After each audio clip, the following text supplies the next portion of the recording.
Ladies and gentlemen, in just a moment you are going to hear the voice of a man who will tell you some tremendously important facts.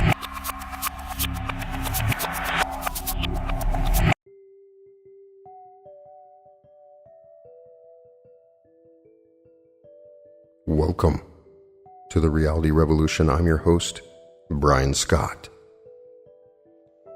Today, I cannot begin to tell you how excited I am to read Think and Grow Rich by Napoleon Hill. This is one of the greatest books ever written. This book conveys the experience of more than 500 men of great wealth who began at scratch with nothing to give in return for riches except thoughts, ideas, and organized plans. Here, in this book, you have the entire philosophy of money-making just as it was organized from the actual achievement of the most successful men known to the American people in the previous 50 years at the time that this amazing book was published. It describes what to do and also how to do it. I have followed the principles in this book, and it has helped me to find wealth. I have known of many people that have followed the principles in this book that have found wealth. There are some controversies with Napoleon Hill. People claimed he was a scam artist and have all kinds of stories that they can give. But if you just look at the book by itself, without anything else, it has made more people rich than any investment firm. In the history of the United States especially, since this book was written, hundreds and thousands of people have found great wealth by following the principles in this book. It presents complete instructions on how to sell your personal services. It provides you with a perfect system of self-analysis that will readily disclose what has been standing between you and the big money in the past. It describes the famous Andrew Carnegie formula of personal achievement by which he accumulated hundreds of millions of dollars for himself and made no fewer than a score of millionaires of men to whom he taught his secret. Perhaps you do not need all that is to be found in the book. No one of the 500 men from whose experience it was written did, but you may need one idea, plan, or suggestion to start you toward your goal. Somewhere in this book, somewhere, you will find this needed stimulus.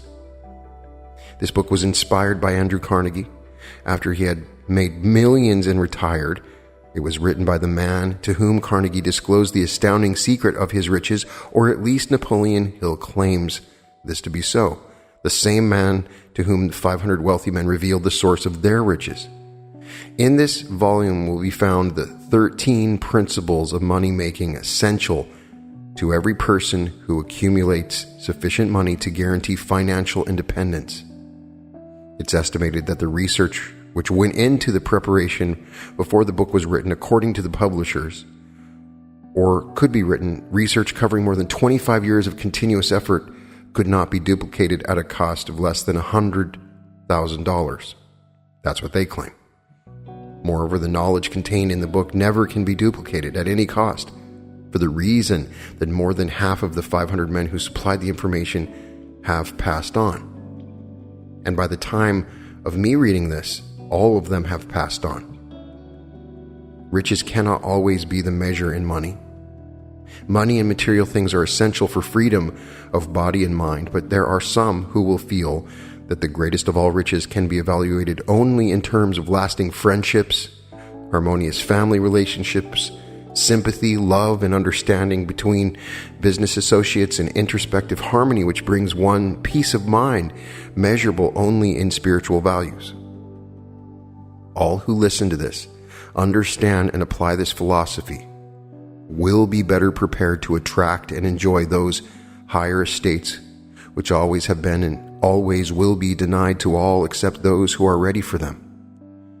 Be prepared, therefore, when you expose yourself to the influence of this philosophy, to experience a changed life, which may help you not only to negotiate your way through life with harmony and understanding, but also to prepare you for the accumulation of material riches in abundance. I pondered doing each chapter as a separate lesson for the podcast. But really, this is one single idea. All of it together, all of it ties together. There's a secret that Napoleon Hill claims to be giving in every chapter, and you'll start to hear the secret. He's trying to tell you something which back then was a very radical idea, and that was that you create your own reality. He keeps it a secret in this book because it would have been too radical to state at that time. I have attempted to use the exercises he talks about. The mastermind that he suggests is the reason I have my podcast. It's the reason I wrote my book. And there is a variety of amazing techniques and ideas that come out of this that you're not going to find in any other wealth books, including the idea of the mystery of sex transmutation, which is a powerful idea when considered with everything else. We're going to talk about desire and faith, specialized knowledge, imagination, organized planning, decision, persistence, the power of the mastermind, sex transmutation, subconscious mind, the brain, the sixth sense, and how to outwit the ghosts of fear. Each of these is an important lesson, but when listened to together, you will come out of this richer and wealthier, no matter where you're at or what you're doing. So I would love to get your personal experience with this book. There are many people out there that have these amazing experiences that they talk to. Many people carry this book around like it's their Bible. I can only say that if you're in a place where you desire to find more wealth and it feels hopeless, like there is no options or possibilities to you, I have felt that. And this is the book I reached for. And it unlocked multiple possibilities within my mind, and it unlocked my inner soul and the way I considered the world around me, my desires, my faith, how to be persistent, what was important. And I've listened to it and read it many times, and I find something new every single time. And I can't wait to read it to you this time. Think and Grow Rich by Napoleon Hill. Author's Preface. In every chapter of this book, mention has been made of the money-making secret, which has made fortunes for more than 500 exceedingly wealthy men, whom I have carefully analyzed over a long period of years. The secret was brought to my attention by Andrew Carnegie more than a quarter of a century ago. The canny, lovable old Scotsman carelessly tossed it into my mind when I was but a boy. Then he sat back in his chair with a merry twinkle in his eyes and watched carefully to see if I had brains enough to understand the full significance of what he had said to me. When he saw that I had grasped the idea, he asked if I would be willing to spend 20 years or more preparing myself to take it to the world, to men and women who, without the secret, might go through life as failures. I said I would, and with Mr. Carnegie's cooperation, I have kept my promise. This book contains the secret. After having been put to a practical test by thousands of people in almost every walk of life, it was Mr. Carnegie's idea that the magic formula, which gave him a stupendous fortune, ought to be placed within reach of people who do not have time to investigate how men make money. And it was his hope that I might test and demonstrate the soundness of the formula through the experience of men and women in every calling. He believed the formula should be taught in all public schools and colleges, and expressed the opinion that if it were properly taught, it would so revolutionize the entire educational system that the time spent in school could be reduced to less than half. His experience with Charles M. Schwab and other young men of Mr. Schwab's type convinced Mr. Carnegie that much of that which is taught in the schools is of no value whatsoever in connection with the business of earning a living or accumulating riches. He had arrived at this decision because he had taken into his business one young man after another, many of them with but little schooling, and by coaching them in the use of this formula, developed in them rare leadership. Moreover, his coaching made fortunes for every one of them who followed his instructions. In the chapter on faith, you will read the astounding story of the organization of the giant United States Steel Corporation as it was conceived and carried out by one of the young men through whom Mr. Carnegie proved that his formula will work for all who are ready for it. This single application of the secret by that young man, Charles M. Schwab, made him a huge fortune in both money and opportunity.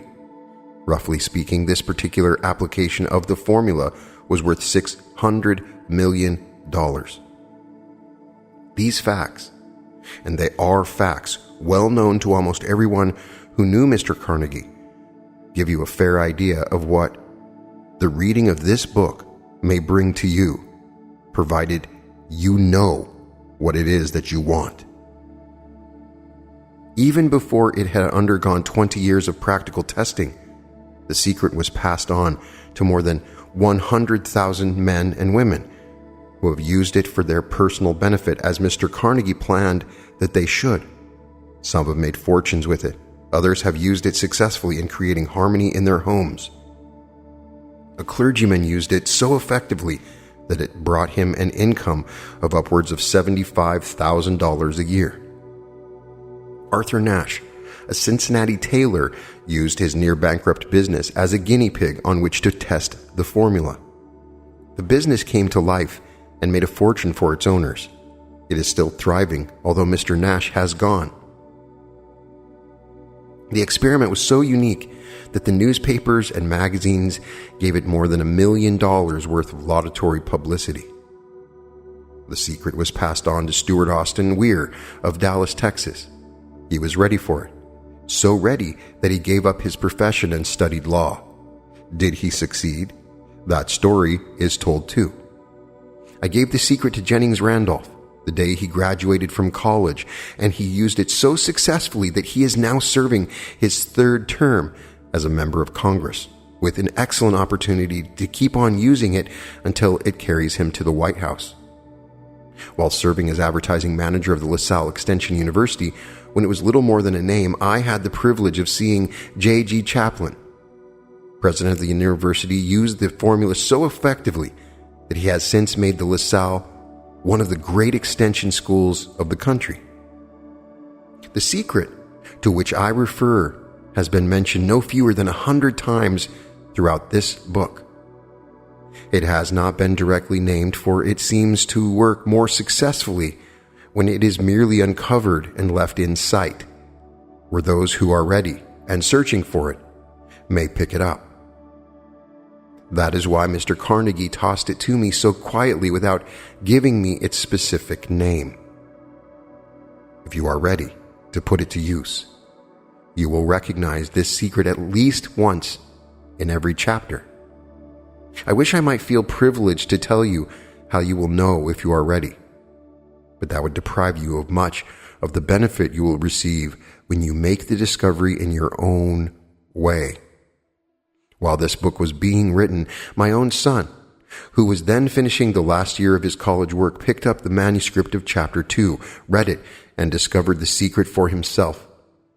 He used the information so effectively that he went directly into a responsible position at a beginning salary greater than the average man ever earns. His story has been briefly described in chapter 2. When you read it, perhaps you will dismiss any feeling you may have had at the beginning of the book that it promised too much. And 2, if you have been discouraged, if you had difficulties to surmount, which took the very soul out of you, if you have tried and failed, if you were ever handicapped by illness or physical affliction, the story of my son's discovery and use of the Carnegie formula may prove to be the oasis in the desert of lost hope for which you have been searching. This secret was extensively used by President Woodrow Wilson during the World War. It was passed on to every soldier who fought in the war, carefully wrapped in the training received before going to the front. President Wilson told me it was a strong factor in raising the funds needed for the war. More than 20 years ago, Honorable Manuel L. Quezon, then resident commissioner of the Philippine Islands, was inspired by the secret to gain freedom for his people. He has gained freedom for the Philippines and is the first president of the Free State. A peculiar thing about this secret is that those who once acquire it and use it find themselves literally swept onto success with but little effort, and they never again submit to failure. If you doubt this, study the names of those who have used it. Wherever they have been mentioned, check their records for yourself and be convinced. There is no such thing as something for nothing. The secret to which I refer cannot be had without a price, although the price is far less than its value. It cannot be had at any price by those who are not intentionally searching for it. It cannot be given away, cannot be purchased for money, for the reason that it comes in two parts. One part is already in possession of those who are ready for it. The secret serves equally well all who are ready for it. Education has nothing to do with it. Long before I was born, the secret had found its way into the possession of Thomas A. Edison, and he used it so intelligently that he became the world's leading inventor, although he had but 3 months of schooling. The secret was passed on to a business associate of Mr. Edison. He used it so effectively that although he was then making only $12,000 a year, he accumulated a great fortune and retired from active business while still a young man. You will find his story at the beginning of the first chapter. It should convince you that riches are not beyond your reach, that you can still be what you wish to be, that money, fame, recognition, and happiness can be had by all who are ready and determined to have these blessings. How do I know these things? You should have the answer before you finish this book. You may find it in the very first chapter or on the last page. While I was performing the 20-year task of research which I had undertaken at Mr. Carnegie's request, I analyzed hundreds of well-known men, many of whom admitted that they had accumulated their vast fortunes through the aid of the Carnegie secret. Among these men were Henry Ford, William Wrigley Jr., John Wanamaker, James J. Hill, George S. Parker, E.M. Statler, Henry L. Doherty, Cyrus H.K. Curtis, George Eastman, Charles Schwab, Harris Williams, Dr. Frank Gonzalez, Daniel Willard, King Gillette, Ralph A. Weeks, Judge Daniel T. Wright, John D. Rockefeller, Thomas A. Edison, Frank A. Vanderlip, F.W. Woolworth, Colonel Robert A. Dollar, Edward A. Feline, Edwin C. Barnes, Honorable Jennings Randolph, Arthur Nash, Theodore Roosevelt, John W. Davis, Elbert Hubbard, Wilbur Wright, William Jennings Bryant, Dr. David Starr Jordan, J. Ogden Armour, Arthur Brisbane, Woodrow Wilson, Howard Taft, Luther Burbank, Edward W. Bach, Frank A. Munsey, Albert H. Gary, Dr. Alexander Graham Bell, John H. Patterson, Julius Rosenwald, Stuart Austin Weir, Dr. Frank Crane, George M. Alexander, J.G. Chaplin, and Clarence Darrow. These names represent but a small fraction of the hundreds of well-known Americans whose achievements, financially and otherwise, prove that those who understand and apply the Carnegie secret reach high stations in life.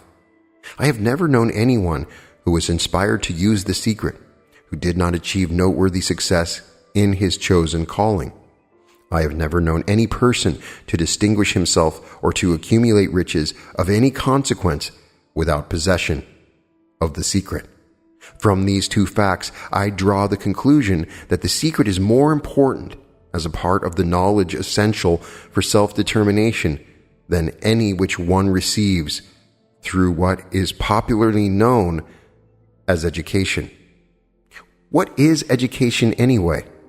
This has been answered in full detail. As far as schooling is concerned, many of these men had very little. John Wanamaker once told me that what little schooling he had, he acquired in very much the same manner as a modern locomotive takes on water, by scooping it up as it runs. Henry Ford never reached high school, let alone college. I'm not attempting to minimize the value of schooling, but I am trying to express my earnest belief that those who master and apply the secret will reach high stations, accumulate riches, and bargain with life on their own terms, even if their schooling has been meager. Somewhere, as you read, the secret to which I refer will jump from the page and stand boldly before you, if you are ready for it. When it appears, you will recognize it. Whether you receive the sign in the first or the last chapter, stop for a moment when it presents itself and turn down a glass, for that occasion will mark the most important turning point of your life. We pass now to chapter 1, and to the story of my very dear friend, who has generously acknowledged having seen the mystic sign, and whose business achievements are evidence enough that he turned down a glass. As you read his story and the others, remember that they deal with the important problems of life, such as all men and women experience. The problems arising from one's endeavor to earn a living, to find hope, courage, contentment, and peace of mind, to accumulate riches, and to enjoy freedom of body and spirit. Remember, too, as you go through the book, that it deals with facts and not with fiction, its purpose being to convey a great universal truth through which all who are ready may learn not only what to do, but also how to do it, and receive as well the needed stimulus to make a start. As a final word of preparation, before you begin the first chapter, may I offer one brief suggestion which may provide a clue by which the Carnegie secret may be recognized. It is this: all achievement, all earned riches have their beginning in an idea. If you are ready for the secret, you already possess one half of it. Therefore, you will readily recognize the other half the moment it reaches your mind. This is one of the most profound author's introductions of any book, and it is so powerful the way he establishes the secret. And I would only say, anybody that's listening, write in the comments what you think the secret is, and please let me know the portions of each chapter where you think he's mentioning what the secret is. Is it the secret? Is it the secret? Or is there something more to it? Also, the reason that Napoleon Hill is so authentic is that he struggled and he strived hard, and you can feel his struggles in this writing. He made all the mistakes. He lost money. And because of that, there is a wisdom in his writing, a yearning, and he has gone through it. He's come out the other side and he said, look, I made these mistakes. If you can do these things and understand these things, you can be wealthy.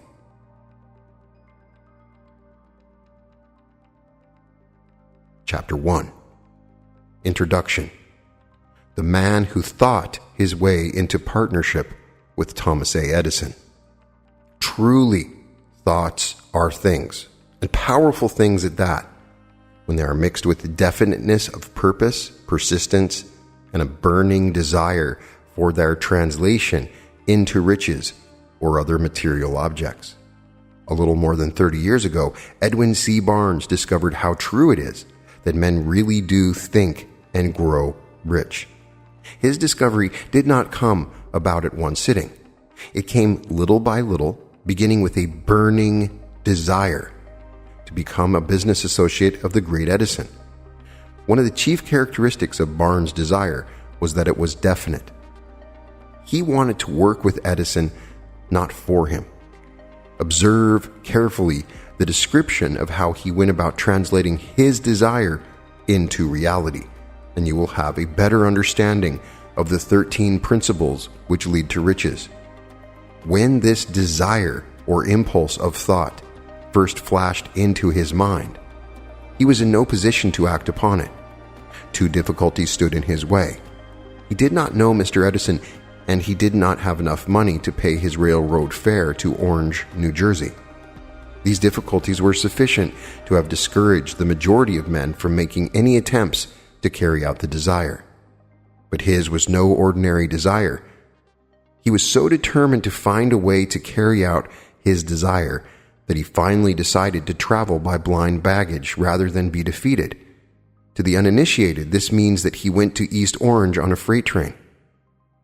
He presented himself at Mr. Edison's laboratory and announced he had come to go into business with the inventor. In speaking of the first meeting between Barnes and Edison years later, Mr. Edison said, "He stood there before me, looking like an ordinary tramp. But there was something in the expression of his face which conveyed the impression that he was determined to get what he had come after." I had learned from years of experience with men that when a man really desires a thing so deeply that he is willing to stake his entire future on a single turn of the wheel in order to get it, he is sure to win. I gave him the opportunity he asked for because I saw he had made up his mind to stand by until he succeeded. Subsequent events proved that no mistake was made. Just what young Barnes said to Mr. Edison on that occasion was far less important than that which he thought. Edison himself said so. It could not have been the young man's appearance which got him his start in the Edison office, for that was definitely against him. It was what he thought that counted. If the significance of this statement could be conveyed to every person who reads it, there would be no need for the remainder of this book. Barnes did not get his partnership with Edison on his first interview. He did get a chance to work in the Edison offices at a very nominal wage, doing work that was unimportant to Edison, but most important to Barnes because it gave him an opportunity to display his merchandise where his intended partner could see it. Months went by. Apparently nothing happened to bring the coveted goal which Barnes had set up in his mind as his definite major purpose. But something important was happening in Barnes' mind. He was constantly intensifying his desire to become the business associate of Edison. Psychologists have correctly said that when one is truly ready for a thing, it puts in its appearance. Barnes was ready for a business association with Edison. Moreover, he was determined to remain ready until he got that which he was seeking. He did not say to himself, well, what's the use? I guess I'll change my mind and try for a salesman's job." But he did say, "I came here to go into business with Edison, and I'll accomplish this end if it takes the remainder of my life." He meant it. What a different story men would have to tell if only they would adopt a definite purpose and stand by that purpose until it had time to become an all-consuming obsession. Maybe young Barnes did not know it at the time, but his bulldog determination, his persistence in standing back of a single desire was destined to mow down all opposition and bring him the opportunity he was seeking. When the opportunity came, it appeared in a different form and from a different direction than Barnes had expected. This is one of the tricks of opportunity. It has a sly habit of slipping in by the back door, and often it comes disguised in the form of misfortune or temporary defeat. Perhaps this is why so many fail to recognize opportunity. Mr. Edison had just perfected a new office device, known at the time as the Edison dictating machine, now the Ediphone. His salesmen were not enthusiastic over the machine. They did not believe it could be sold without great effort. Barnes saw his opportunity. It had crawled in quietly hidden in a queer-looking machine which interested no one but Barnes and the inventor. Barnes knew he could sell the Edison dictating machine.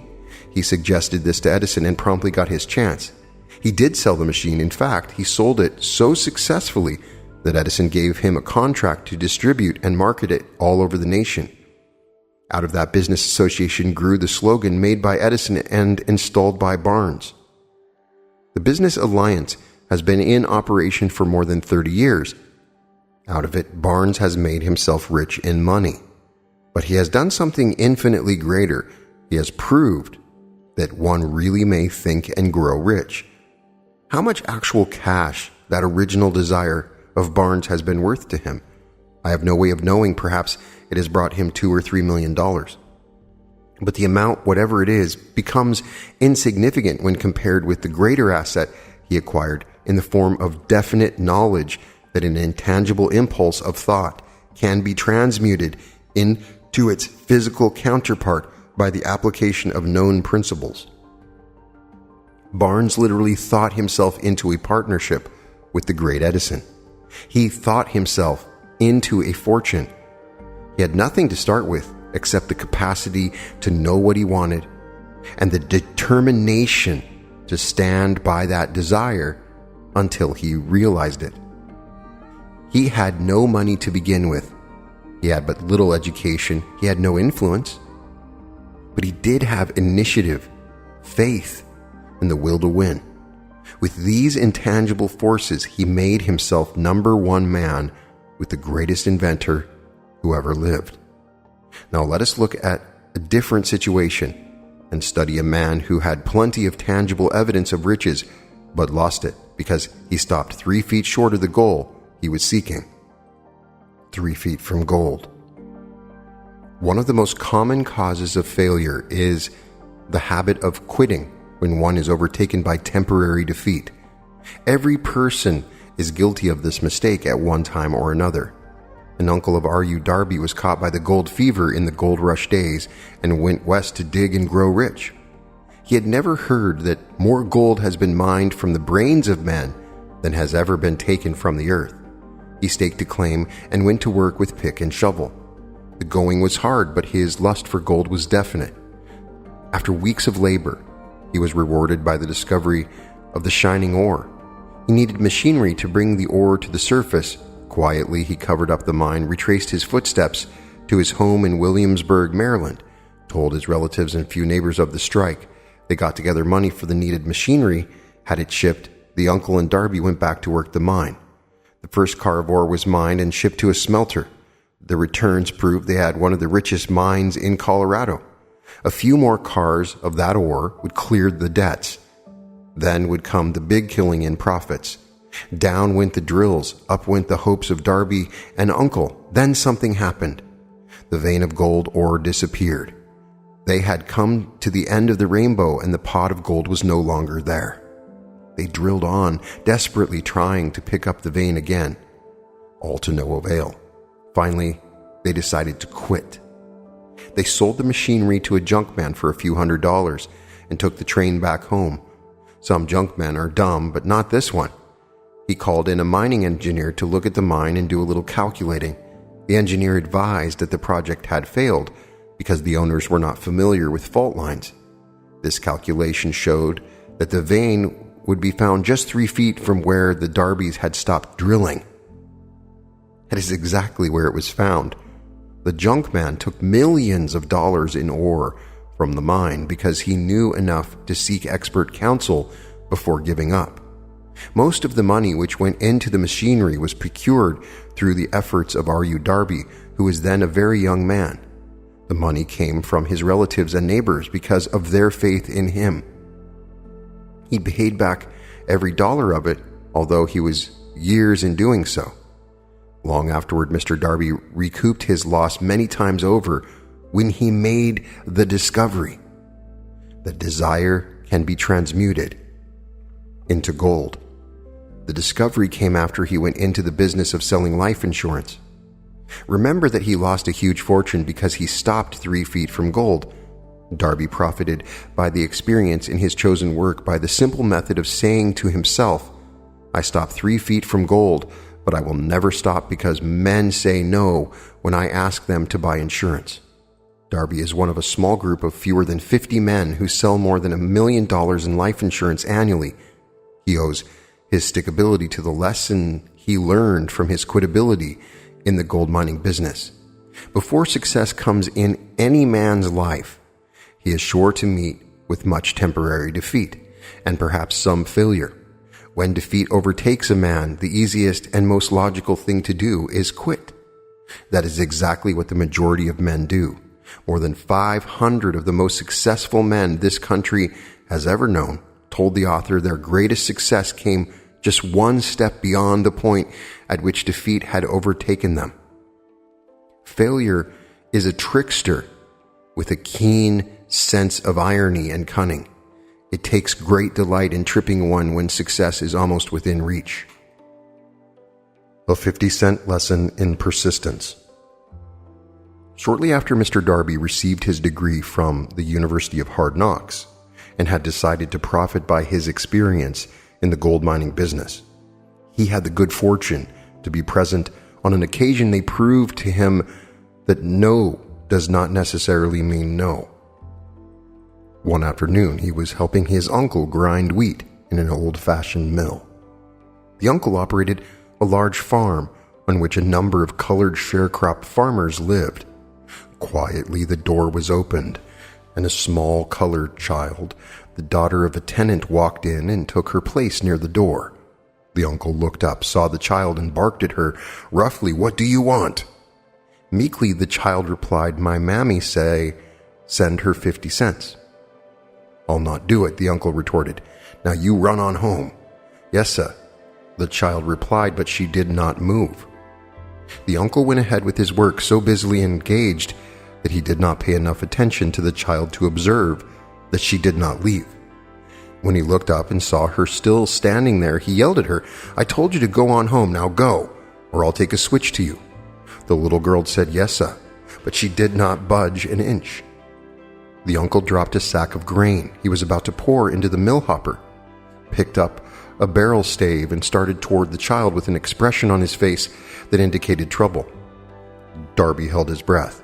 He was certain he was about to witness a murder. He knew his uncle had a fierce temper. He knew that African American children were not supposed to defy white people in that part of the country.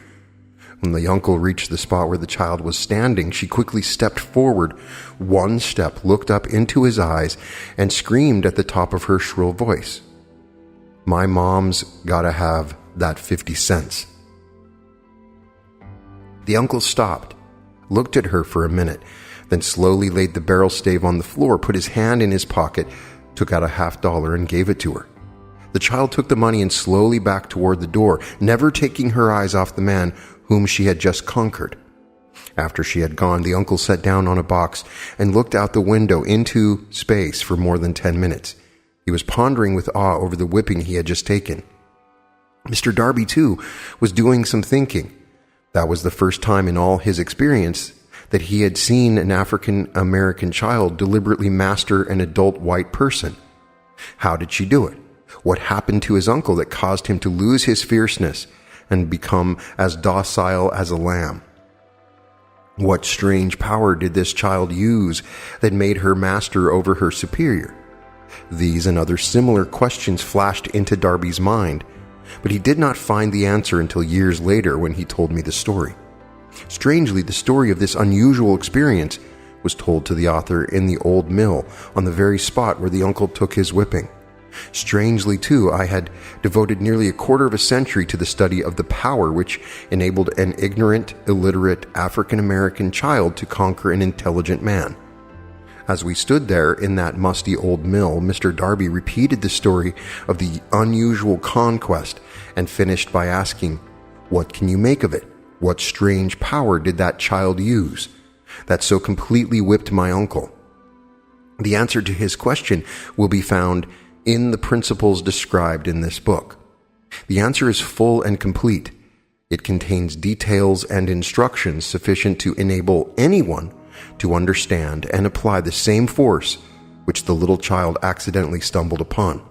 Keep your mind alert, and you will observe exactly what strange power came to the rescue of the child. You will catch a glimpse of this power in the next chapter. Somewhere in the book you will find an idea that will quicken your receptive powers and place at your command, for your own benefit, this same irresistible power. The awareness of this power may come to you in the first chapter, or it may flash into your mind in some subsequent chapter. It may come in the form of a single idea, or it may come in the nature of a plan or a purpose. Again, It may cause you to go back into your past experiences of failure or defeat and bring to the surface some lesson by which you can regain all that you lost through defeat. After I had described to Mr. Darby the power unwittingly used by the little African-American child, he quickly retraced his 30 years of experience as a life insurance salesman and frankly acknowledged that his success in that field was due in no small degree to the lesson he had learned from the child. Mr. Darby pointed out, every time a prospect tried to bow me out without buying, I saw that child standing there in the old mill, her big eyes glaring in defiance, and I said to myself, I got to make this sale. The better portion of all sales I have made were made after people had said no. He recalled, too, his mistake in having stopped only 3 feet from gold, but, he said, that experience was a blessing in disguise. It taught me to keep on keeping on, no matter how hard the going may be, a lesson I needed to learn before I could succeed in anything. This story of Mr. Darby and his uncle, the colored child and the gold mine, doubtless will be read by hundreds of men who make their living by selling life insurance. And to all these, the author wishes to offer the suggestion that Darby owes to these 2 experiences his ability to sell more than $1 million of life insurance every year. Life is strange and often imponderable. Both the successes and the failures have their roots in simple experiences. Mr. Darby's experiences were commonplace and simple enough, yet they held the answer to his destiny in life. Therefore, they were as important to him as life itself. He profited by these 2 dramatic experiences because he analyzed them and found the lesson they taught. But what of the man who has neither the time nor the inclination to study failure in search of knowledge that may lead to success? Where and how is he to learn the art of converting defeat into stepping stones to opportunity? In answer to these questions, this book was written. The answer called for a description of 13 principles. But remember, as you read, the answer you may be seeking to the questions which have caused you to ponder over the strangeness of life may be found in your own mind. Through some idea, plan, or purpose which may spring into your mind as you read. One sound idea is all that one needs to achieve success. The principles described in this book contain the best and the most practical of all that is known concerning ways and means of creating useful ideas. Before we go any further in our approach to the description of these principles, we believe you are entitled to receive this important suggestion. When riches begin to come, they come so quickly, in such great abundance, that one wonders where they have been hiding during all those lean years. This is an astounding statement, and all the more so when we take into consideration the popular belief that riches come only to those who work hard and long. When you begin to think and grow rich, you will observe that riches begin with a state of mind, with definiteness of purpose, with little or no hard work.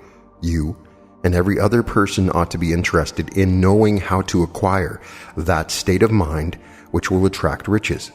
I spent 25 years in research, analyzing more than 25,000 people, because I too wanted to know how wealthy men become that way. Without that research, this book could not have been written. Here, take notice of a very significant truth. The business depression started in 1929 and continued on to an all-time record of destruction until sometime after President Roosevelt entered office. Then the depression began to fade into nothingness. Just as an electrician in a theater raises the light so gradually that darkness is transmuted into light before you realize it, so did the spell of fear in the minds of the people gradually fade away and become faith. Observe very closely as soon as you master the principles of this philosophy and begin to follow the instructions for applying those principles. Your financial status will begin to improve, and everything you touch will begin to transmute itself into an asset for your benefit. Impossible? Not at all. One of the main weaknesses of mankind is the average man or woman's familiarity with the word impossible. They know all the rules which will not work. They know all the things which cannot be done. This book was written for those who seek the rules which have made others successful and are willing to stake everything on those rules. A great many years ago, I purchased a fine dictionary. The first thing I did with it was to turn to the word impossible and neatly clip it out of the book. That would not be an unwise thing for you to do. Success comes to those who become success conscious. Failure comes to those who indifferently allow themselves to become failure conscious. The object of this book is to help all who seek it to learn the art of changing their minds from failure consciousness to success consciousness. Another weakness found in altogether too many people is the habit of measuring everything and everyone by their own impressions and beliefs. Some who will read this will believe that no one can think and grow rich. They cannot think in terms of riches because their thought habits have been steeped in poverty, want, misery, failure, and defeat. These unfortunate people remind me of a prominent Chinese who came to America to be educated in American ways. He attended the University of Chicago. One day, President Harper met this young Oriental on the campus, stopped to chat with him for a few minutes, and asked what had impressed him as being the most noticeable characteristic of the American people. "Why," the Chinaman exclaimed, "the queer slant of your eyes. Your eyes are off slant." What do we say about the Chinese? We refuse to believe that which we do not understand. We foolishly believe that our own limitations are the proper measure of limitations.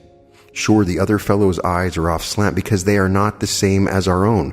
Millions of people look at the achievements of Henry Ford after he has arrived and envy him because of his good fortune or luck or genius or whatever it is that they credit for Ford's fortune. Perhaps one person in every 100,000 knows the secret of Ford's success, and those who do know are too modest or too reluctant to speak of it because of its simplicity. A single transaction will illustrate the secret perfectly. A few years back, Ford decided to produce his now famous V8 motor. He chose to build an engine with the entire 8 cylinders cast in one block, and instructed his engineers to produce a design for the engine.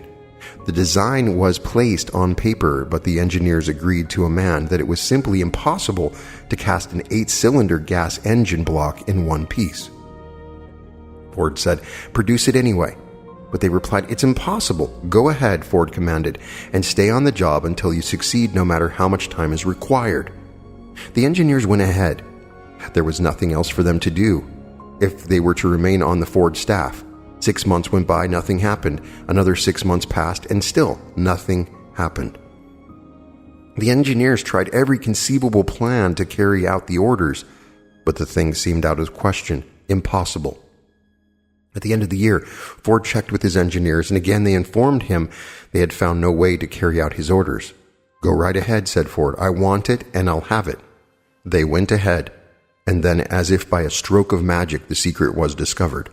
The Ford determination had won once more. This story may not be described with a minute accuracy, but the sum and substance of it is correct. Deduce from it, you who wish to think and grow rich, the secret of the Ford millions if you can. You'll not have to look very far. Henry Ford is a success because he understands and applies the principles of success. One of these is desire, knowing what one wants.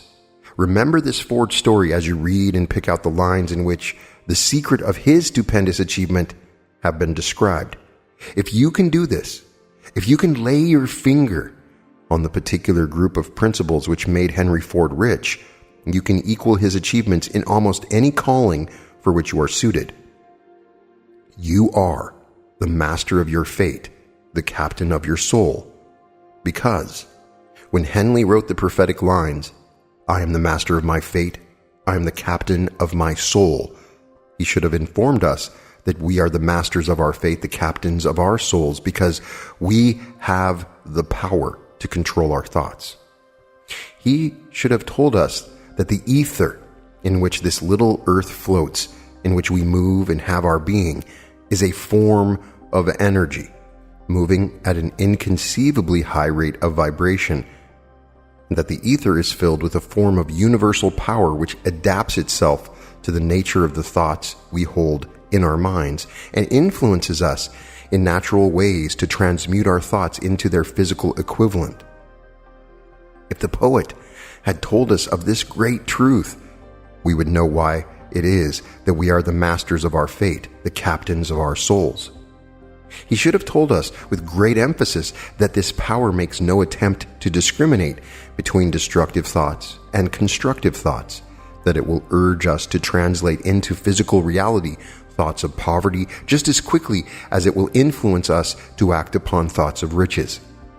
He should have told us, too, that our brains become magnetized with the dominating thoughts which we hold in our minds, and by means with which no man is familiar, these magnets attract to us the forces, the people, the circumstances of life which harmonize with the nature of our dominating thoughts.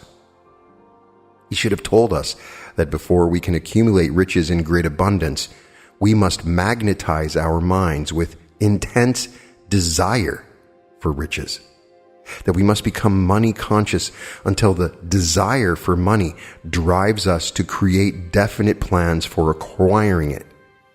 But being a poet and not a philosopher, Henley contented himself by stating a great truth in poetic form, leaving those who followed him to interpret the philosophical meaning of his lines.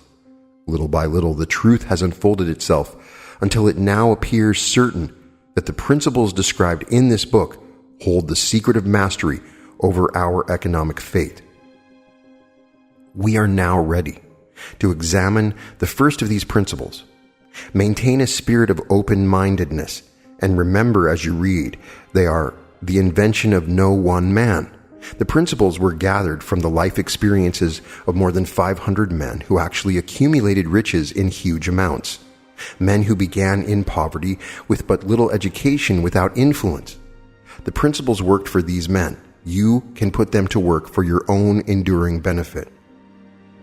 You will find it easy, not hard to do.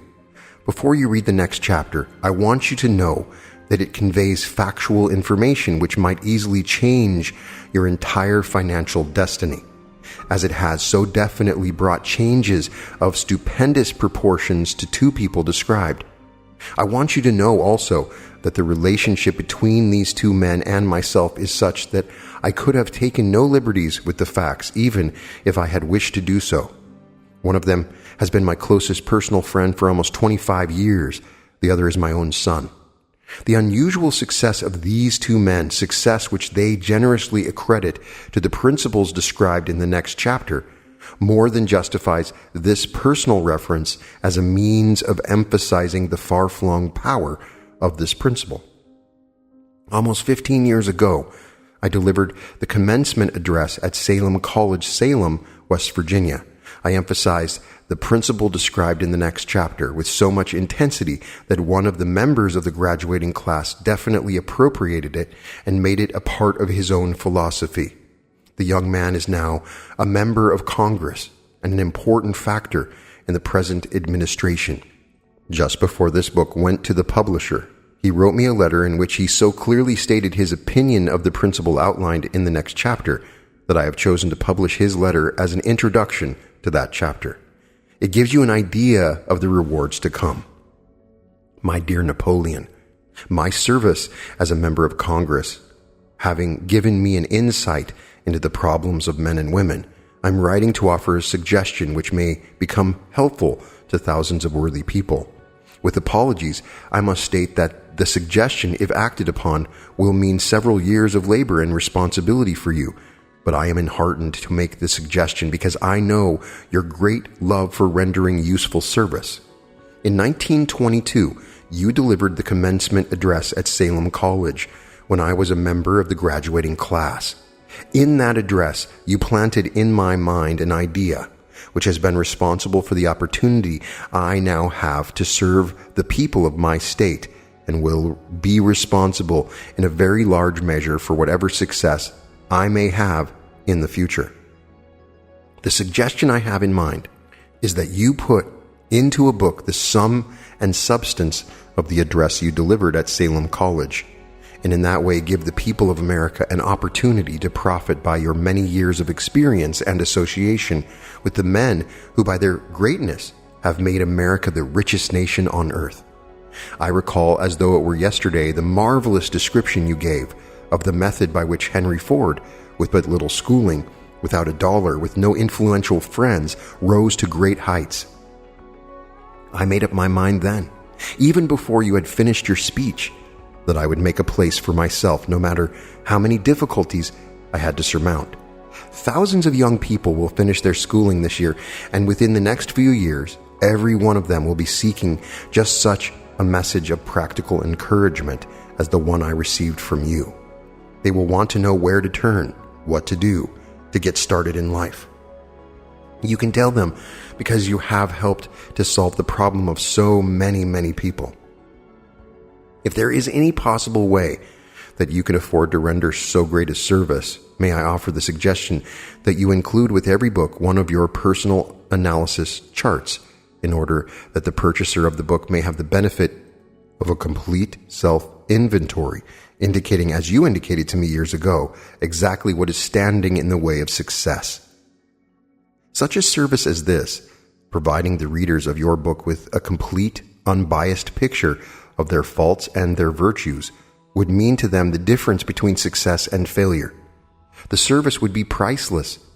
Millions of people are now facing the problem of staging a comeback because of the depression. And I speak from personal experience when I say I know these earnest people would welcome the opportunity to tell you their problems and to receive your suggestions for the solution. You know the problems of those who face the necessity of beginning all over again. There are thousands of people in America today who would like to know how they can convert ideas into money, people who must start at scratch without finances and recoup their losses. If anyone can help them, you can. If you publish the book, I would like to own the first copy that comes from the press, personally autographed by you. With best wishes, believe me, cordially yours, Jennings Randolph. This first chapter may be the most important chapter in this book. We get the first inklings of the main premise behind the Think and Grow Rich philosophy, and that is the chief, definite, major purpose. He discusses Edwin C. Barnes, the person that worked with Edison, and his desire, an impulse to go and work for Edison, and his willingness to do whatever it takes to achieve his goal. This chief, definite, major purpose is the secret to his power. His desire, coupled with that purpose, is the key. He also indicates with the story of the person that's 3 feet from gold a couple of different, very important ideas that can be applied to modern day business. The first is not to give up. Oftentimes I see people that give up right before they're about to be successful. One good place to see this is on YouTube. There are so many amazing influencers and channels out there that have put out some amazing videos, and then they just stop. They were just about to hit it big. I see it all the time. Maybe you've gone a year and produced a bunch of videos, and it just feels like you didn't do what you want to do and you give up. I've seen it with people that create music. They put out some amazing songs that everybody likes, and then they just give up. I see it in business all the time. People that go for the sale and then they just give up. And so the most important thing to remember is this quote.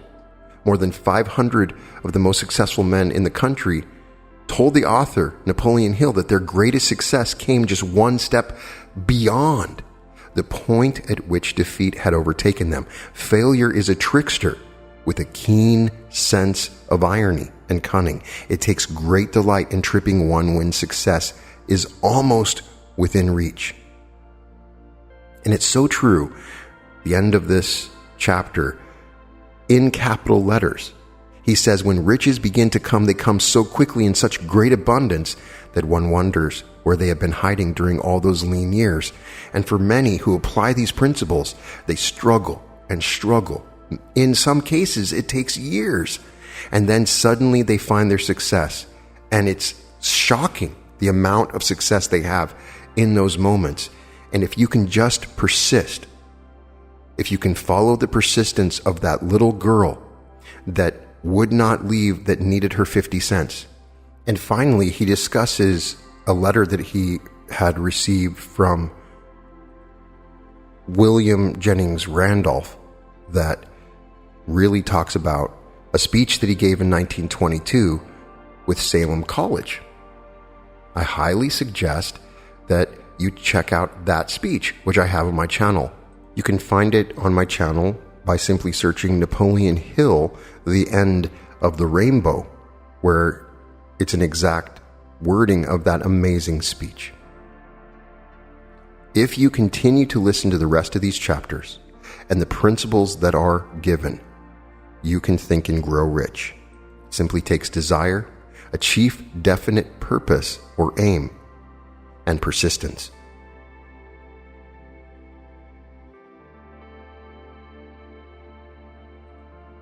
Chapter 2. Desire, the starting point of all achievement, the first step toward riches. When Edwin C. Barnes climbed down from the freight train in Orange, New Jersey, more than 30 years ago, he may have resembled a tramp, but his thoughts were those of a king. As he made his way from the railroad tracks to Thomas A. Edison's office, his mind was at work. He saw himself standing in Edison's presence. He heard himself asking Mr. Edison for an opportunity to carry out the one consuming obsession of his life, a burning desire to become the business associate of the great inventor. Barnes' desire was not a hope. It was not a wish. It was a keen, pulsating desire which transcended everything else. It was definite. The desire was not new when he approached Edison. It had been Barnes' dominating desire for a long time. In the beginning, when the desire first appeared in his mind, it may have been, probably was only a wish. But it was no mere wish when he appeared before Edison with it. A few years later, Edwin C. Barnes again stood before Edison in the same office where he first met the inventor. This time, his desire had been translated into reality. He was in business with Edison. The dominating dream of his life had become a reality. Today, people who know Barnes envy him because of the break life yielded him. They see him in the days of his triumph without taking the trouble to investigate the cause of his success. Barnes succeeded because he chose a definite goal, placed all his energy, all his willpower, all his effort, everything back of that goal. He did not become the partner of Edison the day he arrived. He was content to start in the most menial work, as long as it provided an opportunity to take even one step toward his cherished goal. 5 years passed before the chance he had been seeking made its appearance. During all those years, not one ray of hope, not one promise of attainment of his desire had been held out to him. To everyone except himself, he appeared only another cog in the Edison business wheel, but in his own mind, he was the partner of Edison every minute of the time, from the very day that he first went to work there. It is a remarkable illustration of the power of a definite desire. Barnes won his goal because he wanted to be a business associate of Mr. Edison, more than he wanted anything else. He created a plan by which to attain that purpose, but he burned all bridges behind him. He stood by his desire until it became the dominating obsession of his life, and finally a fact. When he went to Orange, he did not say to himself, "I will try to induce Edison to give me a job of some sort." He said, "I will see Edison and put him on notice that I have come to go into business with him." He did not say, "I will work there for a few months and if I get no encouragement, I will quit and get a job somewhere else. He did say, I will start anywhere. I will do anything Edison tells me to do, but before I'm through, I will be his associate. He did not say, I will keep my eyes open for another opportunity in case I fail to get what I want in the Edison organization. He said, there is but one thing in this world that I am determined to have, and that is a business association with Thomas A. Edison. I will burn all bridges behind me and stake my entire future on my ability to get what I want. He left himself no possible way of retreat. He had to win or perish. That is all there is to the Barnes story of success. A long while ago, a great warrior faced a situation which made it necessary for him to make a decision which ensured his success on the battlefield. He was about to send his armies against a powerful foe, whose men outnumbered his own. He loaded his soldiers into boats, sailed to the enemy's country, unloaded the soldiers and equipment, then gave the order to burn the ships that had carried them. Addressing his men before the first battle, he said, you see the boats going up in smoke. That means we cannot leave these shores alive unless we win.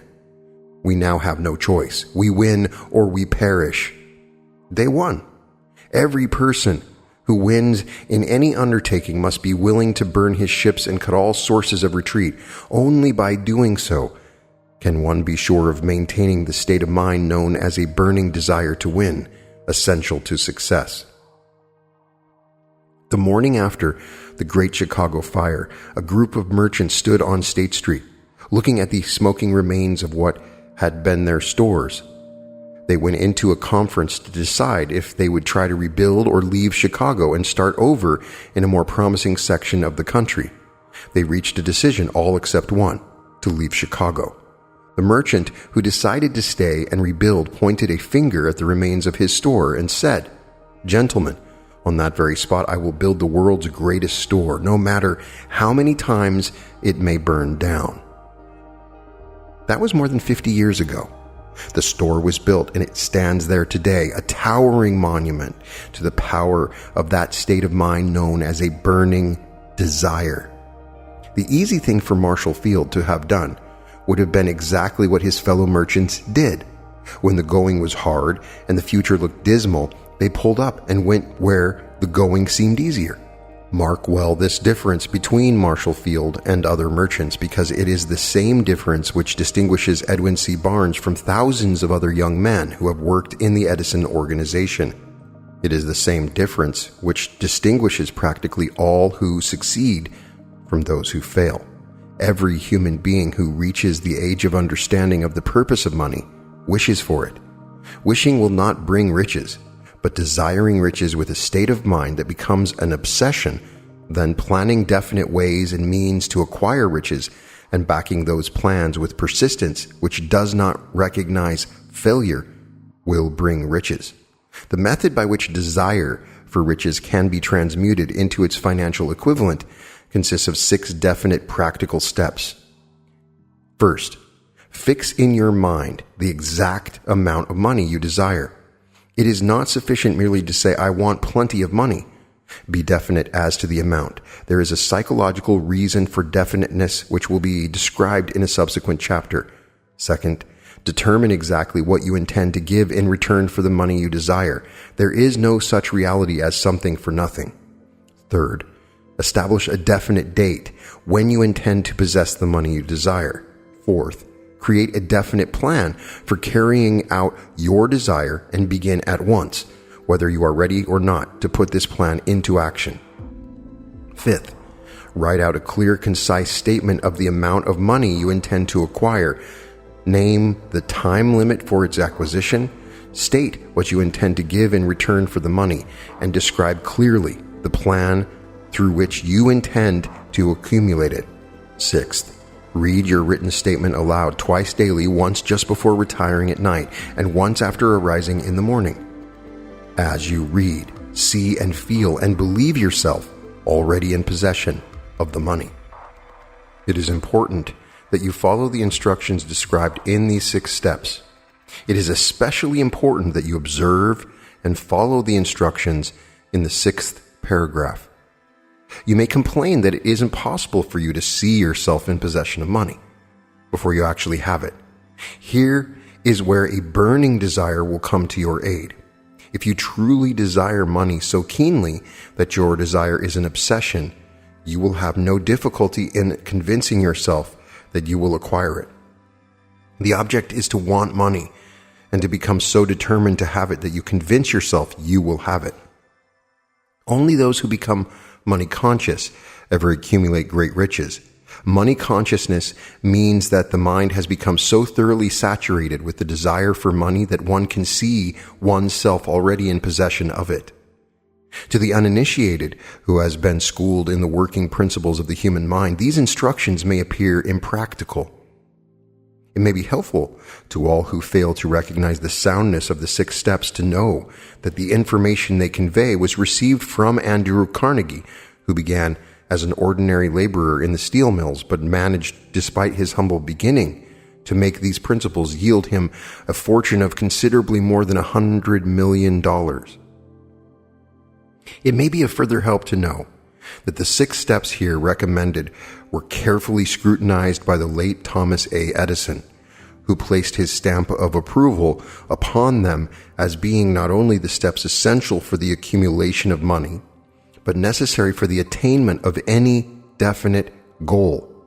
The steps call for no hard labor. They call for no sacrifice. They do not require one to become ridiculous or credulous. To apply them calls for no great amount of education, but the successful application of these 6 steps does call for sufficient imagination to enable one to see and to understand that accumulation of money cannot be left to chance, good fortune, and luck. One must realize that all who have accumulated great fortunes first did a certain amount of dreaming, hoping, wishing, desiring, and planning before they acquired money. You may as well know right here that you can never have riches in great quantities unless you can work yourself into a white heat of desire for money and actually believe you will possess it. You may as well know also that every great leader from the dawn of civilization down to the present was a dreamer. Christianity is the greatest potential power in the world today because its founder was an intense dreamer who had the vision and the imagination to see realities in their mental and spiritual form before they had been transmuted into physical form.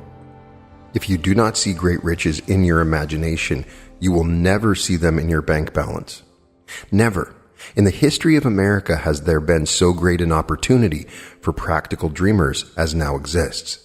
The 6-year economic collapse has reduced all men substantially to the same level. A new race is about to be run. The stakes represent huge fortunes which will be accumulated within the next 10 years. The rules of the race have changed because we now live in a changed world that definitely favors the masses, those who had but little or no opportunity to win under the conditions existing during the Depression, when fear paralyzed growth and development. We who are in this race for riches should be encouraged to know that this changed world in which we live is demanding new ideas, new ways of doing things, new leaders, new inventions, new methods of teaching, new methods of marketing, new books, new literature, new features for the radio, new ideas for moving pictures. Back of all this demand for new and better things, there is one quality which one must possess to win. And that is a definiteness of purpose, the knowledge of what one wants and a burning desire to possess it. The business depression marked the death of one age and the birth of another. This changed world requires practical dreamers who can and will put their dreams into action. The practical dreamers have always been and always will be the pattern makers of civilization. We who desire to accumulate riches should remember the real leaders of the world always have been men or women who harnessed and put into practical use the intangible, unseen forces of unborn opportunity, and have converted those forces or impulses of thought into skyscrapers, cities, factories, airplanes, automobiles, and every form of convenience that makes life more pleasant. Tolerance and an open mind are practical necessities of the dreamer of today. Those who are afraid of new ideas are doomed before they start. Never has there been a time more favorable to pioneers than the present. True, there is no wild and woolly West to be conquered as in the days of the covered wagon, but there is a vast business, financial, and industrial world to be remolded and redirected along new and better lines. In planning to acquire your share of the riches, let no one influence you to scorn the dreamer. To win the big stakes in this changed world, you must catch the spirit of the great pioneers of the past, whose dreams have given to civilization all that it has of value, the spirit which serves as the lifeblood of our own country, your opportunity and mine to develop and market our talents. Let us not forget, Columbus dreamed of an unknown world, staked his life on the existence of such a world, and discovered it. Copernicus, the great astronomer, dreamed of a multiplicity of worlds and revealed them. No one denounced him as impractical after he had triumphed. Instead, the world worshipped at his shrine, thus proving once more that success requires no apologies. Failure permits no alibis. If the thing you wish to do is right, and you believe in it, go ahead and do it. Put your dream across and never mind what they say if you meet with temporary defeat, for they perhaps do not know that every failure brings with it the seed of an equivalent success. Henry Ford, poor and uneducated, dreamed of a horseless carriage, went to work with what tools he possessed without waiting for an opportunity to favor him, and now evidence of his dream belts the entire earth.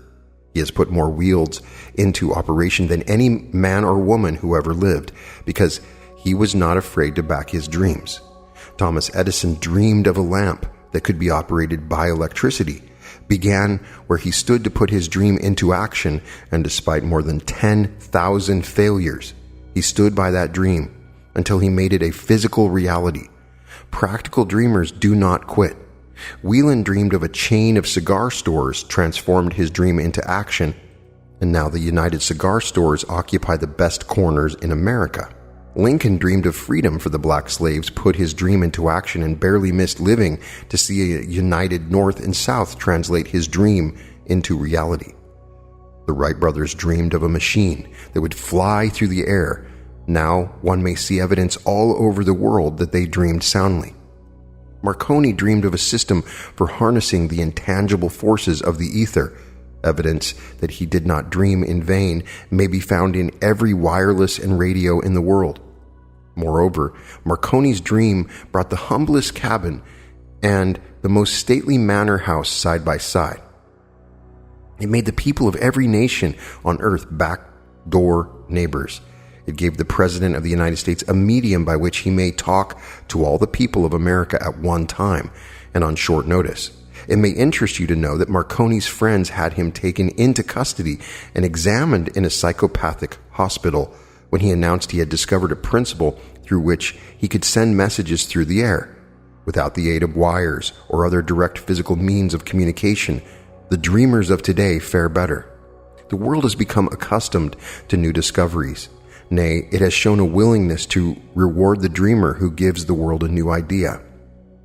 The greatest achievement was at first, and for a time, but a dream.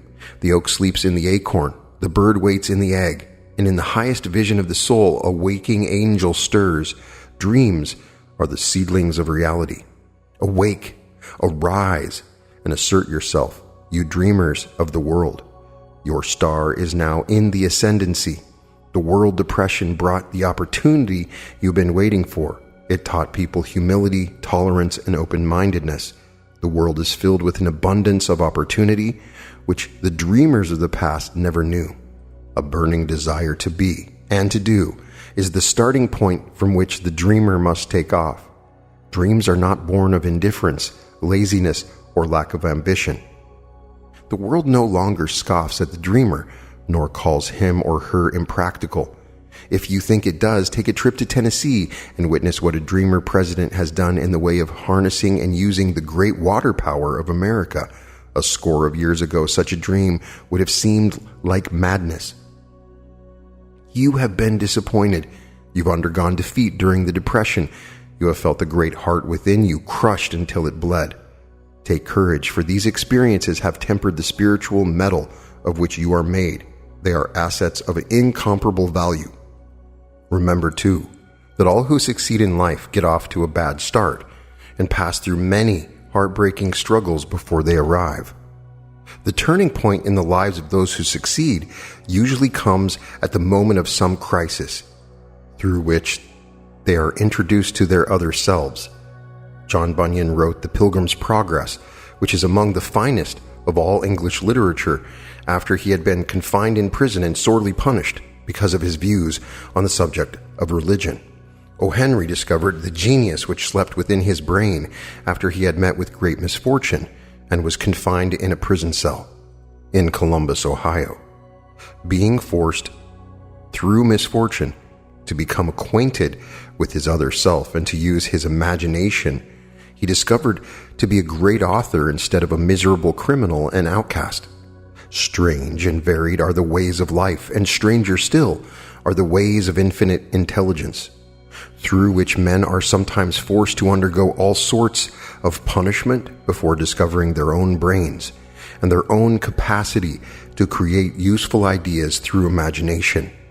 Edison, the world's greatest inventor and scientist, was a tramp telegraph operator. He failed innumerable times before he was driven finally to the discovery of the genius which slept within his brain. Charles Dickens began by pasting labels on blacking pots. The tragedy of his first love penetrated the depths of his soul and converted him into one of the world's truly great authors. That tragedy produced first David Copperfield, then a succession of other works that made this a richer and better world for all who read his books. Disappointment over love affairs generally has the effect of driving men to drink and women to ruin. And this because most people never learn the art of transmuting their strongest emotions into dreams of a constructive nature. Helen Keller became deaf, dumb, and blind shortly after birth. Despite her great misfortune, she has written her name indelibly in the pages of the history of the great. Her entire life was served as evidence that no one ever is defeated until defeat has been accepted as a reality.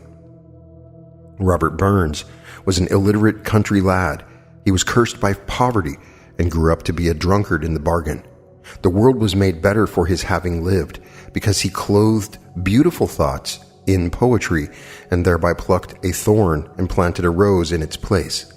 Booker T. Washington was born in slavery, handicapped by race and color. Because he was tolerant and had an open mind at all times on all subjects and was a dreamer, he left his impress for good on an entire race. Beethoven was deaf, Milton was blind, but their names will last as long as time endures because they dreamed and translated their dreams into organized thought.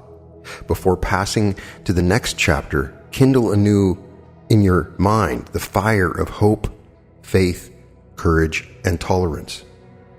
If you have these states of mind and a working knowledge of the principles described, all else that you need will come to you when you are ready for it. Let Emerson state the thought in these words: every proverb, every book, every byword that belongs to thee for aid and comfort shall surely come home. Through open or winding passages, every friend whom not thy fantastic will, but the great and tender soul in thee craveth, shall lock thee in his embrace. There is a difference between wishing for a thing and being ready to receive it. No one is ready for a thing until he believes he can acquire it. The state of mind must be belief, not mere hope or wish. Open-mindedness is essential for belief. Closed minds do not inspire faith, courage, and belief. Remember, no more effort is required to aim high in life, to demand abundance and prosperity, than is required to accept misery and poverty. A great poet has correctly stated this universal truth through these lines: I bargained with life for a penny, and life would pay no more. However, I begged at evening, when I counted my scanty store, for life is just an employer. He gives you what you ask, But once you have set the wages, why you must bear the task. I worked for a menial's hire, only to learn dismayed that any wage I had asked of life, life would have willingly paid. Desire outwits Mother Nature. As a fitting climax to this chapter, I wish to introduce one of the most unusual persons I have ever known. I first saw him 24 years ago, a few minutes after he was born. He came into the world without any physical sign of ears, and the doctor admitted, when pressed for an opinion, that the child might be deaf and mute for life. I challenged the doctor's opinion. I had the right to do so. I was the child's father.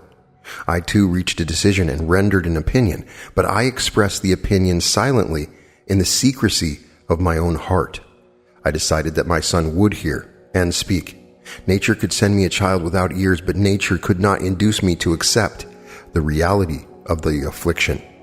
In my own mind, I knew that my son would hear and speak. How? I was sure there must be a way, and I knew I would find it. I thought the words of the immortal Emerson, "The whole course of things goes to teach us faith. We need only obey. There is guidance for each of us, and by lowly listening we shall hear the right word." The right word? Desire. More than anything else, I desired that my son should not be a deaf mute. From that desire, I never receded, not for a second. Many years previously, I had written, "Our only limitations are those we set up in our own minds." For the first time, I wondered if that statement were true. Lying on the bed in front of me was a newly born child without the natural equipment of hearing. Even though he might hear and speak, he was obviously disfigured for life. Surely, this was a limitation which that child had not set up in his own mind. What could I do about it? Somehow, I would find a way to transplant into that child's mind my own burning desire for ways and means of conveying sound to his brain without the aid of ears. As soon as the child was old enough to cooperate, I would fill his mind so completely with the burning desire to hear that nature would, by methods of her own, translate it into physical reality. All this thinking took place in my own mind, but I spoke of it to no one. Every day, I renewed the pledge I had made to myself not to accept a deaf mute for a son. As he grew older and began to take notice of things around him, we observed that he had a slight degree of hearing. When he reached the age when children usually begin talking, he made no attempt to speak, but we could tell by his actions that he could hear certain sounds slightly. That was all I wanted to know. I was convinced that if he could hear, even slightly, he might develop still greater hearing capacity. Then something happened which gave me hope. It came from an entirely unexpected source. We bought a Victrola. When the child heard the music for the first time, we went into ecstasies and promptly appropriated the machine. He soon showed a preference for certain records, among them It's a Long Way to Tipperary. On one occasion, he played that piece over and over for almost 2 hours, standing in front of the Victrola, with his teeth clamped on the edge of the case. The significance of this self-formed habit of his did not become clear to us until years afterward, for we had never heard of the principle of bone conduction of sound at that time. Shortly after he appropriated the Victrola, I discovered that he could hear me quite clearly when I spoke with my lips touching his mastoid bone or at the base of the brain.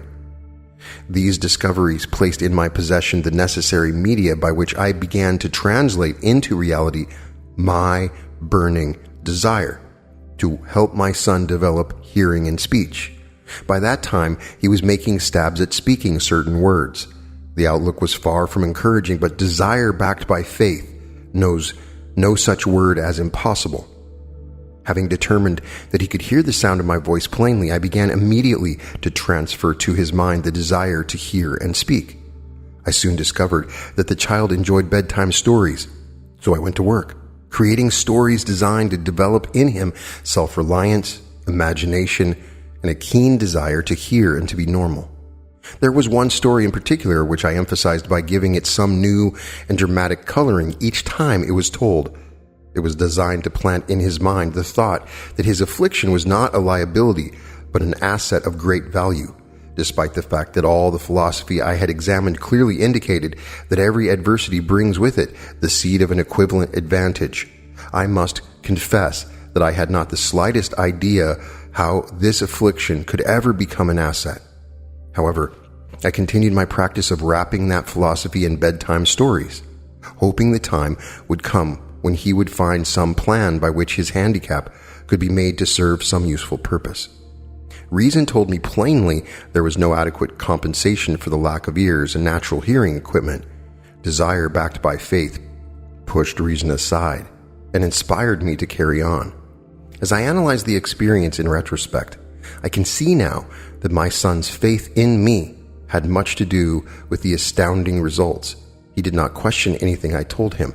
I sold him the idea that he had a distinct advantage over his older brother, and that this advantage would reflect itself in many ways.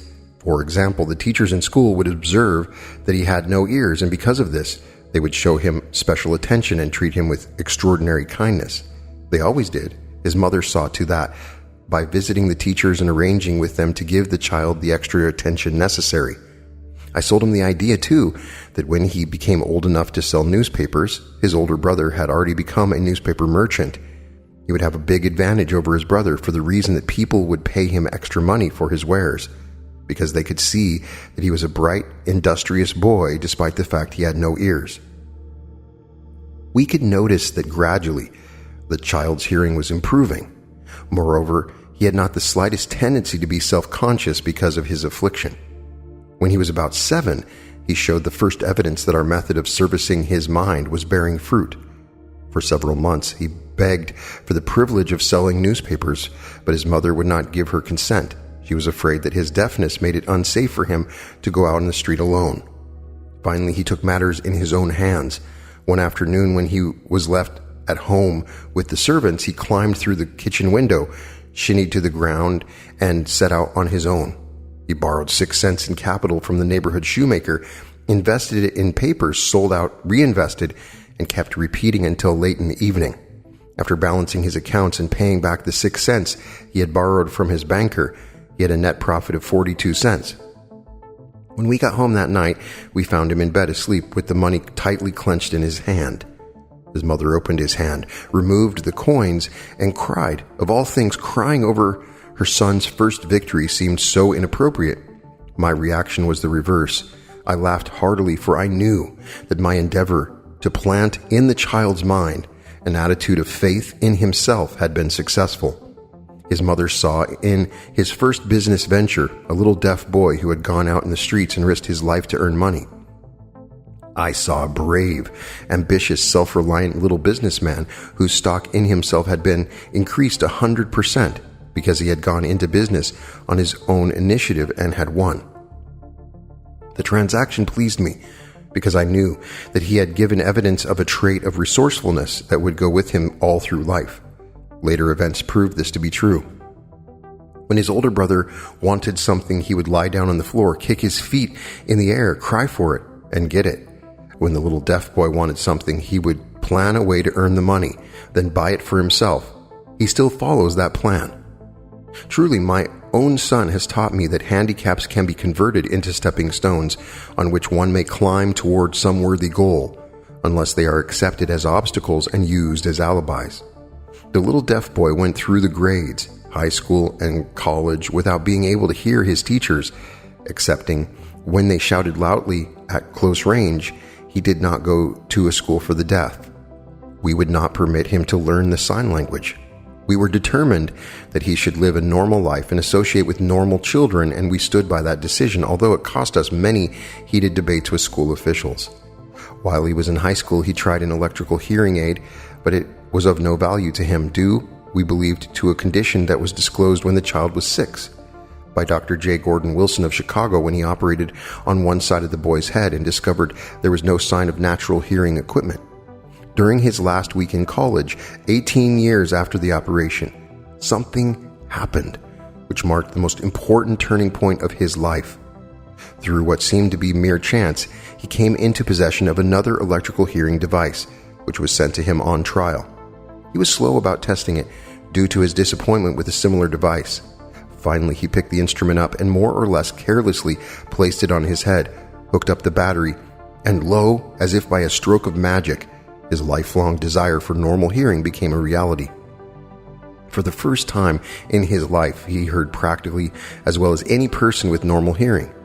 God moves in mysterious ways, his wonders to perform. Overjoyed because of the changed world which had been brought to him through his hearing device, he rushed to the telephone, called his mother, and heard her voice perfectly. The next day, he plainly heard the voices of his professors in class for the first time in his life. Previously, he could hear them only when they shouted at short range. He heard the radio. He heard the talking pictures.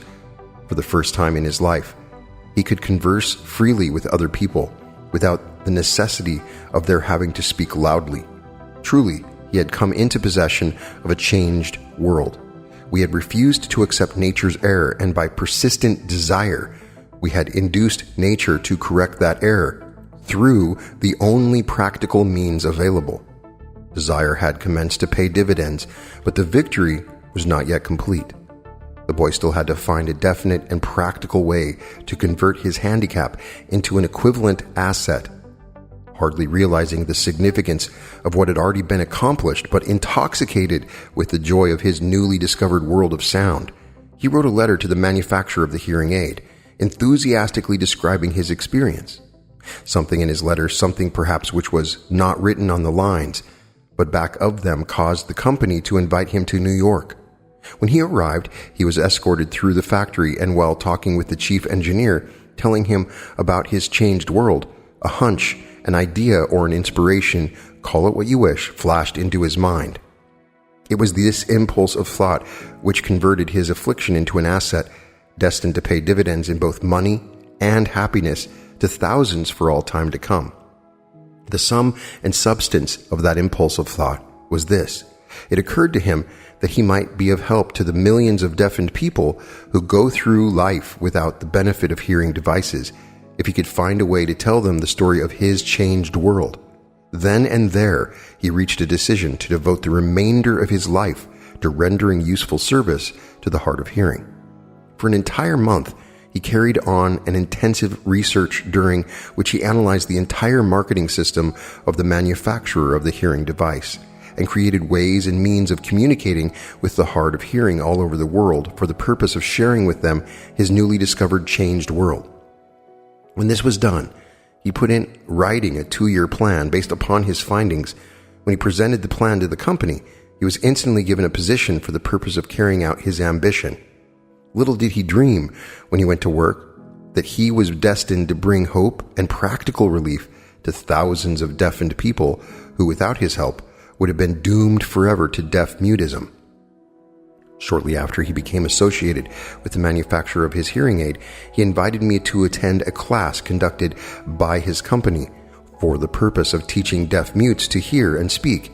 I had never heard of such a form of education, therefore I visited the class, skeptical but hopeful that my time would not be entirely wasted.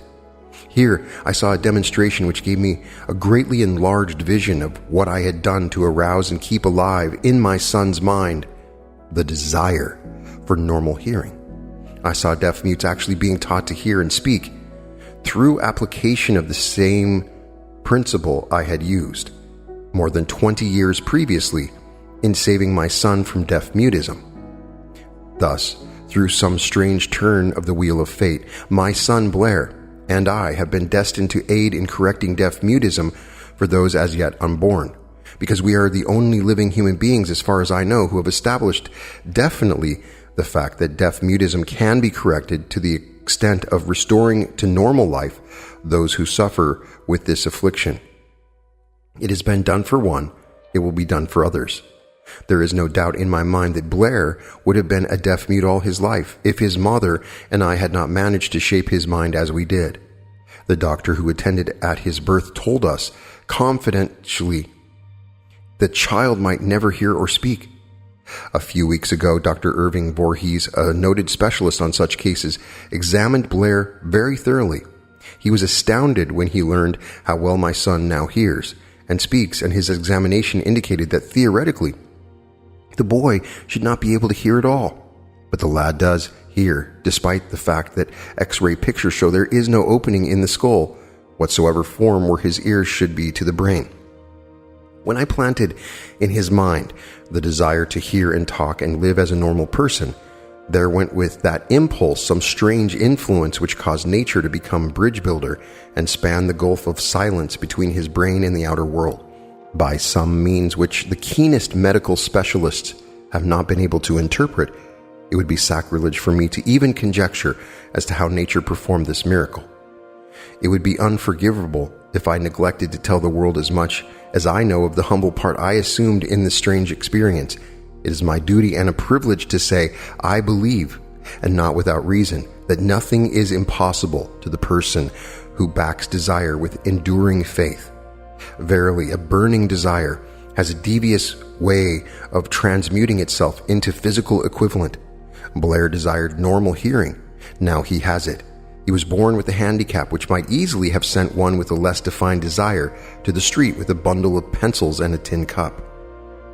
That handicap now promises to serve as the medium by which he will render useful service to many millions of hard of hearing, also to give him useful employment and adequate financial compensation the remainder of his life.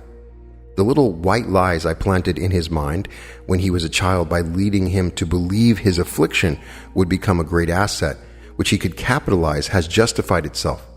Verily, there is nothing right or wrong which belief plus burning desire cannot make real. These qualities are free to everyone. In all my experience in dealing with men and women who had personal problems, I never handled a single case which more definitely demonstrates the power of desire. Authors sometimes make the mistake of writing of subjects of which they have but superficial or very elementary knowledge.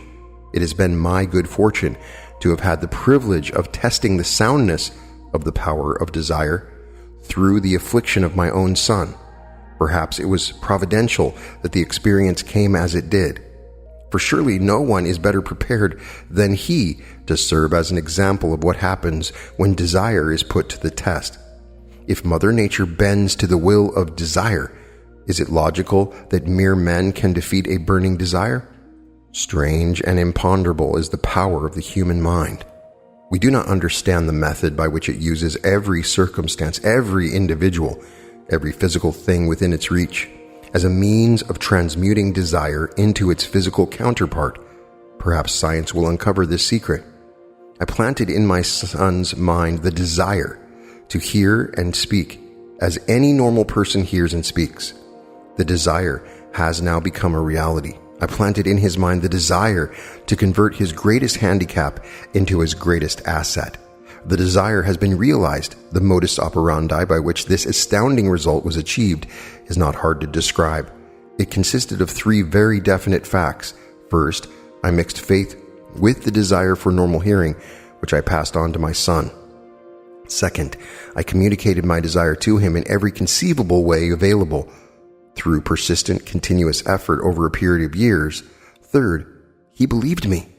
As this chapter was being completed, news came of the death of me, Schumann, Hank. One short paragraph in the news dispatch gives the clue to this unusual woman's stupendous success as a singer. I quote the paragraph because the clue it contains is none other than desire. Early in her career, me, Schumann, Hank, visited the director of the Vienna Court Opera to have him test her voice, but he did not test it. After taking one look at the awkward and poorly dressed girl, he exclaimed, none too gently, with such a face and with no personality at all, "How can you ever expect to succeed in opera? My good child, give up the idea, buy a sewing machine and go to work. You can never be a singer." Never is a long time. The director of the Vienna Court Opera knew much about the technique of singing. He knew little about the power of desire, when it assumes the proportion of an obsession. If he had known more of that power, he would not have made the mistake of condemning genius without giving it an opportunity. Several years ago, one of my business associates became ill. He became worse as time went on, and finally was taken to the hospital for an operation. Just before he was wheeled into the operating room, I took a look at him and wondered how anyone as thin and emaciated as he could possibly go through a major operation successfully. The doctor warned me that there was little, if any, chance of my ever seeing him alive again. But that was the doctor's opinion. It was not the opinion of the patient. Just before he was wheeled away, he whispered feebly, "Do not be disturbed, Chief. I will be out of here in a few days." The attending nurse looked at me with pity, but the patient did come through safely. After it was all over, his physician said nothing but his own desire to live saved him. He would never have pulled through if he had not refused to accept the possibility of death. I believe in the power of desire backed by faith, because I have seen this power lift men from lowly beginnings to places of power and wealth. I've seen it rob the grave of its victims. I've seen it serve as the medium by which men staged a comeback after having been defeated in 100 different ways. I've seen it provide my own son with a normal, happy, successful life, despite nature's having sent him into the world without ears. How can one harness and use the power of desire? This has been answered through this and the subsequent chapters of this book. This message is going out to the world at the end of the longest and perhaps the most devastating depression America has ever known. It is reasonable to presume that the message may come to the attention of many who have been wounded by the depression, those who have lost their fortunes, others who have lost their positions, and great numbers who must reorganize their plans and stage a comeback. To all these I wish to convey the thought that all achievement, no matter what it may be by its nature or its purpose, must begin with an intense burning desire for something definite. Through some strange and powerful principle of mental chemistry, which she has never divulged, nature wraps up in the impulse of strong desire, that something which recognizes no such word as impossible and accepts no such reality as failure. This is a very important chapter because in many spiritual communities, desire is frowned upon. They'll tell you, you shouldn't desire anything. Simply be. It's not true. It's human nature to desire. We have impulses and desires. I personally believe in my own experience that when I desire something, it means that it is possible for me to have it. If you feel a desire, that means it is a possibility. That may sound radical or strange to you, but it is true. It means that somewhere in some reality, you already have obtained what it is that you desire. Several times in this chapter, he also mentions that desire backed by faith. You can desire something, but if you don't have any faith, you will never get what you want. He completely enforces the idea that faith is a critical part of this formula, which he gets into in the next chapter. But desire is not a bad thing. It is a wonderful thing. If you feel a desire, then embrace it, because it will give you that chief definite purpose that you need. Now, there is a very important method that is mentioned at the beginning of this chapter, the 6-step method. This method is what I used after reading this book. I wrote it down on a piece of paper. I wrote an exact amount of money down. Now, some people argue you do not have to have an exact amount of money. That is for you to decide. But the most important part of this method that's mentioned is that you determine exactly what you intend to give in return for the money you desire. So when you write down your desire and what you want and an exact amount of money, if that's what it is, the part that's important in my own experience is saying what I would do to achieve this desire. Some people think magically, oh, I want $20,000, but then they don't ever talk about how they're going to get it. So by claiming that you're going to intend to give in return for the money you desire, it seems to start the wheel rolling. You establish a definite date when you intend to possess the money you desire, which also helps. So you would say, in 2024, I will receive $10,000 by providing the best possible service to people in whatever thing that you're thinking of. And you create a plan and carry out that desire and begin at once. You create the plan. You write a clear, concise statement of the amount of money you intend to acquire. And then you read your statement aloud in the morning and night. I would just read it in front of the mirror. right before I brush my teeth in the morning and right before I brush my teeth at night. And I look in the mirror and I would say everything that I had on my plan. I did this for 3 years. And there were times I felt like it wasn't working. Of course, after thousands of times of repeating something, then you start to have a little bit of doubt. But remember that first chapter. Keep on going. And faith, backed by desire, is the key. I had faith that it would work. It had worked for so many other people. And so when you start to use this technique, don't give up. Maybe it's 8 years it takes, but just don't give up. Keep on doing it. And you will achieve whatever it is you desire.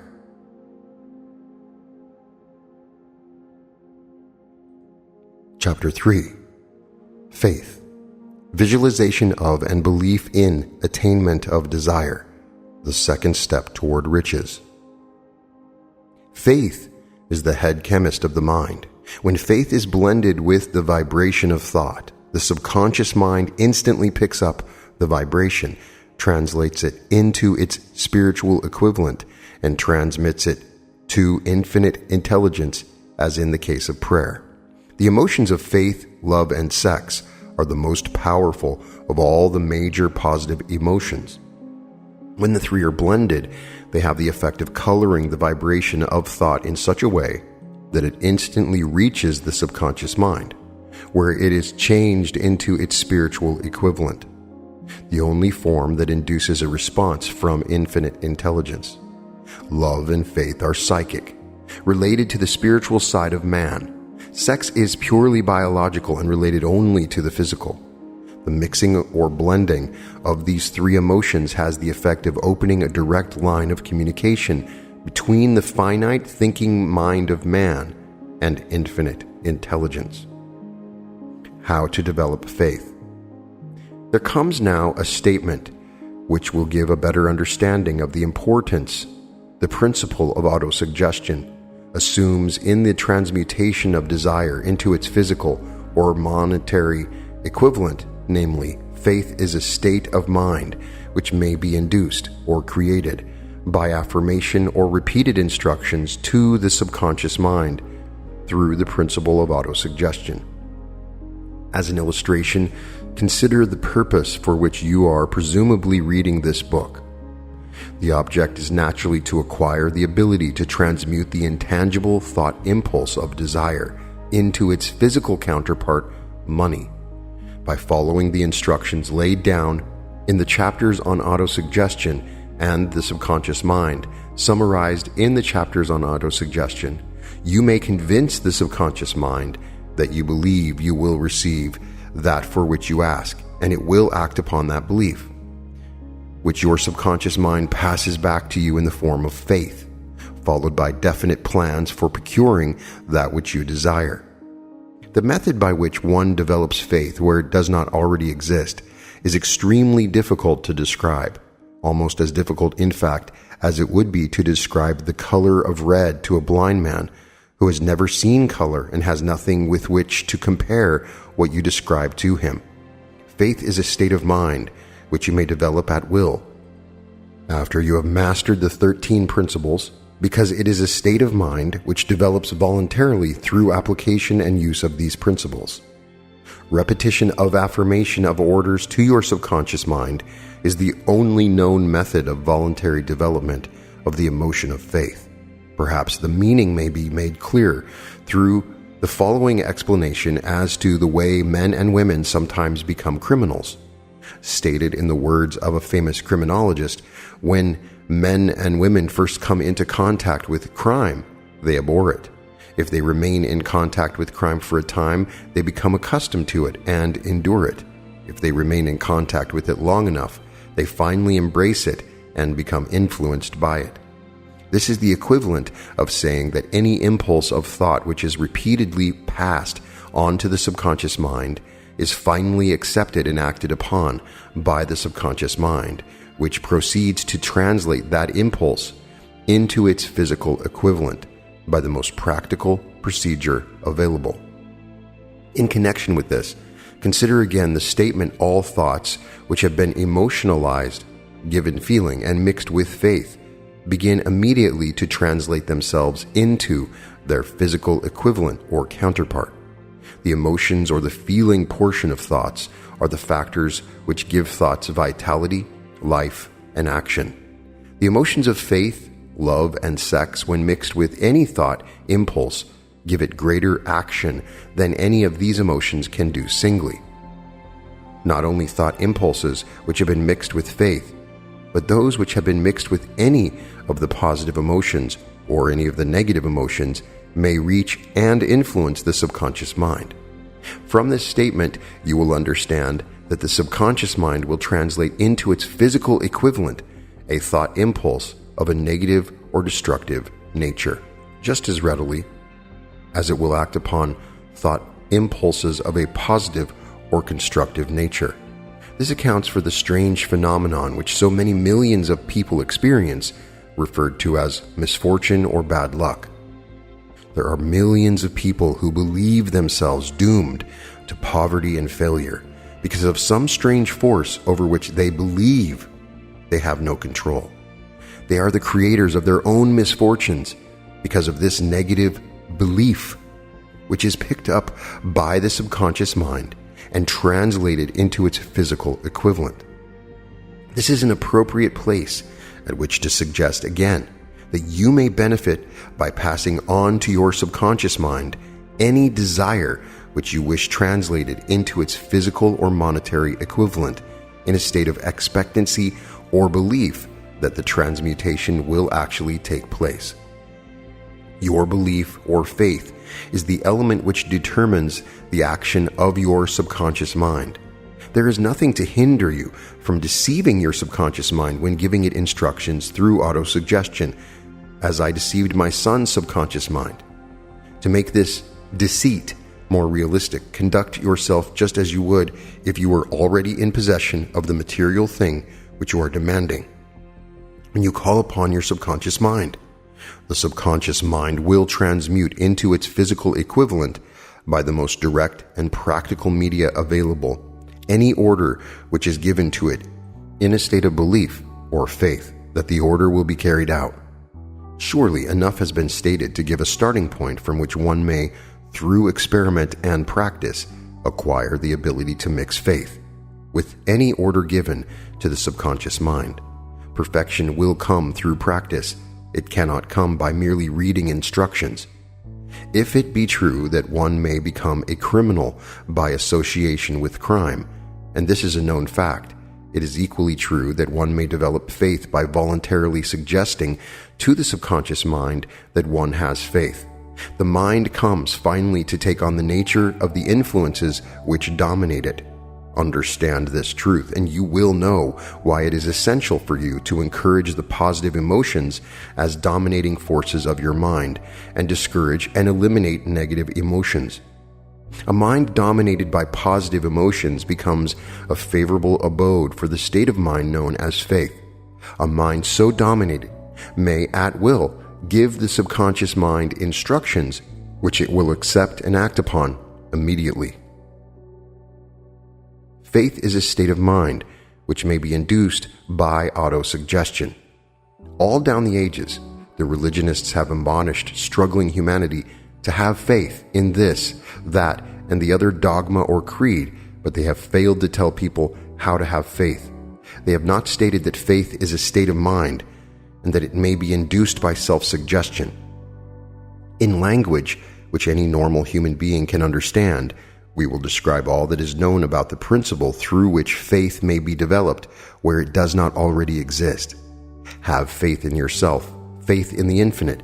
Before we begin, you should be reminded again that faith is the eternal elixir which gives life, power, and action to the impulse of thought.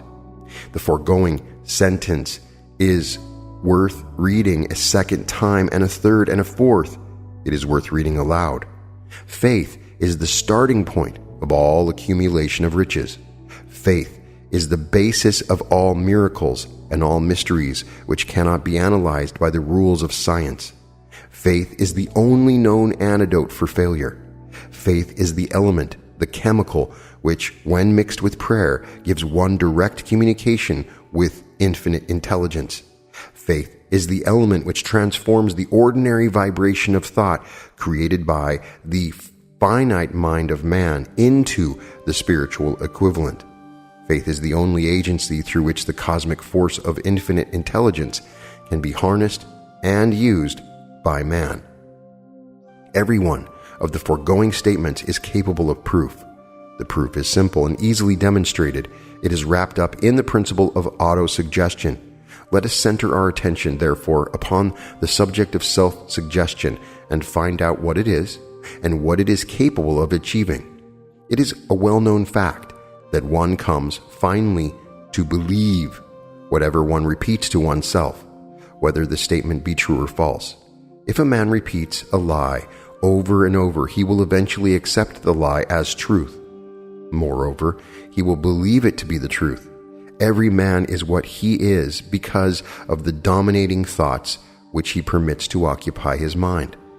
Thoughts which a man or woman deliberately place in their own mind and encourage with sympathy, and with which they mix any one or more of the emotions, constitute the motivating forces which direct and control their every movement, act, and deed. Comes now a very significant statement of truth. Thoughts which are mixed with any of the feelings of emotions constitute a magnetic force which attracts from the vibrations of the ether other similar or related thoughts.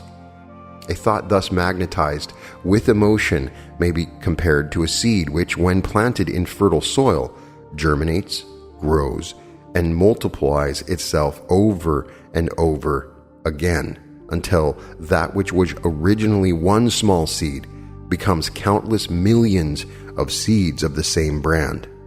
The ether is a great cosmic mass of eternal forces of vibration. It is made up of both destructive vibrations and constructive vibrations. It carries at all times vibrations of fear, poverty, disease, failure, misery, and vibrations of prosperity, health, success, and happiness, just as surely as it carries the sound of hundreds of orchestrations of music and hundreds of human voices, all of which maintain their own individuality and means of identification through the medium of radio. From the great storehouse of the ether, the human mind is constantly attracting vibrations which harmonize with that which dominates the human mind. Any thought, idea, plan, or purpose which one holds in one's mind attracts from the vibrations of the ether a host of its relatives, adds these relatives to its own force, and grows until it becomes the dominating, motivating master of the individual in whose mind it has been housed.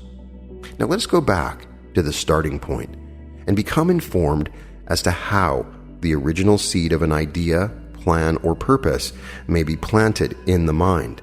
The information is easily conveyed. Any idea, plan, or purpose may be placed in the mind through repetition of thought. This is why you are asked to write out a statement of your major purpose or definite chief aim.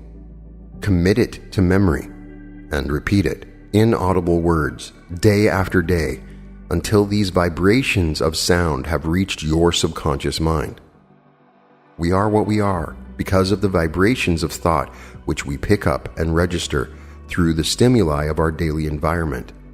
Resolve to throw off the influences of any unfortunate environment and to build your own life to order, taking inventory of mental assets and liabilities.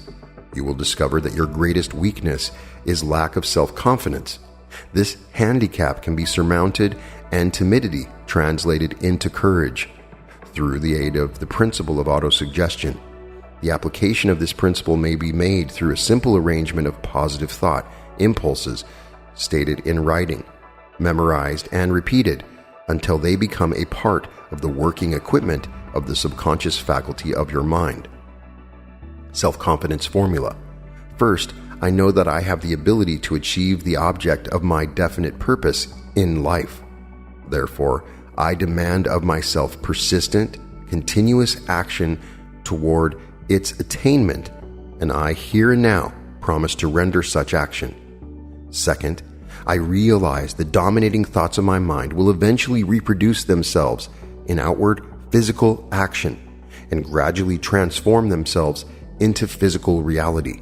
Therefore, I will concentrate my thoughts for 30 minutes daily upon the task of thinking of the person I intend to become, thereby creating in my mind a clear mental picture of that person. Third, I know through the principle of autosuggestion, any desire that I persistently hold in my mind will eventually seek expression through some practical means of attaining the object back of it.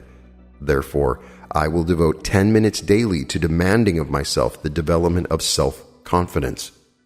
Fourth, I have clearly written down a description of my definite chief aim in life, and I will never stop trying until I shall have developed sufficient self-confidence for its attainment.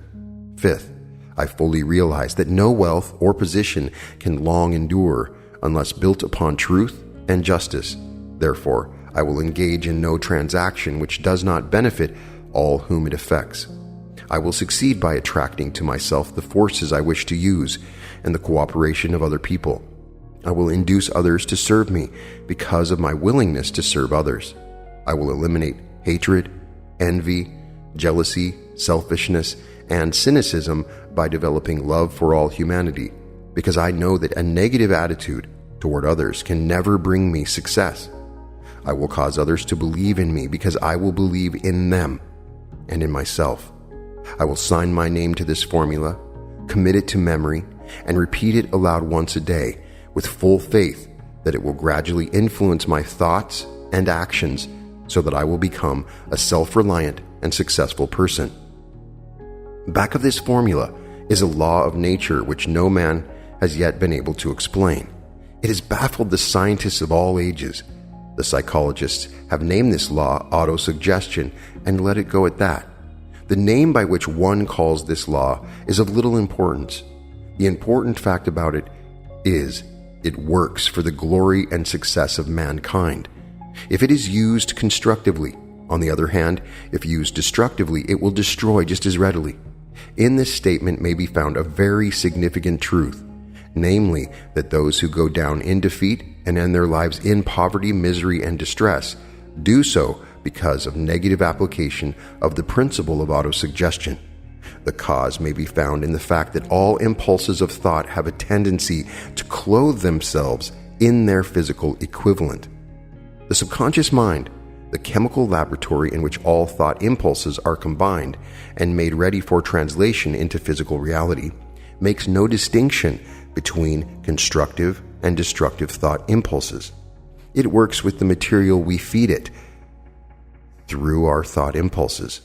The subconscious mind will translate into reality a thought driven by fear just as readily as it will translate into reality a thought driven by courage or faith. The pages of medical history are rich with illustrations of cases of suggestive suicide. A man may commit suicide through negative suggestion just as effectively as by any other means. In a Midwestern city, a man by the name of Joseph Grant, a bank official, borrowed a large sum of the bank's money without the consent of the directors.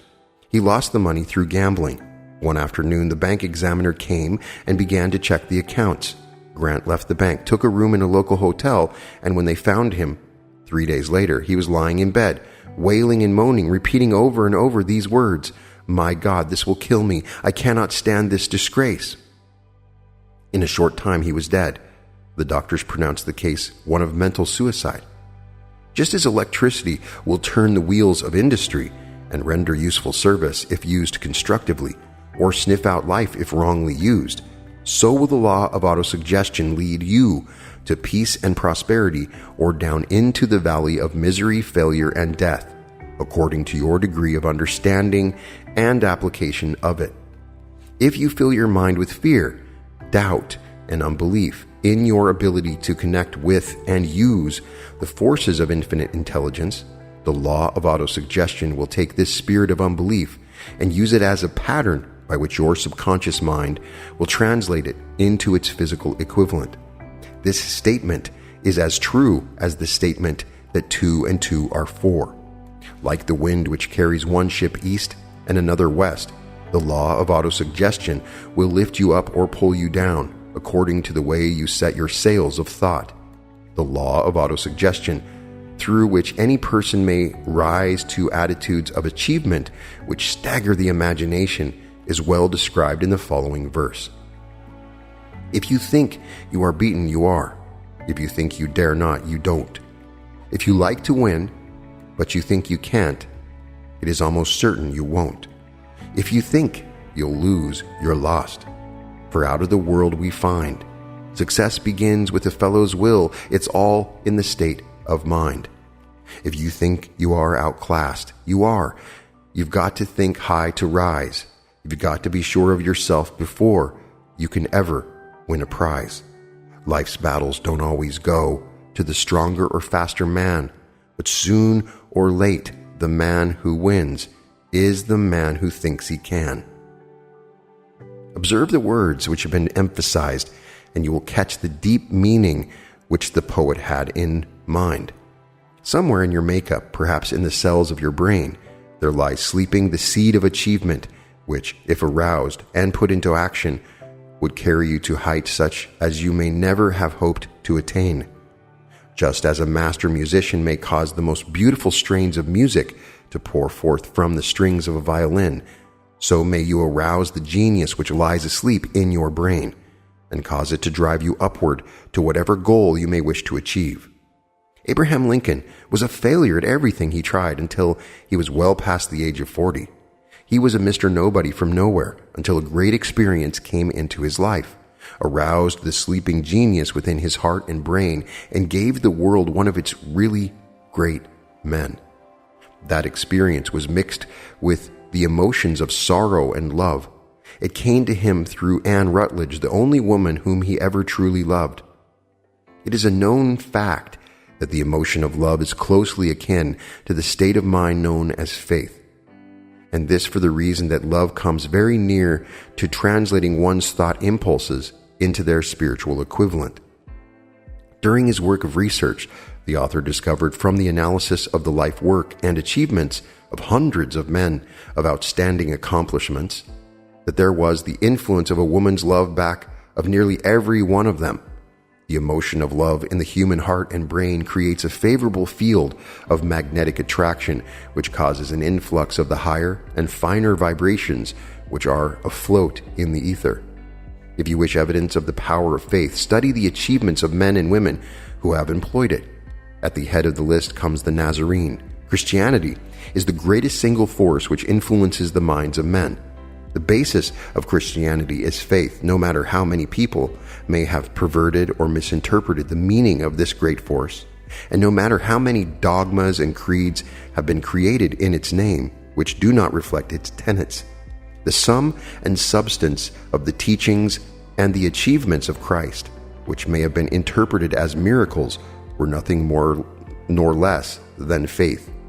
If there are any such phenomena as miracles, they are produced only through the state of mind known as faith. Some teachers of religions and many who call themselves Christians neither understand nor practice faith. Let us consider the power of faith as it is now being demonstrated by a man who is well known to all civilization, Mahatma Gandhi of India. In this man, the world has one of the most astounding examples known to civilization of the possibilities of faith.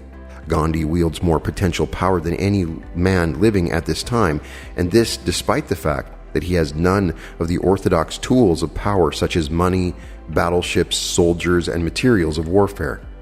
Gandhi has no money, he has no home, he does not own a suit of clothes, but he does have power.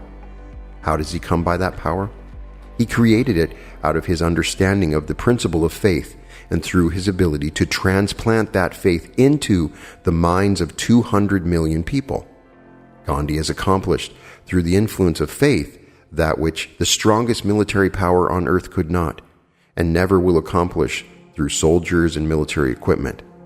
He has accomplished the astounding feat of influencing 200 million minds to coalesce and move in unison as a single mind. What other force on earth except faith could do as much? There will come a day when employees as well as employers will discover the possibilities of faith. That day is dawning. The whole world has had ample opportunity during the recent business depression to witness what the lack of faith will do to business. Surely, civilization has produced a sufficient number of intelligent human beings to make use of this great lesson which the depression has taught the world. During this depression, the world had evidence in abundance that widespread fear will paralyze the wheels of industry and business. Out of this experience will arise leaders in business and industry who will profit by the example which Gandhi has set for the world, and they will apply to business the same tactics which he has used in building the greatest following known in the history of the world. These leaders will come from the rank and file of the unknown men and women who now labor in the steel plants, the coal mines, the automobile factories, and in the small towns and cities of America. Business is due for reform. Make no mistake about this.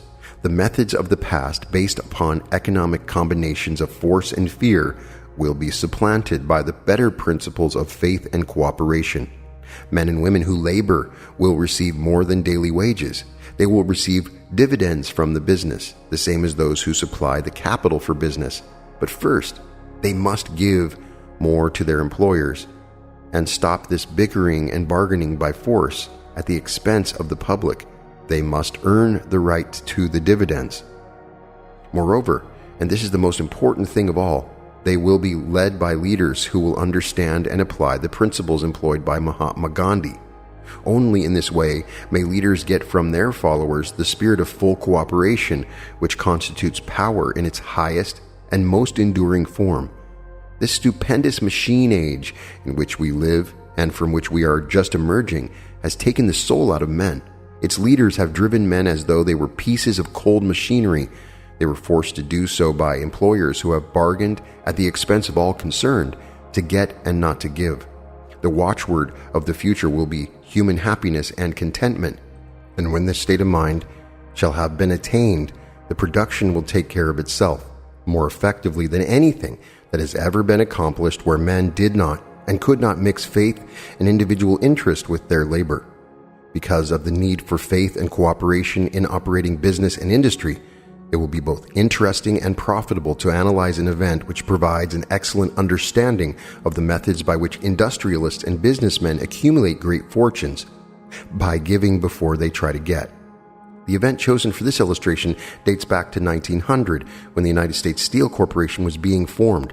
As you read the story, keep in mind these fundamental facts, and you will understand how ideas have been converted into huge fortunes. First, the huge United States Steel Corporation was born in the mind of Charles M. Schwab in the form of an idea he created through his imagination. Second, he mixed faith with his idea. Third, he formulated a plan for the transformation of his idea into physical and financial reality. Fourth, he put his plan into action with his famous speech at the University Club. Fifth, he applied and followed through on his plan with persistence and backed it with firm decision until it had been fully carried out. Sixth, he prepared the way for success by a burning desire for success. If you are one of those who have often wondered how great fortunes are accumulated, this story of the creation of the United States Steel Corporation will be enlightening. If you have any doubt that men can think and grow rich, this story should dispel that doubt, because you can plainly see in the story of the United States Steel that application of a major portion of the 13 principles described in this book. This astounding description of the power of an idea was dramatically told by John Lowell in the New York World Telegram, with whose courtesy it is here reprinted. A pretty after-dinner speech for $1 billion. When on the evening of December 12, 1900, some 80 of the nation's financial nobility gathered in the banquet hall of the University Club on Fifth Avenue to do honor to a young man from out of the West. Not half the dozen of the guests realized they were to witness the most significant episode in American industrial history. J. Edward Simmons and Charles Stewart Smith, their hearts full of gratitude for the lavish hospitality bestowed on them by Charles M. Schwab during a recent visit to Pittsburgh, had arranged the dinner to introduce 38-year-old Steelman to Eastern Banking Society. But they didn't expect him to stampede the convention. They warned him, in fact, that the bosoms within New York's stuffed shirts would not be responsive to oratory, and that if he didn't want to bore the Stillmans and Harrimans and Vanderbilts, he had better limit himself to 15 or 20 minutes of polite vaporings and let it go at that. Even John Pierpont Morgan, sitting on the right hand of Schwab as became his imperial dignity, intended to grace the banquet table with his presence only briefly, and so far as the press and public were concerned, the whole affair was of so little moment that no mention of it found its way into print the next day. So, the two hosts and their distinguished guests ate their way through the usual 7 or 8 courses. There was little conversation, and what there was of it was restrained. Few of the bankers and brokers had met Schwab, whose career had flowered along the banks of the Monongahela, and none knew him well. But before the evening was over, they, and with them Money Master Morgan, were to be swept off their feet, and a $1 billion baby, the United States Steel Corporation, was to be conceived. It is perhaps unfortunate, for the sake of history, that no record of Charles Schwab's speech at the dinner ever was made.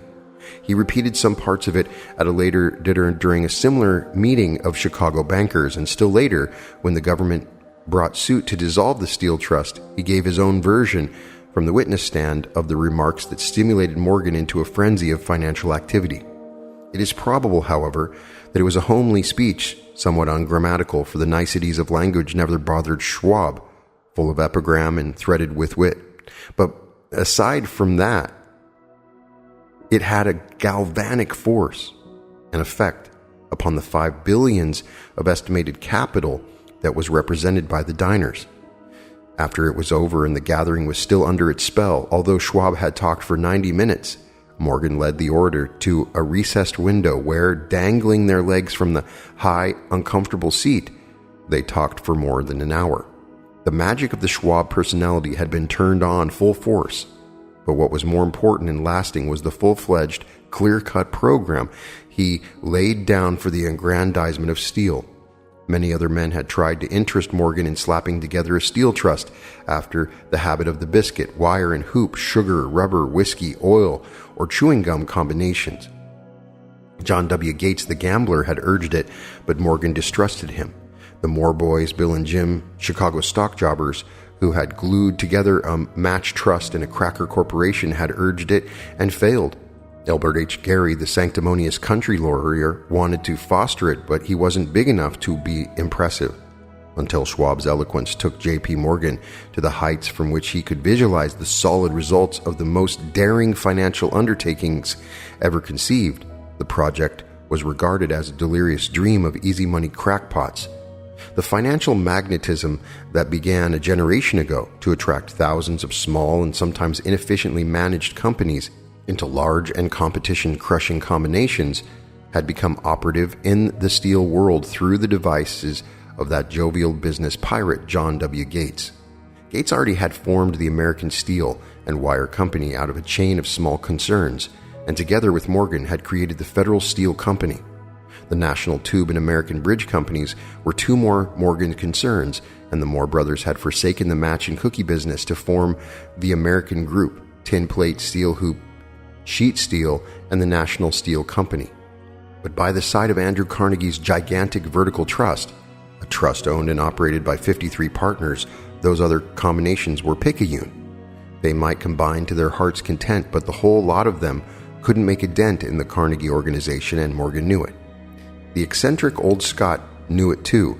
From the magnificent heights of Skibbo Castle, he had viewed first with amusement and then with resentment the attempts of Morgan's smaller companies to cut into his business. When the attempts became too bold, Carnegie's temper was translated into anger and retaliation.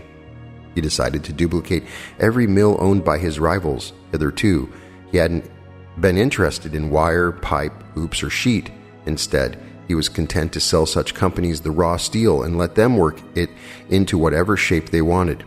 Now, with Schwab as his chief and able lieutenant, he planned to drive his enemies to the wall. So it was that in the speech of Charles M. Schwab, Morgan saw the answer to his problems of combination. A trust without Carnegie, giant of them all, would be no trust at all. A plum pudding, as one writer said, without the plums. Schwab's speech on the night of December 12, 1900, undoubtedly carried the inference, though not the pledge, that the vast Carnegie enterprise could be brought under the Morgan tent. He talked of the world future for steel, of reorganization for efficiency, of specialization, of the scrapping of unsuccessful mills and concentration of effort on the flourishing properties, of economies in the war traffic, of economies in overhead and administrative departments, of capturing foreign markets. More than that, he told the buccaneers among them wherein lay the errors of their customary piracy. Their purposes, he inferred, had been to create monopolies, raise prices, and pay themselves fat dividends out of the privilege. Schwab condemned the system in his heartiest manner. The short-sightedness of such a policy, he told his hearers, lay in the fact that it restricted the market in an era when everything cried for expansion. By cheapening the cost of steel, he argued, an ever-expanding market would be created, more uses for steel would be devised, and a goodly portion of the world trade would be captured. Actually, though he did not know it, Schwab was an apostle of modern mass production. So the dinner at the University Club came to an end. Morgan went home to think about Schwab's rosy predictions. Schwab went back to Pittsburgh to run the steel business for Andrew Carnegie, while Gary and the rest went back to their stock tickers to fiddle around in anticipation of the next move. It was not long coming. It took Morgan 1 week to digest the feast of reason Schwab had placed before him. When he had assured himself that no financial indigestion was to result, he sent for Schwab and found that young man rather coy. Mr. Carnegie, Schwab indicated, might not like it if he found his trusted company president had been flirting with the Emperor of Wall Street, the street upon which Carnegie was resolved never to tread. Then it was suggested by John W. Gates, the go-between, that if Schwab happened to be in the Bellevue Hotel in Philadelphia, J.P. Morgan might also happen to be there. When Schwab arrived, however, Morgan was inconveniently ill at his New York home, and so, on the elder man's pressing invitation, Schwab went to New York and presented himself at the door of the financier's library. Now, certain economic historians have professed the belief that from the beginning to the end of the drama, the stage was set by Andrew Carnegie, that the dinner to Schwab, the famous speech, the Sunday night conference between Schwab and the Money King were events arranged by the canny Scot. The truth is exactly the opposite. When Schwab was called in to consummate the deal, he didn't even know whether the little boss, as Andrew was called, would so much as listen to an order to sell, particularly to a group of men whom Andrew regarded as being endowed with something less than holiness. But Schwab did take into conference with him, in his own handwriting, 6 sheets of copperplate figures, representing to his mind the physical worth and the potential earning capacity of every steel company he regarded as an essential star in the new metal firmament. 4 men pondered over these figures all night. The chief, of course, was Morgan, steadfast in his belief in the divine right of money. With him was his aristocratic partner, Robert Bacon, a scholar and a gentleman. The third was John W. Gates, whom Morgan scorned as a gambler and used as a tool. The fourth was Schwab, who knew more about the process of making and selling steel than any whole group of men then living throughout that conference. The Pittsburghers' figures were never questioned. If he said a company was worth so much, then it was worth that much and no more. He was insistent, too, upon including in the combination only those concerns he nominated. He had conceived a corporation in which there would be no duplication, not even to satisfy the greed of friends who wanted to unload their companies upon the broad Morgan shoulders. Thus, he left out, by design, a number of the larger concerns upon which the walruses and carpenters of Wall Street had cast hungry eyes. When dawn came, Morgan rose and straightened his back. Only one question remained. "Do you think you can persuade Andrew Carnegie to sell?" he asked. "I can try," said Schwab. "If you can get him to sell, I will undertake the matter," said Morgan. So far, so good. But would Carnegie sell? How much would he demand? Schwab thought about $320 million. What would he take payment in? Common or preferred stocks, bonds, cash? Nobody could raise $350 million in cash. There was a golf game in January on the frost-cracking heath of the St. Andrew's Links in Westchester, with Andrew bundled up in sweaters against the cold and Charlie talking volubly as usual to keep his spirits up. but no word of business was mentioned until the pair sat down in the cozy warmth of the Carnegie cottage hard by. Then, with the same persuasiveness that had hypnotized 80 millionaires at the university club, Schwab poured out the glittering promises of retirement in comfort, of untold millions to satisfy the old man's social caprices. Carnegie capitulated, wrote a figure on a slip of paper, handed it to Schwab, and said, "All right, that's what we'll sell for." The figure was approximately $400 million and was reached by taking the $320 million mentioned by Schwab as a basic figure and adding to it $80 million to represent the increased capital value over the previous 2 years. Later, on the deck of a transatlantic liner, the Scotsman said ruefully to Morgan, "I wish I'd asked for you for $100 million more." "If you had asked for it, you'd have gotten it," Morgan told him cheerfully. There was an uproar, of course. A British correspondent cabled that the foreign steel world was appalled by the gigantic combination. President Hadley of Yale declared that unless trusts were regulated, the country might expect an emperor in Washington within the next 25 years. But that able stock manipulating Keene went at his work of shoving the new stock at the public so vigorously that all the excess water, estimated by some at nearly 600 million, was absorbed in a twinkling. So Carnegie had his millions, and the Morgan Syndicate had 62 million for all its trouble, and all the boys from Gates to Gary had their millions. The 38-year-old Schwab had his reward. He was made president of the new corporation and remained in control until 1903. The dramatic story of big business, which you have just finished, was included in this book because it is a perfect illustration of the method by which desire can be transmuted into its physical equivalent. I imagine some readers will question the statement that a mere intangible desire can be converted into its physical equivalent. Doubtless some will say, you cannot convert nothing into something. The answer is in the story of United States Steel.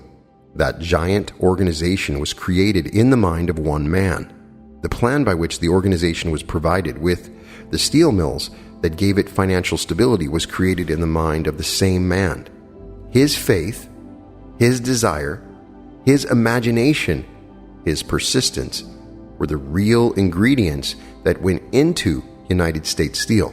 The steel mills and mechanical equipment acquired by the corporation after it had been brought into legal existence were incidental, but careful analysis will disclose the fact that the appraised value of the properties acquired by the corporation increased in value by an estimated $600 million by the mere transaction which consolidated them under one management.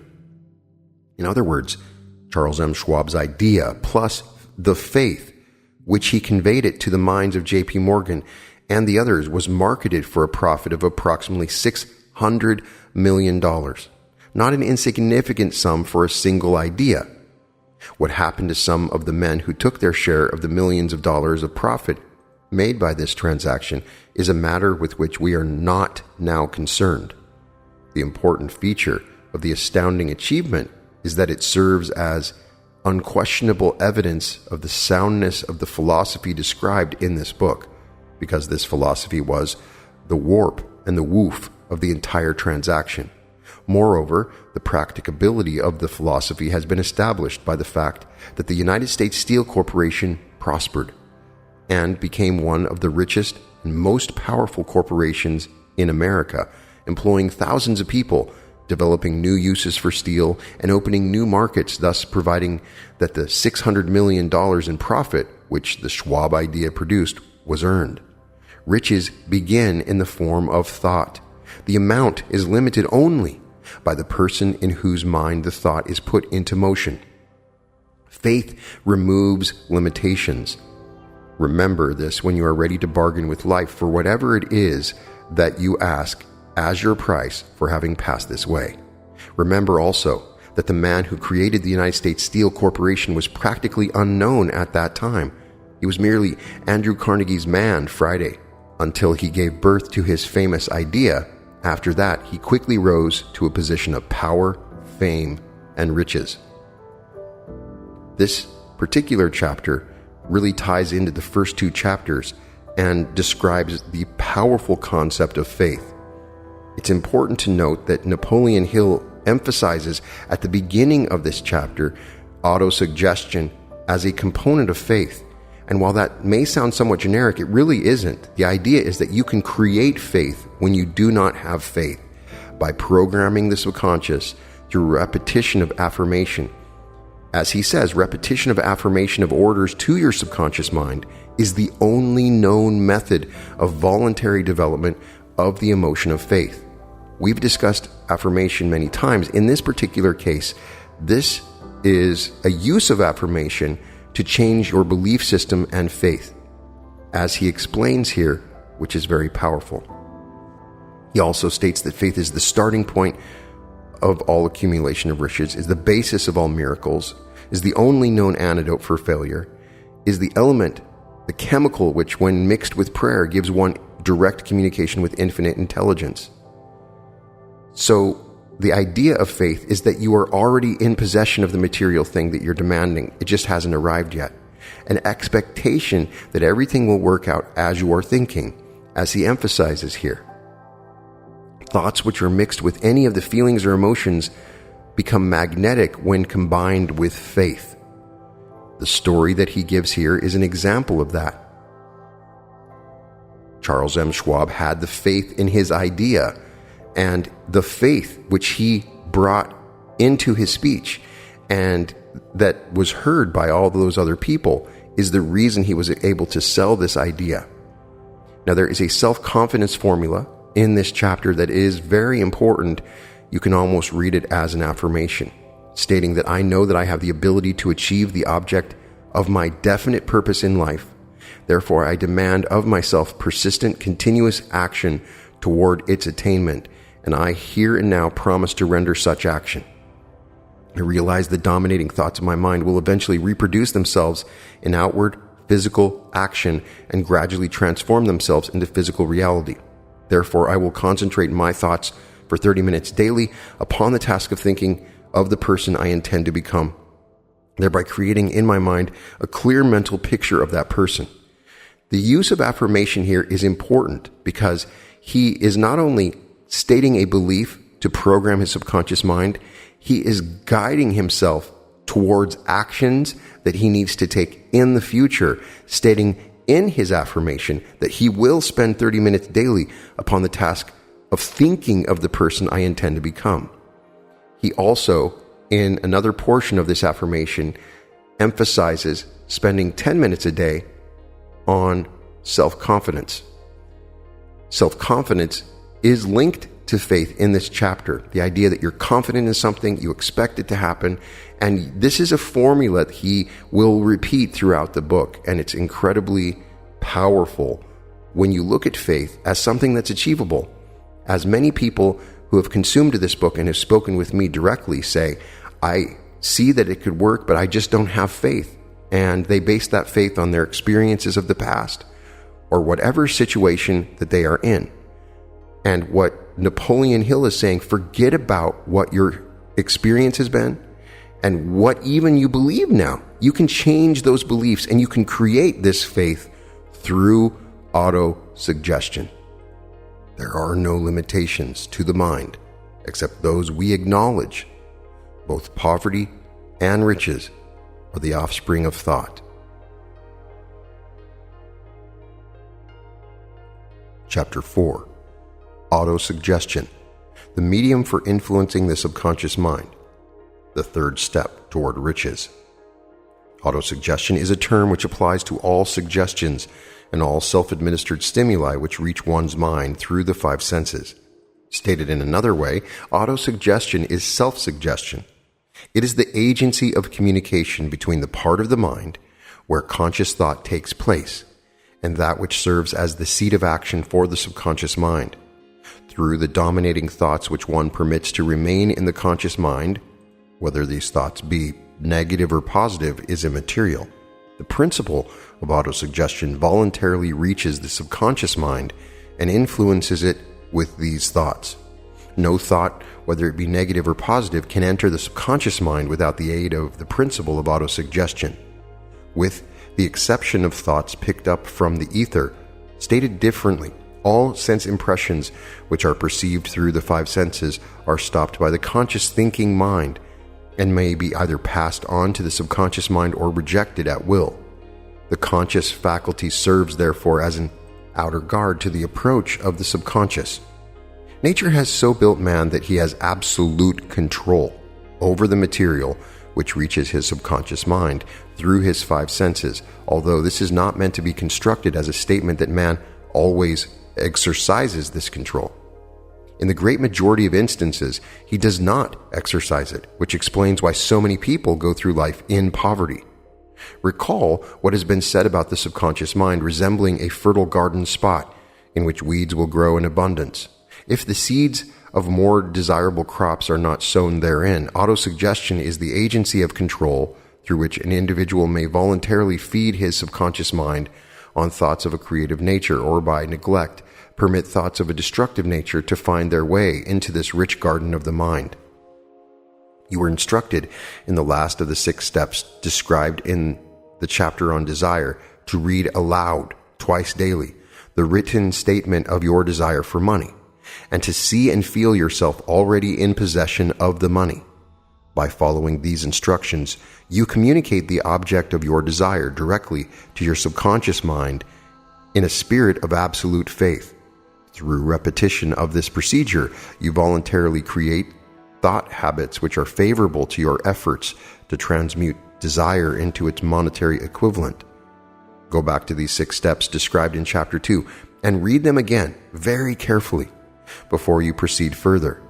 Then, when you come to it, read very carefully the 4 instructions for the organization of your mastermind group described in the chapter on organized planning.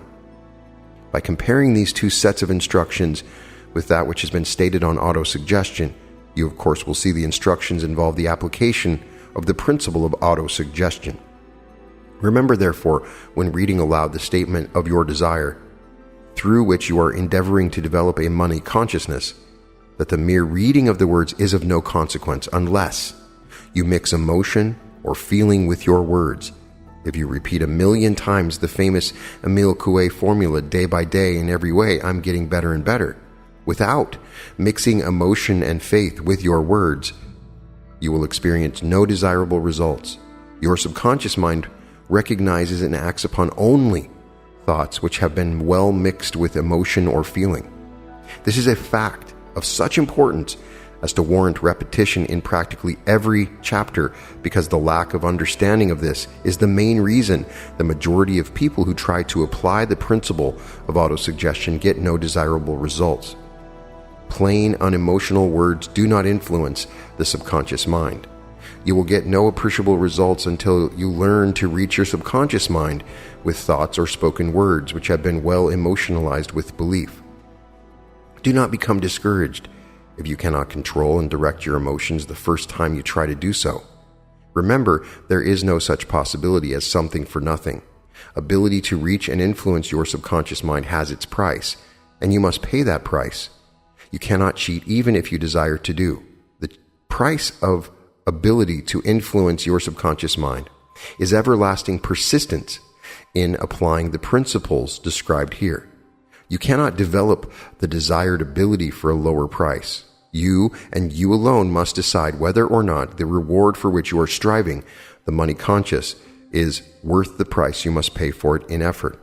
Wisdom and cleverness alone will not attract and retain money, except in a few very rare instances, where the law of averages favors the attraction of money through these sources. The method of attracting money described here does not depend upon the law of averages. Moreover, the method plays no favorites. It will work for one person as effectively as it will for another. Where failure is experienced, it is the individual, not the method, which has failed. If you try and fail, make another effort, and still another until you succeed. Your ability to use the principle of autosuggestion will depend very largely upon your capacity to concentrate upon a given desire until that desire becomes a burning obsession. When you begin to carry out the instructions in connections with the 6 steps described in the 2nd chapter, it will be necessary for you to make use of the principle of concentration. Let us here offer suggestions for the effective use of concentration. When you begin to carry out the first of the 6 steps, which instructs you to fix in your own mind the exact amount of money you desire. Hold your thoughts on that money by concentration or fixation of attention with your eyes closed until you can actually see the physical appearance of the money. Do this at least once each day.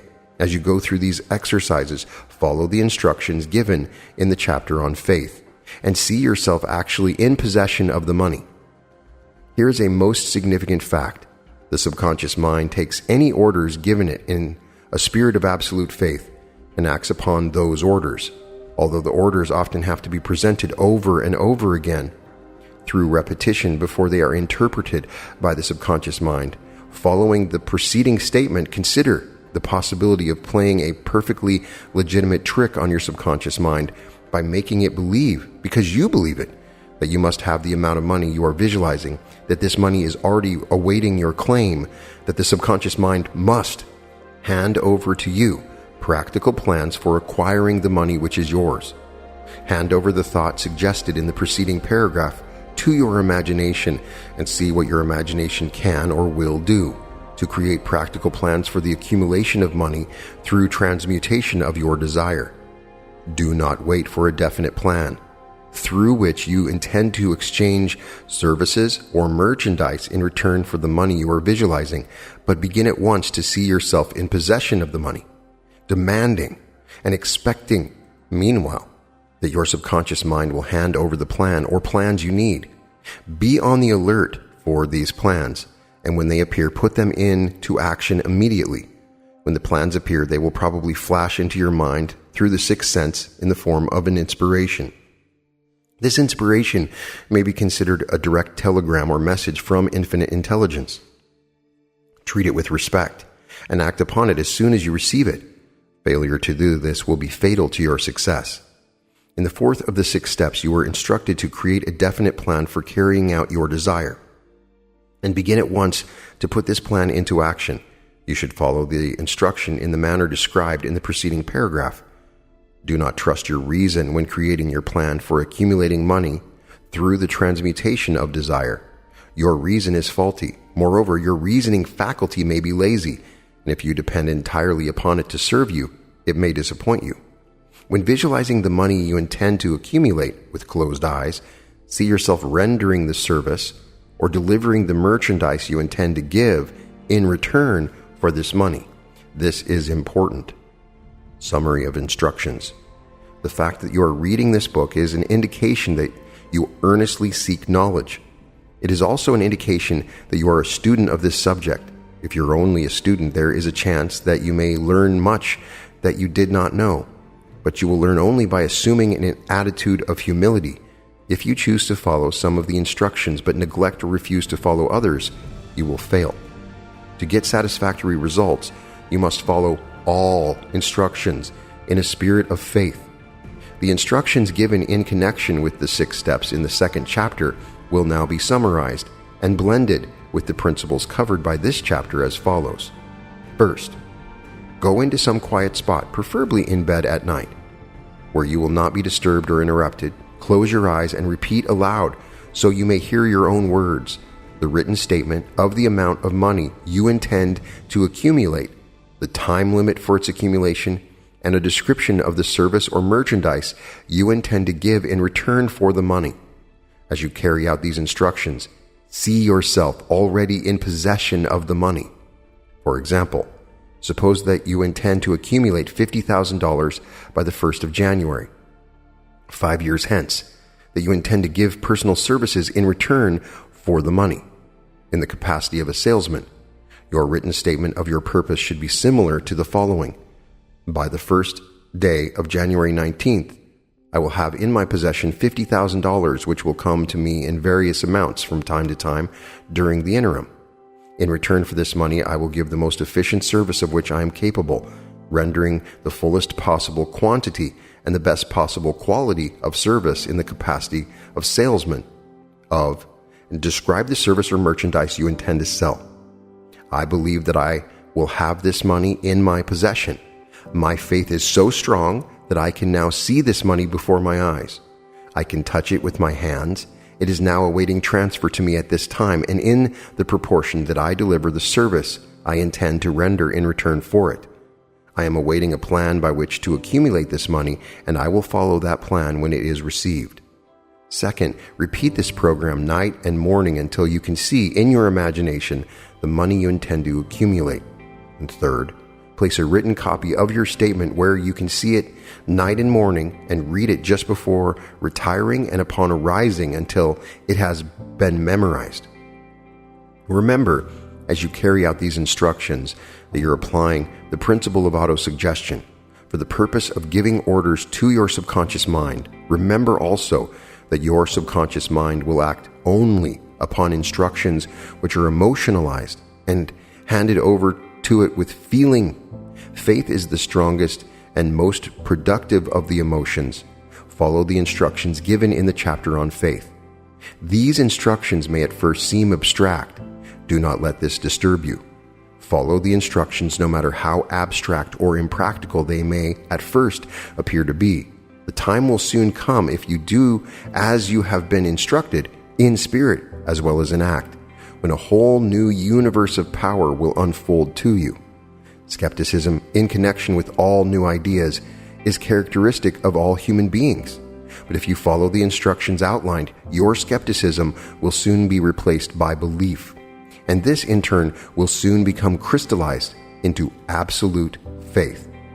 Then you will have arrived at the point where you may truly say, I am the master of my fate. I am the captain of my soul. Many philosophers have made the statement that man is the master of his own earthly destiny, but most of them have failed to say why he is the master.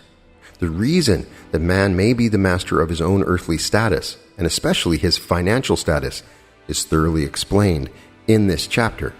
Man may become the master of himself and of his environment because he has the power to influence his own subconscious mind, and through it gain the cooperation of infinite intelligence. You are now reading the chapter which represents the keystone to the arch of this philosophy. The instructions contained in this chapter must be understood and applied with persistence if you succeed in transmuting desire into money. The actual performance of transmuting desire into money involves the use of autosuggestion as an agency by which one may reach and influence the subconscious mind. The other principles are simply tools with which to apply autosuggestion. Keep this thought in mind, and you will at all times be conscious of the important part of the principle of autosuggestion is to play in your efforts to accumulate money through the methods described in this book. Carry out these instructions as though you were a small child. Inject into your efforts something of the faith of a child. The author has been most careful to see that no impractical instructions were included because of his sincere desire to be helpful. After you have read the entire book, come back to this chapter and follow in spirit and in action this instruction. Read the entire chapter aloud once every night until you become thoroughly convinced that the principle of autosuggestion is sound, that it will accomplish for you all that has been claimed for it as you read, underscore with a pencil every sentence which impresses you favorably. Follow the foregoing instructions to the letter, and it will open the way for a complete understanding and a mastery of the principles of success. This is an amazing chapter that you should come back to time after time if you want to understand the way to do affirmations. There are many people that simply repeat affirmations all the time, and then they will say, hey, this doesn't work. Why isn't it working? You get the very secret of using affirmations in this chapter. It's a short chapter, but it emphasizes that you must give these affirmations with emotion. The mere reading of the words is of no consequence unless you mix emotion or feelings with your words. You can repeat an affirmation 1,000,000 times a day, but it will be inconsequential to your subconscious. In order for your subconscious to get the instructions, it must be accompanied by a feeling. The feeling is the secret to the autosuggestion. He states that clearly here, and you get an example of how to create your own autosuggestion, how to put it together, and how to apply it on a daily basis. But the key Whatever affirmation that you have created, any statement that you read on a regular basis, you must create a burning obsession that is emotionalized in the words that you used. And when you do that, the subconscious is signaled to knowing that this is key and important, and you will see the outpicturing of your autosuggestion in your reality.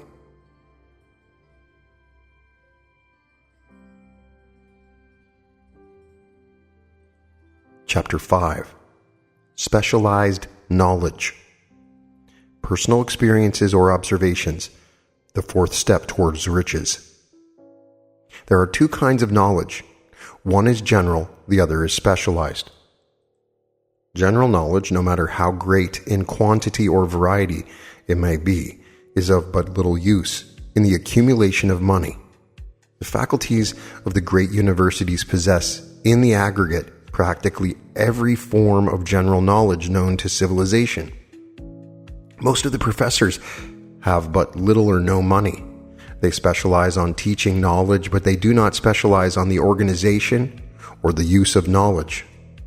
Knowledge will not attract money unless it is organized and intelligently directed through practical plans of action to the definite end of accumulation of money. Lack of understanding of this fact has been the source of confusion to millions of people who falsely believe that knowledge is power. It is nothing of the sort. Knowledge is only potential power. It becomes power only when and if it is organized into definite plans of action and directed to a definite end. This missing link in all systems of education known to civilization today may be found in the failure of educational institutions to teach their students how to organize and use knowledge after they acquire it. Many people make the mistake of assuming that because Henry Ford had but little schooling, he is not a man of education. Those who make this mistake do not know Henry Ford, nor do they understand the real meaning of the word educate. That word is derived from the Latin word educo, meaning to educe, to draw out, to develop from within.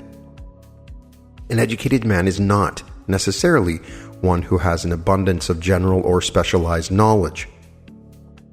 An educated man is one who has so developed the faculties of his mind that he may acquire anything he wants, or its equivalent, without violating the rights of others.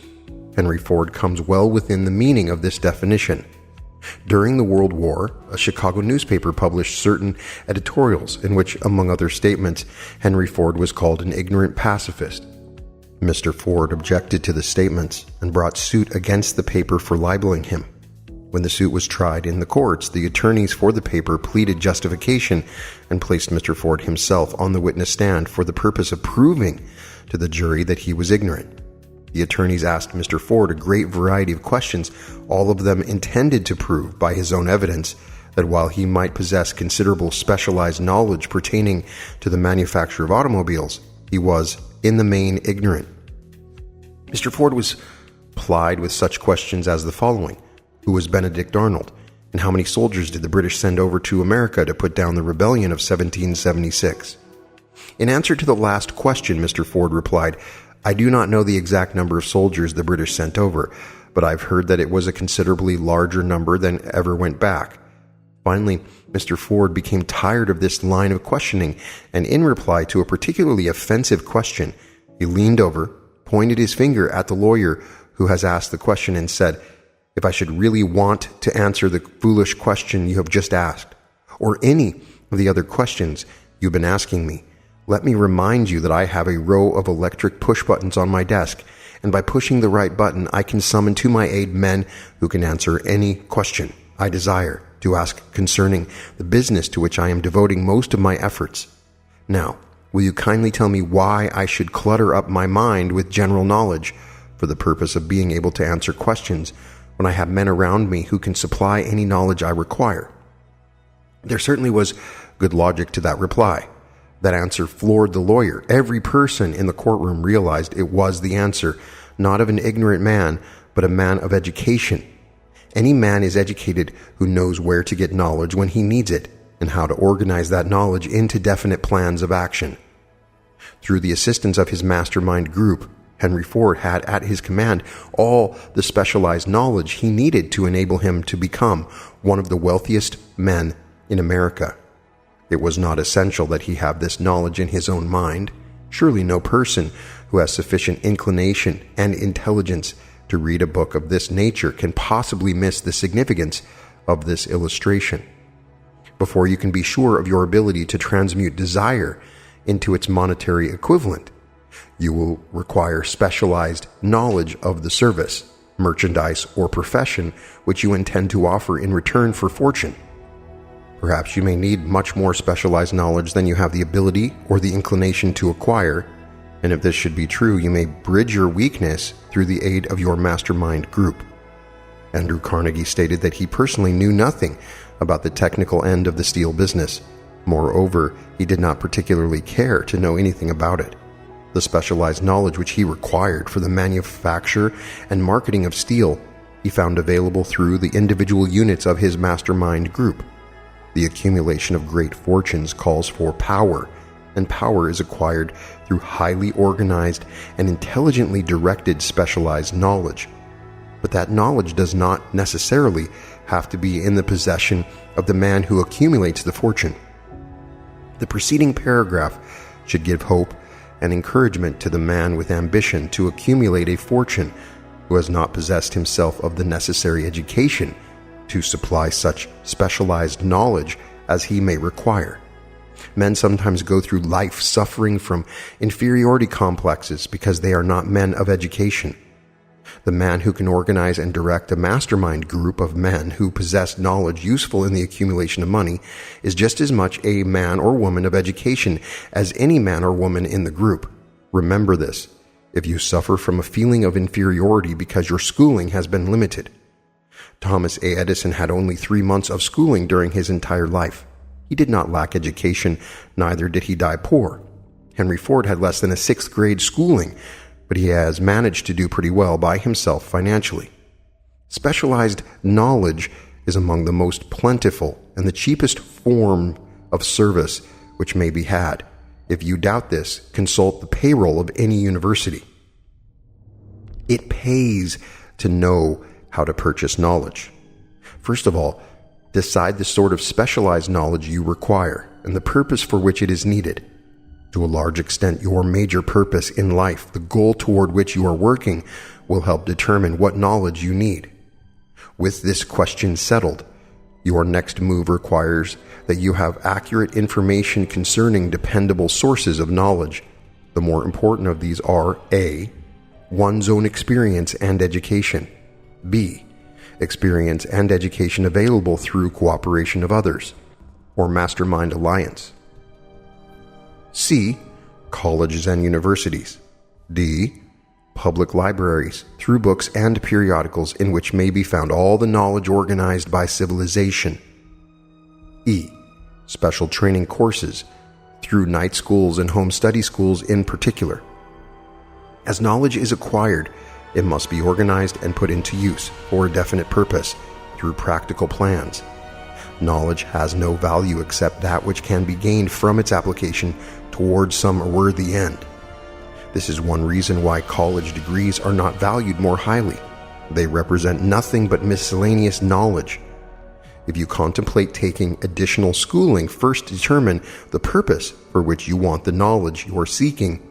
Then learn where this particular sort of knowledge can be obtained from reliable sources. Successful men in all callings never stop acquiring specialized knowledge related to their major purpose, business, or profession. Those who are not successful usually make the mistake of believing that the knowledge acquiring period ends when one finishes school. The truth is that schooling does but little more than to put one in the way of learning how to acquire practical knowledge. With this changed world, which began at the end of the economic collapse, came also astounding changes in educational requirements. The order of the day is specialization. This truth was emphasized by Robert P. Moore, Secretary of Appointments of Columbia University. Specialists most sought. Particularly sought after by employing companies are candidates who have specialized in some field, business school graduates with training in accounting and statistics, engineers of all varieties, journalists, architects, chemists, and also outstanding leaders and activity men of the senior class. The man who has been active on the campus, whose personality is such that he gets along with all kinds of people, and who has done an adequate job with his studies, has a most decided edge over the strictly academic student. Some of these, because of their all-around qualifications, have received several offers of positions, a few of them as many as 6. In departing from the conception that the straight-A student was invariably the one to get the choice of the better jobs, Mr. Moore said that most companies look not only to academic records, but to activity records and personalities of the students. One of the largest industrial companies, the leader in its field, in writing to Mr. Moore concerning prospective seniors at the college, said, "We are interested primarily in finding men and women who can make exceptional progress in management work. For this reason, we emphasize qualities of character, intelligence, and personality far more than specific educational background." Apprenticeship proposed. Proposing a system of apprenticing students in offices, stores, and industrial occupations during the summer vacation, Mr. Moore asserts that after the first 2 or 3 years of college, every student should be asked to choose a definite future course and to call a halt if he has been merely pleasantly drifting without purpose through an unspecialized academic curriculum. Colleges and universities must face the practical consideration that all professions and occupations now demand specialists, he said, urging that educational institutions accept more direct responsibility for vocational guidance. One of the most reliable and practical sources of knowledge available to those who need specialized schooling is the night schools operated in most large cities. The correspondence schools give specialized training anywhere the U.S. males go, on all subjects that can be taught by the extension method. One advantage of home study training is the flexibility of the study program, which permits one to study during spare time. Another stupendous advantage of home study training, if the school is carefully chosen, is the fact that most courses offered by home study schools carry with them generous privileges of consultation, which can be priceless value to those needing specialized knowledge. No matter where you live, you can share the benefits. Anything acquired without effort and without cost is generally unappreciated, often discredited. Perhaps this is why we get so little from our marvelous opportunity in public schools. The self-discipline one receives from a definite program of specialized study makes up to some extent for the wasted opportunity when knowledge was available without cost. Correspondence schools are highly organized business institutions. Their tuition fees are so low that they are forced to insist upon prompt payments. Being asked to pay, whether the student makes good grades or poor, has the effect of causing one to follow through with the course when he should otherwise drop it. The correspondence schools have not stressed this point sufficiently, for the truth is their collection department constitute the very finest sort of training on decision, promptness, action, and the habit of finishing that which one begins. I learned this from experience more than 25 years ago. I enrolled for a home study course in advertising. After completing 8 or 10 lessons, I stopped studying, but the school did not stop sending me bills. Moreover, it insisted upon payment, whether I kept up my studies or not. I decided that if I had to pay for the course, which I had legally obligated myself to do, I should complete the lessons and get my money's worth. I felt at the time that the collection system of the school was somewhat too well organized, but I learned later in life that it was a valuable part of my training for which no charge had been made. Being forced to pay, I went ahead and completed the course. Later in life, I discovered that the efficient collection system of that school had been worth much in the form of money earned because of the training in advertising I had so reluctantly taken.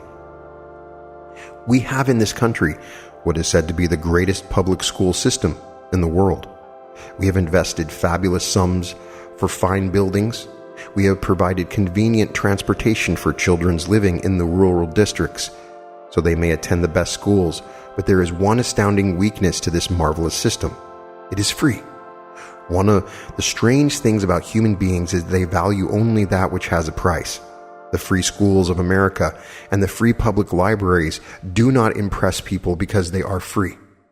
This is a major reason why so many people find it necessary to acquire additional training after they quit school and go to work.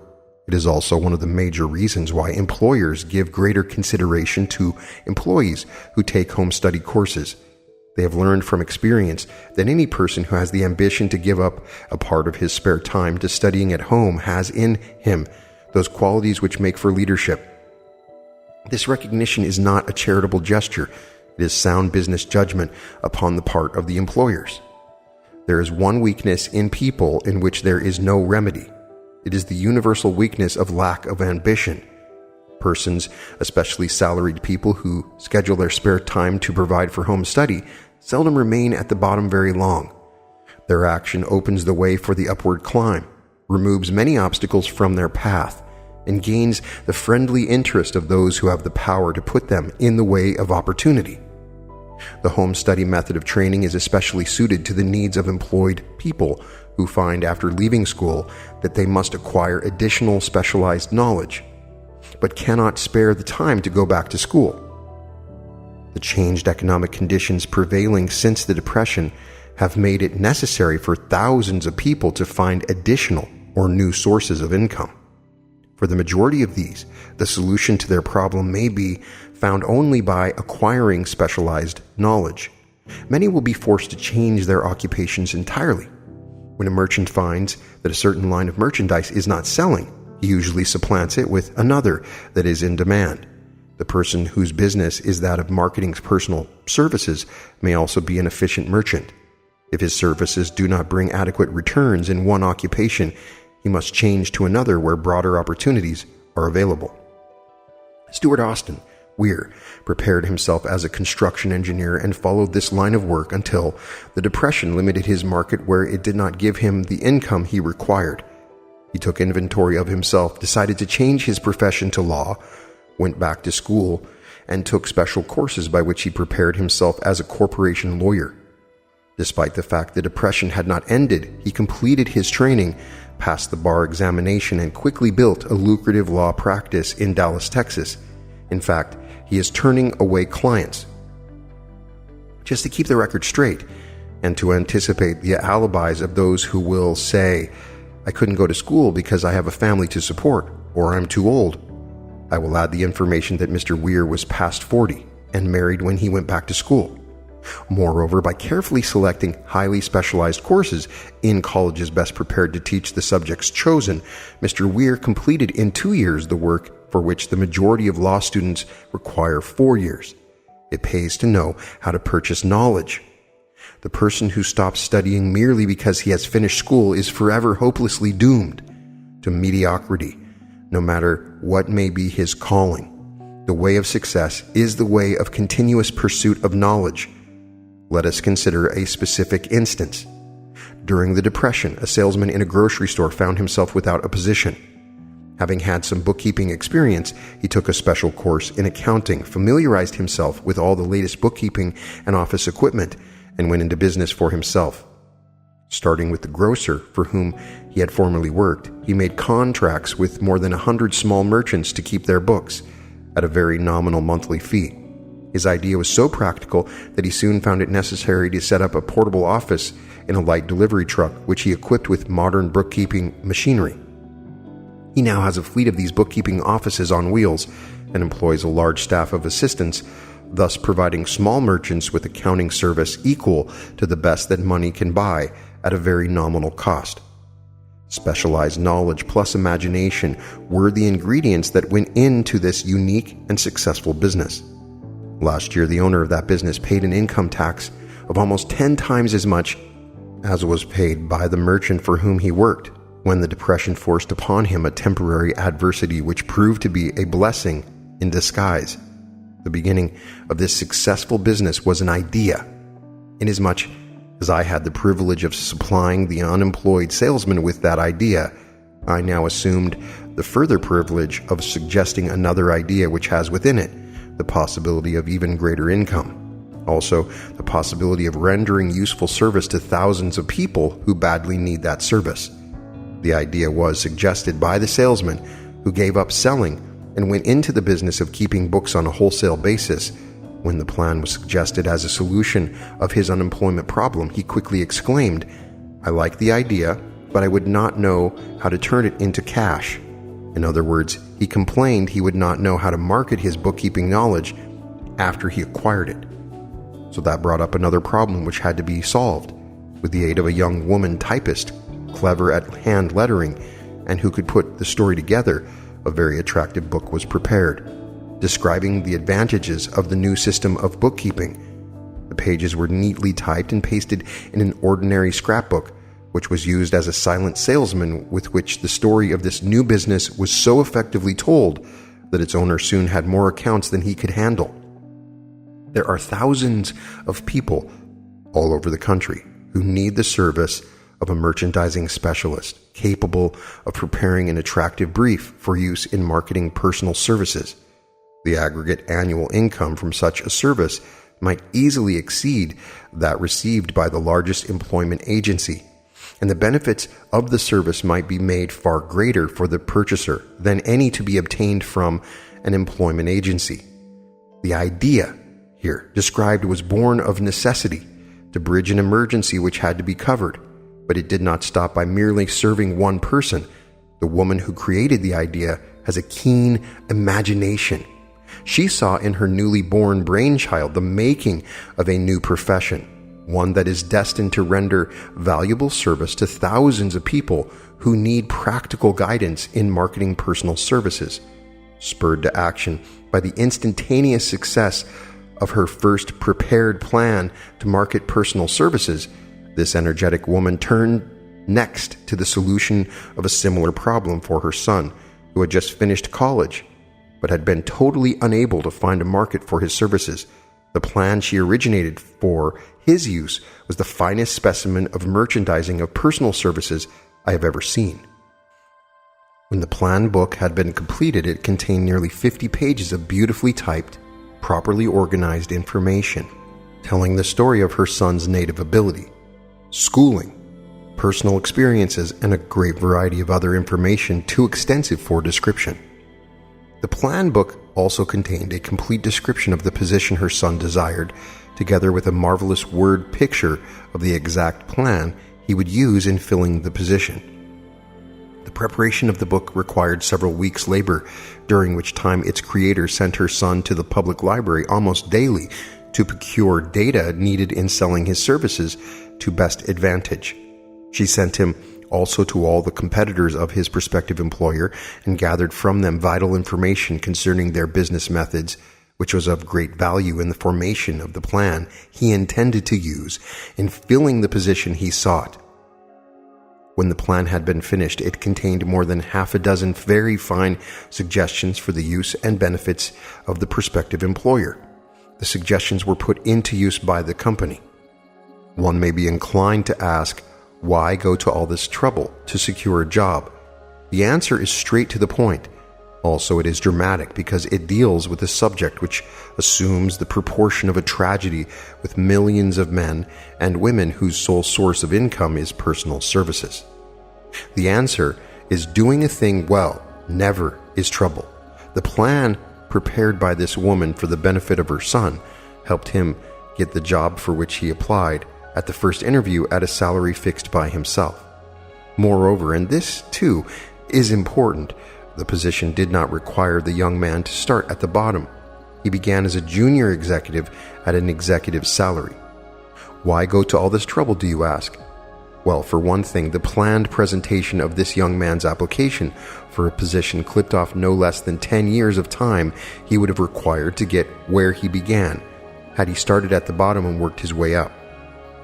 This idea of starting at the bottom and working one's way up may appear to be sound, but the major objection to it is this: too many of those who begin at the bottom never manage to lift their heads high enough to be seen by opportunity, so they remain at the bottom.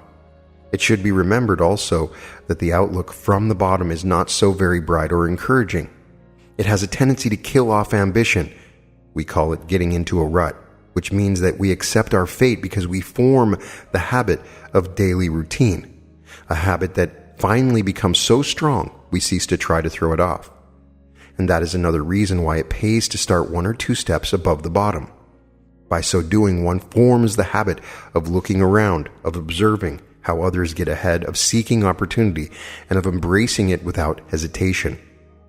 Dan Halpin is a splendid example of what I mean. During his college days, he was manager of the famous 1930 national championship Notre Dame football team when it was under the direction of the late Knute Rockne. Perhaps he was inspired by the great football coach to aim high and not mistake temporary defeat for failure, just as Andrew Carnegie, the great industrial leader, inspired his young business lieutenants to set high goals for themselves. At any rate, young Halpin finished college at a mighty unfavorable time when the Depression had made jobs scarce, so after a fling at investment banking and motion pictures, he took the first opening with a potential future he could find, selling electrical hearing aids on a commission basis. Anyone could start in that sort of job, and Halpin knew it, but it was enough to open the door of opportunity to him. For almost 2 years, he continued in a job not to his liking, and he would never have risen above that job if he had not done something about his dissatisfaction. He aimed first at the job of assistant sales manager of his company and got the job. That one step upward placed him high enough above the crowd to enable him to see still greater opportunity also. It placed him where opportunity could see him. He made such a fine record selling hearing aids that M. Andrews, chairman of the board of Dictograph Products Company, a business competitor of the company for which Halpin worked, wanted to know something about that man, Dan Halpin, who was taking big sales away from the long-established Dictograph Company. He sent for Halpin. When the interview was over, Halpin was the new sales manager in charge of the Acousticon division. Then, to test young Halpin's mettle, Mr. Andrews went away to Florida for 3 months, leaving him to sink or swim in his new job. He did not sink. Knute Rockne's spirit of all the world loves a winner and has no time for a loser inspired him to put so much into his job that he was recently elected vice president of the company and general manager of the acquisition and silent radio division. A job which most men would be proud to earn through 10 years of loyal effort. Halpin turned the trick in little more than 6 months. It is difficult to say whether Mr. Andrews or Mr. Halpin is more deserving of eulogy for the reason that both showed evidence of having an abundance of that very rare quality known as imagination. Mr. Andrews deserves credit for seeing in young Halpin a go-getter of the highest order. Halpin deserves credit for refusing to compromise with life by accepting and keeping a job he did not want. And that is one of the major points I'm trying to emphasize through this entire philosophy, that we rise to high positions or remain at the bottom because of conditions we can control if we desire to control them. I am also trying to emphasize another point, namely that both success and failure are largely the results of habit. I have not the slightest doubt that Dan Halpin's close association with the greatest football coach America ever knew planted in his mind the same brand of desire to excel which made the Notre Dame football team world famous. Truly, there is something to the idea that hero worship is helpful, provided one worships a winner. Halpin tells me that Rockne was one of the world's greatest leaders of men in all history. My belief in the theory that business associations are vital factors both in failure and in success was recently demonstrated when my son Blair was negotiating with Dan Halpin for a position. Mr. Halpin offered him a beginning salary of about 1/2 what he could have gotten from a rival company. I brought parental pressure to bear and induced him to accept the place with Mr. Halpin because I believe that close association with one who refuses to compromise with circumstances he does not like is an asset that can never be measured in terms of money. The bottom is a monotonous, dreary, unprofitable place for any person. That is why I have taken the time to describe how lowly beginnings may be circumvented by proper planning. Also, that is why so much space has been devoted to a description of this new profession, created by a woman who was inspired to do a fine job of planning because she wanted her son to have a favorable break. with the changed conditions ushered in by the world economic collapse, came also the need for newer and better ways of marketing personal services. It is hard to determine why someone had not previously discovered this stupendous need. In view of the fact that more money changes hands in return for personal services than for any other purpose, the sum paid out monthly to people who work for wages and salaries is so huge that it runs into hundreds of millions, and the annual distribution amounts to billions. Perhaps some will find in the idea, here briefly described, the nucleus of the riches they desire. Ideas with much less merit have been the seedlings from which great fortunes have grown. Woolworth's 5 and 10 cent store idea, for example, had far less merit, but it piled up a fortune for its creator. Those seeing opportunity lurking in this suggestion will find valuable aid in the chapter on organized planning.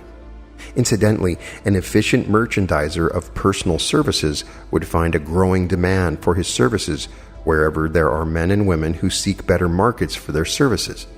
By applying the mastermind principle, a few people with suitable talent could form an alliance and having a paying business very quickly.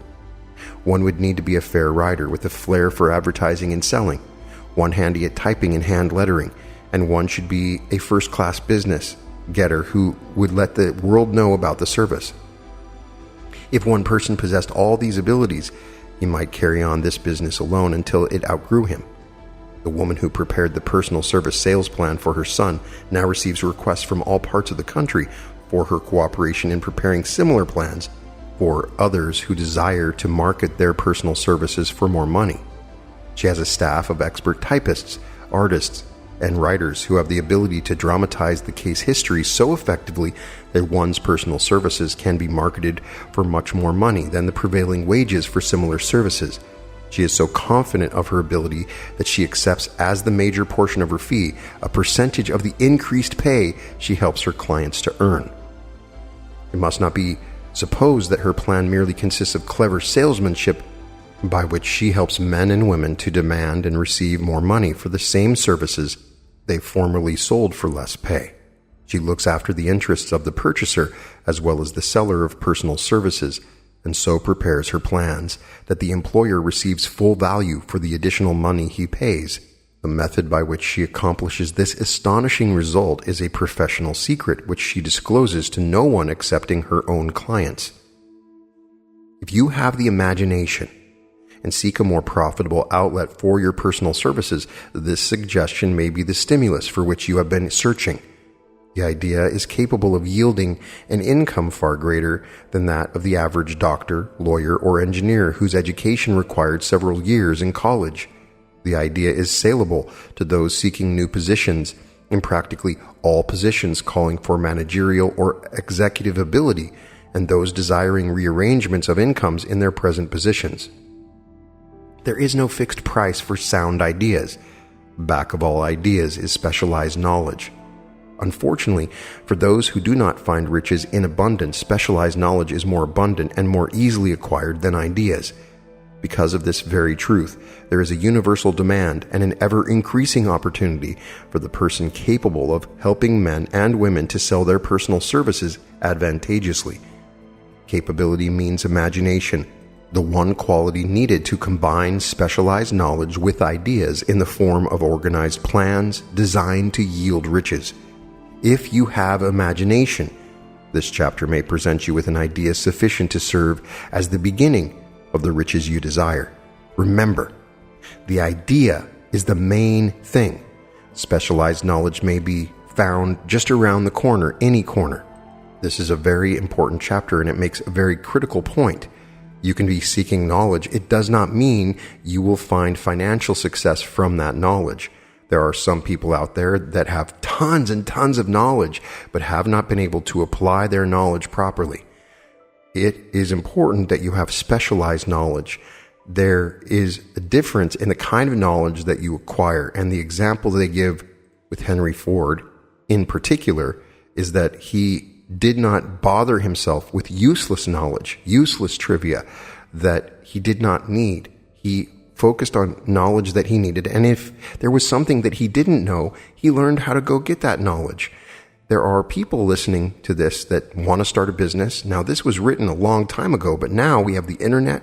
We have a variety of ways to research and get additional information, and you can use this chapter to understand that acquiring specialized knowledge in a specific field can be incredibly helpful on your path towards wealth. Additionally, this chapter makes the point that the way you sell yourself can be incredibly important. As I had learned when I got out of college and just did a rough resume and it wouldn't help, then I found a professional resume service that was able to put together the proper resume. And I would focus on the company that I was trying to get a job with and get specialized knowledge about them so that I could uniquely tailor my interview towards that company. That's just one of the ideas that you can get from this. But go back and learn that if you're just getting knowledge, focus on specific knowledge, then apply that knowledge with action using your imagination.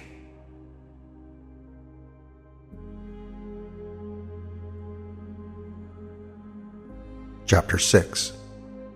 Imagination. The workshop of the mind. The fifth step toward riches.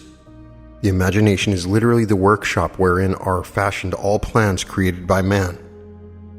The impulse, the desire, is given shape, form, and action through the aid of the imaginative faculty of the mind. It has been said that man can create anything which he can imagine. Of all the ages of civilization, this is the most favorable for the development of the imagination, because it is an age of rapid change. On every hand one may contact stimuli which develops the imagination.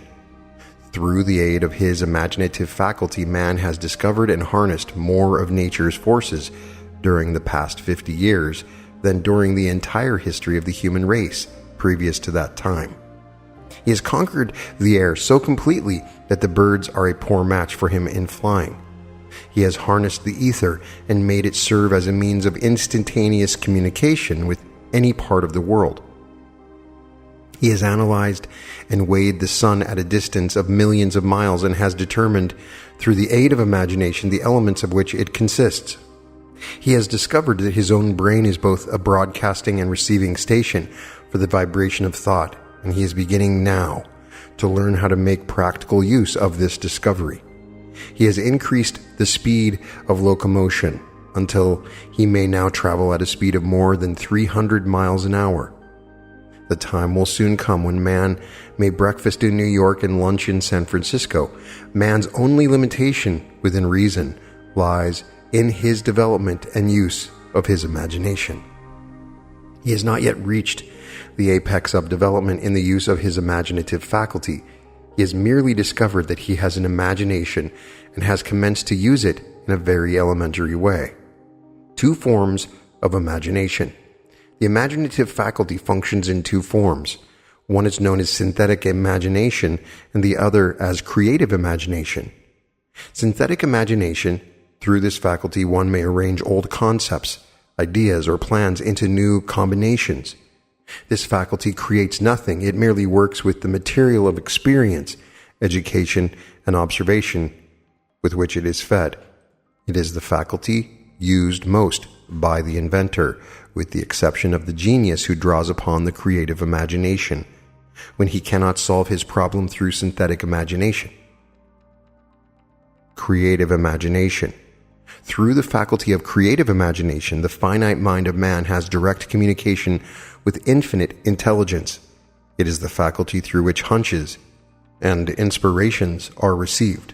It is by this faculty that all basic or new ideas are handed over to man. It is through this faculty that thought vibrations from the minds of others are received. It is through this faculty that one individual may tune in or communicate with the subconscious minds of other men.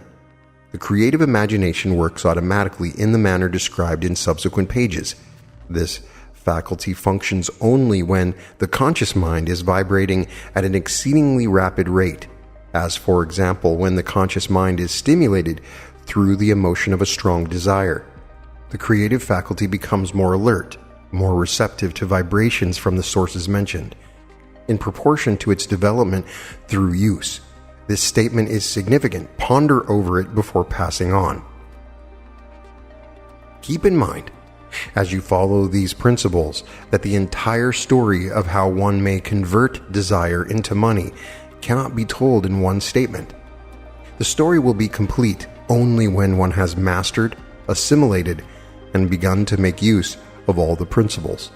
The great leaders of business, industry, finance, and the great artists, musicians, poets, and writers became great because they developed the faculty of creative imagination. Both the synthetic and creative faculties of imagination become more alert with use, just as any muscle or organ of the body develops through use. Desire is only a thought, an impulse. It is nebulous and ephemeral.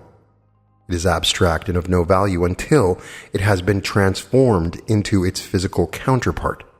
While the synthetic imagination is the one which will be used most frequently in the process of transforming the impulse of desire into money, you must keep in mind the fact that you may face circumstances and situations which demand use of the creative imagination as well. Your imaginative faculty may have become weak through inaction. It can be revived and made alert through use. This faculty does not die, though it may become quiescent through lack of use. Center your attention for the time being on the development of the synthetic imagination, because this is the faculty which you will use more often in the process of converting desire into money. Transformation of the intangible impulse of desire into the tangible reality of money calls for the use of plan or plans. These plans must be formed with the aid of the imagination, and mainly with the synthetic faculty. Read the entire book through, then come back to this chapter, and begin at once to put your imagination to work on the building of a plan, or plans, for the transformation of your desire into money. Detailed instructions for the building of plans have been given in almost every chapter. Carry out the instructions best suited to your needs. Reduce your plan to writing. If you have not already done so, the moment you complete this, you will have definitely given concrete form to the intangible desire. Read the preceding sentence once more. Read it aloud, very slowly, and as you do so, remember that the moment you reduce the statement of your desire and a plan for its realization to writing, you've actually taken the first of a series of steps which will enable you to convert the thought into its physical counterpart. The earth on which you live, you yourself and every other material thing are the result of evolutionary change, through which microscopic bits of matter have been organized and arranged in an orderly fashion.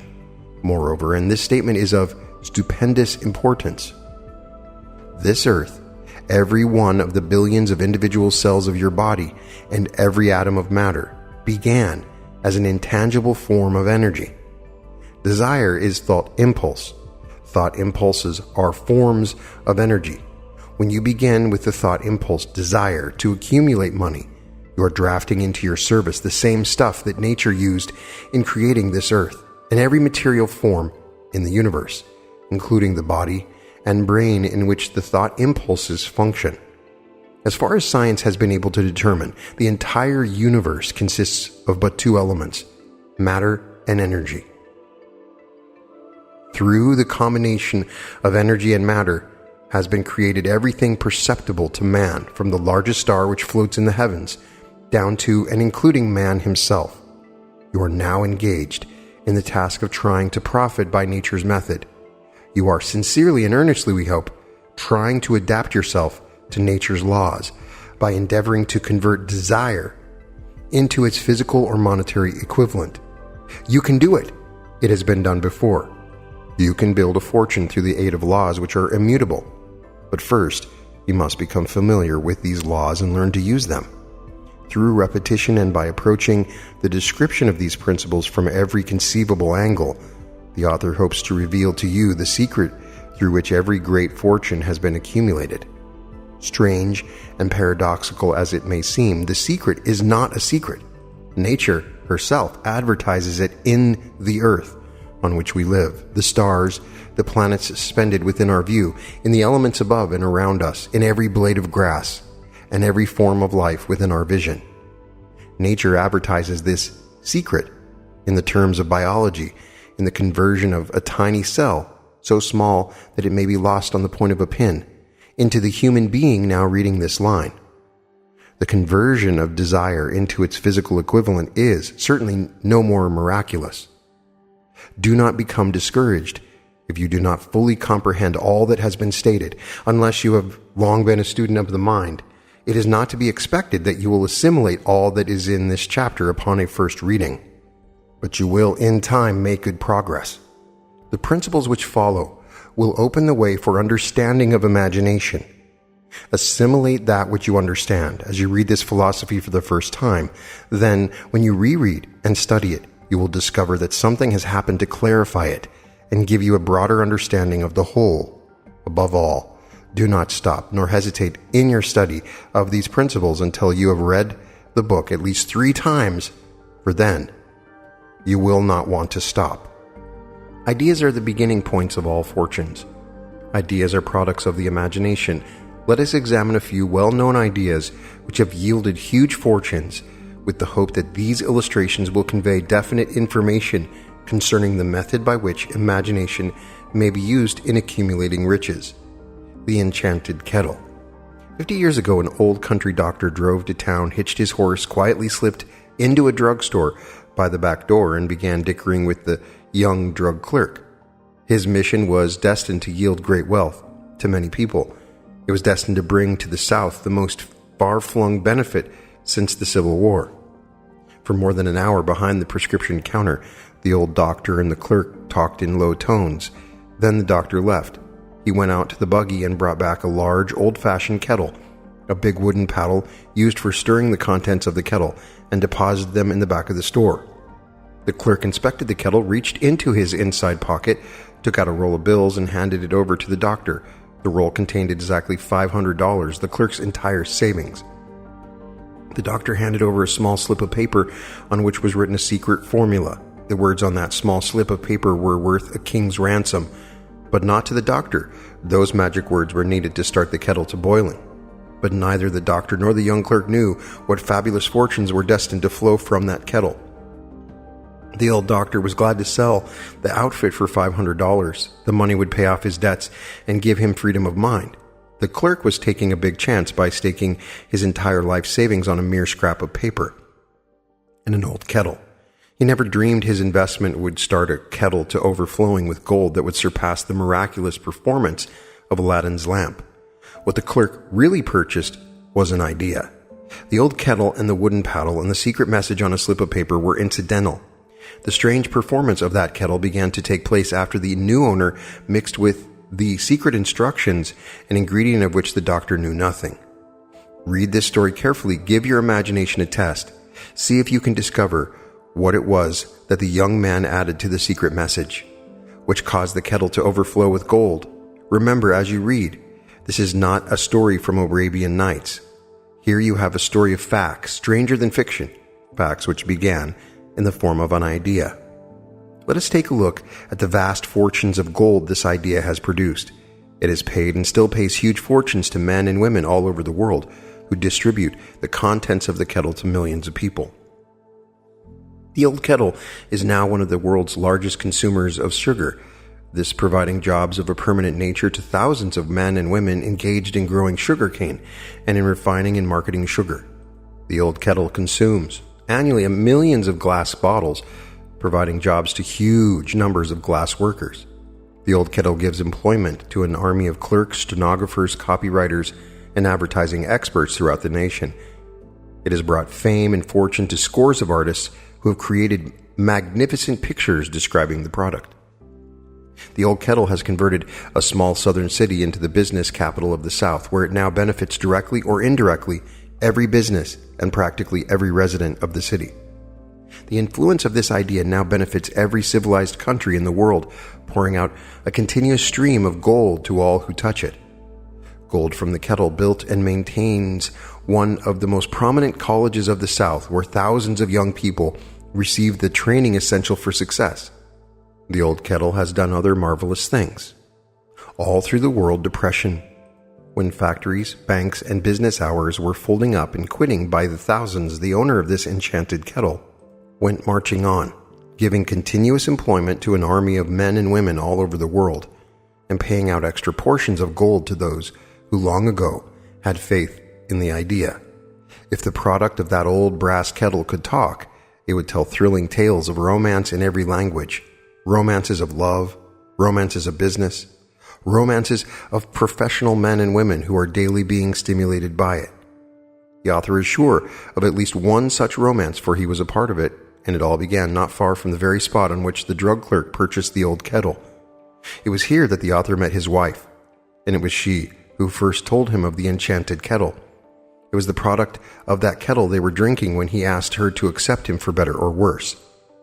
Now that you know the contents of the enchanted kettle is a world-famous drink, it is fitting that the author confess that the home city of the drink supplied him with a wife, also that the drink itself provides him with stimulation of thought without intoxication, and thereby it serves to give the refreshment of mind which an author must have to do his best work.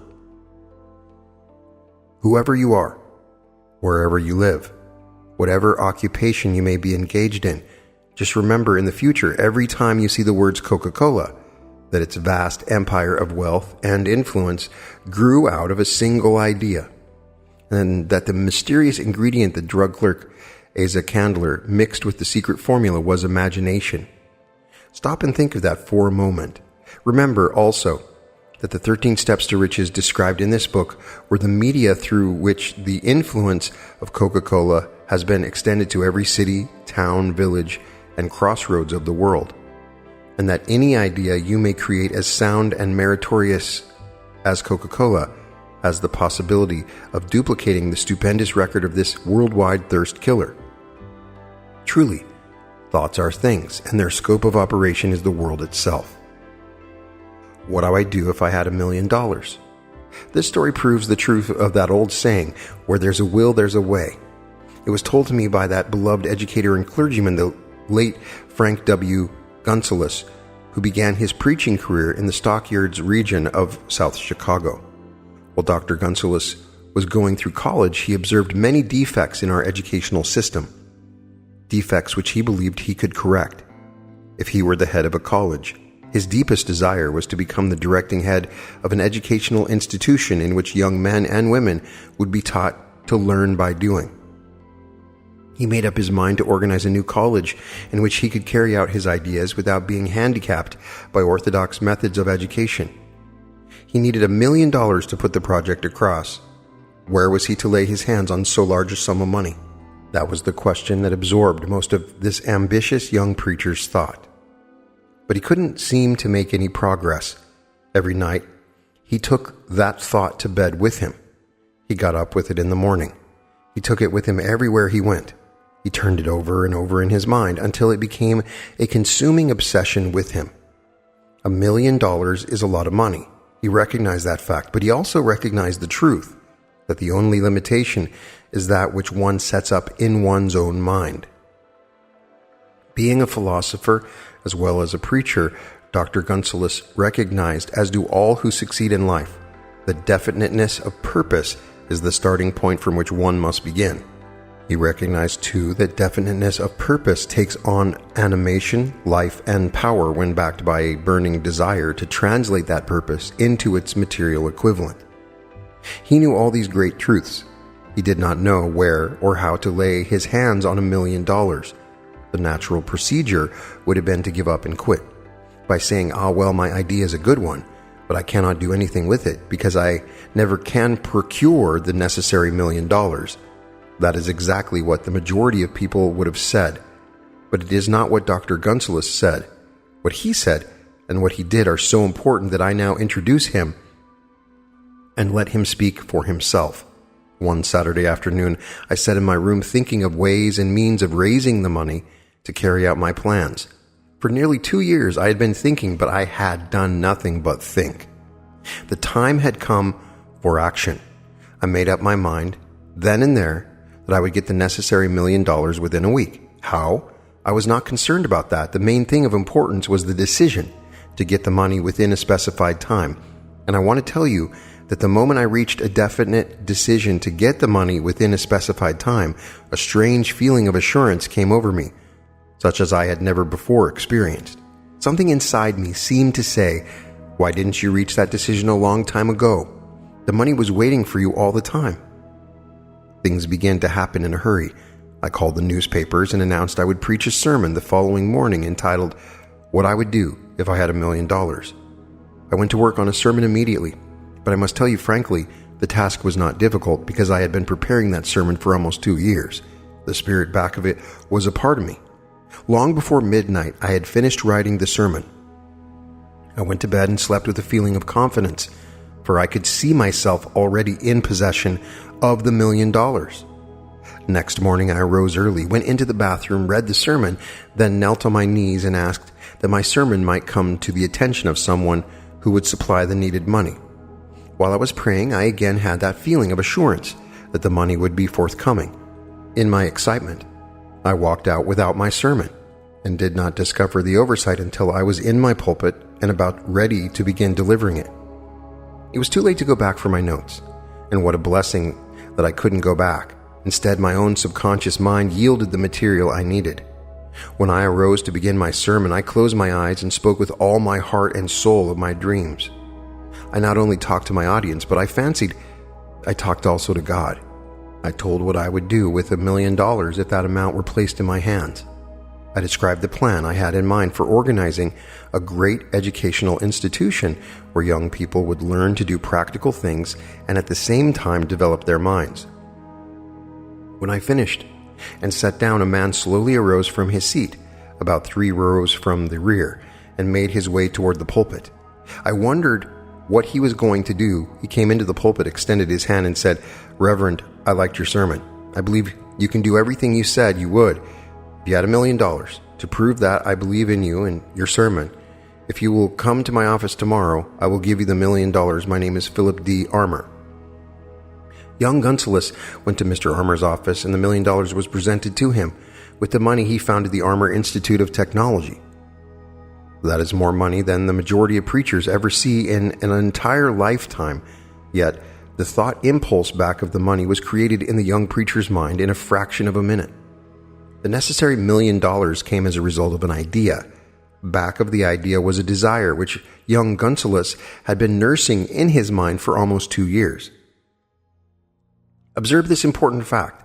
He got the money within 36 hours after he reached a definite decision in his own mind to get it and decided upon a definite plan for getting it.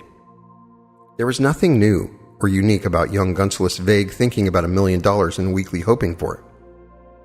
Others before him, and many since his time, have had similar thoughts. But there was something very unique and different about the decision he reached on that memorable Saturday when he put vagueness into the background and definitely said, "I will get that money within a week." God seems to throw himself on the side of the man who knows exactly what he wants, if he is determined to get just that.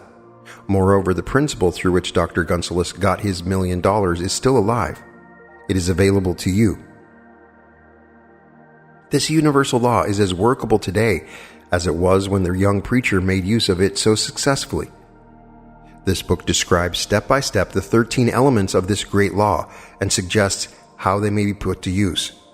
Observe that Asa Candler and Dr. Frank Gunseless had one characteristic in common, and both knew the astounding truth that ideas can be transmuted into cash through the power of definite purpose plus definite plans. If you are one of those who believe that hard work and honesty alone will bring riches, perish the thought. It is not true.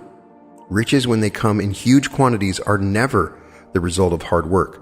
Riches come, if they come at all, in response to definite demands based upon the application of definite principles and not by chance or luck. Generally speaking, an idea is an impulse of thought that impels action by an appeal to the imagination.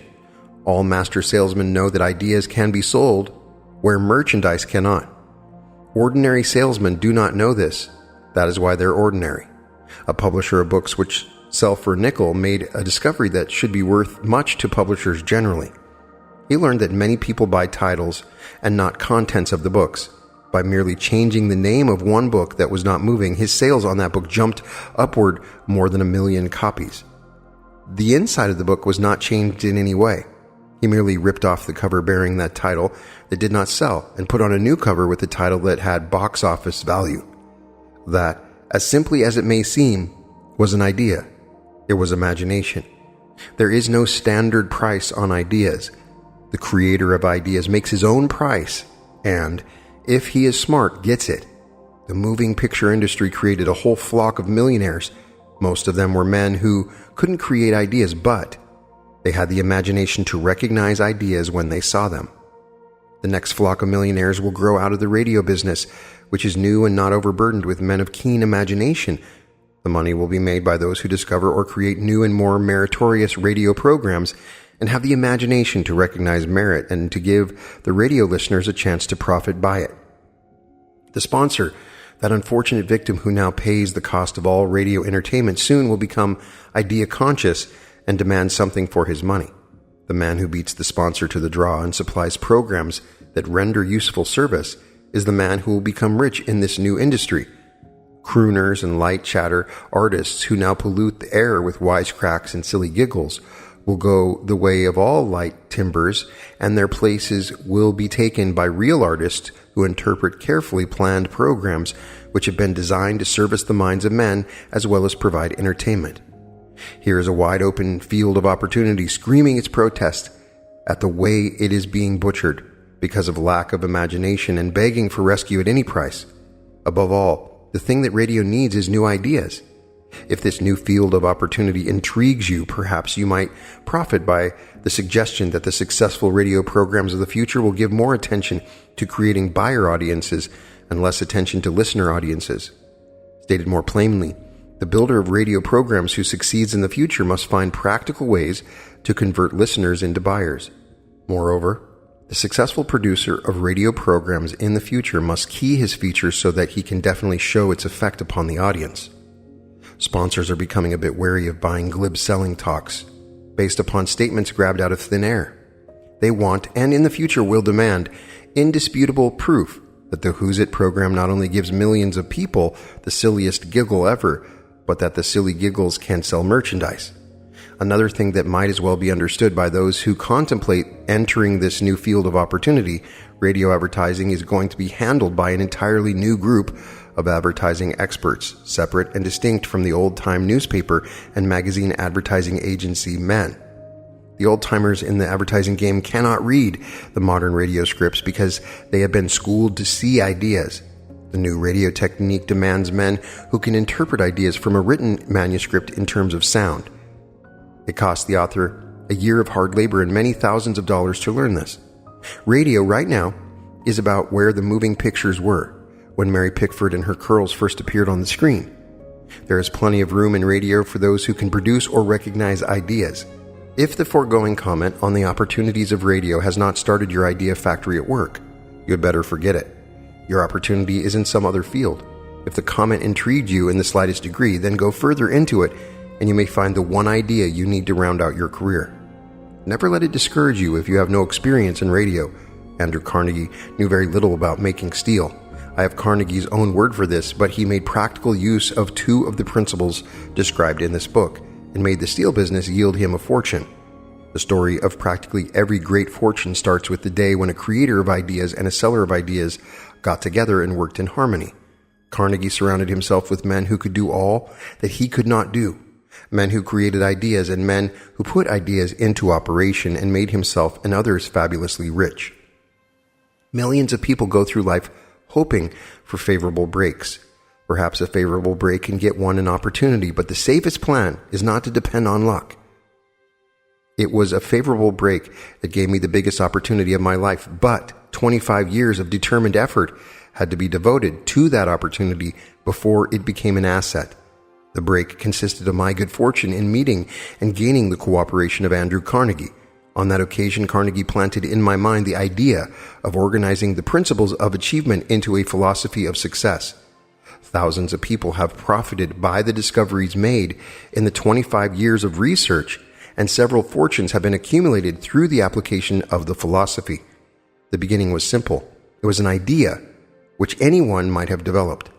The favorable break came through Carnegie, but what about the determination, definiteness of purpose, and the desire to attain the goal, and the persistent effort of 25 years? It was no ordinary desire that survived disappointment, discouragement, temporary defeat, criticism, and the constant reminding of waste of time. It was a burning desire, an obsession. When the idea was first planted in my mind by Mr. Carnegie, it was coaxed, nursed, and enticed to remain alive. Gradually, the idea became a giant under its own power, and it coaxed, nursed, and drove me. Ideas are like that. First, you give life and action and guidance to ideas. Then they take on power of their own and sweep aside all opposition. Ideas are intangible forces, but they have more power than the physical brains that give birth to them. They have the power to live on after the brain that creates them has returned to dust. For example, take the power of Christianity. That began with a simple idea born in the brain of Christ. Its chief tenet was, do unto others as you would have others do unto you. Christ has gone back to the source from whence he came, but his idea goes marching on.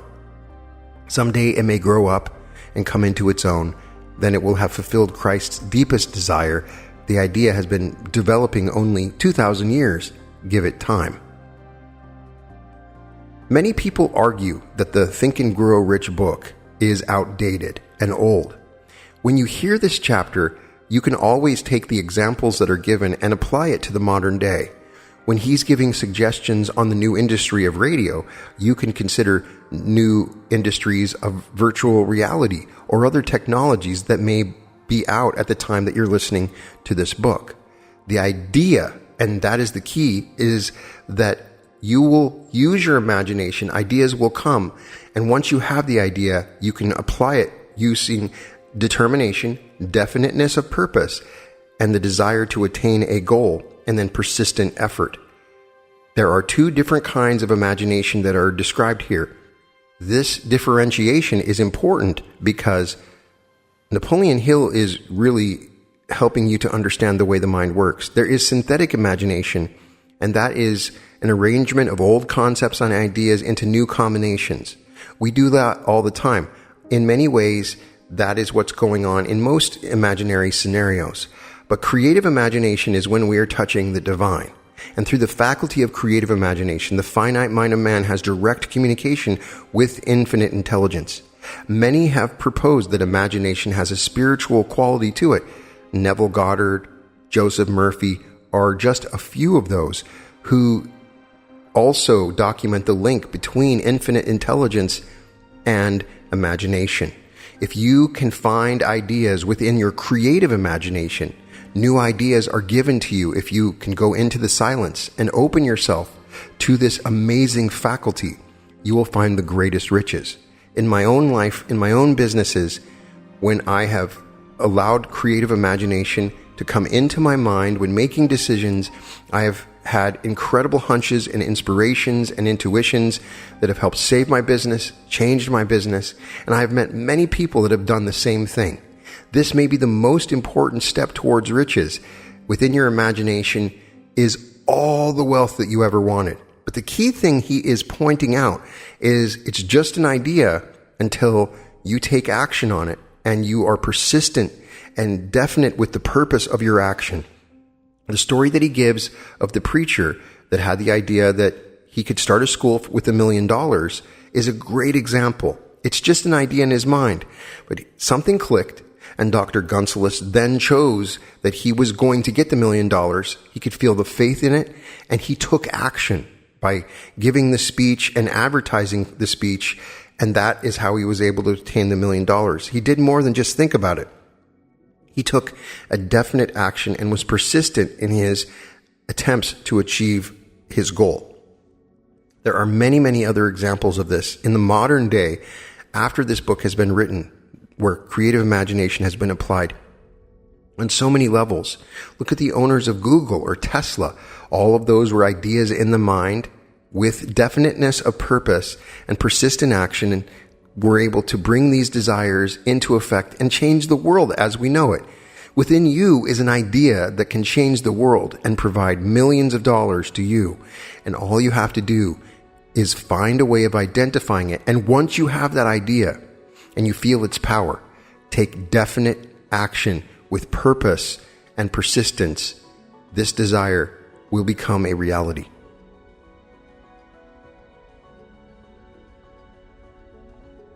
Success requires no explanations. Failure permits no alibis. Chapter 7. Organized Planning. The crystallization of desire into action.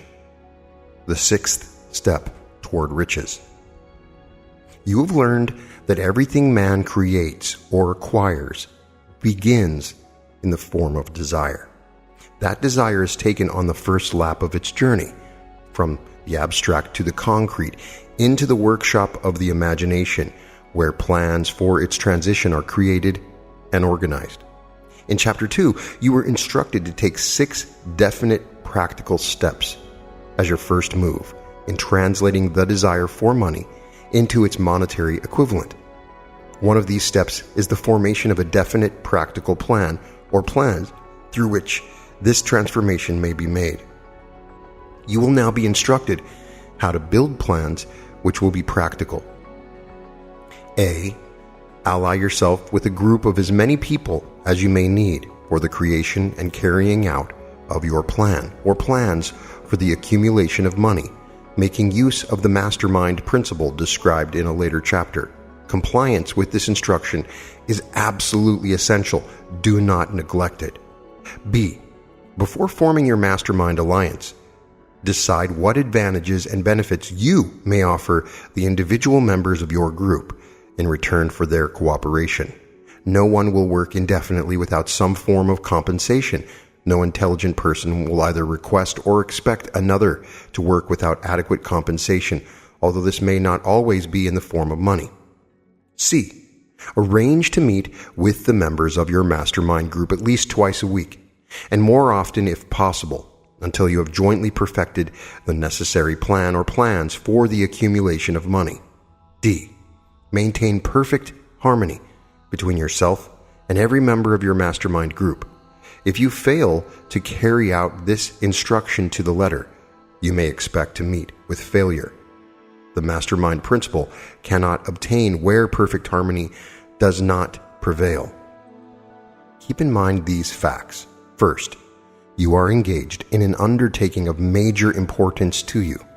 To be sure of success, you must have plans which are faultless.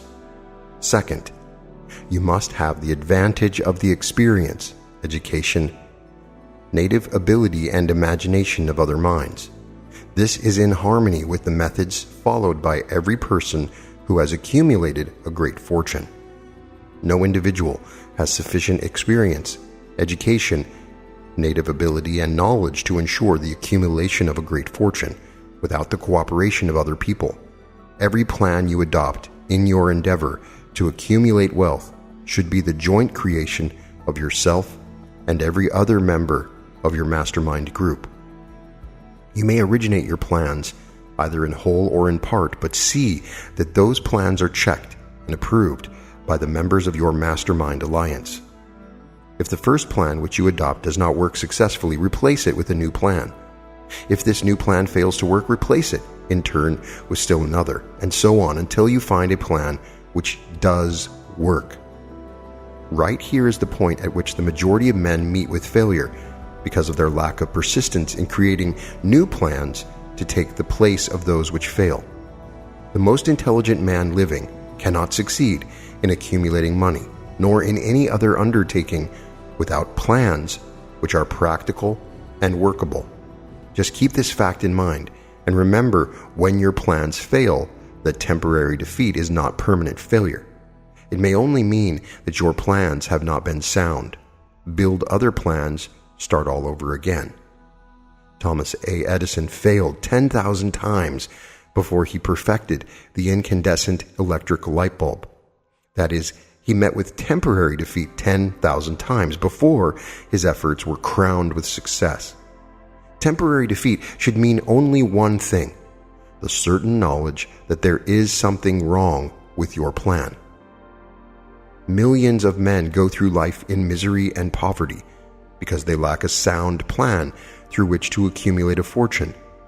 Henry Ford accumulated a fortune not because of his superior mind, but because he adopted and followed a plan which proved to be sound. 1,000 men could be pointed out, each with a better education than Ford's, yet each of whom lives in poverty because he does not possess the right plan for the accumulation of money. Your achievement can be no greater than your plans are sound. That may seem to be an axiomatic statement, but it is true. Samuel Insull lost his fortune over $100 million. The Insull fortune was built on plans which were sound. The business depression forced Mr. Insull to change his plans, and the change brought temporary defeat because his new plans were not sound. Mr. Insull is now an old man. He may consequently accept failure instead of temporary defeat. But if his experience turns out to be failure, it will be for the reason that he lacks the fire of persistence to rebuild his plans. No man is ever whipped until he quits in his own mind. This fact will be repeated many times because it is so easy to take the count at the first sign of defeat. James J. Hill met with temporary defeat when he first endeavored to raise the necessary capital to build a railroad from the east to the west. But he, too, turned defeat into victory through new plans. Henry Ford met with temporary defeat not only at the beginning of his automobile career, but after he had gone far toward the top. He created new plans and went marching on to financial victory. We see men who have accumulated great fortunes, but we often recognize only their triumph, overlooking the temporary defeats which they had to surmount before arriving. No follower of this philosophy can reasonably expect to accumulate a fortune without experiencing temporary defeat. When defeat comes, accept it as a signal that your plans are not sound. Rebuild those plans and set sail once more towards your coveted goal. If you give up before your goal has been reached, you are a quitter. A quitter never wins, and a winner never quits. Lift this sentence out, write it on a piece of paper in letters an inch high, and place it where you will see it every night before you go to sleep and every morning before you go to work. When you begin to select members for your mastermind group, endeavor to select those who do not take defeat seriously. Some people foolishly believe that only money can make money. This is not true. Desire transmuted into its monetary equivalent through the principles laid down here is the agency through which money is made. Money of itself is nothing but inert matter. It cannot move, think, or talk, but it can hear when a man who desires it calls it to come. Planning the sale of services. The remainder of this chapter has been given over to a description of ways and means of marketing personal services.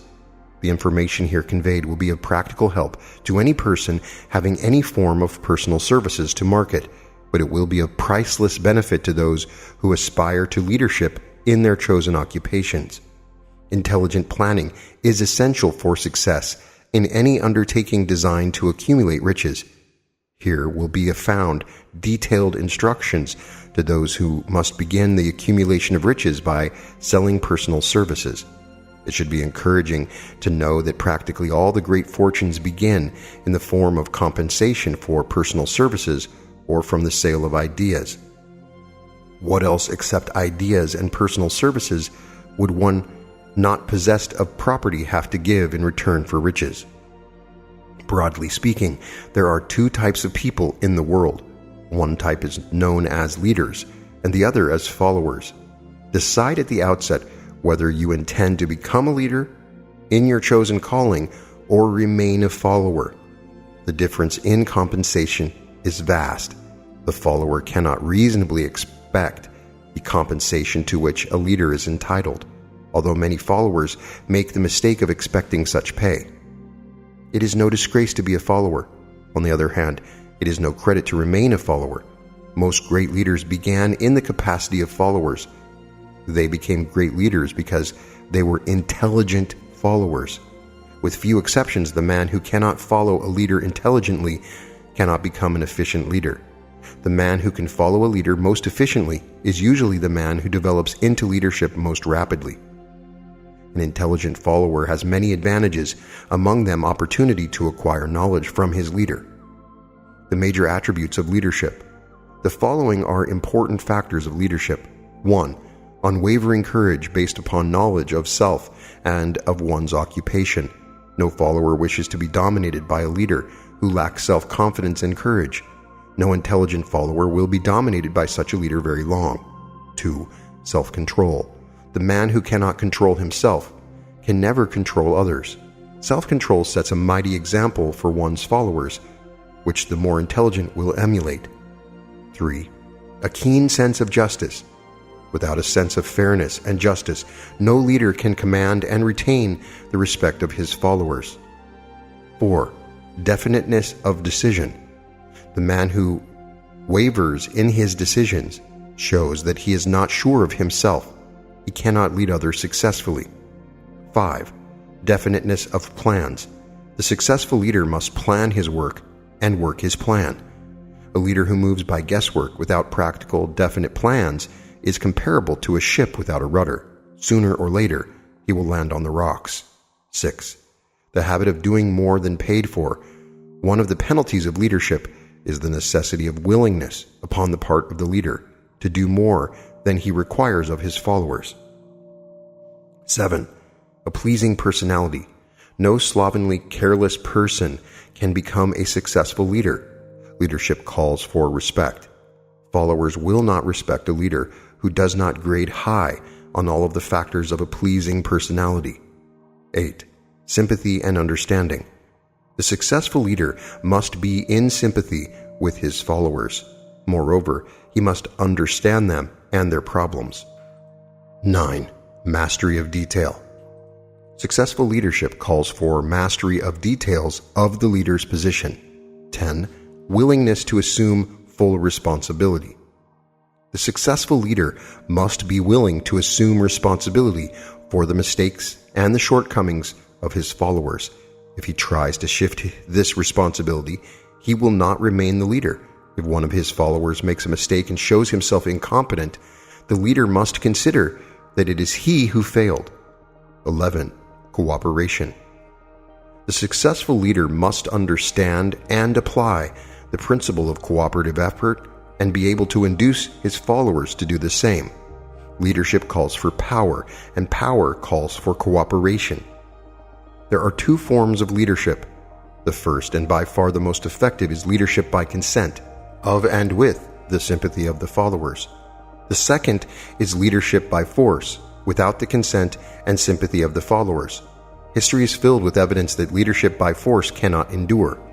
The downfall and disappearance of dictators and kings is significant. It means that people will not follow forced leadership indefinitely. The world has just entered a new era of relationship between leaders and followers, which very clearly calls for new leaders and a new brand of leadership in business and industry. Those who belong to the old school of leadership by force must acquire an understanding of the new brand of leadership, cooperation, or be relegated to the rank and file of the followers. There is no other way out for them.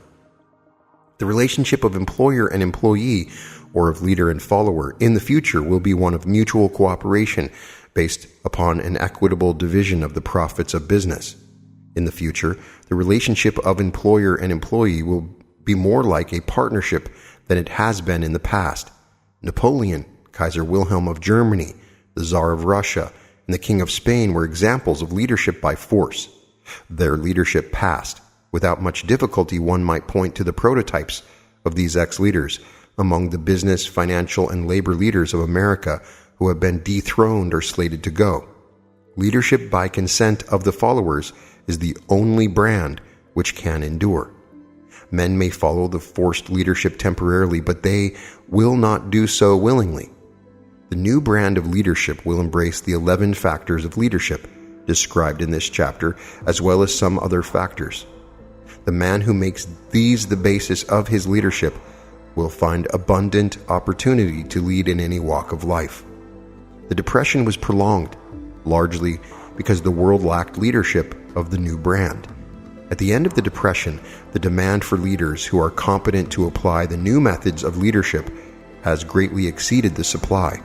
Some of the old type of leaders will reform and adapt themselves to the new brand of leadership, but generally speaking, the world will have to look for new timber for its leadership. This necessity may be your opportunity. the 10 major causes of failure in leadership. We come now to the major faults of leaders who fail because it is just as essential to know what not to do as it is to know what to do.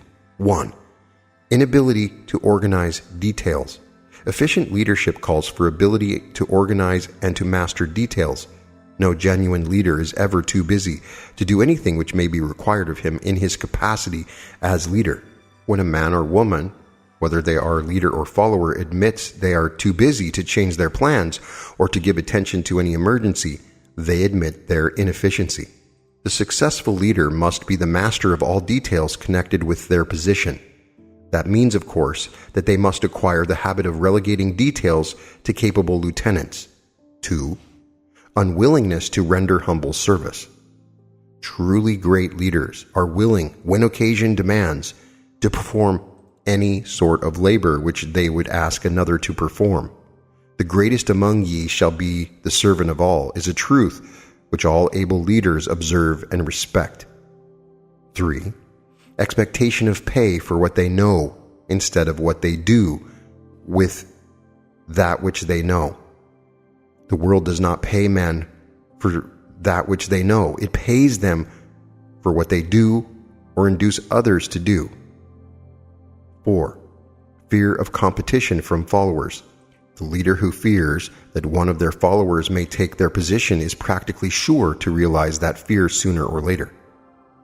The able leader trains understudies to whom they may delegate at will any of the details of their position. Only in this way may a leader multiply themselves and prepare themselves to be at many places and give attention to many things at one time. It is an eternal truth that men and women receive more pay for their ability to get others to perform than they could possibly earn by their own efforts. An efficient leader may, through their knowledge of their job and the magnetism of their personality, greatly increase the efficiency of others and induce them to render more service and better service than they could render without their aid. 5. Lack of imagination. Without imagination, the leader is incapable of meeting emergencies and of creating plans by which to follow their followers efficiently. 6. Selfishness. The leader who claims all the honor for the work of their followers is sure to be met by resentment. The really great leader claims none of the honors. They are contented to see the honors, when there are any, go to their followers because they know that most men and women will work harder for commendation and recognition than they will for money alone. 7. Intemperance. Followers do not respect an intemperate leader. Moreover, intemperance in any of its various forms destroys the endurance and the vitality of all who indulge in it. 8. Disloyalty. Perhaps this should have come at the head of the list. The leader who is not loyal to their trust and to their associates, those above them and those below them, cannot long maintain their leadership. Disloyalty marks one as being less than the dust of the earth, and brings down on one's head the contempt they deserve. Lack of loyalty is one of the major causes of failure in every walk of life. 9. Emphasis of the authority of leadership. The efficient leader leads by encouraging and not by trying to instill fear in the hearts of their followers. The leader who tries to impress their followers with their authority comes within the category of leadership through force. If a leader is a real leader, he will have no need to advertise that fact except by their conduct, their sympathy, understanding, fairness, and a demonstration that they know their job. 10. Emphasis of title. The competent leader requires no title to give them the respect of their followers. The man or woman who makes too much over their title generally has little else to emphasize. The doors to the office of the real leader are open to all who wish to enter, and their working quarters are free from formality or ostentation. These are among the more common of the causes of failure in leadership. Any one of these faults is sufficient to induce failure. Study the list carefully if you aspire to leadership, and make sure that you are free of these faults. Some fertile fields in which new leadership will be required. Before leaving this chapter, your attention is called to a few of the fertile fields in which there has been a decline of leadership and in which the new type of leader may find an abundance of opportunity. First, in the field of politics, there is a most insistent demand for new leaders, a demand which indicates nothing less than an emergency. The majority of politicians have seemingly become high-grade, legalized racketeers.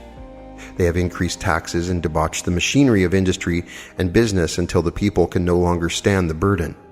Second, the banking business is undergoing a reform. The leaders in this field have almost entirely lost the confidence of the public. Already the bankers have sensed the need of reform, and they have begun it. Third, industry calls for new leaders. The old type of leaders thought and moved in terms of dividends instead of thinking and moving in terms of human equations. The future leader in industry to endure must regard himself as a quasi-public official whose duty it is to manage their trust in such a way that it will work hardship on no individual or group of individuals. Exploitation of working men and women is a thing of the past. Let the man or woman who aspires to leadership in the field of business, industry, and labor remember this. Fourth, the religious leader of the future will be forced to give more attention to the temporal needs of their followers in the solution of their economic and personal problems of the present, and less attention to the dead past and the yet unborn future.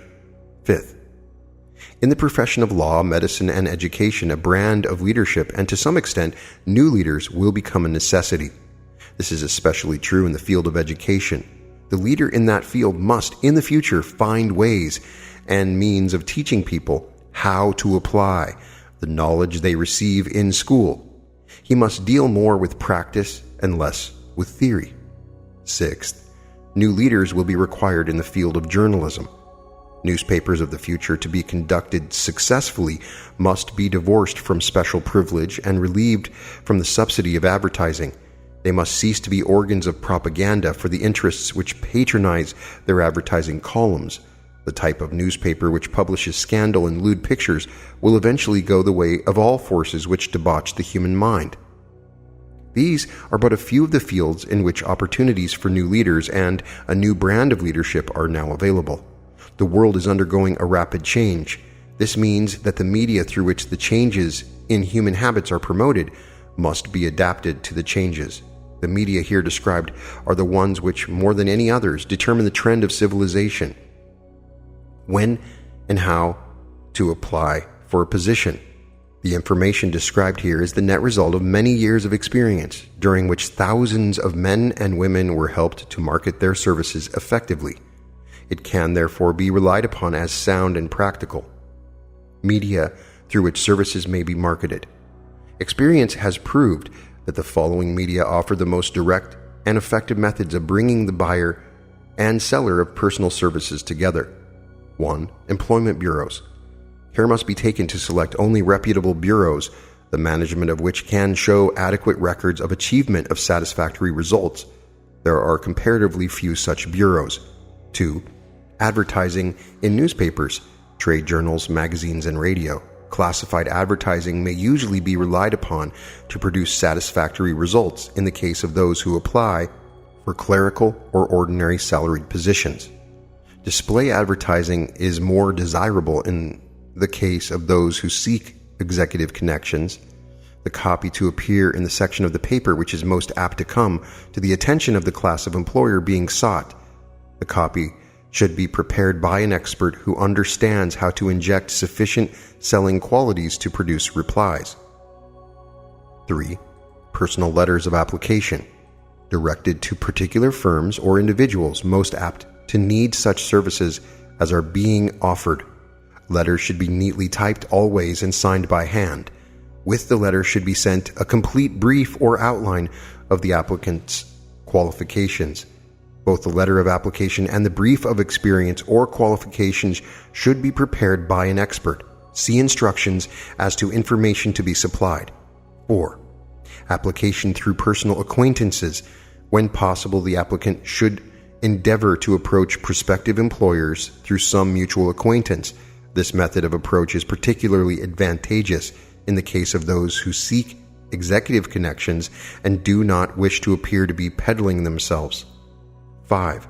Application in person. In some instances, it may be more effective if the applicant offers personally his services to prospective employers, in which event a complete written statement of qualifications for the position should be presented, for the reason that prospective employers often wish to discuss with associates one's record.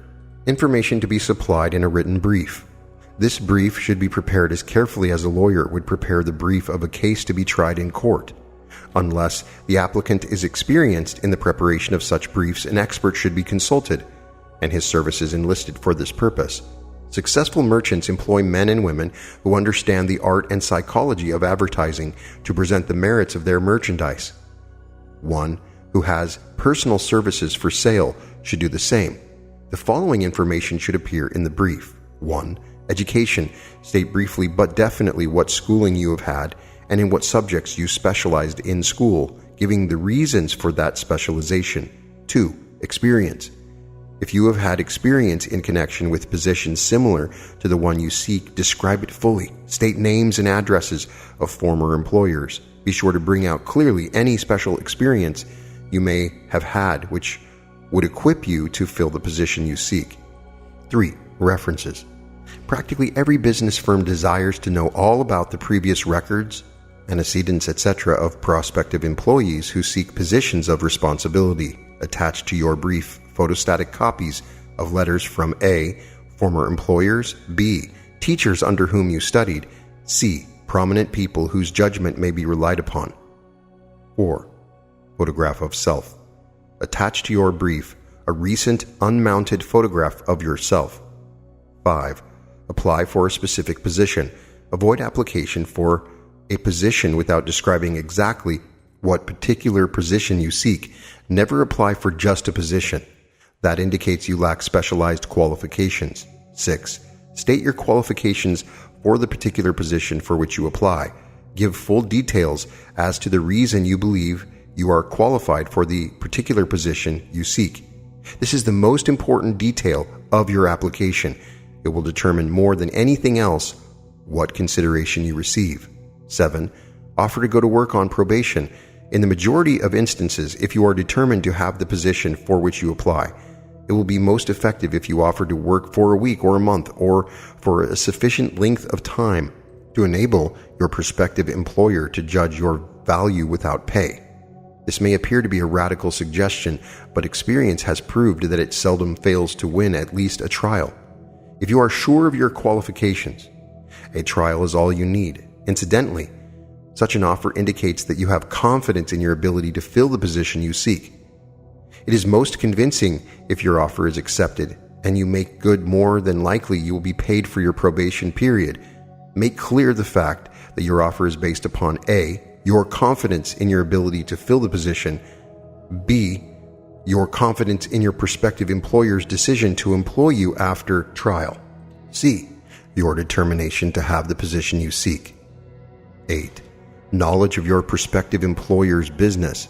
Before applying for a position, do sufficient research in connection with the business to familiarize yourself thoroughly with that business, and indicate in your brief the knowledge you have acquired in this field. This will be impressive, as it will indicate that you have imagination and a real interest in the position you seek. Remember that it is not the lawyer who knows the most law, but the one who prepares his case who wins. If your case is properly prepared and presented, your victory will have been more than half won at the outset. Do not be afraid of making your brief too long. Employers are just as much interested in purchasing the services of well-qualified applicants as you are in securing employment. In fact, the success of most successful employers is due, in the main, to their ability to select well-qualified lieutenants. They want all the information available. Remember another thing. Neatness in the preparation of your brief will indicate that you are a painstaking person. I have helped to prepare briefs for clients which were so striking and out of the ordinary that they resulted in the employment of the applicant without a personal interview. When your brief has been completed, Have it neatly bound by an experienced binder and lettered by an artist or printer similar to the following. An example is given where it says brief of qualifications of Robert K. Smith, applying for the position of private secretary to the president of blank company Inc. Change names each time the brief is shown. This personal touch is sure to command attention. Have your brief neatly typed or mimeographed on the finest paper you can obtain, and bound with heavy paper of the book cover variety, the binder to be changed, and the proper firm name to be inserted if it is to be shown to more than one company. Your photograph should be pasted on one of the pages of your brief.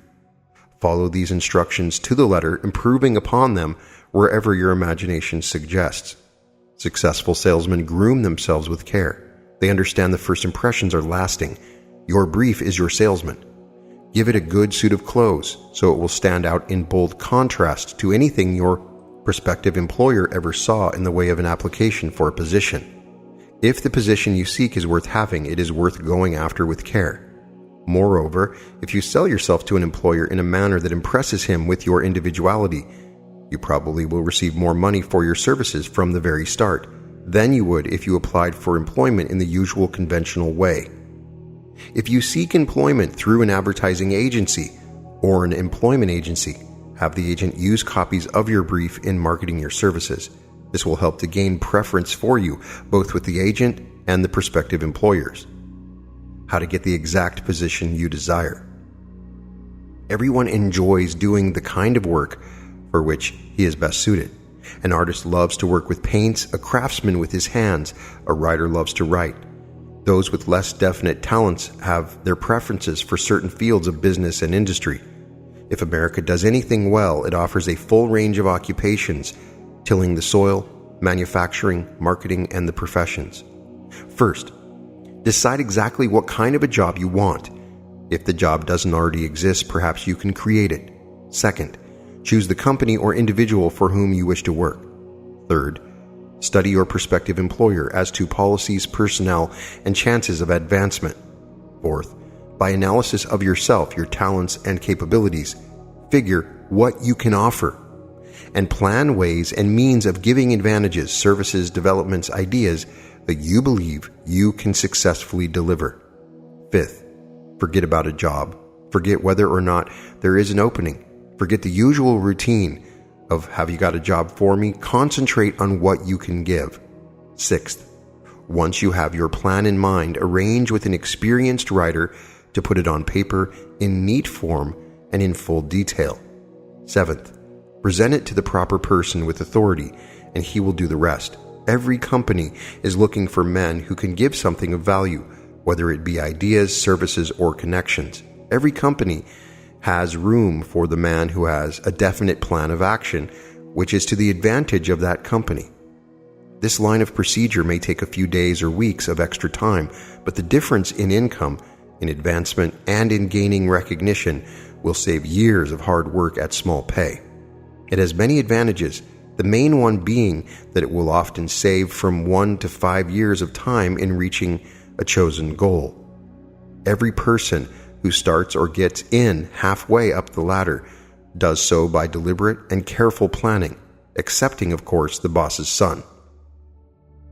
The new way of marketing services. Jobs are now partnerships. Men and women who market their services to best advantage in the future must recognize the stupendous change which has taken place in connection with the relationship between employer and employee. In the future, the golden rule, and not the rule of gold, will be the dominating factor in the marketing of merchandise as well as personal services. The future relationship between employers and their employees will be more in the nature of a partnership consisting of A, the employer, B, the employee, C, the public they serve. This new way of marketing personal services is called new for many reasons. First, both the employer and the employee of the future will be considered as fellow employees whose business it will be to serve the public efficiently. In times past, employers and employees have bartered among themselves, driving the best bargains they could with one another, not considering that in the final analysis they were in reality bargaining at the expense of the third party, the public they served. The Depression served as a mighty protest from an injured public whose rights had been trampled upon in every direction by those who were clamoring for individual advantages and profits. When the debris of the Depression shall have been cleared away, and business shall have been once again restored to balance, both employers and employees will recognize that they are no longer privileged to drive bargains at the expense of those whom they serve. The real employer of the future will be the public. This should be kept uppermost in the mind by every person seeking to market personal services effectively. Nearly every railroad in America is in financial difficulty. Who does not remember the day when, if a citizen inquired at the ticket office the time of departure of a train, he was abruptly referred to the bulletin board instead of being politely given the information? The streetcar companies have experienced a change of times also. There was a time not so very long ago when streetcar conductors took pride in giving argument to passengers. Many of the streetcar tracks have been removed, and passengers ride on a bus whose driver is the last word in politeness. All over the country, streetcar tracks are rusting from abandonment or have been taken up. Wherever streetcars are still in operation, passengers may now ride without argument, and one may even hail the car in the middle of the block, and the motorman will obligingly pick him up. How times have changed. This is just the point I'm trying to emphasize. Times have changed. Moreover, the change is reflected not merely in railroad offices and on streetcars, but in other walks of life as well. The public be damned policy is now passé. It has been supplanted by the "we are obligingly at your service, sir" policy. The bankers have learned a thing or two during this rapid change, which has taken place during the past few years. Impoliteness on the part of a bank official or bank employee today is as rare as it was conspicuous a dozen years ago. In the years past, some bankers, not all of them of course, carried an atmosphere of austerity which gave every would-be borrower a chill when he even thought of approaching his banker for a loan. The thousands of bank failures during the Depression had the effect of removing the mahogany doors behind which bankers formerly barricaded themselves. They now sit at desks in the open, where they may be seen and approached at will by any depositor or by anyone who wishes to see them, and the whole atmosphere of the bank is one of courtesy and understanding. It used to be customary for customers to have to stand and wait at the corner grocery until the clerks were through passing the time of day with friends and the proprietor had finished making up his bank deposit before being waited upon.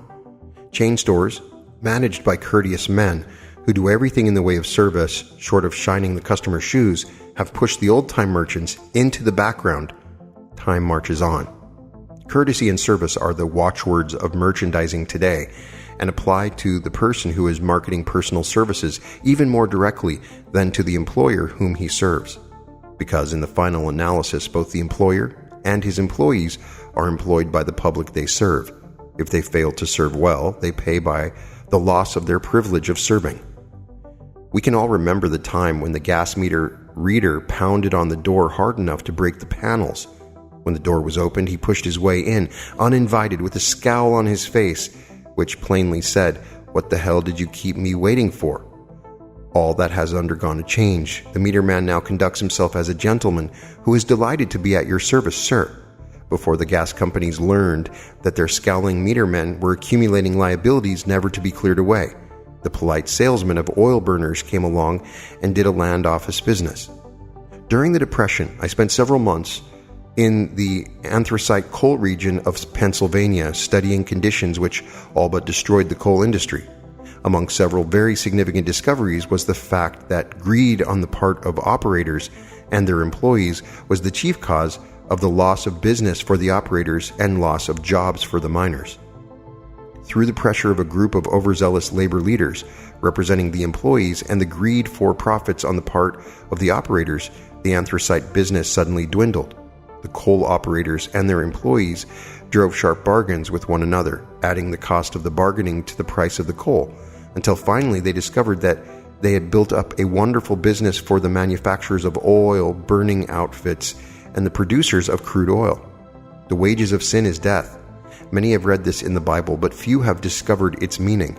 Now, and for several years, the entire world had been listening by force to a sermon which might well be called, "Whatsoever a man soweth, that shall he also reap." Nothing as widespread and effective as the Depression could possibly be just a coincidence. Behind the Depression was a cause. Nothing ever happens without a cause. In the main, the cause of the Depression is traceable directly to the worldwide habit of trying to reap without sowing. This should not be mistaken to mean that the Depression represents a crop which the world is being forced to reap without having sown. The trouble is that the world sowed the wrong sort of seed. Any farmer knows he cannot sow the seed of thistles and reap a harvest of grain. Beginning at the outbreak of the World War, the people of the world began to sow the seed of service inadequate in both quality and quantity. Nearly everyone was engaged in the pastime of trying to get without giving. These illustrations are brought to the attention of those who have personal services to market to show that we are where we are and what we are because of our own conduct. If there is a principle of cause and effect which controls business, finance, and transportation, this same principle controls individuals and determines their economic status. What is your QQS rating? The causes of success in marketing services effectively and permanently have been clearly described. Unless those causes are studied, analyzed, understood, and applied, no man can market his services effectively and permanently. Every person must be his own salesman of personal services. The quality and the quantity of service rendered and the spirit in which it is rendered determine to a large extent the price and the duration of employment. To market personal services effectively, which means a permanent market at a satisfactory price under pleasant conditions, one must adopt and follow the QQS formula, which means the quality plus the quantity plus the proper spirit of cooperation equals perfect salesmanship of service. Remember the QQS formula, but do more. Apply it as a habit. Let us analyze the formula to make sure we understand exactly what it means. 1. Quality of service shall be constructed to mean the performance of every detail in connection with your position in the most efficient manner possible, with the object of greater efficiency always in mind. 2.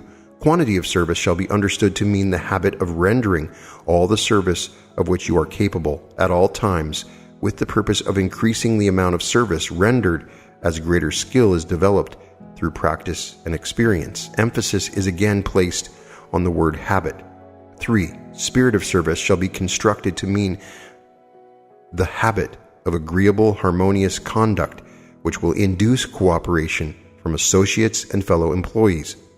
Adequacy of quality and quantity of service is not sufficient to maintain a permanent market of your services. The conduct or the spirit in which you deliver service is a strong determining factor in connection with both the price you receive and the duration of your employment.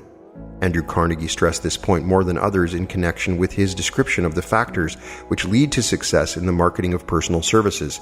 He emphasized again and again the necessity for harmonious conduct.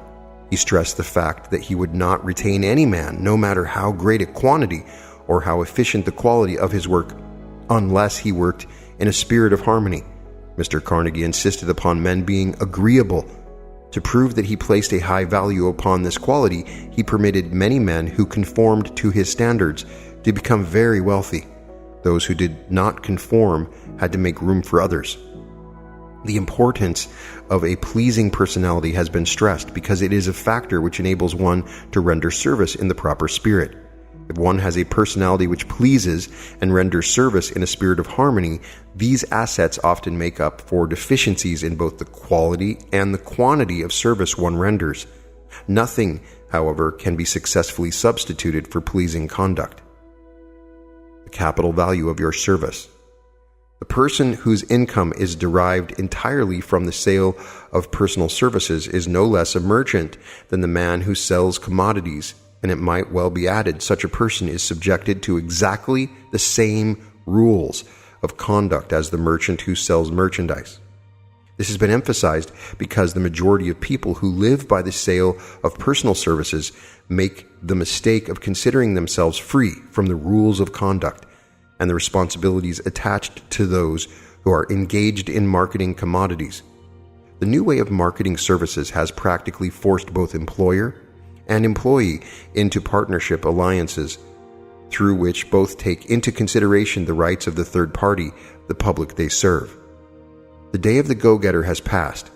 He has been supplanted by the go-giver. High-pressure methods in business finally blew the lid off.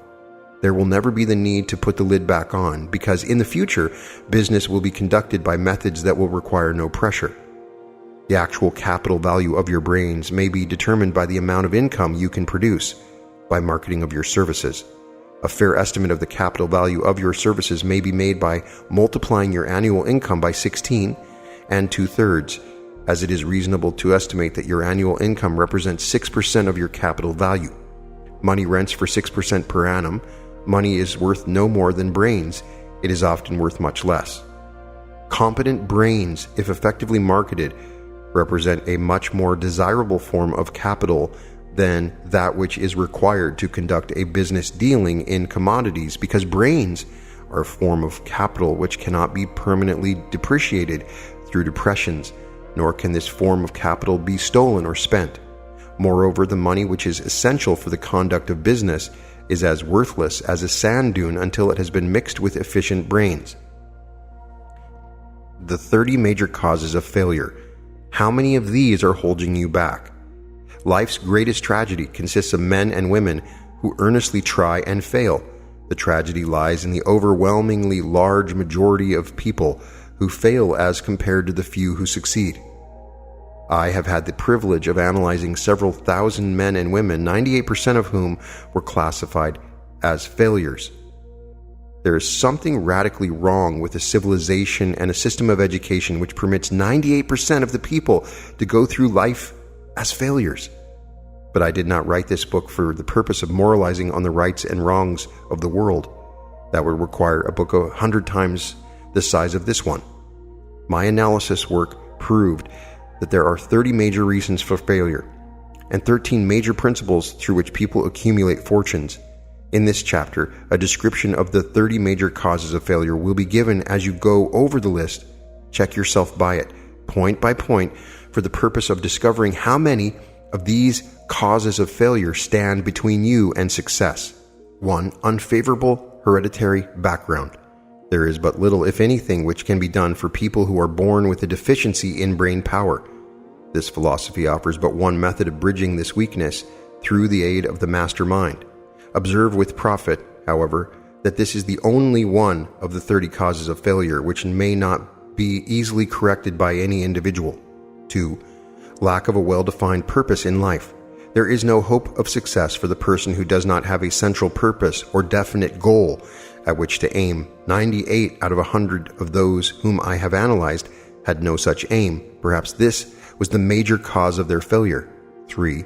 Lack of ambition to aim above mediocrity. We offer no hope for the person who is so indifferent as not to want to get ahead in life and who is not willing to pay the price. 4. Insufficient education. This is a handicap which may be overcome with comparative ease. Experience has proven that the best educated people are often those who are known as self-made or self-educated. It takes more than a college degree to make one a person of education. Any person who is educated is one who has learned to get whatever he wants in life without violating the rights of others. Education consists not so much of knowledge, but of knowledge effectively and persistently applied. Men are paid not merely for what they know, but more particularly for what they do with that which they know. 5. Lack of self-discipline. Discipline comes through self-control. This means that one must control all negative qualities. Before you can control conditions, you must first control yourself. Self-mastery is the hardest job you will ever tackle. If you do not conquer self, you will be conquered by self. You may see at one and the same time both your best friend and your greatest enemy by stepping in front of a mirror. 6. Ill health. No person may enjoy outstanding success without good health. Many of the causes of ill health are subject to mastery and control. These, in the main, are A. Overeating of foods not conducive to health. B. Wrong habits of thought giving expression to negatives. C. Wrong use of and overindulgence in sex. D. Lack of proper physical exercise. E. An inadequate supply of fresh air due to improper breathing. 7. unfavorable environmental influences during childhood. As the twig is bent, so shall the tree grow. Most people who have criminal tendencies acquire them as the result of bad environment and improper associates during childhood. 8. Procrastination. This is one of the most common causes of failure. Old man procrastination stands within the shadow of every human being, waiting his opportunity to spoil one's chances of success. Most of us go through life as failures because we are waiting for the time to be right to start doing something worthwhile. Do not wait. The time will never be just right. Start where you stand and work with whatever tools you may have at your command, and better tools will be found as you go along. 9. Lack of persistence. Most of us are good starters but poor finishers of everything we begin. Moreover, people are prone to give up at the first signs of defeat. There is no substitute for persistence. The person who makes persistence their watchword discovers that old man failure finally becomes tired and makes their departure. Failure cannot cope with persistence. 10. Negative personality. There is no hope of success for the person who repels people through a negative personality. Success comes through the application of power, and power is attained through the cooperative efforts of other people. A negative personality will not induce cooperation. 11. Lack of controlled sexual urge. Sex energy is the most powerful of all the stimuli which move people into action. Because it is the most powerful of the emotions, it must be controlled through transmutation and converted into other channels. 12. Uncontrolled desire for something for nothing. The gambling instinct drives millions of people to failure. Evidence of this may be found in a study of the Wall Street crash of '29, during which millions of people tried to make money by gambling on stock margins. 13. Lack of a well-defined power of decision. Men who succeed reach decisions promptly and change them, if at all, very slowly. Men who fail reach decisions, if at all, very slowly and change them frequently and quickly. Indecision and procrastination are twin brothers. Where one is found, the other may usually be found also. Kill off this pair before they completely hogtie you to the treadmill of failure. 14.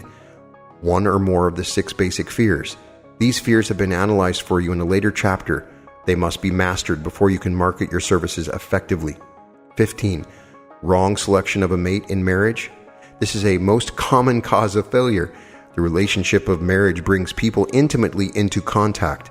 Unless this relationship is harmonious, failure is likely to follow. Moreover, it will be a form of failure that is marked by misery and unhappiness, destroying all signs of ambition. 16. Overcaution. The person who takes no chances generally has to take whatever is left when others are through choosing. Overcaution is as bad as undercaution. Both are extremes to be guarded against. Life itself is filled with the element of chance. 17. Wrong selection of associates in business.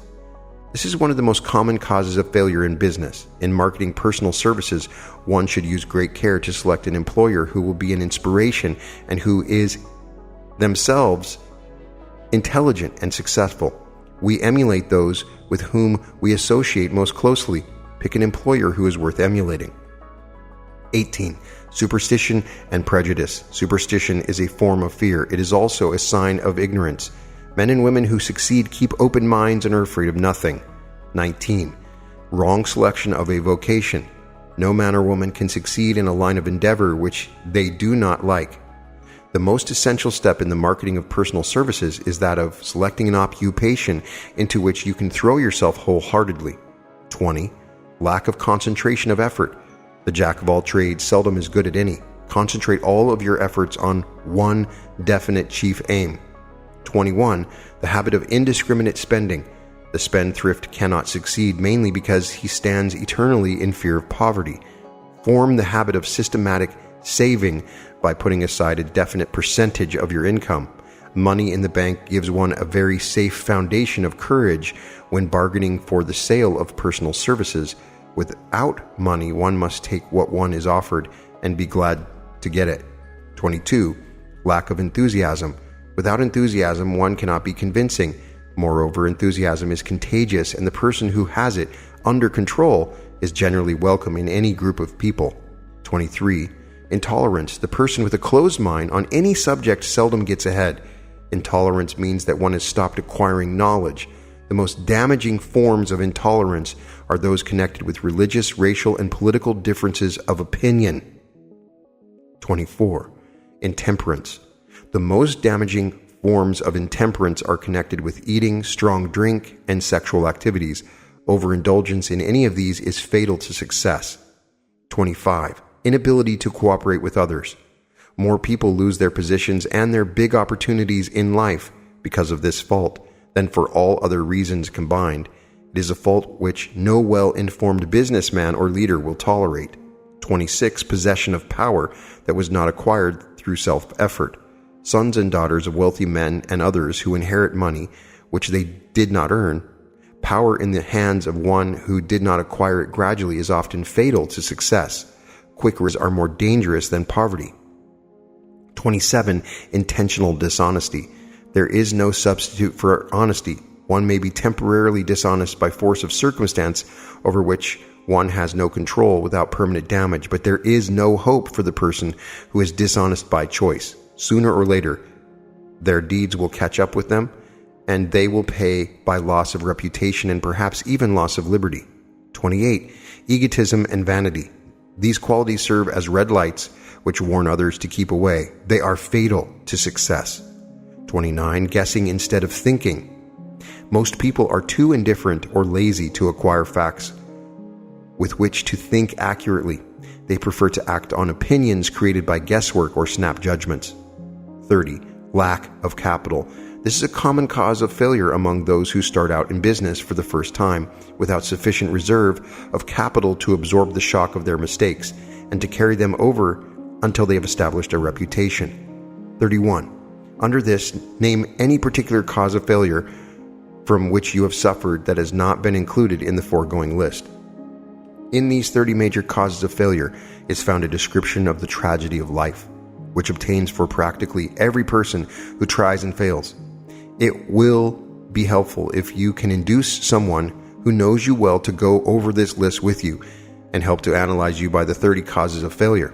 It may be beneficial if you try this alone. Most people cannot see themselves as others see them. You may be one who cannot. The oldest of admonitions is man know thyself. If you market merchandise successfully, you must know the merchandise. The same is true in marketing personal services. You should know all of your weaknesses in order that you may either bridge them or eliminate them entirely. You should know your strength in order that you may call attention to it when selling your services. You can know yourself only through accurate analysis. The folly of ignorance in connection with self was displayed by a young man who applied to the manager of a well-known business for a position. He made a very good impression until the manager asked him what salary he expected. He replied that he had no fixed sum in mind. Lack of a definite chief aim. The manager then said, "We will pay you all you are worth after we try you out for a week." "I will not accept it," the applicant replied, "because I am getting more than that where I am now employed." Before you even start to negotiate for a readjustment of your salary in your present position or to seek employment elsewhere, be sure that you are worth more than you now receive. It is one thing to want money. Everyone wants more. But it is something entirely different to be worth more. Many people mistake their wants for their just dues. Your financial requirements or wants have nothing whatever to do with your worth. Your value is established entirely by your ability to render useful service or your capacity to induce others to render such service. Take inventory of yourself. 28 questions you should answer. Annual self-analysis is an essential in the effective marketing of personal services, as is annual inventory in merchandising. Moreover, the yearly analysis should disclose a decrease in faults and an increase in virtues. One goes ahead, stands still, or goes backward in life. One's object should be, of course, to go ahead. Annual self-analysis will disclose whether advancement has been made, and if so, how much. It will also disclose any backward steps one may have made. The effective marketing of personal services requires one to move forward even if the progress is slow. Your annual self-analysis should be made at the end of each year, so you can include in your New Year's resolutions any improvements which the analysis indicates should be made. Take this inventory by asking yourself the following questions and by checking your answers with the aid of someone who will not permit you to deceive yourself as to their accuracy. Self-analysis questionnaire for personal inventory. 1. Have I attained the goal which I established as my objective for this year? You should work with a definite yearly objective to be attained as a part of your major life objective. 2. Have I delivered a service of the best quality of which I was capable, or could I have improved any part of this service? 3. Have I delivered service in the greatest possible quantity of which I was capable? 4. Has the spirit of my conduct been harmonious and cooperative at all times? 5. Have I permitted the habit of procrastination to decrease my efficiency, and if so, to what extent? 6. Have I improved my personality, and if so, in what ways? 7. Have I been persistent in following my plans through to completion? 8. Have I reached decisions promptly and definitely on all occasions? 9. Have I permitted any one or more of the 6 basic fears to decrease my efficiency? 10. Have I been either overcautious or undercautious? 11. Has my relationship with my associates in work been pleasant or unpleasant? If it has been unpleasant, has the fault been partly or wholly mine? 12. Have I dissipated any of my energy through lack of concentration of effort? 13. Have I been open-minded and tolerant in connection with all subjects? 14. In what way have I improved my ability to render service? 15. Have I been intemperate in any of my habits? 16. Have I expressed either openly or secretly any form of egotism? 17. Has my conduct toward my associates been such that it has induced them to respect me? 18. Have my opinions and decisions been based upon guesswork or accuracy of analysis and thought? 19. Have I followed the habit of budgeting my time, my expenses, and my income, and have I been conservative in these budgets? 20. How much time have I devoted to unprofitable effort which I might have used to better advantage? 21. How may I rebudget my time and change my habits so I will be more efficient during the coming year? 22. Have I been guilty of any conduct which was not approved by my conscience? 23. In what ways have I rendered more service and better service than I was paid to render? 24. Have I been unfair to anyone, and if so, in what way? 25. If I had been the purchaser of my own services for the year, would I be satisfied with my purchase? 26. Am I in the right vocation? And if not, why not? 27. Has the purchaser of my services been satisfied with the service I have rendered? And if not, why not? 28. What is my present rating on the fundamental principles of success? Make this rating fairly and frankly, and have it checked by someone who is courageous enough to do it accurately. Having read and assimilated the information conveyed through this chapter, you are now ready to create a practical plan for marketing your personal services. In this chapter will be found an adequate description of every principle essential in planning the sale of personal services, including the major attributes of leadership, the most common causes of failure in leadership, a description of the fields of opportunity for leadership, the main causes of failure in all walks of life, and the important questions which should be used in self-analysis. This extensive and detailed presentation of accurate information has been included because it will be needed by all who must begin the accumulation of riches by marketing personal services. Those who have lost their fortunes and those who are just beginning to earn money have nothing but personal services to offer in return for riches. Therefore, it is essential that they have available the practical information needed to market services to best advantage. The information contained in this chapter will be of great value to all who aspire to attain leadership in any calling. It will be particularly helpful to those aiming to market their services as business or industrial executives. Complete assimilation and understanding of the information here conveyed will be helpful in marketing one's own services, and it will also help one to become more analytical and capable of judging people. The information will be priceless to personnel directors, employment managers, and other executives charged with the selection of employees and the maintenance of efficient organizations. If you doubt this statement, test its soundness by answering in writing the 28 self-analysis questions. That might be both interesting and profitable even though you do not doubt the soundness of this statement. where and how one may find opportunities to accumulate riches. Now that we have analyzed the principles by which riches may be accumulated, we naturally ask, where may one find favorable opportunities to apply these principles? Very well, let us take inventory and see what the United States of America offer the person seeking riches, great or small. To begin with, let's remember, all of us, that we live in a country where every law-abiding citizen enjoys freedom of thought and freedom of deed unequaled anywhere in the world. Most of us have never taken inventory of the advantages of this freedom. We have never compared our unlimited freedom with the curtailed freedom in other countries. Here we have freedom of thought, freedom in the choice and enjoyment of education, freedom in religion, freedom in politics, freedom in the choice of a business, profession or occupation, freedom to accumulate and own without molestation all the property we can accumulate, freedom to choose our place of residence, freedom in marriage, freedom through equal opportunity to all races, freedom of travel from one state to another, freedom in our choice of foods, and freedom to aim for any station in life for which we have prepared ourselves, even for the presidency of the United States. We have other forms of freedom, but this list will give a bird's eye view of the most important, which constitute opportunity of the highest order.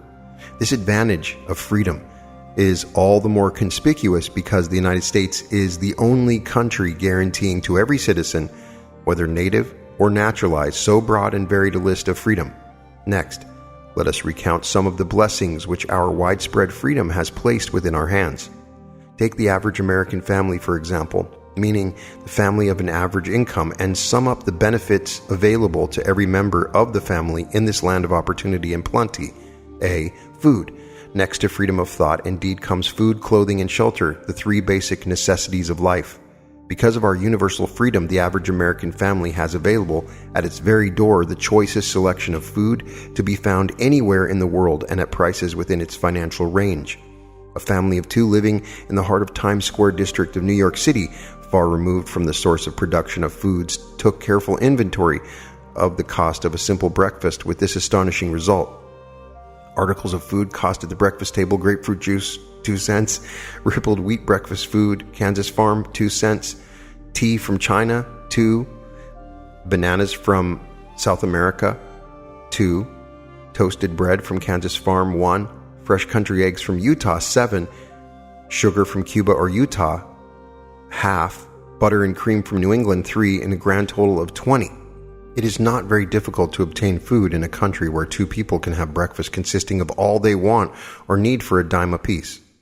Observe that this simple breakfast was gathered by some strange form of magic from China, South America, Utah, Kansas, and the New England states, and delivered on the breakfast table ready for consumption in the very heart of the most crowded city in America at a cost well within the means of the most humble laborer. The cost included all federal, state, and city taxes. Here is a fact that the politicians did not mention when they were crying out to the voters to throw their opponents out of the office because the people were being taxed to death. B. Shelter. This family lives in a comfortable apartment heated by steam, lighted with electricity, with gas for cooking, all for $65 a month. In a smaller city or more sparsely settled part of New York City, the same apartment could be had for as low as $20 a month. The toast they had for breakfast in the food estimate was toasted on an electric toaster, which cost but a few dollars. The apartment is cleaned with a vacuum sweeper that is run by electricity. Hot and cold water is available at all times in the kitchen and in the bathroom. The food is kept cool in a refrigerator that is run by electricity. The wife curls her hair, washes her clothes, and irons them with easily operated electrical equipment on power obtained by sticking a plug in the wall. The husband shaves with an electric shaver, and they receive entertainment from all over the world, 24 hours a day, if they want it, without cost, by merely turning the dial of their radio. There are other conveniences in this apartment, but the foregoing list will give a fair idea of some of the concrete evidences of the freedom we of America enjoy, and this is neither political nor economic propaganda. C. Clothing. Anywhere in the United States, the woman of average clothing requirements can dress very comfortably and neatly for less than $200 a year, and the average man can dress for the same or less. Only the three basic necessities of food, clothing, and shelter have been mentioned. The average American citizen has other privileges and advantages available in return for modest effort, not exceeding 8 hours per day of labor. Among these is the privilege of automobile transportation, with which one can go and come at will at a very small cost. The average American has security of property rights not found in any other country in the world. He can place his surplus money in a bank with the assurance that his government will protect it and make good to him if the bank fails. If an American citizen wants to travel from one state to another, he needs no passport, no one's permission. He may go when he pleases and return at will.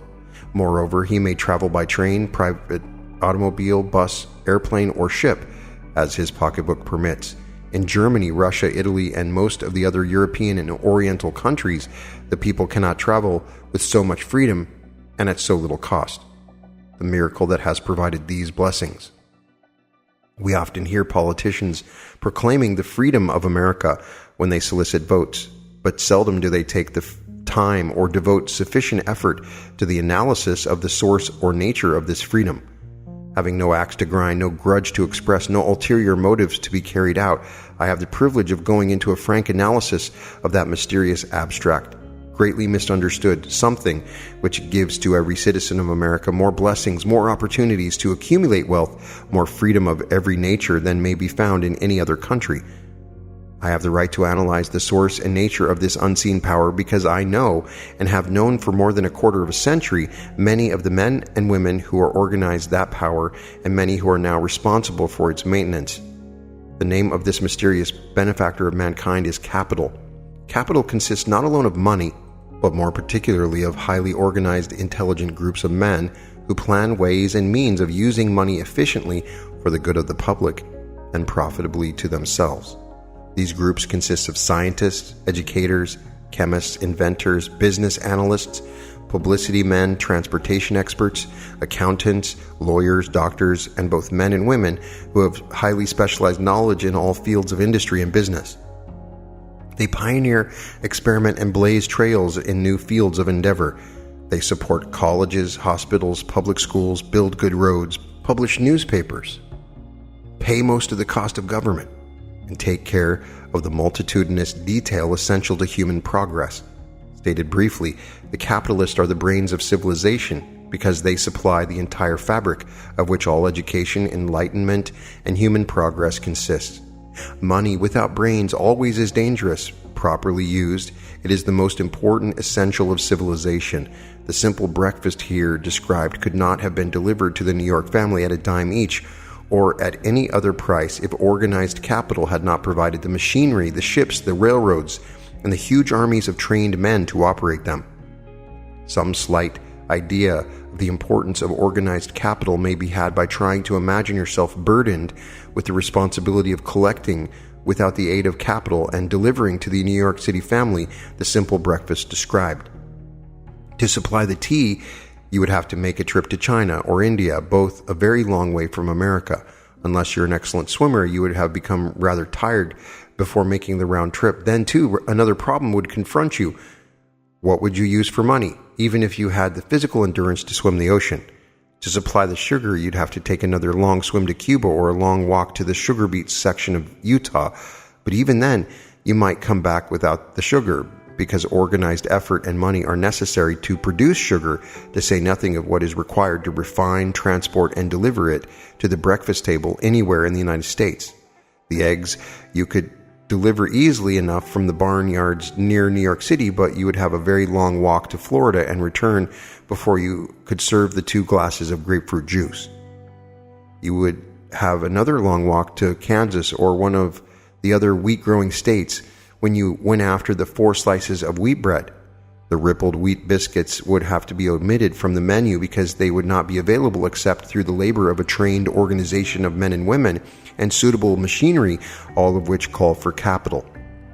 While resting, you could take off for another little swim down to South America, where you would pick up a couple of bananas, and on your return, you could take a short walk to the nearest farm having a dairy and pick up some butter and cream.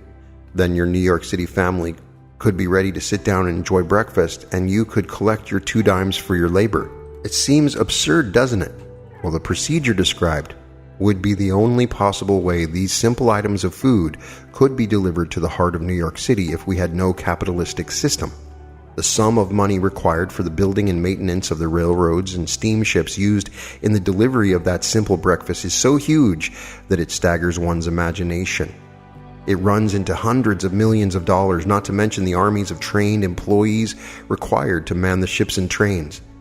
But transportation is only a part of the requirements of modern civilization in capitalistic America. Before there can be anything to haul, something must be grown from the ground or manufactured and prepared for market. This calls for more millions of dollars for equipment, machinery, boxing, marketing, and for the wages of millions of men and women. Steamships and railroads do not spring up from the earth and function automatically. They come in response to the call of civilization through the labor and ingenuity and organizing ability of men who have imagination, faith, enthusiasm, decision, persistence. These men are known as capitalists. They are motivated by the desire to build, construct, achieve, render useful service, earn profits, and accumulate riches. And because they render service without which there would be no civilization, they put themselves in the way of great riches. Just to keep the record simple and understandable, I will add that these capitalists are the self-same men of whom most of us have heard soapbox orators speak. They are the same men to whom radicals, racketeers, dishonest politicians, and grafting labor leaders refer as the predatory interests or Wall Street. I'm not attempting to present a brief for or against any group of men or system of economics. I'm not attempting to condemn collective bargaining when I refer to grafting labor leaders, nor do I aim to give a clean bill of health to all individuals known as capitalists. The purpose of this book, a purpose to which I have faithfully devoted over a quarter of a century, is to present to all who want the knowledge the most dependable philosophy through which individuals may accumulate riches in whatever amounts they desire. I have here analyzed the economic advantages of the capitalistic system for the twofold purpose of showing, one, that all who seek riches must recognize and adapt themselves to the system that controls all approaches to fortunes large or small, and two, to present the side of the picture opposite to that being shown by politicians and demagogues who deliberately becloud the issues they bring up by referring to organized capital as if it were something poisonous. This is a capitalistic country. It was developed through the use of capital, and we who claim the right to partake of the blessings of freedom and opportunity, we who seek to accumulate riches here, may as well know that neither riches nor opportunity would be available to us if organized capital had not provided these benefits. For more than 20 years, it has been somewhat popular and growing pastime for radicals, self-seeking politicians, racketeers, crooked labor leaders, and on occasion religious leaders to take potshots at Wall Street, the money changers, and big business. The practice became so general that we witnessed during the business depression the unbelievable sight of high government officials lining up with the cheap politicians and labor leaders with the openly avowed purpose of throttling the system which has made industrial America the richest country on earth. The lineup was so general and so well organized that it prolonged the worst depression America has ever known. It cost millions of men their jobs because those jobs were inseparably a part of the industrial and capitalistic system which formed the very backbone of the nation. During this unusual alliance of government officials and self-seeking individuals who were endeavoring to profit by declaring open season on the American system of industry, a certain type of labor leader joined forces with the politicians and offered to deliver voters in return for legislation designed to permit men to take riches away from industry by organized force of numbers instead of the better method of giving a fair day's work for a fair day's pay.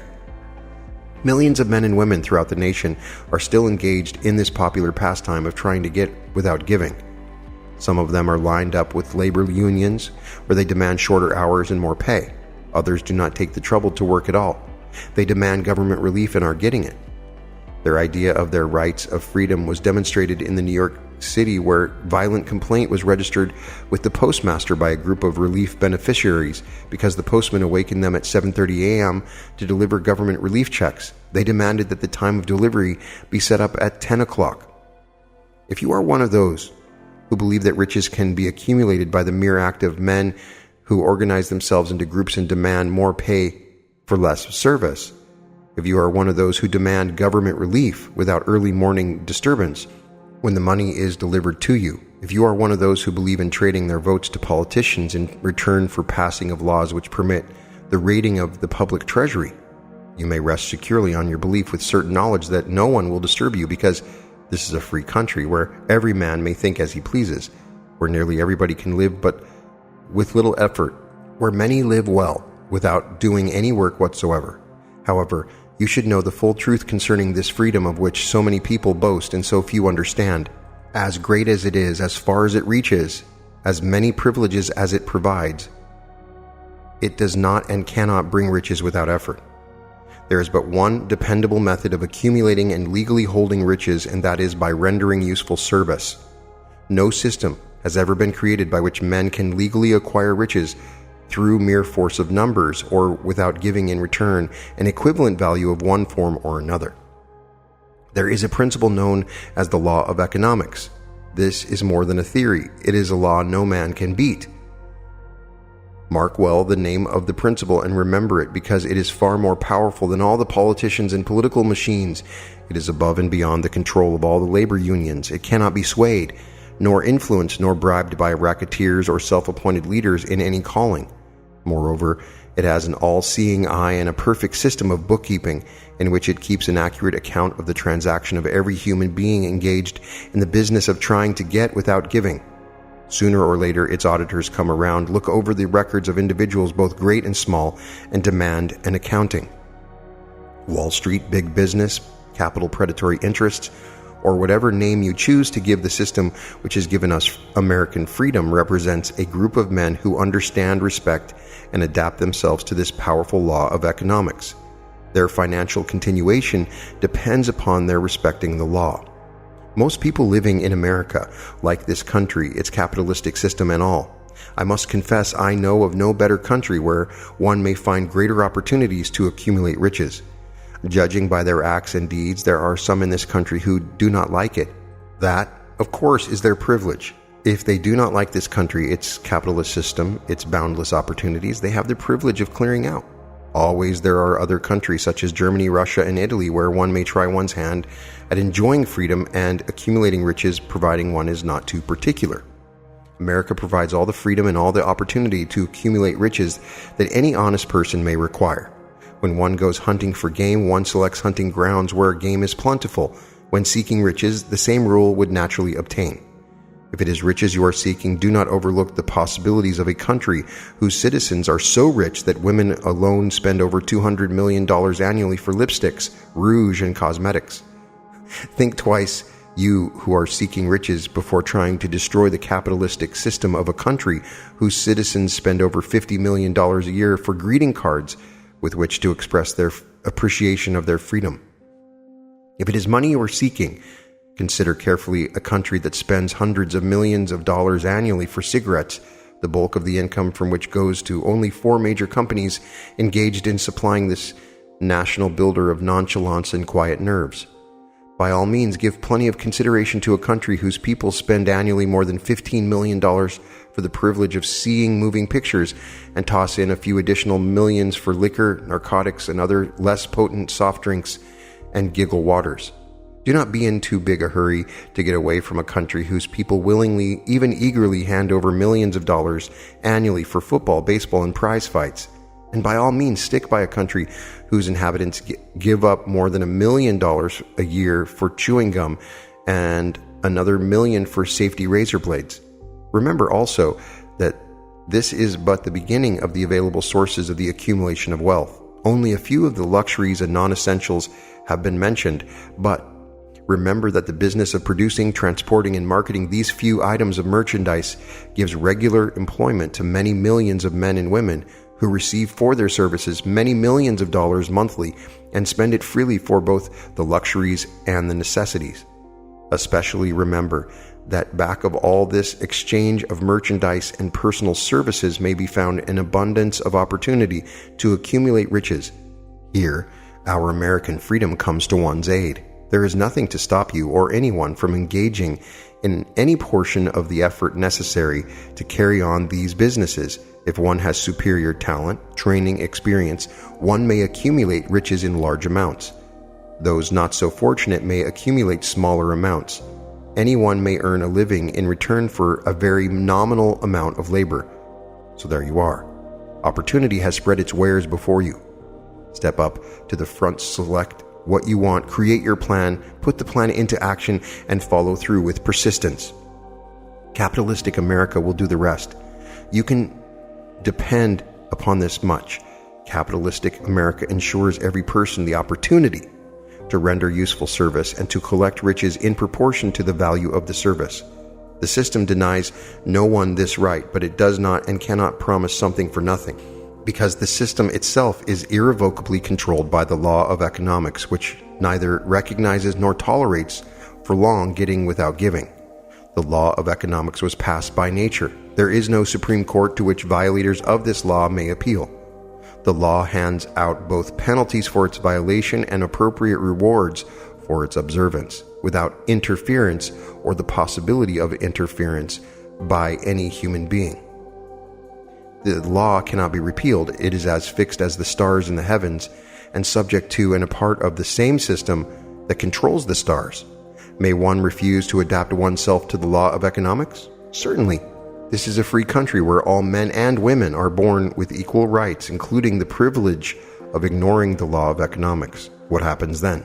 Well, nothing happens until large numbers of men and women join forces for the avowed purpose of ignoring the law and taking what they want by force. Then comes the dictator with well-organized firing squads and machine guns. We have not yet reached that stage in America, but we have heard all we want to know about how the system works. Perhaps we shall be fortunate enough not to demand personal knowledge of so gruesome a reality. Doubtless we shall prefer to continue with our freedom of speech, freedom of deed, and freedom to render useful service in return for riches. The practice by government officials of extending to men and women the privilege of raiding the public treasury in return for votes sometimes results in election, but as night follows day, the final payoff comes when every penny wrongfully used must be repaid with compound interest on compound interest. If those who make the grab are not forced to repay, the burden falls on their children and their children's children. Even unto the third and fourth generations, there is no way to avoid the debt. Men can and sometimes do form themselves into groups for the purpose of crowding wages up and working hours down. There is a point beyond which they cannot go. It is the point at which the law of economics steps in and the sheriff gets both the employer and the employees. For 6 years, from 1929 to 1935, the people of America, both rich and poor, barely missed seeing the old man economics hand over to the sheriff all the businesses and industries and banks. It was not a pretty sight. It did not increase our respect for mob psychology, through which men cast reason to the winds and start trying to get without giving.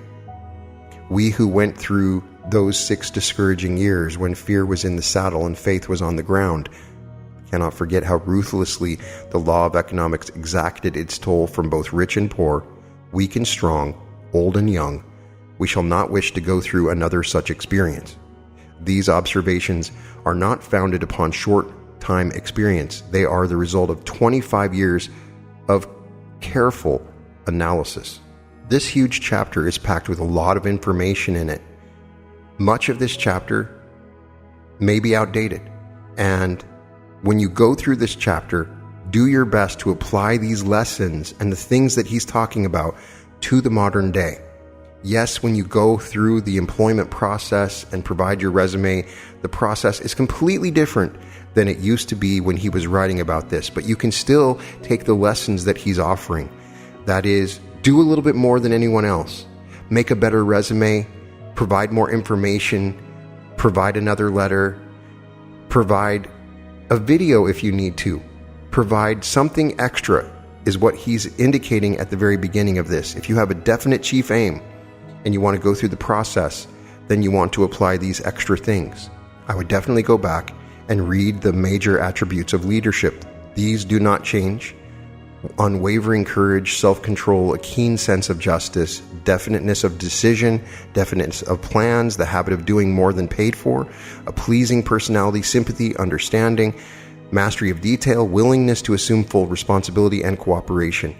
Also, the 10 major causes of failure in leadership, the inability to organize details, unwillingness to render humble service, expectation of pay for what they know instead of what they do with that which they know, fear of competition from followers, lack of imagination, selfishness, intemperance, disloyalty, emphasis on the authority of leadership, and emphasis of title. Those are things that you should go back and read on a regular basis. Much of the country has changed from the time that he wrote this to the time now. And the system of government that we're in and the way that your breakfast is priced is different. And some people could argue that the world that Napoleon Hill was talking about is simply not the world that we live in now. But the argument he is making is that we have a system of economics that brings so many joyous, wonderful things to your table, no matter what country that you're in. And that system is an amazing system that you can look at and become wealthy with and provide you with great opportunities and freedom. It talks about how to provide greater marketing for your services and how to analyze the quality of your services. It gives you some amazing questions to ask yourself, to give self-analysis. In my own experience related to this chapter, I started my own business after starting a mastermind. And working with a mastermind on a regular basis, you get people that are honest with you. And then I had read this book when I started my business, and I would, on a regular basis, maybe twice a year, do a self-analysis. This can be very difficult because it's hard to analyze yourself, as he indicates. If you have a friend that can be honest with you about some of these questions, but go through and ask the questions that are indicated here. This chapter on organized planning is one of the key steps. It really takes us from the philosophical aspects of thinking to grow rich, the imagination, to definite application and things that you can do. And I would recommend taking what he talks about and transforming it to the modern day. Use the internet. Use social media to advertise your services. There are new and wonderful ways that you can find employment all over the world now, with different employment boards and different places that you can go. And there are some great services that can help in your creation of your resume. And because of this, you can take the applications of these lessons given in this chapter and expand them fruitfully. There is so much more available to you than was available back then. But there is a way of thinking that is to be very definite with what you want and to be very organized with how you go about it, to be humble, not to be egotistical, to question yourself on a regular basis. And there are things that you can do that will fail, and understanding the causes of failure will help you to overcome these things. All of these are timeless. I would like to get your impressions. If you could put in the comments any ideas that you got from this that you could apply in modern day thinking. But organized planning is the key. You must go beyond the point where you're desiring what you want, where you're imagining what you want, and then going about taking action. And this is that bridge that you take from that beginning part to the next part.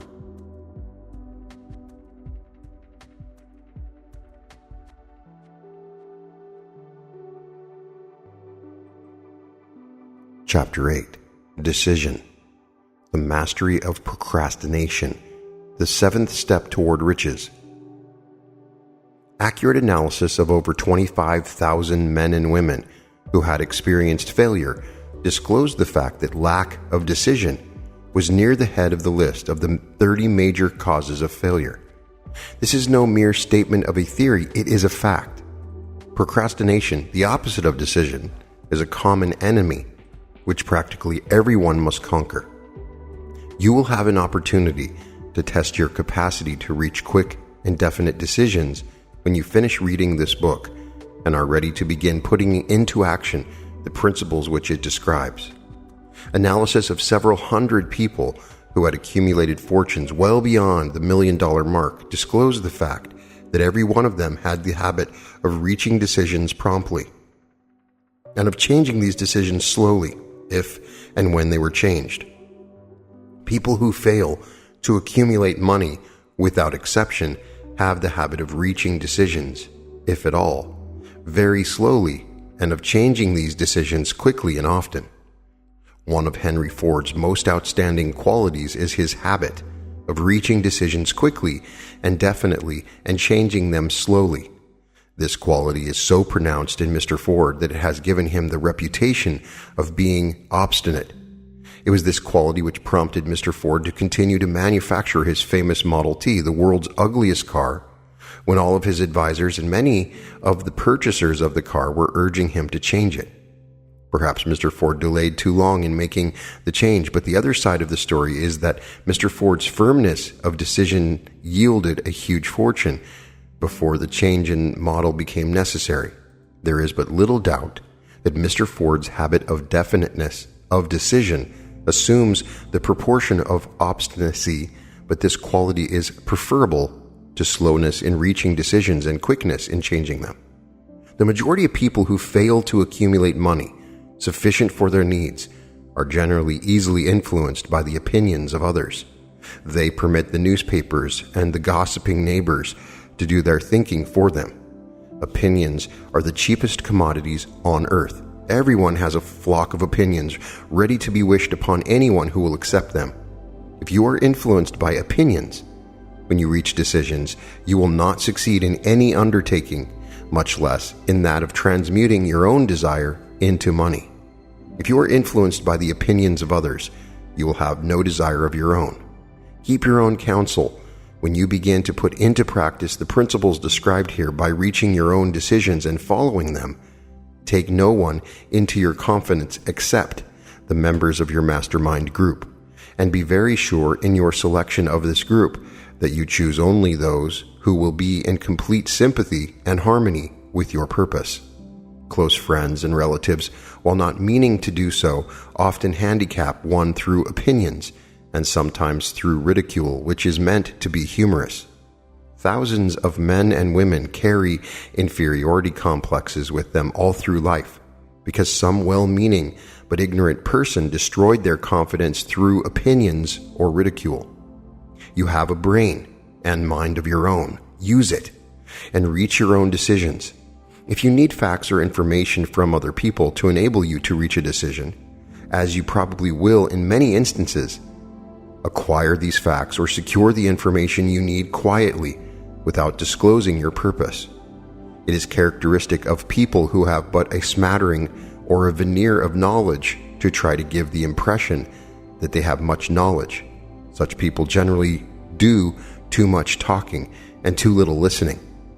Keep your eyes and ears wide open and your mouth closed if you wish to acquire the habit of prompt decision. Those who talk too much do little else. If you talk more than you listen, you not only deprive yourself of many opportunities to accumulate useful knowledge, but you also disclose your plans and purposes to people who will take great delight in defeating you because they envy you. Remember also that every time you open your mouth in the presence of a person who has an abundance of knowledge, you display to that person your exact stock of knowledge or your lack of it. Genuine wisdom is usually conspicuous through modesty and silence. Keep in mind the fact that every person with whom you associate is like yourself, seeking the opportunity to accumulate money. If you talk about your plans too freely, you may be surprised when you learn that some other person has beaten you to your goal by putting into action ahead of you the plans of which you talked unwisely. Let one of your first decisions be to keep a closed mouth and open ears and eyes. As a reminder to yourself to follow this advice, it will be helpful if you copy the following epigram in large letters and place it where you will see it daily. Tell the world what you intend to do, but first show it.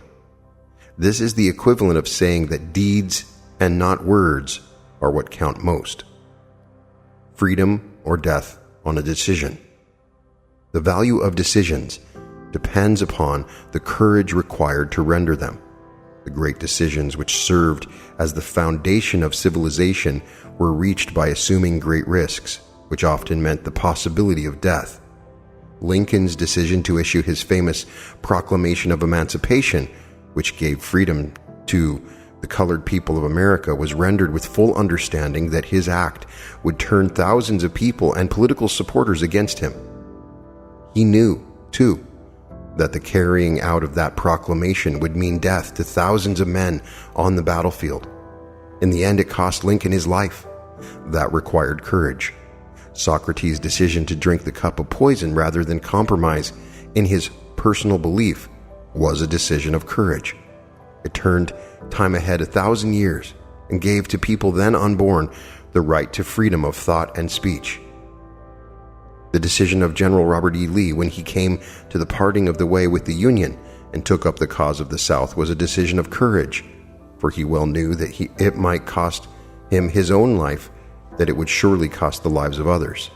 But the greatest decision of all time, as far as any American citizen is concerned, was reached in Philadelphia, July 4th, 1776, when 56 men signed their names to a document which they well knew would bring freedom to all Americans, or leave every one of the 56 hanging from a gallows.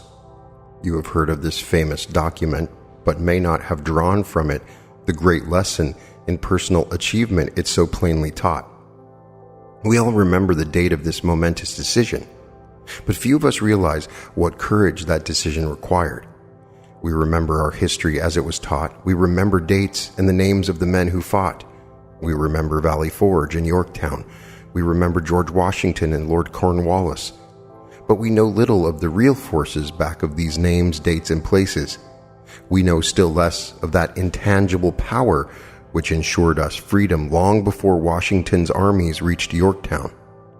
We read the history of the Revolution and falsely imagine that George Washington was the father of our country, that it was he who won our freedom, while the truth is Washington was only an accessory after the fact, because victory for his armies had been ensured long before Lord Cornwallis surrendered. This is not intended to rob Washington of any of the glory he so richly merited. Its purpose rather is to give greater attention to the astounding power that was the real cause of his victory.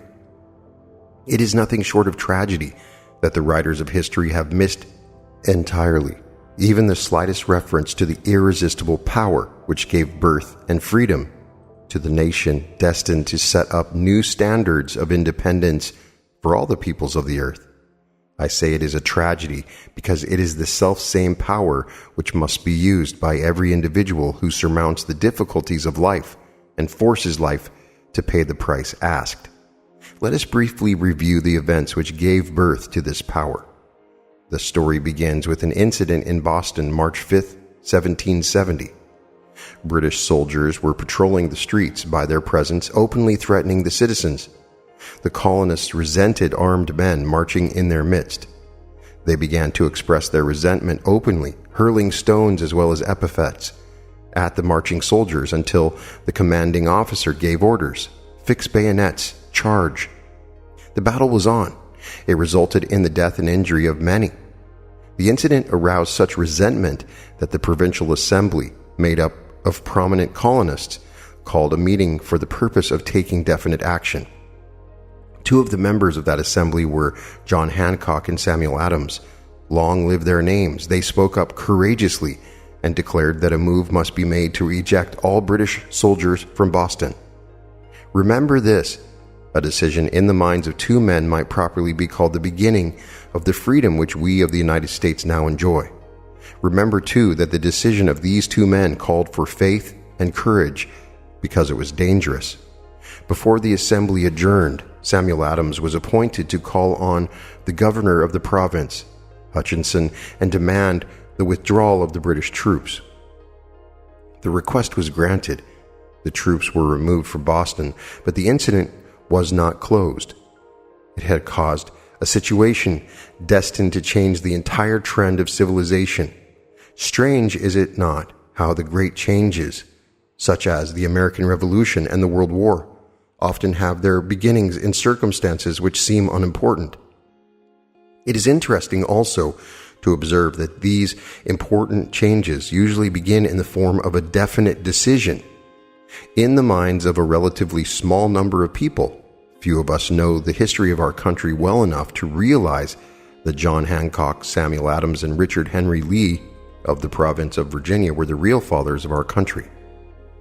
Richard Henry Lee became an important factor in this story by reason of the fact that he and Samuel Adams communicated frequently by correspondence, sharing freely their fears and their hopes concerning the welfare of the people of their provinces. From this practice, Adams conceived the idea that a mutual exchange of letters between the 13 colonies might help to bring about the coordination of efforts so badly needed in connection with the solution of their problems. 2 years after the clash with the soldiers in Boston, March 72, Adams presented this idea to the Assembly in the form of a motion that a correspondence committee be established among the colonies with definitely appointed correspondents in each colony for the purpose of friendly cooperation for the betterment of the colonies of British America. Mark well this incident. It was the beginning of the organization of the far-flung power destined to give freedom to you and to me. The mastermind had already been organized. It consisted of Adams, Lee, and Hancock. I tell you further that if 2 of you agree upon the earth concerning anything for which you ask, it will come to you from my Father who is in heaven. The Committee of Correspondence was organized. Observe that this move provided the way for increasing the power of the mastermind by adding to it men from all the colonies. Take notice that this procedure constituted the first organized planning of the disgruntled colonists. In union there is strength. The citizens of the colonies had been waging disorganized warfare against the British soldiers through incidents similar to the Boston riot, but nothing of benefit had been accomplished. Their individual grievances had not been consolidated under one mastermind. No group of individuals had put their hearts, minds, souls, and bodies together in one definite decision to settle their difficulty with the British once and for all until Adams, Hancock, and Lee got together. Meanwhile, the British were not idle. They too were doing some planning and masterminding on their own account, with the advantage of having back of them money and organized soldiery. The Crown appointed Gage to supplant Hutchinson as the governor of Massachusetts. One of the new governor's first acts was to send a messenger to call on Samuel Adams for the purpose of endeavoring to stop his opposition by fear. We can best understand the spirit of what happened by quoting the conversation between Colonel Fenton, the messenger sent by Gage, and Adams. Colonel Fenton, I have been authorized by Governor Gage to assure you, Mr. Adams, that the governor has been empowered to confer upon you such benefits as would be satisfactory.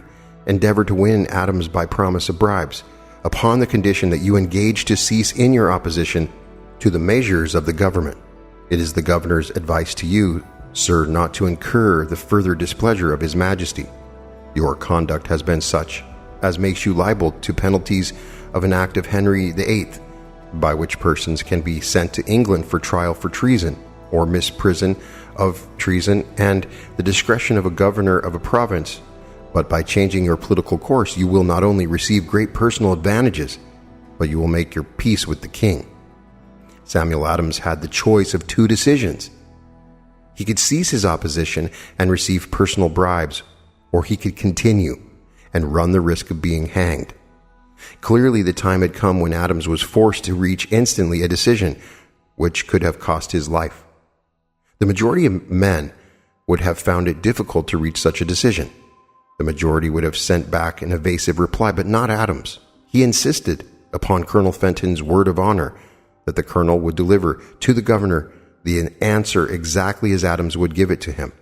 Adams' answer, then you may tell Governor Gage that I trust I have long since made my peace with the King of Kings. No personal consideration shall induce me to abandon the righteous cause of my country. And tell Governor Gage it is the advice of Samuel Adams to him no longer to insult the feelings of an exasperated people. Comment as to the character of this man seems unnecessary. It seems to be obvious to all who read this astounding message that its sender possessed loyalty of the highest order. This is important.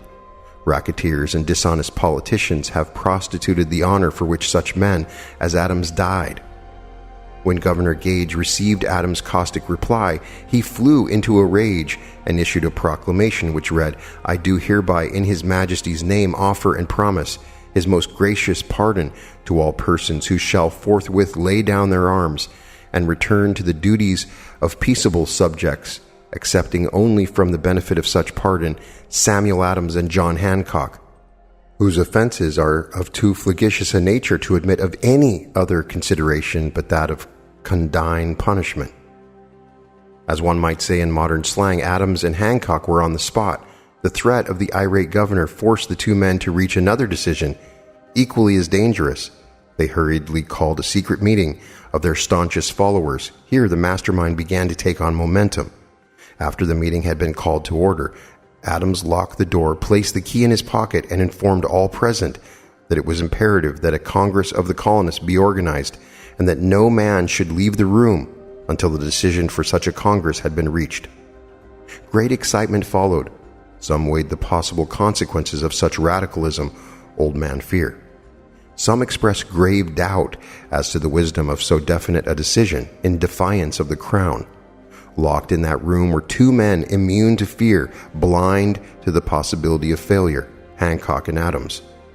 Through the influence of their minds, the others were induced to agree that, through the Correspondence Committee, arrangements should be made for a meeting of the First Continental Congress to be held in Philadelphia, September 5th, 1774. Remember this date. It is more important than July 4th, 1776. If there had been no decision to hold a Continental Congress, there would have been no signing of the Declaration of Independence.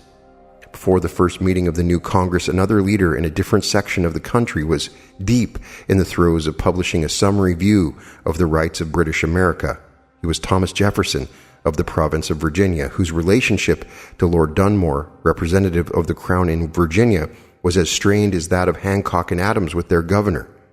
Shortly after his famous Summary of Rights was published, Jefferson was informed that he was subject to prosecution for high treason against His Majesty's government.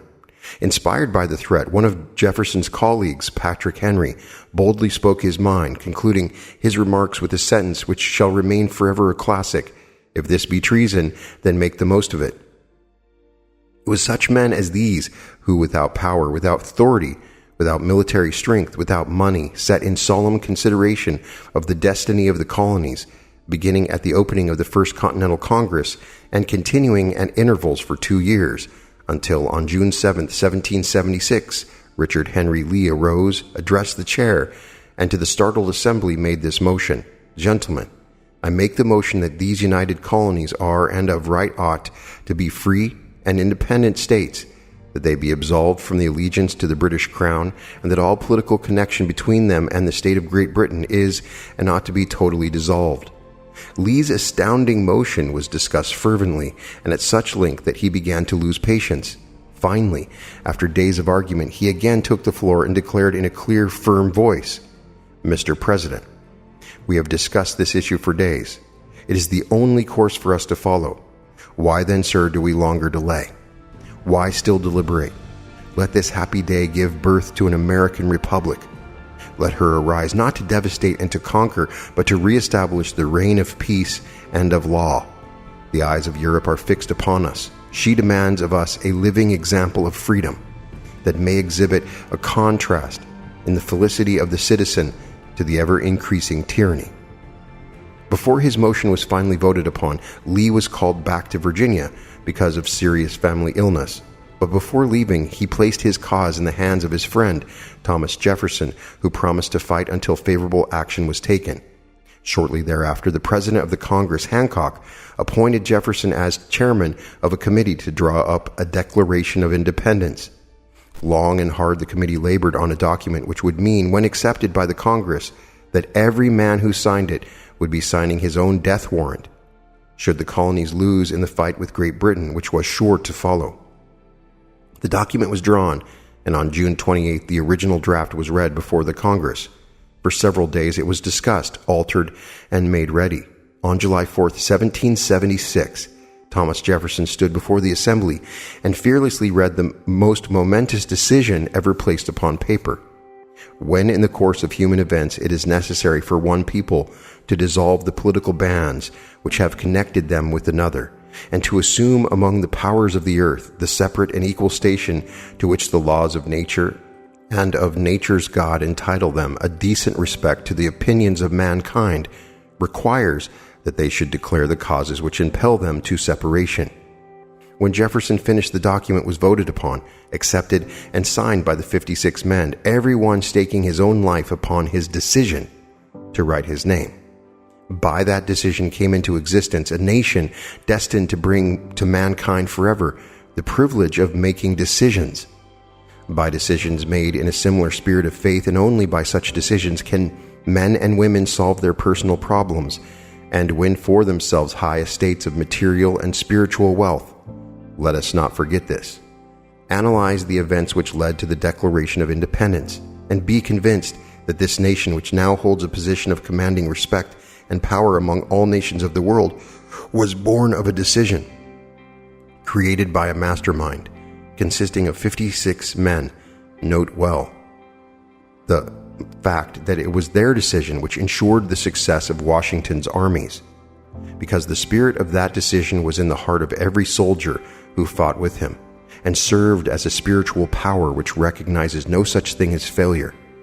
Note also, with great personal benefit, that the power which gave this nation its freedom is the self-same power that must be used by every individual who becomes self-determining. This power is made up of the principles described in this book. It will not be difficult to detect in the story of the Declaration of Independence at least 6 of these principles: desire, decision, faith, persistence, the mastermind, and organized planning. Throughout this philosophy will be found the suggestion that thought backed by strong desire has a tendency to transmute itself into its physical equivalent. Before passing on, I wish to leave with you the suggestion that one may find in this story, and in the story of the organization of the United States Steel Corporation, a perfect description of the method by which thought makes this astounding transformation. In your search for the secret of the method, do not look for a miracle, because you will not find it. You will find only the eternal laws of nature. These laws are available to every person who has the faith and the courage to use them. They may be used to bring freedom to a nation or to accumulate riches.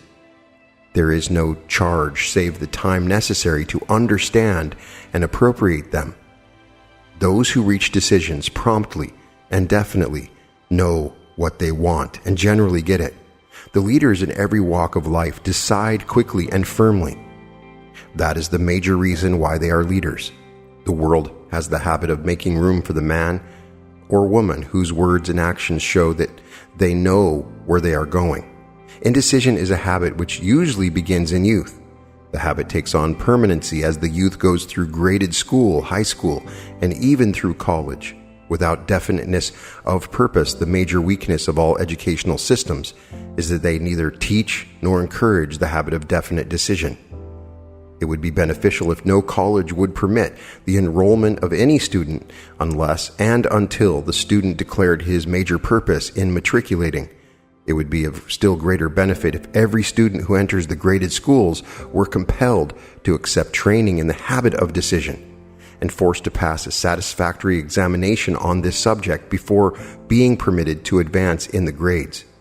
The habit of indecision acquired because of the deficiencies of our school systems goes with the student into the occupation he chooses, if in fact he chooses his occupation.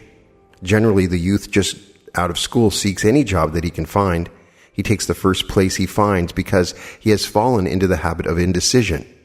98 out of 100 people working for wages today are in the position they hold because they lacked the definiteness of decision to plan a definite position and the knowledge of how to choose an employer. Definiteness of decision always requires courage, sometimes very great courage. The 56 men who signed the Declaration of Independence staked their lives on the decision to affix their signature to that document. The person who reaches a definite decision to procure the particular job and make life pay the price he asks does not stake his life on that decision. He stakes his economic freedom. Financial independence, riches, desirable business, and professional positions are not within reach of the person who neglects or refuses to expect, plan, and demand these things. The person who desires riches, in the same spirit that Samuel Adams desired freedom for the colonies, is sure to accumulate wealth. In the chapter on organized planning, you will find complete instructions for marketing every type of personal service. You will find also detailed information on how to choose the employer you prefer and the particular job you desire. These instructions will be of no value to you unless you definitely decide to organize them into a plan of action. This chapter is important in times when you will have to make decisions. The key thing here is procrastination. This is not telling you how to make a decision. This is guiding you to make a decision quickly. That you probably know the correct decision. It's going to be obvious to you in many cases. You simply have to make the decision. And as implied with the Henry Ford story, even if you're making a mistake with your decision, your definiteness of decision is the key. That would be the key concept that's discussed in this chapter. You're always going to doubt, did you make the right decision or not? When you make decisions that are aligned with your definite purpose, then you are usually making the right decision. Obviously, you're concerned that you're going to make a mistake if you make the wrong decision. And the key point that he gives in this book is that it doesn't matter. You can fail 10,000 times and you'll still come ahead on the 10,001st time. Make your decision quickly. The indecisiveness is the thing that you're trying to avoid. And we see a great example of this given in the story of the American Revolution. Two people that make the decision in that moment when faced with seeming death, choose in that moment with their definite purpose. Another thing that this chapter subtly outlines, we're going to get into more later, that is the fundamental thing to learn in the Think and Grow Rich book is the mastermind. Whenever you have multiple people working together, then something greater happens. He has discussed this in multiple chapters previously, and we're seeing another example here of the way the mastermind worked to influence the decisions and the success of their venture. So right now, if you're struggling to make a decision, just make it. One way or another, if you fail, you can start over again, but just make the decision. Don't delay. Chapter 9. Persistence. The sustained effort necessary to induce faith. The 8th step toward riches. Persistence is an essential factor in the procedure of transmuting desire into its monetary equivalent. The basis of persistence is the power of will. Willpower and desire, when properly combined, makes an irresistible pair. Men who accumulate great fortunes are generally known as cold-blooded, and sometimes ruthless, which they mix with persistence and place back of their desires to ensure the attainment of their objectives. Henry Ford has been generally misunderstood to be ruthless and cold-blooded. This misconception grew out of Ford's habit of following through in all of his plans with persistence. The majority of people are ready to throw their aims and purposes overboard and give up at the first sign of opposition or misfortune. A few carry on despite all opposition until they gain their goal. These few are the Fords, Carnegies, Rockefellers, and Edisons. There may be no heroic connotation to the word persistence, but the quality is to the character of man what carbon is to steel. The building of a fortune generally involves the application of the entire 13 factors of this philosophy. These principles must be understood. They must be applied with persistence by all who accumulate money. If you're following this book with the intention of applying the knowledge it conveys, your first test as to your persistence will come when you begin to follow the 6 steps described in the 2nd chapter. Unless you are one of the 2 out of every 100 who already have a definite goal at which you are aiming and a definite plan for its attainment, you may read the instructions and then pass on with your daily routine and never comply with those instructions.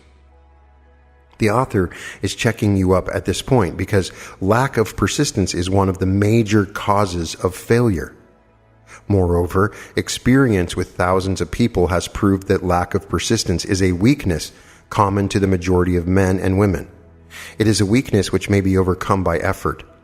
The ease with which lack of persistence may be conquered will depend entirely upon the intensity of one's desire. The starting point of all achievement is desire. Keep this constantly in mind. Weak desires bring weak results, just as a small amount of fire makes a small amount of heat. If you find yourself lacking in persistence, this weakness may be remedied by building a stronger fire under your desires.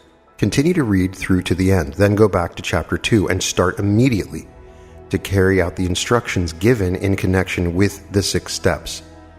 The eagerness with which you follow these instructions will indicate clearly how much or how little you really desire to accumulate money. If you find that you are indifferent, you may be sure that you have not yet acquired the money consciousness which you must possess before you can be sure of accumulating a fortune. Fortunes gravitate to men whose minds have been prepared to attract them, just as surely as water gravitates to the ocean. In this book may be found all the stimuli necessary to attune any normal mind to the vibrations which will attract the object of one's desires. If you find you are weak in persistence, center your attention upon the instructions contained in the chapter on power. Surround yourself with a mastermind group, and through the cooperative efforts of the members of this group, you can develop persistence. You will find additional instructions for the development of persistence in the chapters on autosuggestion and the subconscious mind. Follow the instructions outlined in these chapters until your habit nature hands over to your subconscious mind a clear picture of the object of your desire. From that point on, you will not be handicapped by lack of persistence. Your subconscious mind works continuously while you are awake and while you are asleep. Spasmodic or occasional effort to apply the rules will be of no value to you. To get results, you must apply all of the rules until their application becomes a fixed habit with you. In no other way can you develop the necessary money consciousness. Poverty is attracted to the one whose mind is favorable to it, as money is attracted to him whose mind has been deliberately prepared to attract it. And through the same laws, poverty consciousness will voluntarily seize the mind which is not occupied with the money consciousness. A poverty consciousness develops without conscious application of habits favorable to it. The money consciousness must be created to order unless one is born with such a consciousness. Catch the full significance of the statements in the preceding paragraph, and you will understand the importance of persistence in the accumulation of a fortune. Without persistence, you will be defeated even before you start. With persistence, you will win. If you have ever experienced a nightmare, you will realize the value of persistence. You are lying in bed, half awake, with a feeling that you're about to smother. You are unable to turn over and to move a muscle. You realize that you must begin to regain control over your muscles. Through persistent effort of willpower, you finally manage to move the fingers of one hand. By continuing to move your fingers, you extend your control to the muscles of one arm until you can lift it. Then, you gain control of the other arm in the same manner. You finally gain control over the muscles of one leg, and then extend it to the other leg. Then, with one supreme effort of will, you regain complete control over your muscular system and snap out of your nightmare. The trick has been turned step by step. You may find it necessary to snap out of your mental inertia through a similar procedure, moving slowly at first, then increasing your speed until you gain complete control over your will. Be persistent, no matter how slowly you may at first have to move. With persistence will come success. If you select your mastermind group with care, you will have in it at least one person who will aid you in the development of persistence. Some men or women who have accumulated great fortunes did so because of necessity. They developed the habit of persistence because they were so closely driven by circumstances that they had to become persistent. There is no substitute for persistence. It cannot be supplanted by any other quality. Remember this. It will hearten you in the beginning when the going may seem difficult and slow. Those who have cultivated the habit of persistence seem to enjoy insurance against failure. No matter how many times they are defeated, they finally arrive up toward the top of the ladder.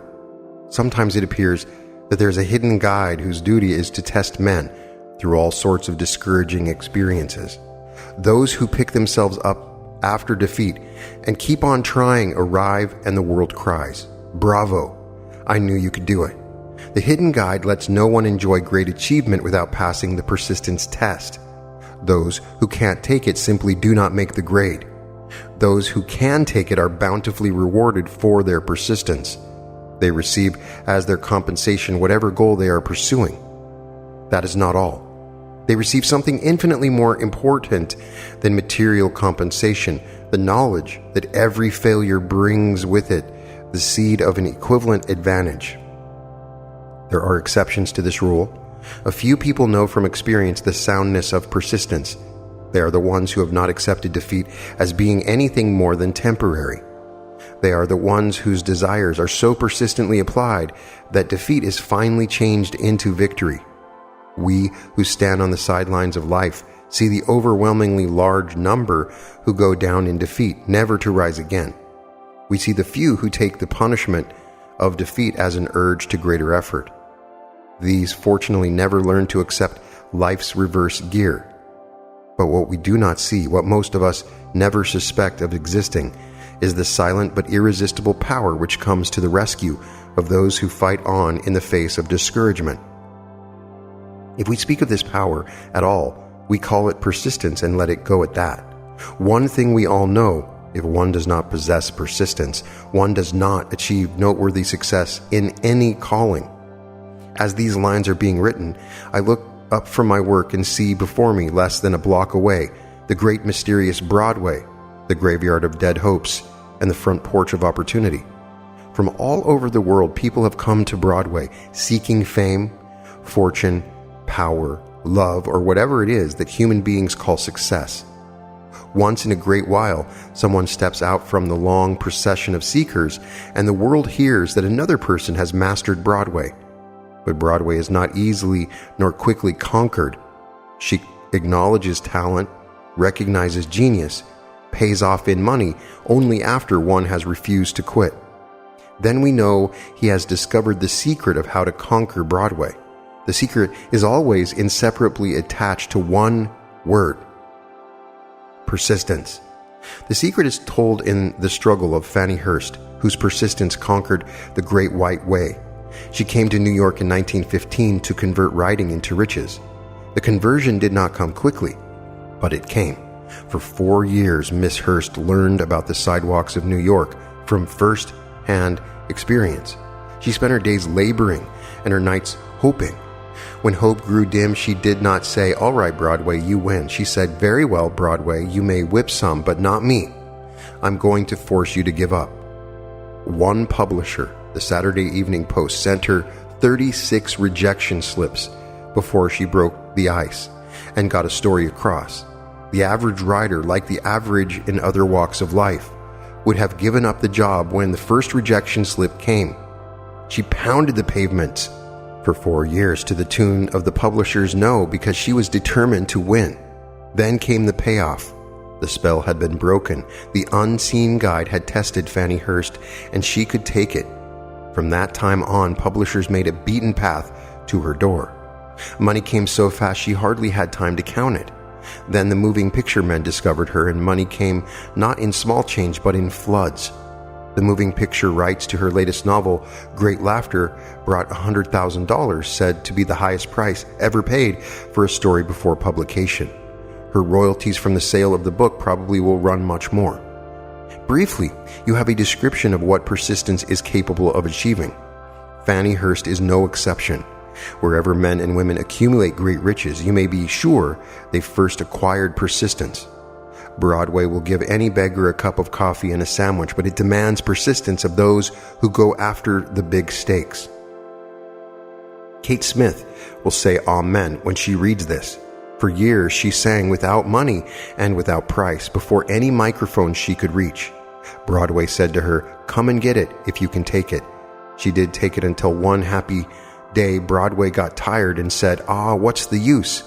You don't know when you're whipped, so name your price and go to work in earnest."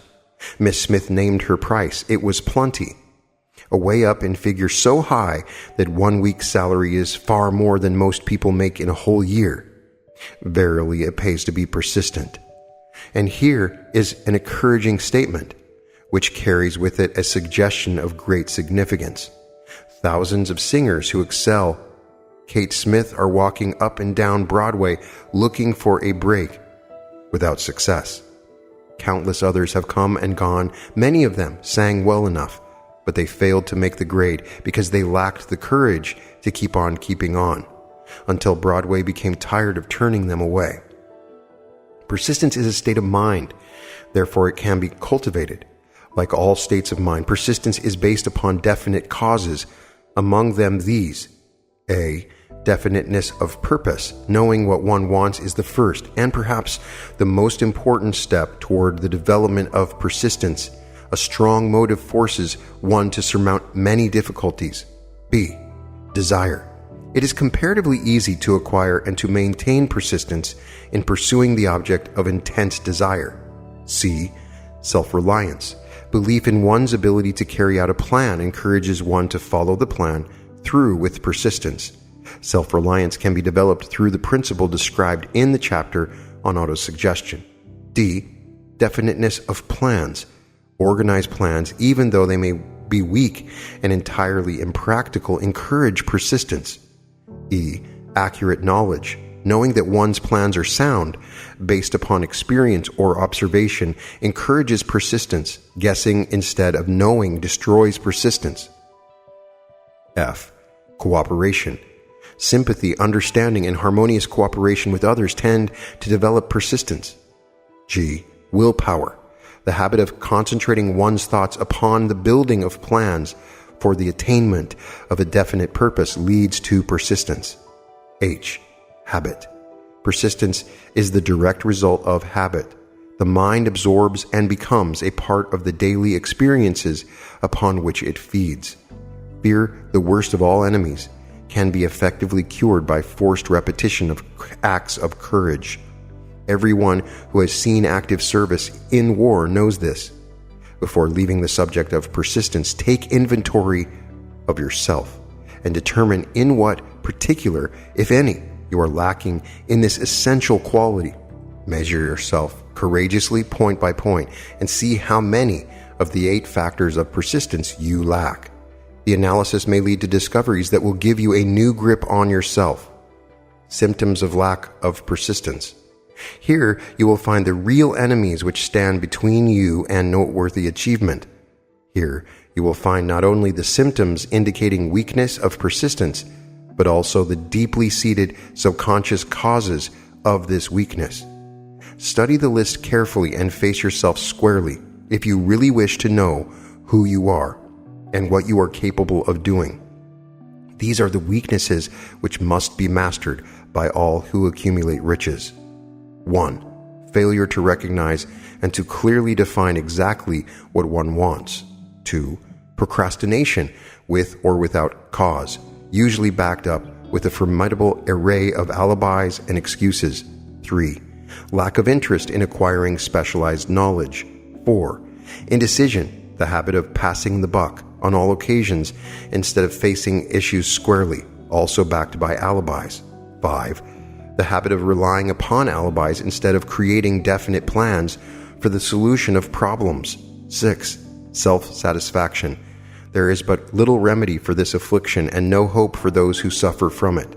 7. Indifference, usually reflected in one's readiness to compromise on all occasions, rather than meet opposition and fight it. 8. The habit of blaming others for one's mistakes and accepting unfavorable circumstances as being unavoidable. 9. Weakness of desire, due to neglect in the choice of motives that impel action. 10. Willingness, even eagerness, to quit at the first sign of defeat, based upon one or more of the 6 basic fears. 11. Lack of organized plans, placed in writing where they may be analyzed. 12. The habit of neglecting to move on ideas or to grasp opportunity when it presents itself. 13. Wishing instead of willing.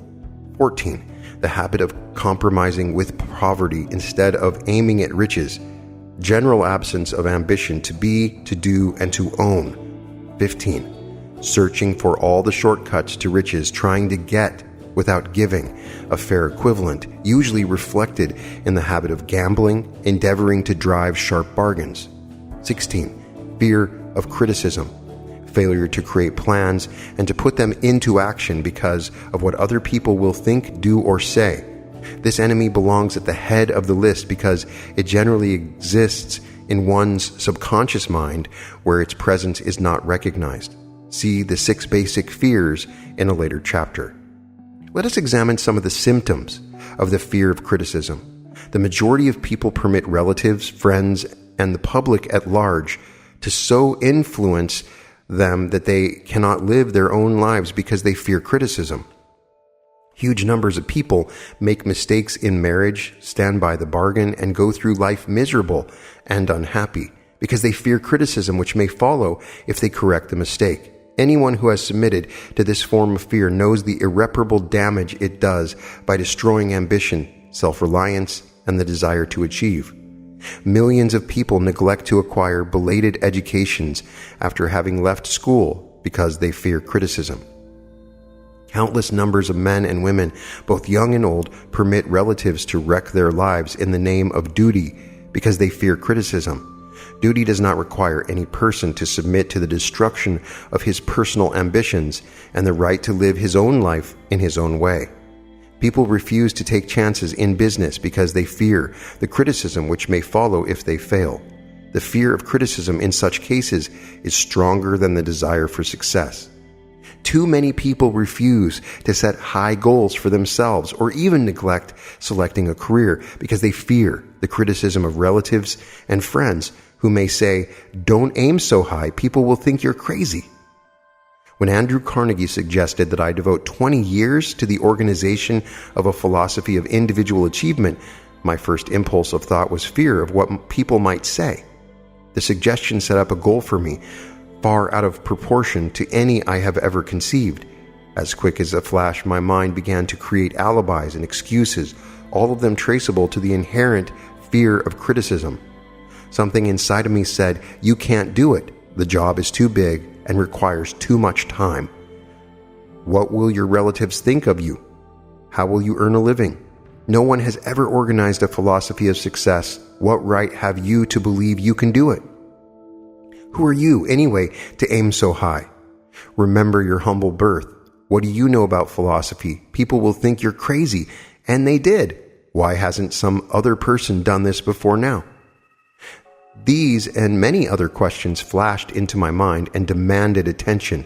It seemed as if the whole world had suddenly turned its attention to me with the purpose of ridiculing me into giving up all desire to carry out Mr. Carnegie's suggestion. I had a fine opportunity then and there to kill off ambition before it gained control of me. Later in life, after having analyzed thousands of people, I discovered that most ideas are stillborn and need the breath of life injected into them through definite plans of immediate action. The time to nurse an idea is at the time of its birth. Every minute it lives gives it a better chance of surviving. The fear of criticism is at the bottom of the destruction of most ideas which never reach the planning and action stage. Many people believe that material success is the result of favorable breaks. There is an element of ground for the belief, but those depending entirely upon luck are nearly always disappointed because they overlook another important factor which must be present before one can be sure of success. It is the knowledge with which favorable breaks can be made to order. During the Depression, W.C. Fields, the comedian, lost all his money and found himself without income, without a job, and his means of earning a living, vaudeville, no longer existed. Moreover, he was past 60 when many men consider themselves old. He was so eager to stage a comeback that he offered to work without pay in a new field, movies. In addition to his other troubles, he fell and injured his neck. To many, that would have been the place to give up and quit, but Fields was persistent. He knew that if he carried on, he would get the break sooner or later, and he did get them, but not by chance. Marie Dressler found herself down and out, with her money gone and with no job. When she was about 60, she too went after the breaks and got them. Her persistence brought an astounding triumph late in life, long beyond the age when most men and women are done with ambition to achieve. Eddie Cantor lost his money in the 1929 stock crash, but he still had his persistence and his courage. With those plus 2 prominent eyes, he exploited himself back into an income of $10,000 a week. Verily, if one has persistence, one can get along very well without many other qualities. The only break anyone can afford to rely upon is self-made breaks. These come through the application of persistence. The starting point is definiteness of purpose. Examine the first 100 people you meet. Ask them what they want most in life, and 98 of them will not be able to tell you. If you press them for an answer, some will say security, many will say money, a few will say happiness, others will say fame and power, and still others will say social recognition, ease in living, ability to sing, dance, or write. But none of them will be able to define these terms or give the slightest indication of a plan by which they hope to attain these vaguely expressed wishes. Riches do not respond to wishes. They respond only to definite plans backed by definite desires through constant persistence. How to develop persistence. There are 4 simple steps which lead to the habit of persistence. They call for no great amount of intelligence, no particular amount of education, and but little time or effort. The necessary steps are 1. A definite purpose backed by burning desire for its fulfillment. 2. A definite plan expressed in continuous action. 3. A mind closed tightly against all negative and discouraging influences, including negative suggestions of relatives, friends, and acquaintances. 4. A friendly alliance with one or more persons who will encourage one to follow through with both plan and purpose. These 4 steps are essential for success in all walks of life. The entire purpose of the 13 principles of this philosophy is to enable one to take these 4 steps as a matter of habit. These are the steps by which one may control one's economic destiny. They are the steps that lead to freedom and independence of thought. They are the steps that lead to riches in small or great quantities. They lead the way to power, fame, and worldly recognition. They are the 4 steps which guarantee favorable breaks. They are the steps that convert dreams into physical realities. They lead also to the mastery of fear, discouragement, indifference. There is a magnificent reward of all who learn to take these 4 steps. It is the privilege of writing one's own ticket and of making life yield whatever price is asked. I have no way of knowing the facts, but I venture to conjecture that Mrs. Wallace Simpson's great love for a man was not accidental, nor the result of favorable breaks alone.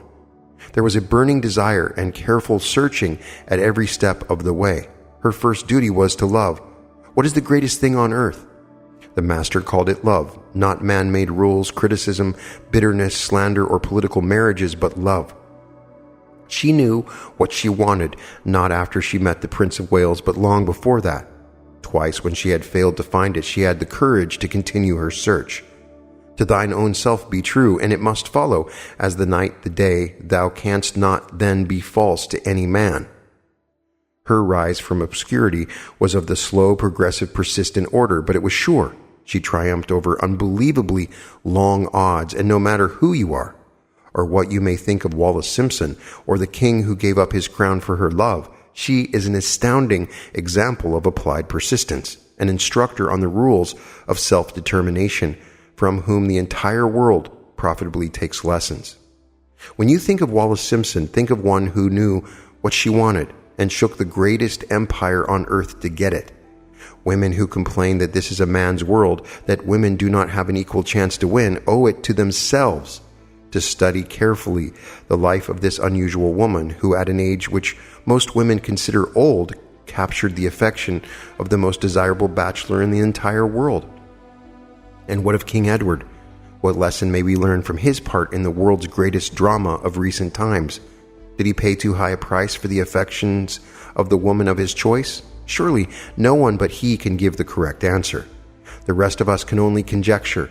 This much we know: the king came into the world without his own consent. He was born to great riches without requesting them. He was persistently sought in marriage. Politicians and statesmen throughout Europe tossed dowagers and princesses at his feet. Because he was the firstborn of his parents, he inherited a crown which he did not seek, and perhaps did not desire. For more than 40 years he was not a free agent, could not live his life in his own way, had but little privacy, and finally assumed duties inflicted upon him when he ascended the throne. Some will say, with all these blessings, King Edward should have found peace of mind, contentment, and joy of living. The truth is that back of all the privileges of a crown, all the money, the fame, and the power inherited by King Edward, there was an emptiness which could be filled only by love. His greatest desire was for love. Long before he met Wallace Simpson, he doubtless felt this great universal emotional tugging at the strings of his heart, beating upon the door of his soul and crying out for expression. And when he met a kindred spirit crying out for this same holy privilege of expression, he recognized it, and without fear or apology opened his heart and bade it to enter. All the scandalmongers in the world cannot destroy the beauty of this international drama, through which two people found love, and had the courage to face open criticism, renounce all else to give it holy expression. King Edward's decision to give up the crown of the world's most powerful empire for the privilege of going the remainder of the way through life with the woman of his choice was a decision that required courage. The decision also had a price. But who has the right to say the price was too great? Surely not he who said, "He among you who is without sin, let him cast the first stone." As a suggestion to any evil-minded person who chooses to find fault with the Duke of Windsor, because his desire was for love, and for openly declaring his love for Wallace Simpson and giving up his throne for her, let it be remembered that the open declaration was not essential. He could have followed the custom of clandestine liaison, which has prevailed in Europe for centuries, without giving up either his throne or the woman of his choice, and there would have been no complaint from either church or laity. But this unusual man was built of sterner stuff. His love was clean. It was deep and sincere. It represented the one thing which, above all else, he truly desired. Therefore, he took what he wanted and paid the price demanded. If Europe had been blessed with more rulers with the human heart and the traits of honesty of ex-King Edward for the past century, that unfortunate hemisphere now seething with greed, hate, lust, political connivance, and threats of war, would have a different and a better story to tell. A story in which love and not hate would rule. In the words of Stuart Austin Weir, we raise our cup and drink this toast to ex-King Edward and Wallace Simpson. Blessed is the man who has come to know that our muted thoughts are our sweetest thoughts. Blessed is the man who from the blackest depths can see the luminous figure of love, and singing say, "Sweeter far than uttered lays are the thoughts I have of you." In these words would we pay tribute to the two people who, more than all others of modern times, have been the victims of criticism and the recipients of abuse because they found life's greatest treasure and claimed it. Most of the world will applaud the Duke of Windsor and Wallace Simpson because of their persistence in searching until they found life's greatest reward. All of us can profit by following their example in our own search for that which we demand of life. What mystical power gives to men of persistence the capacity to master difficulties? Does the quality of persistence set up in one's mind some form of spiritual, mental, or chemical activity which gives one access to supernatural forces? Does infinite intelligence throw itself on the side of the person who still fights on after the battle has been lost, with the whole world on the opposing side? These and many other similar questions have arisen in my mind as I observed men like Henry Ford, who started at scratch and built an industrial empire of huge proportions with little else in the way of a beginning but persistence. Or Thomas A. Edison, who with less than 3 months of schooling became the world's leading inventor and converted persistence into the talking machine, the moving picture machine, and the incandescent light, to say nothing of 100 other useful inventions. I had the happy privilege of analyzing both Mr. Edison and Mr. Ford year by year over a long period of years, and therefore the opportunity to study them at close range.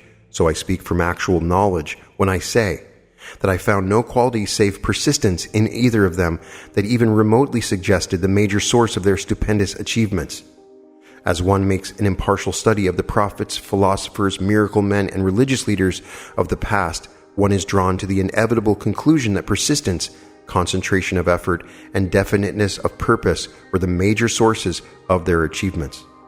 Consider, for example, the strange and fascinating story of Muhammad. Analyze his life, compare him with men of achievement in this modern age of industry and finance, and observe how they have one outstanding trait in common: persistence. If you are keenly interested in studying the strange power which gives potency to persistence, read a biography of Muhammad, especially the one by Esad Bey. This brief review of that book by Thomas Segru in the Herald Tribune will provide a preview of the rare treat in store for those who take the time to read the entire story of one of the most astounding examples of the power of persistence known to civilization, The Last Great Prophet, reviewed by Thomas Segru. Muhammad was a prophet, but he never performed a miracle. He was not a mystic. He had no formal schooling. He did not begin his mission until he was 40. When he announced that he was the messenger of God bringing word of the true religion, he was ridiculed and labeled a lunatic. Children tripped him, and women threw filth upon him. He was banished from his native city Mecca, and his followers were stripped of their worldly goods and sent into the desert after him. When he had been preaching 10 years, he had nothing to show for it but banishment, poverty, and ridicule. Yet before another 10 years had passed, he was dictator of all Arabia, ruler of Mecca, and the head of a new world religion which was to sweep the Danube and the Pyrenees before exhausting the impetus he gave it. That impetus was threefold: the power of the words, the efficacy of prayer, and man's kinship with God. His career never made sense. Muhammad was born to impoverished members of a leading family of Mecca. Because Mecca, the crossroads of the world, home of the magic stone called Kaaba, great city of trade and the center of trade routes, was unsanitary, its children were sent to be raised in the desert by Bedouins. Muhammad was thus nurtured, drawing strength and health from the milk of nomad, vicarious mothers. He tended sheep and soon hired out to a rich widow as leader of her caravans.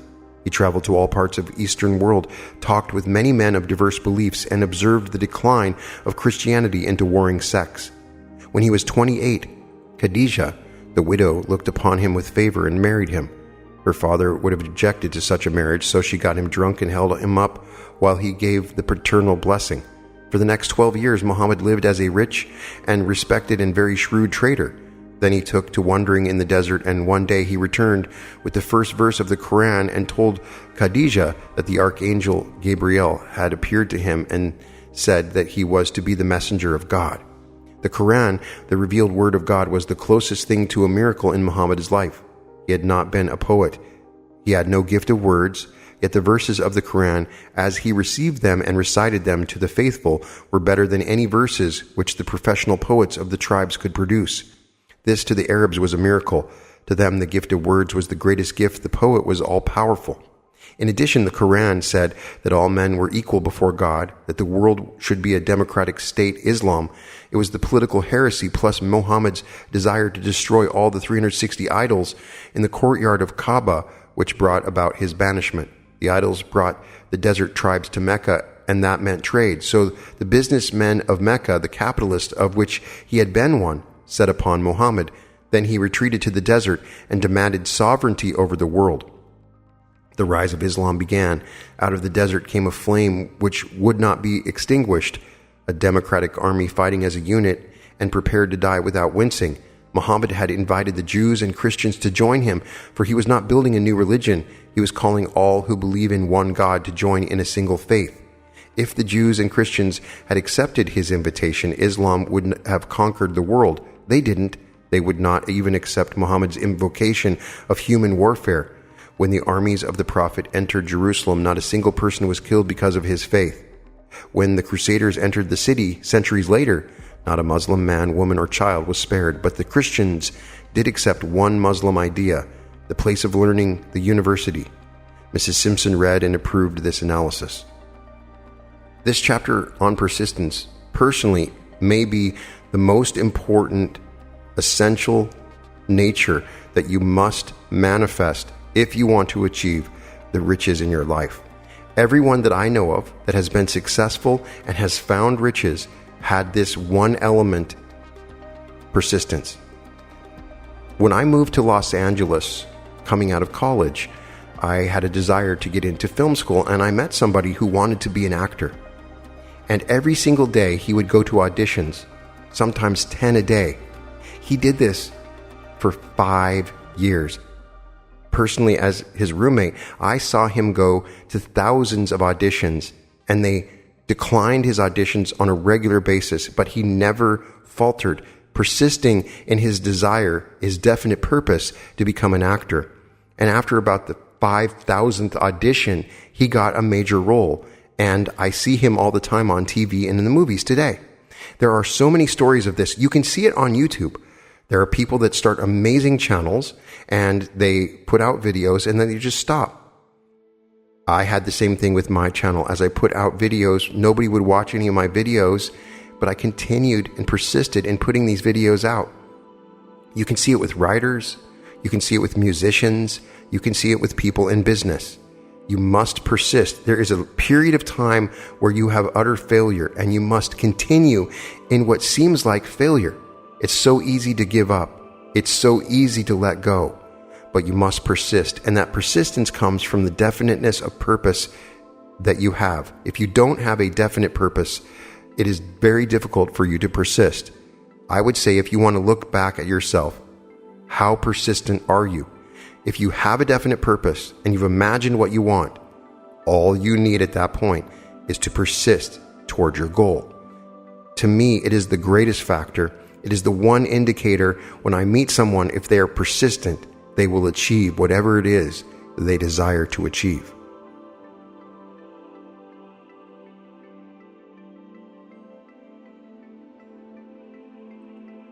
Chapter 10. Power of the Mastermind. The driving force, the 9th step toward riches. Power is essential for success in the accumulation of money. Plans are inert and useless without sufficient power to translate them into action. This chapter will describe the method by which an individual may attain and apply power. Power may be defined as organized and intelligently directed knowledge.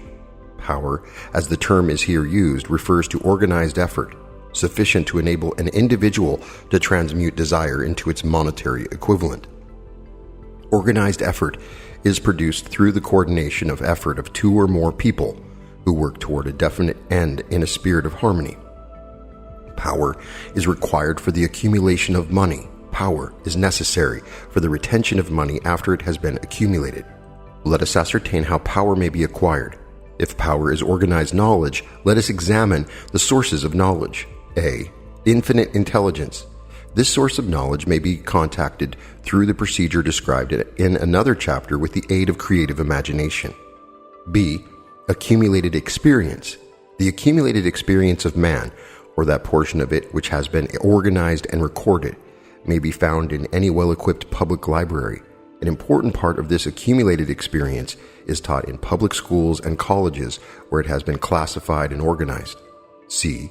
Experiment and research. In the field of science and in practically every other walk of life, men are gathering, classifying, and organizing new facts daily. This is the source to which one must turn when knowledge is not available through accumulated experience. Here, too, the creative imagination must often be used. Knowledge may be acquired from any of the foregoing sources. It may be converted into power by organizing it into definite plans and by expressing those plans in terms of action. Examination of the 3 major sources of knowledge will readily disclose the difficulty an individual would have if he depended upon his efforts alone in assembling knowledge and expressing it through definite plans in terms of action. If his plans are comprehensive and if they contemplate large proportions, he must generally induce others to cooperate with him before he can inject into them the necessary element of power. Gaining power through the mastermind. The mastermind may be defined as coordination of knowledge and effort in a spirit of harmony between 2 or more people for the attainment of a definite purpose. No individual may have great power without availing himself of the mastermind. In a preceding chapter, instructions were given for the creation of plans for the purpose of translating desire into its monetary equivalent. If you carry out these instructions with persistence and intelligence, and use discrimination in the selection of your mastermind group, your objective will have been halfway reached even before you begin to recognize it. So you may better understand the intangible potentialities of power available to you through a properly chosen mastermind group. We will here explain the two characteristics of the mastermind principle, one of which is economic in nature and the other psychic. The economic feature is obvious. Economic advantages may be created by any person who surrounds himself with the advice, counsel, and personal cooperation of a group of men and women who are willing to lend them wholehearted aid in a spirit of perfect harmony. This form of cooperative alliance has been the basis of nearly every great fortune. Your understanding of this great truth may definitely determine your financial status. The psychic phase of the mastermind principle is much more abstract, much more difficult to comprehend because it has reference to the spiritual forces with which the human race as a whole is not well acquainted. You may catch a significant suggestion from this statement: no two minds ever come together without thereby creating a third, invisible, intangible force, which may be likened to a third mind. Keep in mind the fact there are only two known elements in the whole universe, energy and matter. It is a well-known fact that matter may be broken down into units of molecules, atoms, and electrons. There are units of matter which may be isolated, separated, and analyzed. Likewise, there are units of energy. The human mind is a form of energy, part of it being spiritual in nature. When the minds of two people are coordinated in a spirit of harmony, the spiritual units of energy of each mind form an affinity which constitutes the psychic phase of the mastermind. The mastermind principle, or rather the economic feature of it, was first called to my attention by Andrew Carnegie over 25 years ago. Discovery of this principle was responsible for the choice of my life's work. Mr. Carnegie's mastermind group consisted of a staff of approximately 50 men with whom he surrounded himself for the definite purpose of manufacturing and marketing steel. He attributed his entire fortune to the power he accumulated through this mastermind. Analyze the record of any man who has accumulated a great fortune and many of those who have accumulated modest fortunes, and you will find that they have either consciously or unconsciously employed the mastermind principle. Great power can be accumulated through no other principle. Energy is nature's universal set of building blocks, out of which she constructs every material thing in the universe, including man and every form of animal and vegetable life. Through a process which only nature completely understands, she translates energy into matter. Nature's building blocks are available to man in the energy involved in thinking. Man's brain may be compared to an electric battery. It absorbs energy from the ether, which permeates every atom of matter and fills the entire universe. It is a well-known fact that a group of electric batteries will provide more energy than a single battery. It is also a well-known fact that an individual battery will provide energy in proportion to the number and capacity of the cells it contains. The brain functions in a similar fashion. This accounts for the fact that some brains are more efficient than others, and leads to this significant statement: a group of brains coordinated or connected in a spirit of harmony will provide more thought energy than a single brain, just as a group of electric batteries will provide more energy than a single battery. Through this metaphor, it becomes immediately obvious that the mastermind principle holds the secret of the power wielded by men and women who surround themselves with others of brains. There follows now another statement which will lead still nearer to an understanding of the psychic phase of the mastermind principle. When a group of individual brains are coordinated and function in harmony, the increased energy created through that alliance becomes available to every individual brain in the group. It is a well-known fact that Henry Ford began his business career under the handicap of poverty, illiteracy, and ignorance. It is an equally well-known fact that within the inconceivably short period of 10 years, Mr. Ford mastered these three handicaps and that within 25 years he made himself one of the richest men in America. Connect with this fact the additional knowledge that Mr. Ford's most rapid strides became noticeable from the time he became a personal friend of Thomas A. Edison, and you will begin to understand what the influence of one mind upon another can accomplish. Go a step further and consider the fact that Mr. Ford's most outstanding achievements began from the time that he formed the acquaintances of Harvey Firestone, John Burroughs, and Luther Burbank, each a man of great brain capacity, and you will have further evidence that power may be produced through friendly alliance of minds. There is little, if any, doubt that Henry Ford is one of the best informed men in the business and industrial world. The question of his wealth needs no discussion. Analyze Mr. Ford's intimate personal friends, some of whom have already been mentioned, and you will be prepared to understand the following statement.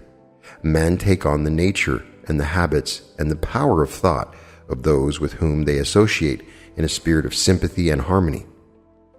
Henry Ford whipped poverty, illiteracy, and ignorance by allying himself with great minds whose vibrations of thought he absorbed into his own mind through his association with Edison, Burbank, Burroughs, and Firestone.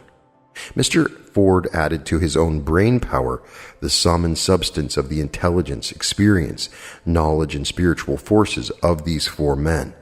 Moreover, he approximated and made use of the mastermind principle through the methods of procedure described in this book. This principle is available to you. We have already mentioned Mahatma Gandhi. Perhaps the majority of those who have heard of Gandhi look upon him as merely an eccentric little man who goes around without formal wearing apparel and makes trouble for the British government. In reality, Gandhi is not eccentric, but he is the most powerful man now living, estimated by the number of his followers and their faith in their leader. Moreover, he is probably the most powerful man who has ever lived. His power is passive, but it is real.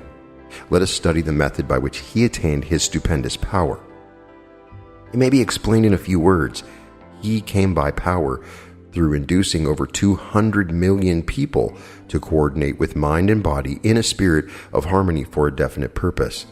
In brief, Gandhi has accomplished a miracle, for it is a miracle when 200 million people can be induced, not forced, to cooperate in a spirit of harmony for a limitless time.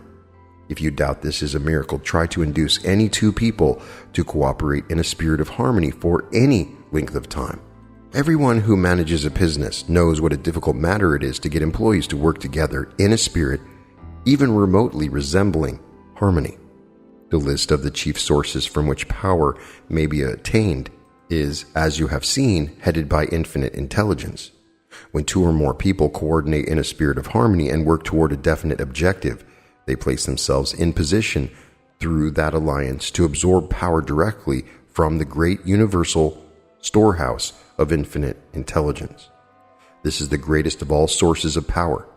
It is the source to which the genius turns.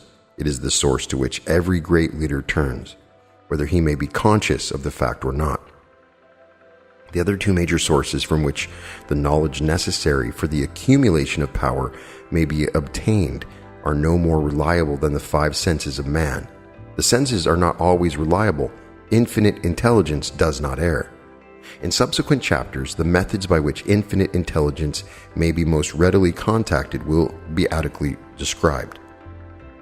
This is not a course in religion.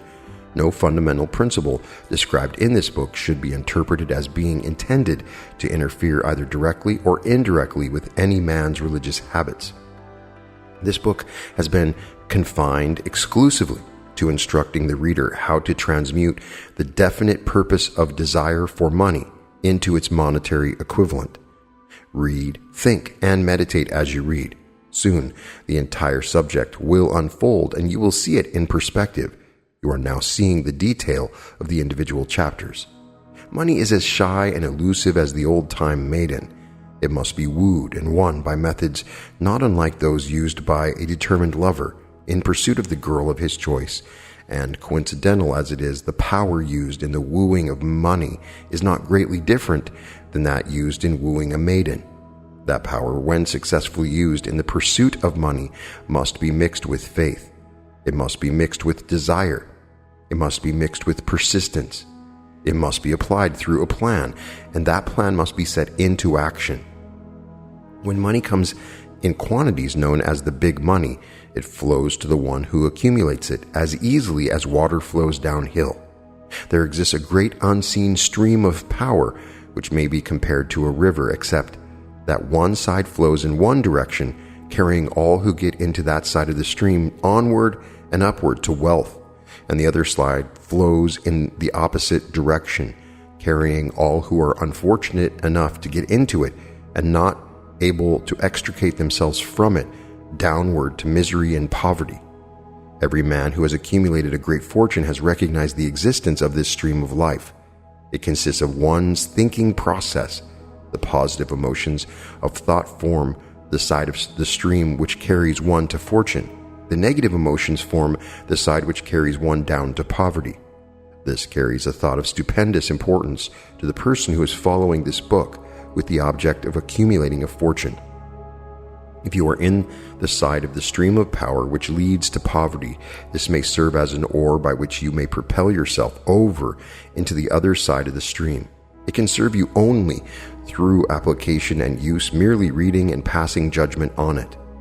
Either one way or another will in no way benefit you.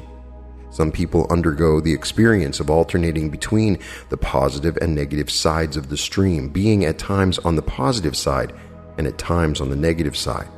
The Wall Street crash of '29 swept millions of people from the positive to the negative side of the stream. These millions are struggling, some of them in desperation and fear, to get back to the positive side of the stream. This book was written especially for those millions. Poverty and riches often change places. The crash taught the world this truth, although the world will not long remember the lesson. Poverty may, and generally does, voluntarily take the place of riches. When riches take the place of poverty, the change is usually brought about through well-conceived and carefully executed plans. Poverty needs no plan. It needs no one to aid it, because it is bold and ruthless. Riches are shy and timid. They have to be attracted. Anybody can wish for riches, and most people do, but only a few know that a definite plan plus a burning desire for wealth are the only dependable means of accumulating wealth. The mastermind principle is one of the most powerful topics that Napoleon Hill discusses, and in my own personal life, it is the reason for many of my own successes.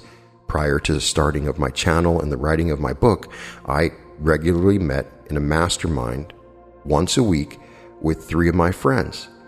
I personally found that you want to keep the group manageable. Between 3 to 8 people is a very good place to start. And if you can have a diversity of people from different walks of life to advise you, it is very helpful. You can have an accountant, a businessman, you can have somebody that's in advertising, and if you can put together a group of people with differing areas of expertise, and then when you bring up your ideas, everybody starts to think about them together. When I worked in my mastermind, I said, hey, I want to start a podcast, and I would like to write my book. And I started to discuss these different ideas for my book and my podcast and my YouTube channel. And I would never have been able to put together my own channel without that mastermind. My sister, who owns a wonderful business, had the same thing. She found great success after meeting in mastermind groups where they helped her give her inspiration for the ideas she had for her business. Time after time, if you read the autobiographies of anyone that's successful today, Jeff Bezos, Elon Musk, they all had some form of mastermind, though many times not intentional, that helped them start their business and achieve their definite purpose. This is talked about on many different levels. There is something that happens spiritually, psychically, when people get together. We, I believe, can share our thoughts, and naturally a greater energy forms. A social memory complex can form, and someday on a larger scale, a large mastermind may change the world. So if you even have one person, as it says in the Bible, when 2 come together, in my name, I am there. It's simply telling us that we can form the mastermind and great things can happen when you work with other people. So try it out. Even if you have one friend out there, go out and ask them, hey, I'd like to talk to you on a regular basis. We can share ideas. When you do the mastermind, I highly suggest to be open to new ideas and work very hard to help other people with their ideas. And if you can do this and you can actively participate in the mastermind in the proper way, miracles will happen and riches will be on your way.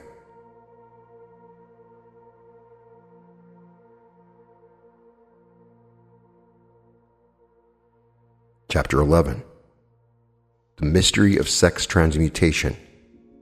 The 10th Step Toward Riches. The meaning of the word transmute is in simple language the changing or transferring of one element or form of energy into another. The emotion of sex brings into being a state of mind.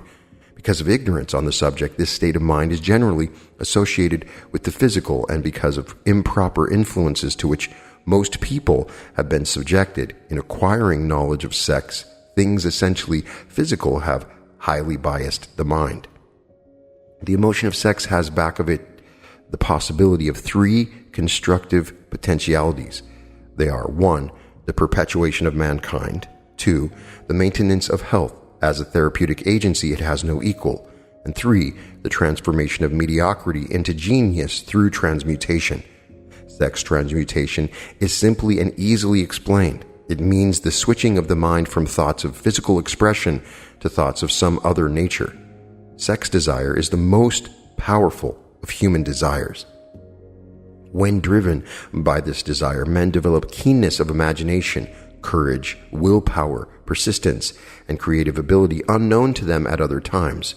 So strong and impelling is the desire for sexual contact that men freely run the risk of life and reputation to indulge it.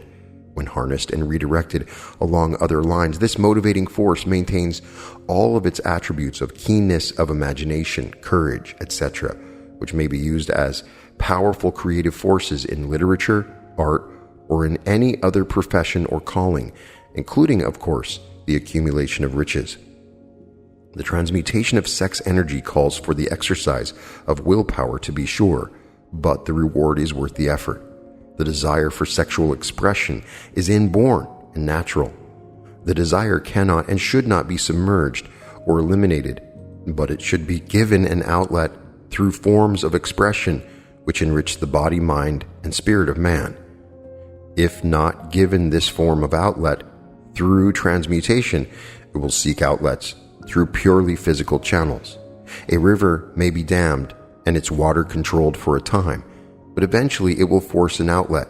The same is true of the emotion of sex. It may be submerged and controlled for a time, but its very nature causes it to be ever-seeking means of expression. If it is not transmuted into some creative effort, it will find a less worthy outlet. Fortunate indeed is the person who has discovered how to give sex emotion an outlet through some form of creative effort, for he has, by that discovery, lifted himself to the status of a genius. Scientific research has disclosed these significant facts. 1. Those of greatest achievement are those with highly developed sex natures, those who have learned the art of sex transmutation. And 2. Those who have accumulated great fortunes and achieved outstanding recognition in literature, art, industry, architecture, and the professions were motivated by the influence of a woman or man. The research from which these astounding discoveries were made went back through the pages of biography and history for more than 2,000 years. Wherever there was evidence available in connection with the lives of men and women of great achievement, it indicated most convincingly they possessed highly developed sex natures. The emotion of sex is an irresistible force against which there can be no such opposition as an immovable body. When driven by this emotion, men and women become gifted with a superpower for action. Understand this truth, and you will catch the significance of the statement that sex transmutation will lift one to the status of a genius. The emotion of sex contains the secret of creative ability. Destroy the sex glands, whether in man or beast, and you have removed the major source of action. For proof of this, observe what happens to any animal after it has been castrated. A bull becomes as docile as a cow after it has been altered sexually. Sex alteration takes out of the male, whether man or beast, all the fight that was in him. Sex alteration of the female has the same effect. The 10 mind stimuli.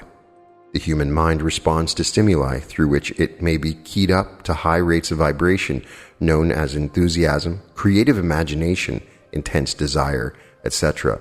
The stimuli to which the mind responds most freely are 1.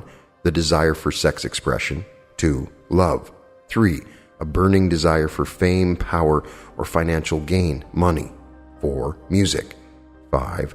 Friendship between either those of the same sex or those of the opposite sex, 6.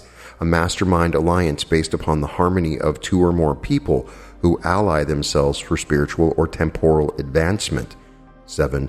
Mutual suffering such as that experienced by people who are persecuted, 8. Autosuggestion, 9. Fear, 10. Narcotics and alcohol. The desire for sex expression comes at the head of the list of stimuli which most effectively step up the vibrations of the mind and start the wheels of physical action. 8 of these stimuli are natural and constructive, 2 are destructive.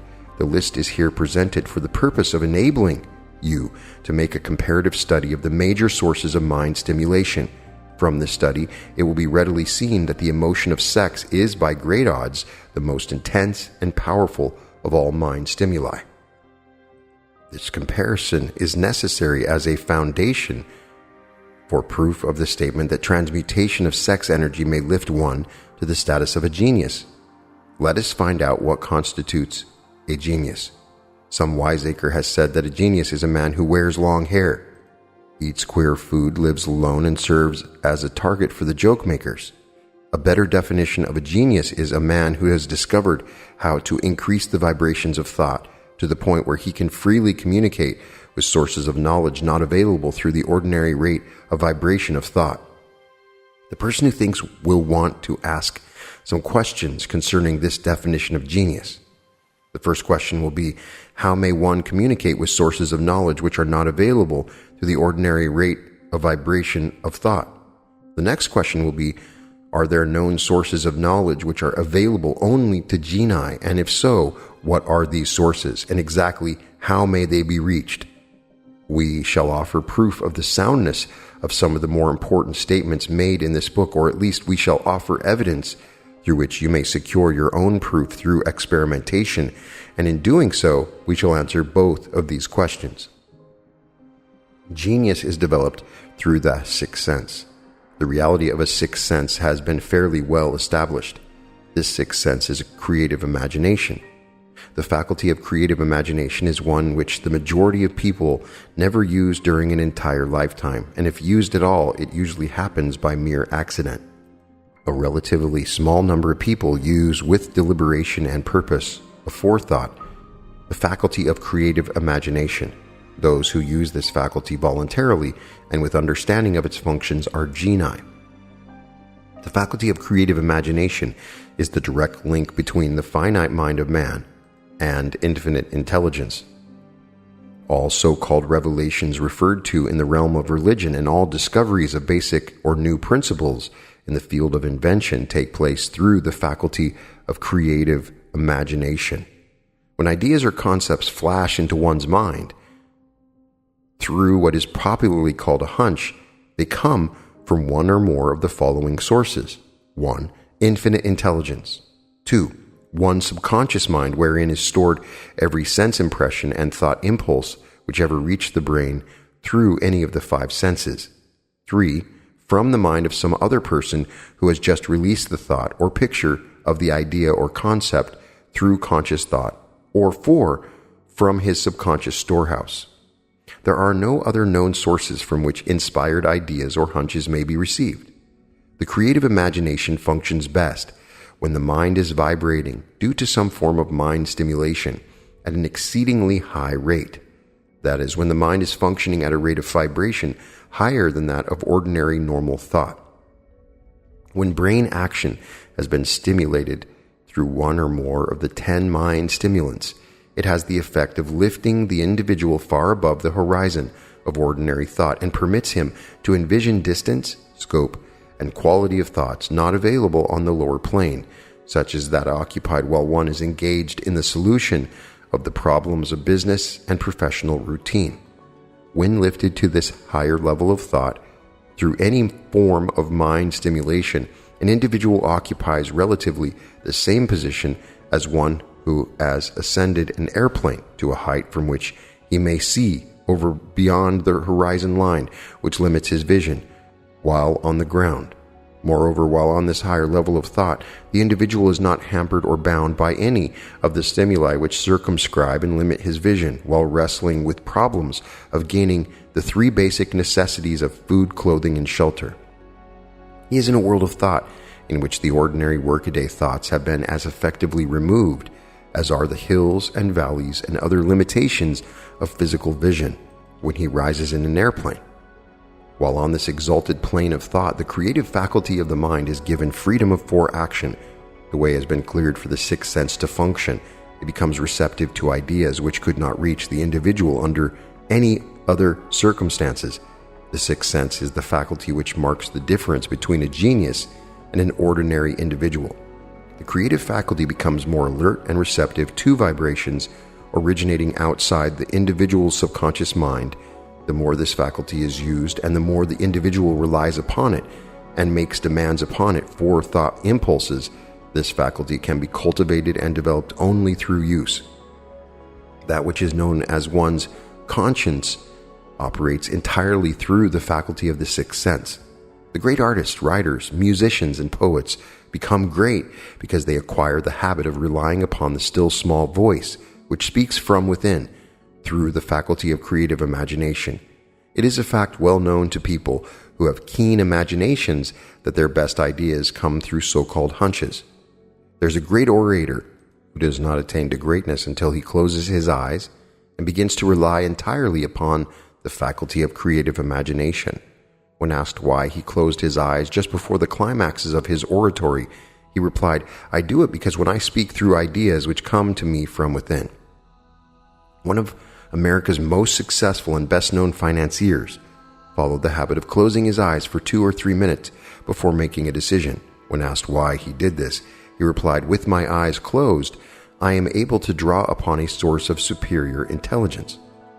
The late Dr. Elmer R. Gates of Chevy Chase, Maryland, created more than 200 useful patents, many of them basic, through the process of cultivating and using the creative faculty. His method is both significant and interesting to one interested in attaining to the status of genius, in which category Dr. Gates unquestionably belonged. Dr. Gates was one of the really great, though less publicized scientists of the world. In his laboratory, he had what he called his personal communication room. It was practically soundproof and so arranged that all light could be shut out. It was equipped with a small table on which he kept a pad of writing paper. In front of the table on the wall was an electric push button which controlled the lights. When Dr. Gates desired to draw upon the forces available to him through his creative imagination, he would go into this room, seat himself at the table, shut off the lights, and concentrate upon the known factors of the invention on which he was working, remaining in that position until ideas began to flash into his mind in connection with the unknown factors of the invention. On one occasion, ideas came through so fast that he was forced to write for almost 3 hours. When the thoughts stopped flowing and he examined his notes, he found they contained a minute description of principles which had not a parallel among the known data of the scientific world. Moreover, the answer to his problem was intelligently presented in those notes. In this manner, Dr. Gates completed over 200 patents, which had been begun but not completed by half-baked brains. Evidence of the truth of this statement is in the United States Patent Office. Dr. Gates earned his living by sitting for ideas for individuals and corporations. Some of the largest corporations in America paid him substantial fees by the hour for sitting for ideas. The reasoning faculty is often faulty because it is largely guided by one's accumulated experience. Not all knowledge which one accumulates through experience is accurate. Ideas received through the creative faculty are much more reliable for the reason that they come from sources more reliable than any which are available to the reasoning faculty of the mind. The major difference between the genius and the ordinary crank inventor may be found in the fact that the genius works through his faculty of creative imagination, while the crank knows nothing of this faculty. The scientific inventor, such as Edison and Dr. Gates, make use of both the synthetic and the creative faculties of imagination.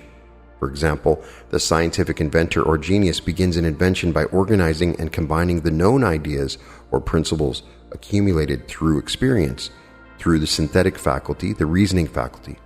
If they find this accumulated knowledge to be insufficient for the completion of their invention, they then draw upon the sources of knowledge available to them through this creative faculty.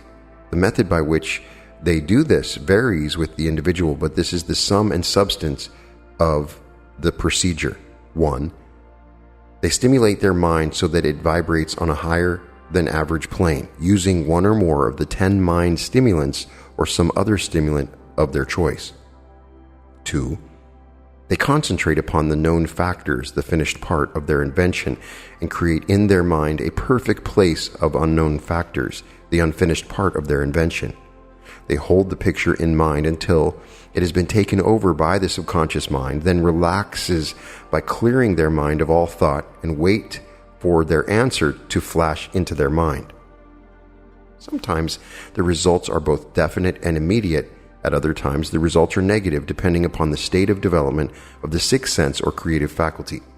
Mr. Edison tried out more than 10,000 different combinations of ideas through the synthetic faculty of their imagination before they tuned in through the creative faculty and got the answer which perfected the incandescent light. Their experience was similar when they produced the talking machine. There is plenty of reliable evidence that the faculty of creative imagination exists. This evidence is available through accurate analysis of men who have become leaders in their respective callings. Without having had extensive educations, Lincoln was a notable example of a great leader who achieved greatness through the discovery and use of their faculty of creative imagination. He discovered and began to use this faculty as the result of the stimulation of love, which he experienced after he met Anne Rutledge, a statement of the highest significance in connection with the study of the source of genius. The pages of history are filled with the records of great leaders whose achievements may be traced directly to the influence of men and women who aroused the creative faculties of their minds through the stimulation of sex desire. Napoleon Bonaparte was one of these. When inspired by his first wife, Josephine, he was irresistible and invincible.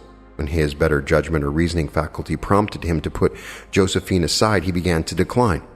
His defeat and St. Helena were not far distant.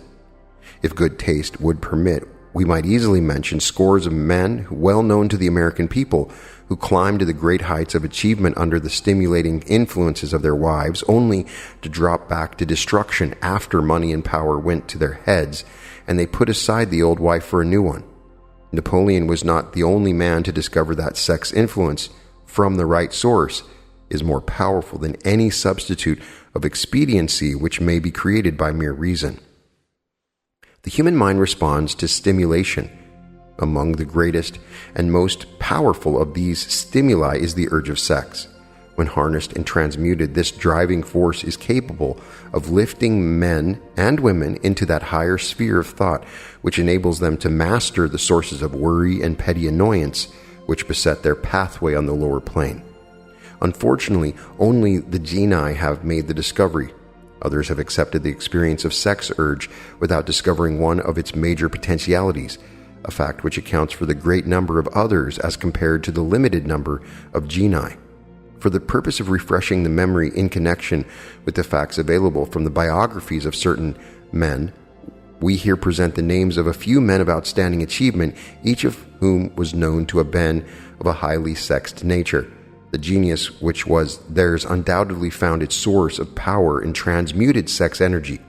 George Washington, Thomas Jefferson, Napoleon Bonaparte, Elbert Hubbard, William Shakespeare, Albert H. Gary, Abraham Lincoln, Oscar Wilde, Ralph Waldo Emerson, Woodrow Wilson, Robert Burns, John H. Patterson, Andrew Jackson, Enrico Caruso. Your own knowledge of biography will enable you to add to this list. Find, if you can, A single man or woman in all history of civilization who achieved outstanding success in any calling who was not driven by a well-developed sex nature. If you do not wish to rely upon biographies of those not now living, take inventory of those whom you know to be men of great achievement, and see if you can find one among them who is not highly sexed. Sex energy is the creative energy of all genii. There never has been and never will be a great leader, builder, or artist lacking in this driving force of sex. Surely, no one will misunderstand these statements to mean that all who are highly sexed are genii. One attains the status of genius only when and if they stimulate their mind so that it draws upon the forces available through the creative faculty of the imagination. Chief among the stimuli with which this stepping up of the vibrations may be produced is sex energy. The mere possession of this energy is not sufficient to produce a genius. The energy must be transmuted from desire for physical contact into some other form of desire and action before it will lift one to the status of genius. Far from becoming genii because of a great sex desire, the majority lower themselves through misunderstanding and misuse of this great force to the status of the lower animals. Why one seldom succeeds before 40. I discovered from the analysis of over 25,000 people that men and women who succeed in an outstanding way seldom do so before the age of 40, and more often they do not strike their real pace until they are well beyond the age of 50. This fact was so astounding that it prompted me to go into the study of its cause most carefully, carrying the investigation over a period of more than 12 years.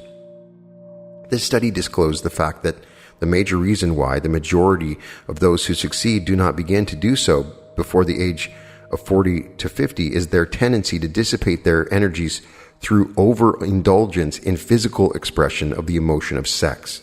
The majority never learn that the urge of sex has other possibilities which far transcend in importance that of mere physical expression. The majority of those who make this discovery do so after having wasted many years at a period when the sex energy is at its height, prior to the age of 45 to 50. This usually is followed by a noteworthy achievement. The lives of many men up to and sometimes well past the age of 40 reflect a continued dissipation of energies which could have been more profitably turned into better channels. Their finer and more powerful emotions are sown wildly to the four winds. Out of this habit of the male grew the term sowing his wild oats. The desire for sexual expression is by far the strongest and most impelling of all the human emotions, and for this very reason, this desire, when harnessed and transmuted into action other than that of physical expression, may raise one to the status of a genius. One of America's most able businessmen frankly admitted that his attractive secretary was responsible for most of the plans he created. He admitted that her presence lifted him to heights of creative imagination such as he could experience under no other stimulus. One of the most successful men in America owes most of his success to the influence of a very charming young woman who has served as his source of inspiration for more than 12 years. Everyone knows the man to whom this reference is made, but not everyone knows the real source of his achievements. History is not lacking in examples of those who attained to the status of genii as the result of the use of artificial mind stimulants in the form of alcohol and narcotics. Edgar Allan Poe wrote The Raven while under the influence of liquor, dreaming dreams that mortal never dared to dream before. James Whitcomb Riley did his best writing while under the influence of alcohol. Perhaps it was thus he saw the ordered intermingling of the real and the dream, the mill above the river and the mist above the stream. Robert Burns wrote best when intoxicated, for auld lang syne, my dear, will take a cup of kindness yet for auld lang syne. But let it be remembered that many such men and women have destroyed themselves in the end. Nature has prepared her own potions with which men may safely stimulate their minds so they vibrate on a plane that enables them to tune into fine and rare thoughts which come from no man knows where. No satisfactory substitute for nature's stimulants has ever been found. It is a fact well known to psychologists. There is a very close relationship between sex desires and spiritual urges. a fact which accounts for the peculiar behavior of people who participate in the orgies known as religious revivals, common among the primitive types. The world is ruled, and the destiny of civilization is established by the human emotions. People are influenced in their actions not by reason so much as by feelings. The creative faculty of the mind is set into action entirely by emotions and not by cold reason. The most powerful of all human emotions is that of sex. There are other mind stimulants, some of which have been listed, but none of them, nor all of them combined, can equal the driving power of sex. The mind stimulant is any influence which will either temporarily or permanently increase the vibrations of thought. The 10 major stimulants described are those most commonly resorted to. Through these sources, one may commune with infinite intelligence or enter, at will, the storehouse of the subconscious mind, either one's own or that of another person, a procedure which is all there is of genius. A teacher who has trained and directed the efforts of more than 30,000 salespeople made the astounding discovery that highly sexed men are the most efficient salesmen. The explanation is that the factor of personality known as personal magnetism is nothing more nor less than sex energy. Highly sexed people always have a plentiful supply of magnetism.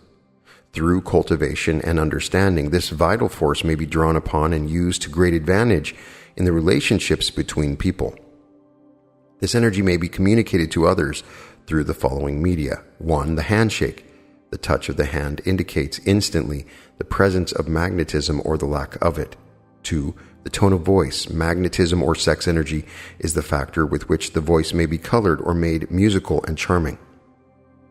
3. Posture and carriage of the body. Highly sexed people move briskly and with grace and ease. 4. The vibrations of thought. Highly sexed people mix the emotion of sex with their thoughts, or may do so at will, and in that way may influence those around them.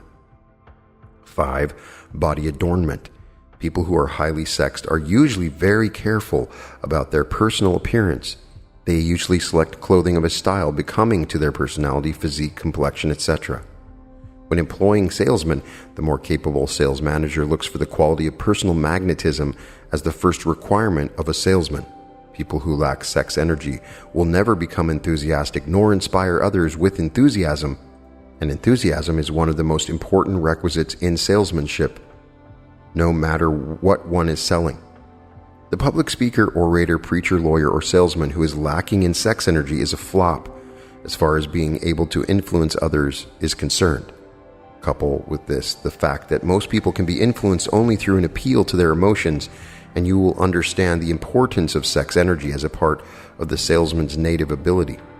Master salesmen attain the status of mastery in selling because they either consciously or unconsciously transmute the energy of sex into sales enthusiasm.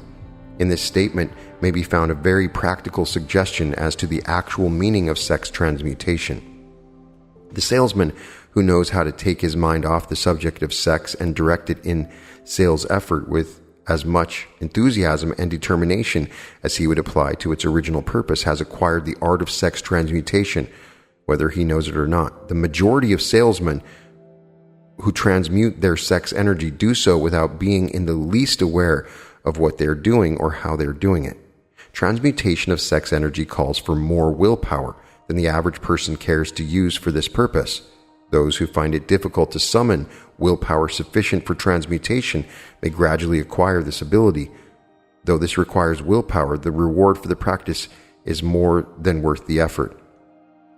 The entire subject of sex is one with which the majority of people appear to be unpardonably ignorant. The urge of sex has been grossly misunderstood, slandered, and burlesqued by the ignorant and the evil-minded for so long that the very word sex is seldom used in polite society. Men and women who are known to be blessed, yes, blessed with highly sexed natures, are usually looked upon as being people who will bear watching. Instead of being called blessed, they are usually called cursed.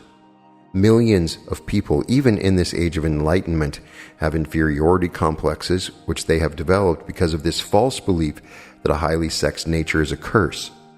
These statements of the virtue of sex energy should not be construed as justification for the libertine. The emotion of sex is a virtue only when used intelligently and with discrimination. It may be used, and often is, to such an extent that it debases instead of enriches both body and mind. The better use of this power is the burden of this chapter. It seemed quite significant to the author when he made the discovery that practically every great leader whom he had the privilege of analyzing was a man whose achievements were largely inspired by a woman. In many instances, the woman in the case was a modest, self-denying wife of whom the public had heard but little or nothing.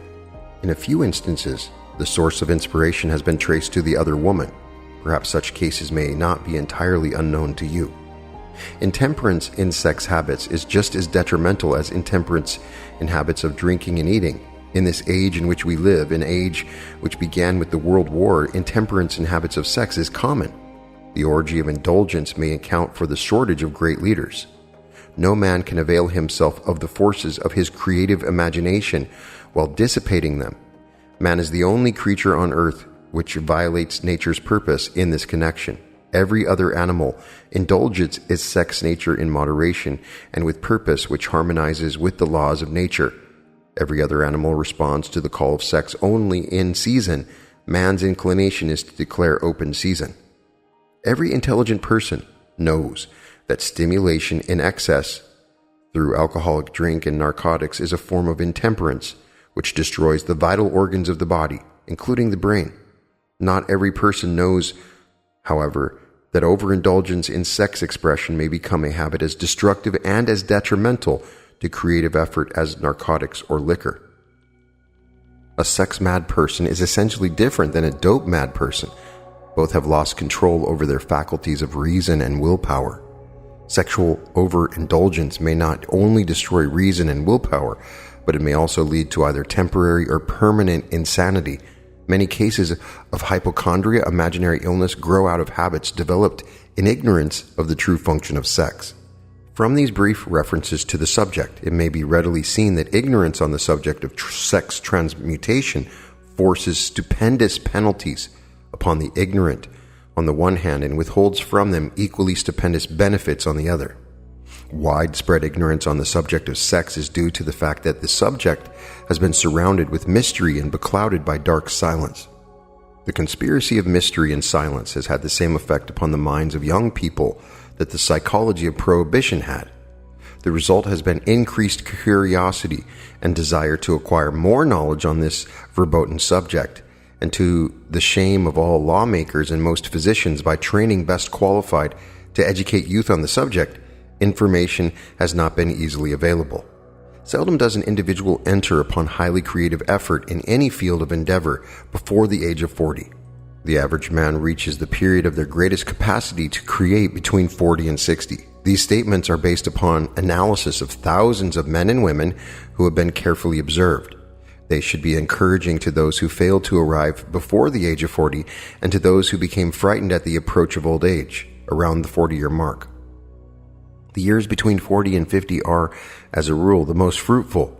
Man should approach this age not with fear and trembling, but with hope and eager anticipation. If you want evidence that most of us do not begin to do our best work before the age of 40, study the records of the most successful men and women known to the American people, and you will find it. Henry Ford had not hit his pace of achievement until he had passed the age of 40. Andrew Carnegie was well past 40 before he began to reap the reward of his efforts. James J. Hill was still running a telegraph key at the age of 40. His stupendous achievements took place after that age. Biographies of American industrialists and financiers are filled with evidence that the period from 40 to 60 is the most productive age.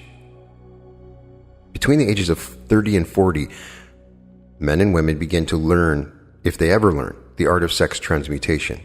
This discovery is generally accidental, and more often than otherwise, the person who makes it is totally unconscious of their discovery.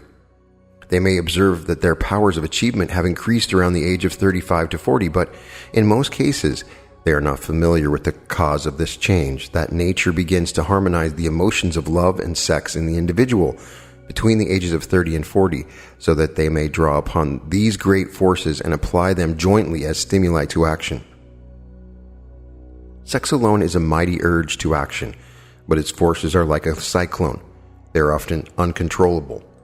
When the emotion of love begins to mix itself with the emotion of sex, the result is calmness of purpose, poise, accuracy of judgment, and balance. What person who has attained to the age of 40 is so unfortunate as to be unable to analyze these statements and to corroborate them by his own experience? When driven by our desire to please, based solely upon the emotion of sex, we may be and usually are capable of great achievement, but our actions may be disorganized, disordered, and totally destructive. When driven by our desire to please, based upon the motivation of sex alone, we may steal, cheat, and even commit murder. But when the emotion of love is mixed with the emotion of sex, that same person will guide their actions with more sanity, balance, and reason. Criminologists have discovered that the most hardened criminals can be reformed through the influence of love. There is no record of criminal having been reformed solely through sex influence. These facts are well known, but their cause is not. Reformation comes, if at all, through the heart or the emotional side, not through our head or reasoning side. Reformation means a change of heart. It does not mean a change of head. We may, because of reason, make changes in our personal conduct to avoid the consequences of undesirable effects, but genuine reformation only comes through a change of heart, through a desire to change. Love, romance, and sex are all emotions capable of driving us to heights of superachievement. Love is the emotion which serves as a safety valve and ensures balance, poise, and constructive effort. When combined, these three emotions may lift one to an attitude of genius. There are genii, however, who know but little of the emotion of love. Most of them may be found engaged in some form of action which is destructive, or at least not based upon justice and fairness toward others. If good taste would permit, a dozen geniuses would be named in the field of industry and finance who ride ruthlessly over the rights of other fellow men.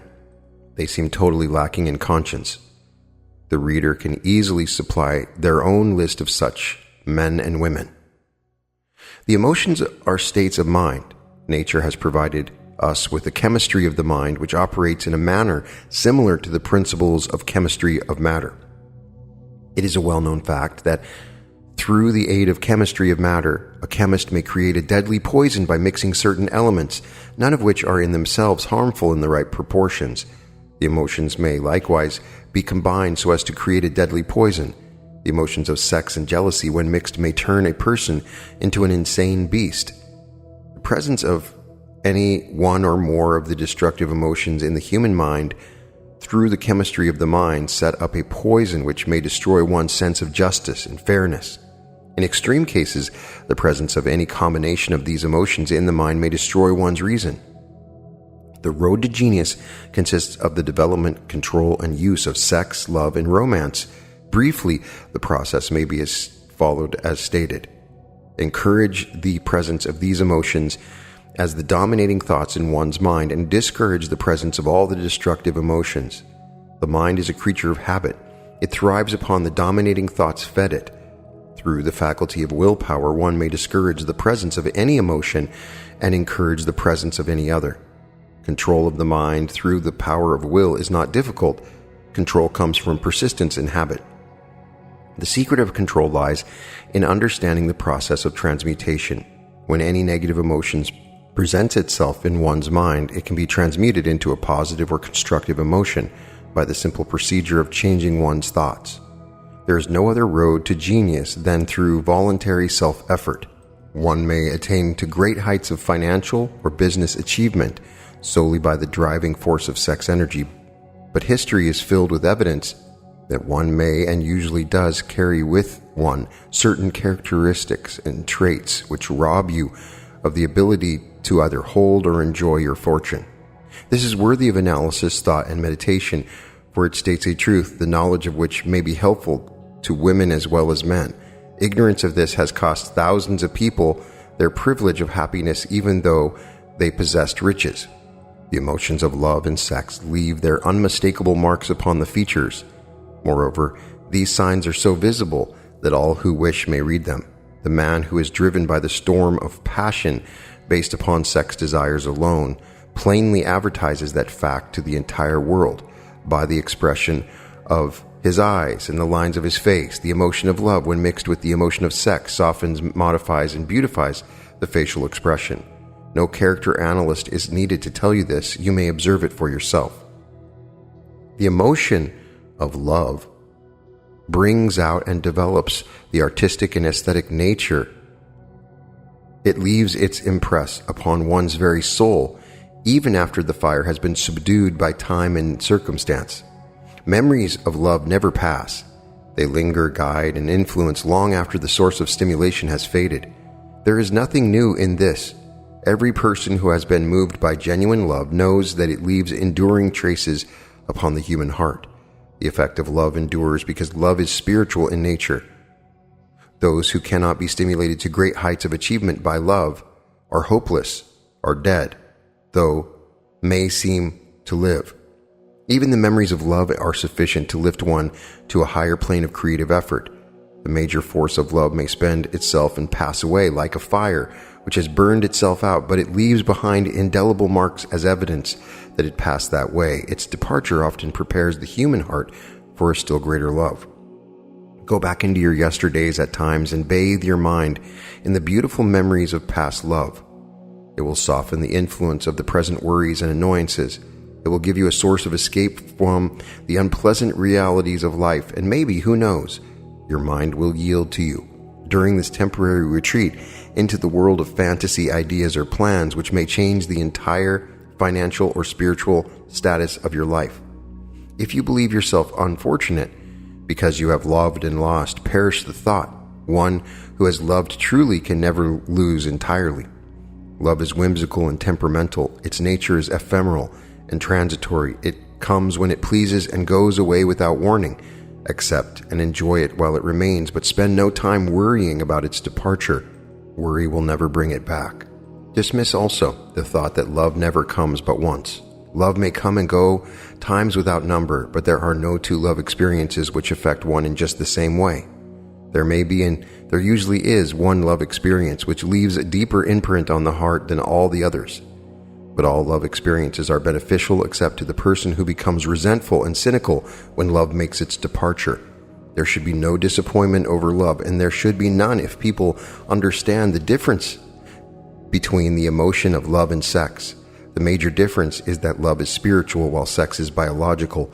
No experience which touches the human heart with a spiritual force can possibly be harmful except through ignorance or jealousy. Love is without question life's greatest experience. It brings one into communion with infinite intelligence. When mixed with the emotions of romance and sex, it may lead one far up the ladder of creative effort. The emotions of love, sex, and romance are sides of the eternal triangle of achievement building genius. Nature creates geniuses through no other force. Love is an emotion with many sides, shades, and colors. The love which one feels for parents or children is quite different than that which one feels for one's sweetheart. The one is mixed with the emotion of sex while the other is not. Love which one feels in true friendship is not the same as felt for the one's sweetheart, parents, or children, but it, too, is a form of love. Then there's the emotion of love for things inanimate, such as the love of nature's handiwork. But the most intense and burning of all these various kinds of love is that experienced in the blending of the emotions of love and sex. Marriage is not blessed with the eternal affinity of love properly balanced and proportioned with sex, cannot be happy ones, and seldom endure. Love alone will not bring happiness in marriage, nor will sex alone. When these two beautiful emotions are blended, marriage may bring about a state of mind closest to the spiritual that one may ever know on this earthly plane. When the emotion of romance is added to those of love and sex, the obstructions between the finite mind of man and infinite intelligence are removed. Then a genius has been born. What a different story this is than those usually associated with the emotion of sex. Here is an interpretation of the emotion which lifts it out of the commonplace and makes of it potter's clay in the hands of God, from which he fashions all that is beautiful and inspiring. It is an interpretation which would, when properly understood, bring harmony out of the chaos which exists in too many marriages. The disharmonies often expressed in the form of nagging may usually be traced to lack of knowledge on the subject of sex. Where love, romance, and the proper understanding of the emotion and function of sex abide, there is no disharmony between married people.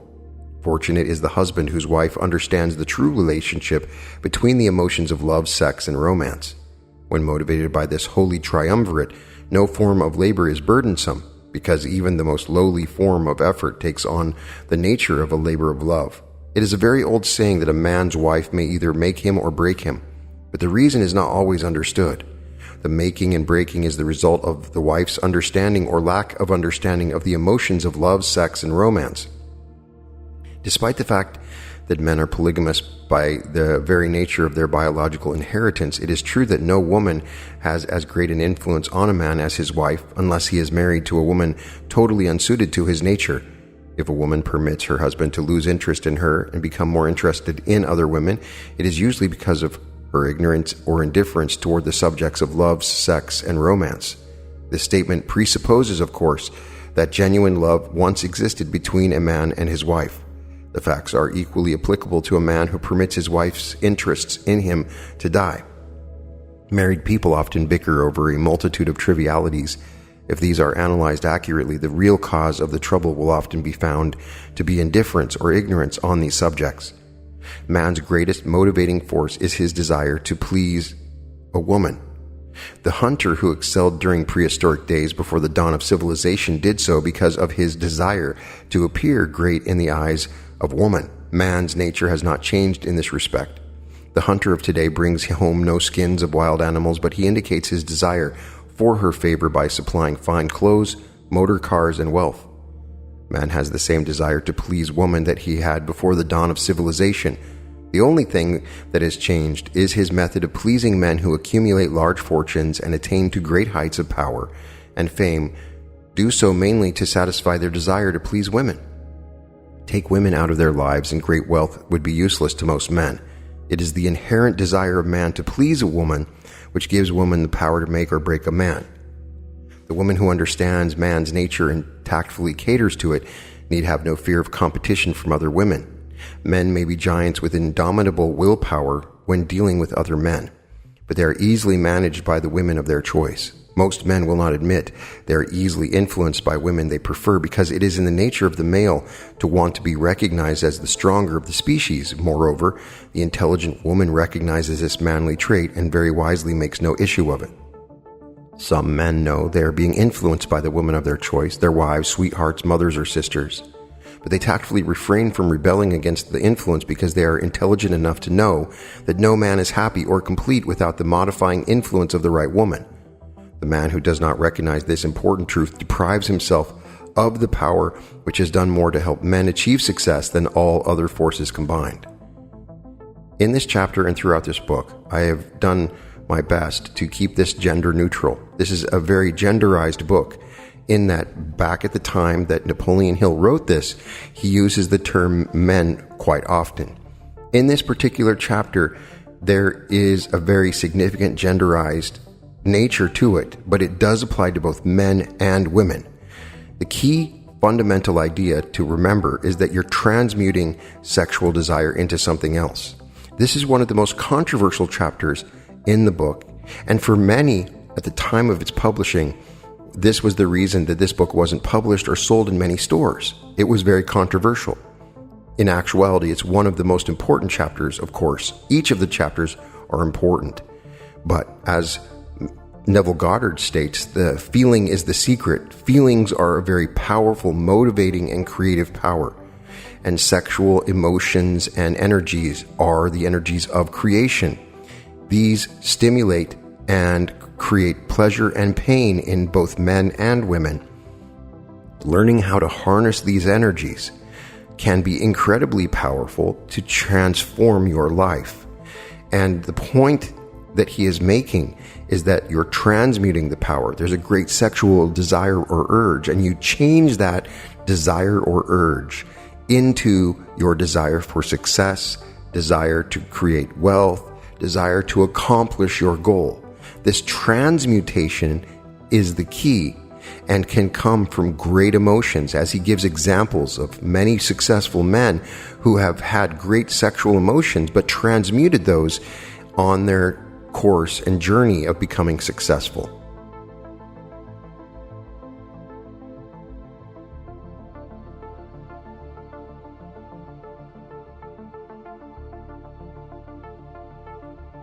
Chapter 12. The Subconscious Mind. The Connecting Link. The 11th Step Toward Riches. The subconscious mind consists of a field of consciousness in which every impulse of thought that reaches the objective mind through any of the five senses is classified and recorded, and from which thoughts may be recalled or withdrawn as letters may be taken from a filing cabinet. It receives and files sense impressions or thoughts regardless of their nature. You may voluntarily plant in your subconscious mind any plan, thought, or purpose which you desire to translate into its physical or monetary equivalent. The subconscious acts first on the dominating desires which have been mixed with emotional feelings such as faith. Consider this in connection with the instructions given in the chapter on desire for taking the 6 steps there outlined, and the instructions given in the chapter on the building and executing of plans, and you will understand the importance of the thoughts conveyed. The subconscious mind works day and night. Through a method of procedure unknown to man, the subconscious mind draws upon the forces of infinite intelligence for the power with which it voluntarily transmutes one's desires into their physical equivalent, making use always of the most practical media by which this end may be accomplished. You cannot entirely control your subconscious mind, but you can voluntarily hand over to it any plan, desire, or purpose which you wish transformed into concrete form. Read again instructions for using the subconscious mind in the chapter on autosuggestion. There is plenty of evidence to support the belief that the subconscious mind is the connecting link between the finite mind of man and infinite intelligence. It is the intermediary through which one may draw upon the forces of infinite intelligence at will. It alone contains the secret process by which mental impulses are modified and changed into their spiritual equivalent. It alone is the medium through which prayer may be transmitted to the source capable of answering prayer. The possibilities of creative effort connected with the subconscious mind are stupendous and imponderable. They inspire one with awe.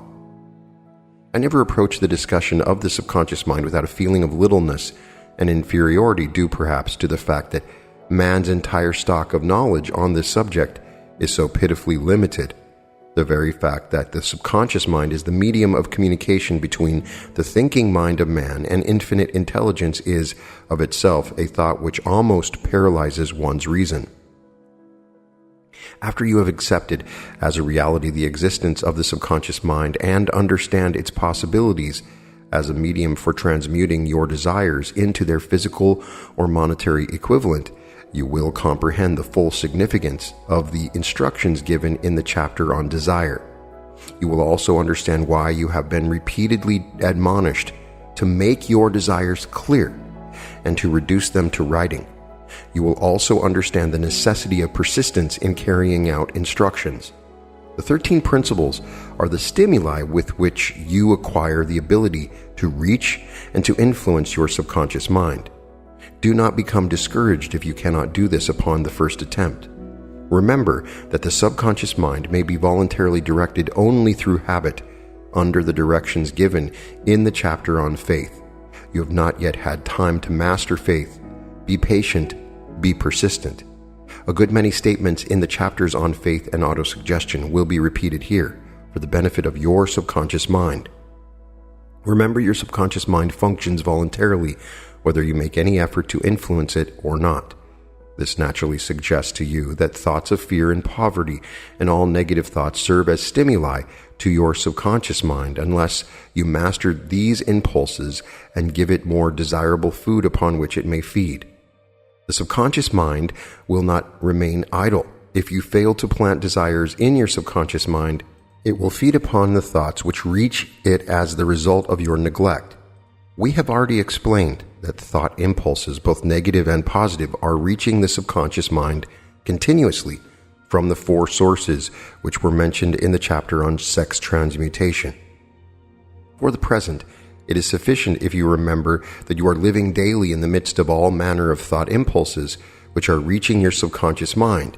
Without your knowledge of some of these impulses are negative, some are positive.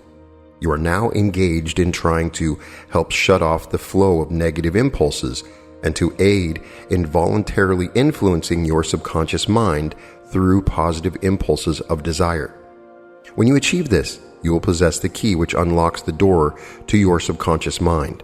Moreover, you will control that door so completely that no understandable thought may influence your subconscious mind. Everything which man creates begins in the form of a thought impulse.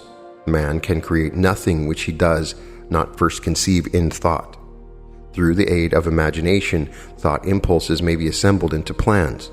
The imagination, when under control, may be used for the creation of plans of purposes that lead to success in one's chosen occupation. All thought impulses intended for transmutation into their physical equivalent, voluntarily planted in the subconscious mind, must pass through the imagination and be mixed with faith. The mixing of faith with a plan or purpose intended for submission to the subconscious mind may be done only through the imagination. From these statements, you will readily observe that voluntary use of the subconscious mind calls for coordination and application of all the principles.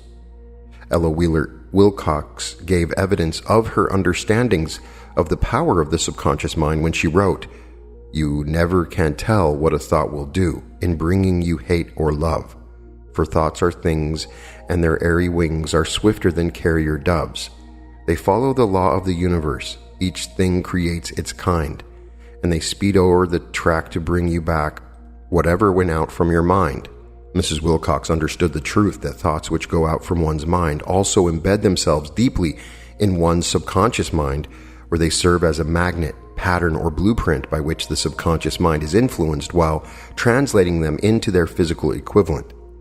Thoughts are truly things for the reason that every material thing begins in the form of thought energy. The subconscious mind is more susceptible to influence by impulses of thought mixed with feeling or emotion than by those originating solely in the reasoning portion of the mind. In fact, there is much evidence to support the theory that only emotionalized thoughts have any action influence upon the subconscious mind. It is a well-known fact that emotion or feeling rules the majority of people. If it is true that the subconscious mind responds more quickly to and is influenced more readily by thought impulses, which are well mixed with emotion, it is essential to become familiar with the more important of the emotions. There are 7 major positive emotions and 7 major negative emotions. The negatives voluntarily inject themselves into the thought impulses, which ensure passage into the subconscious mind. The positives must be injected through the principle of autosuggestion into the thought impulses which an individual wishes to pass on to his subconscious mind. Instructions have been given in the chapter on autosuggestion.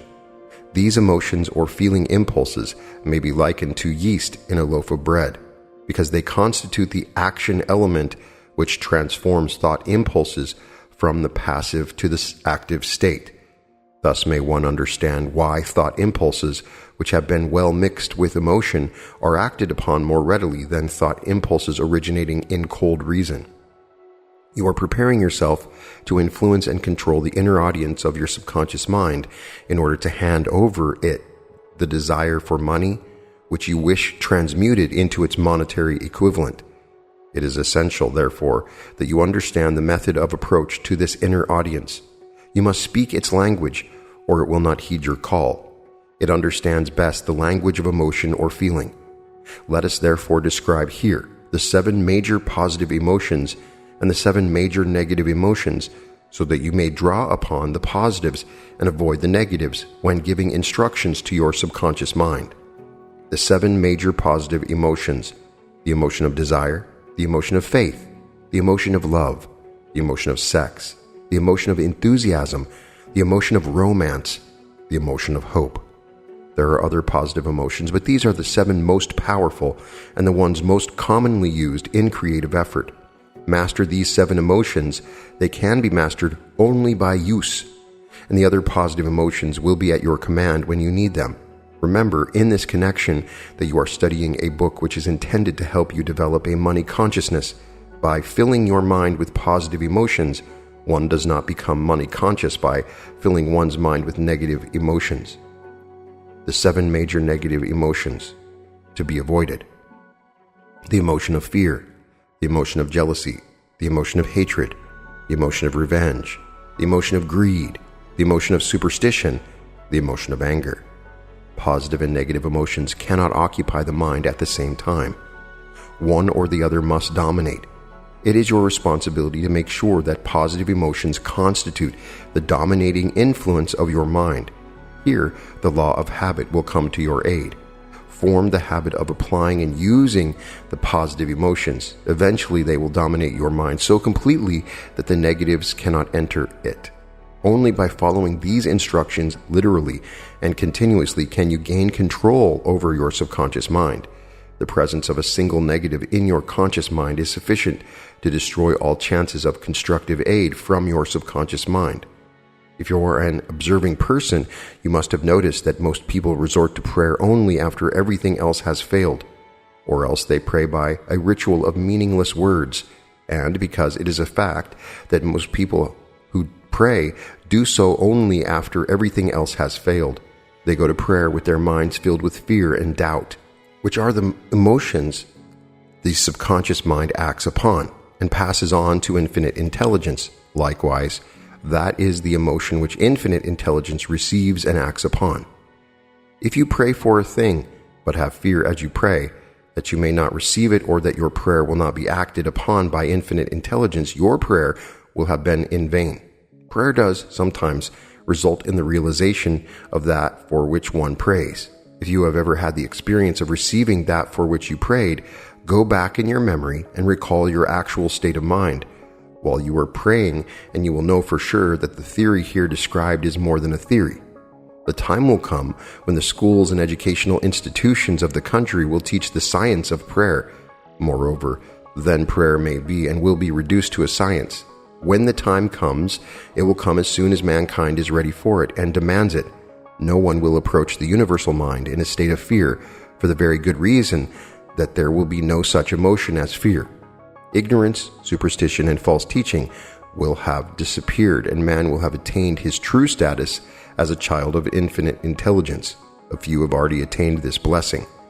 If you believe this prophecy is far-fetched, take a look at the human race in retrospect. Less than 100 years ago, men believed the lightning to be evidence of the wrath of God and feared it. Now, thanks to the power of faith, men have harnessed the lightning and made it turn the wheels of industry. Much less than 100 years ago, men believed the space between the planets to be nothing but a great void, a stretch of dead nothingness. Now, thanks to the same power of faith, men know that far from being either dead or a void, the space between the planets is very much alive, that it is the highest form of vibration known, excepting perhaps the vibration of thought. Moreover, men know that this living, pulsing, vibratory energy which permeates every atom of matter and fills every niche of space connects every human brain with every other human brain. What reason have men to believe that this same energy does not connect every human brain with infinite intelligence? There are no toll gates between the finite mind of man and infinite intelligence. The communication costs nothing except patience, faith, persistence, understanding, and a sincere desire to communicate. Moreover, the approach can be made only by the individual himself. Paid prayers are worthless. Infinite intelligence does no business by proxy. You either go direct or you do not communicate. You may buy prayer books and repeat them until the day of your doom without avail. Thoughts which you wish to communicate to infinite intelligence must undergo transformation, such as can be given only through your own subconscious mind. The method by which you may communicate with infinite intelligence is very similar to that through which the vibration of sound is communicated by radio. If you understand the working principle of radio, you of course know that sound cannot be communicated through the ether until it has been stepped up or changed into a rate of vibration which the human ear cannot detect. The radio sending station picks up the sound of the human voice and scrambles or modifies it by stepping up the vibration millions of times. Only in this way can the vibration of sound be communicated through the ether. After this transformation has taken place, the ether picks up the energy which originally was in the form of vibrations of sound, carries that energy to radio receiving stations, and these receiving sets step that energy back down to its original rate of vibration so it is recognized as sound. The subconscious mind is the intermediary which translates one's prayers into terms which infinite intelligence can recognize, presents the message, and brings back the answer in the form of a definite plan or idea for procuring the object of the prayer. Understand this principle, and you will know why mere words read from a prayer book cannot and will never serve as an agency of communication between the mind of man and infinite intelligence. Before your prayer will reach infinite intelligence, a statement of the author's theory only, it probably is transformed from its original thought vibration into terms of spiritual vibration.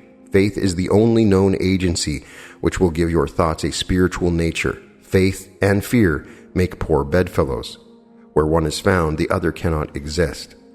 This brief discussion of the subconscious mind in chapter 12 of this book is very, very reminiscent of Joseph Murphy's discussion of the subconscious mind.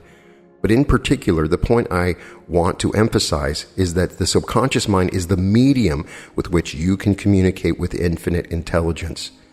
We have discussed the subconscious mind so far throughout this book, but here, understand that the subconscious mind is that medium in which you can communicate with the intelligence of the universe.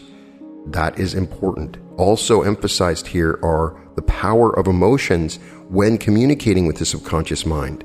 The feeling is truly the secret, but understanding the power of these positive and negative emotions will help you in communicating, very much like learning another language. The subconscious mind may be the most powerful form of reality creation. And here, all the way back when this book was written, we get the pattern that uses the subconscious mind in the communication with infinite intelligence. This is the important part. You can sit and pray for hours and you will never get what you pray for. But if you pray using the subconscious mind in the manner in which he describes, using your desires and emotions through autosuggestion, you can break through and communicate to the subconscious mind, which will create a framework for your desires to come into fruition. The key point is if you pray for a thing but have fear as you pray that you may not receive it, or that your prayer will not be acted upon by infinite intelligence, your prayer will have been in vain. The key point is understanding the role of emotions when using autosuggestions. I have met many people that use affirmations continuously and then say, hey, why isn't this working? The feeling is the secret. The emotion is the secret when communicating your prayer. And here we have a way of separating those emotions into categories that can help you move further in your understanding of the communication of the subconscious.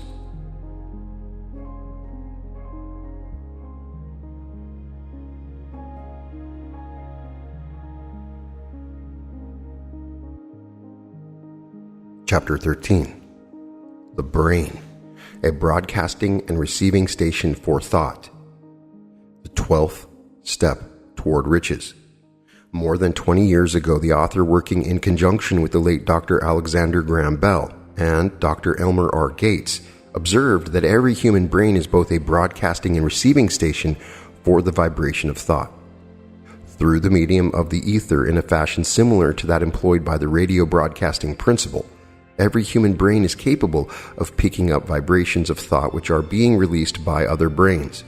In connection with the statement in the preceding paragraph, compare and consider the description of the creative imagination as outlined in the chapter on imagination.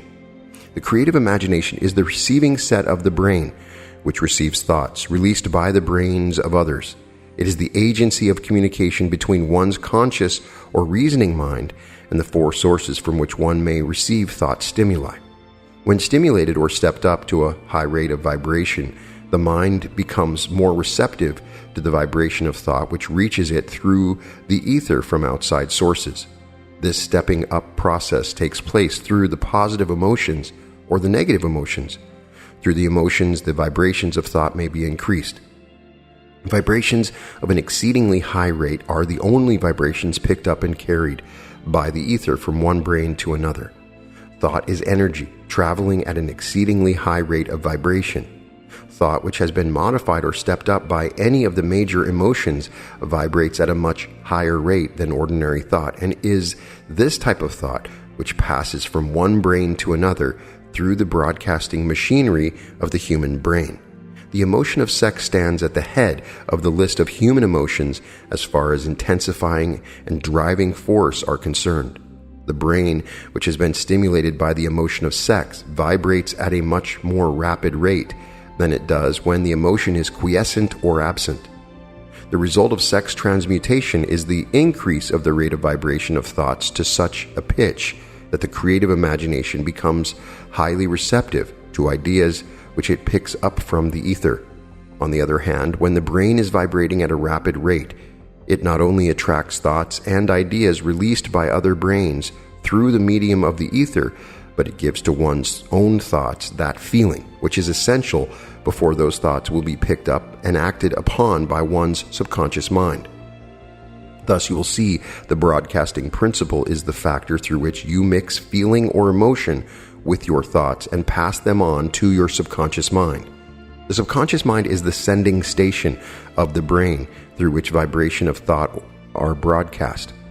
The creative imagination is the receiving set through which the vibrations of thought are picked up from the ether. Along with the important factors of the subconscious mind and the faculty of the creative imagination, which constitute the sending and receiving sets of your mental broadcasting machinery, consider now the principle of autosuggestion, which is the medium by which you may put into operation your broadcasting station. Through the instructions described in the chapter on autosuggestion, you are definitely informed of the method by which desire may be transmuted into its monetary equivalent. Operation of your mental broadcasting station is a comparatively simple procedure. You have but 3 principles to bear in mind and to apply when you wish to use your broadcasting station: the subconscious mind, creative imagination, and autosuggestion. The stimuli through which you put these 3 principles into action have been described. The procedure begins with desire. The greatest forces are intangible. The Depression brought the world to the very borderline of understanding of the forces which are intangible and unseen. Through the ages which have passed, man has depended too much upon his physical senses and has limited his knowledge to physical things, which could see, touch, weigh, and measure. We are now entering the most marvelous of all ages, an age which will teach us something of the intangible forces of the world about us. Perhaps we shall learn as we pass through this age that the other self is more powerful than the physical self we see when we look into a mirror. Sometimes men speak lightly of the intangibles, the things which they cannot perceive through any of their 5 senses, and when we hear them, it should remind us that all of us are controlled by forces which are unseen and intangible.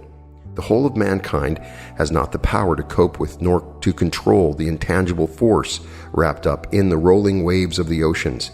Man has not the capacity to understand the intangible force of gravity, which keeps this little earth suspended in midair and keeps man from falling from it, much less the power to control that force.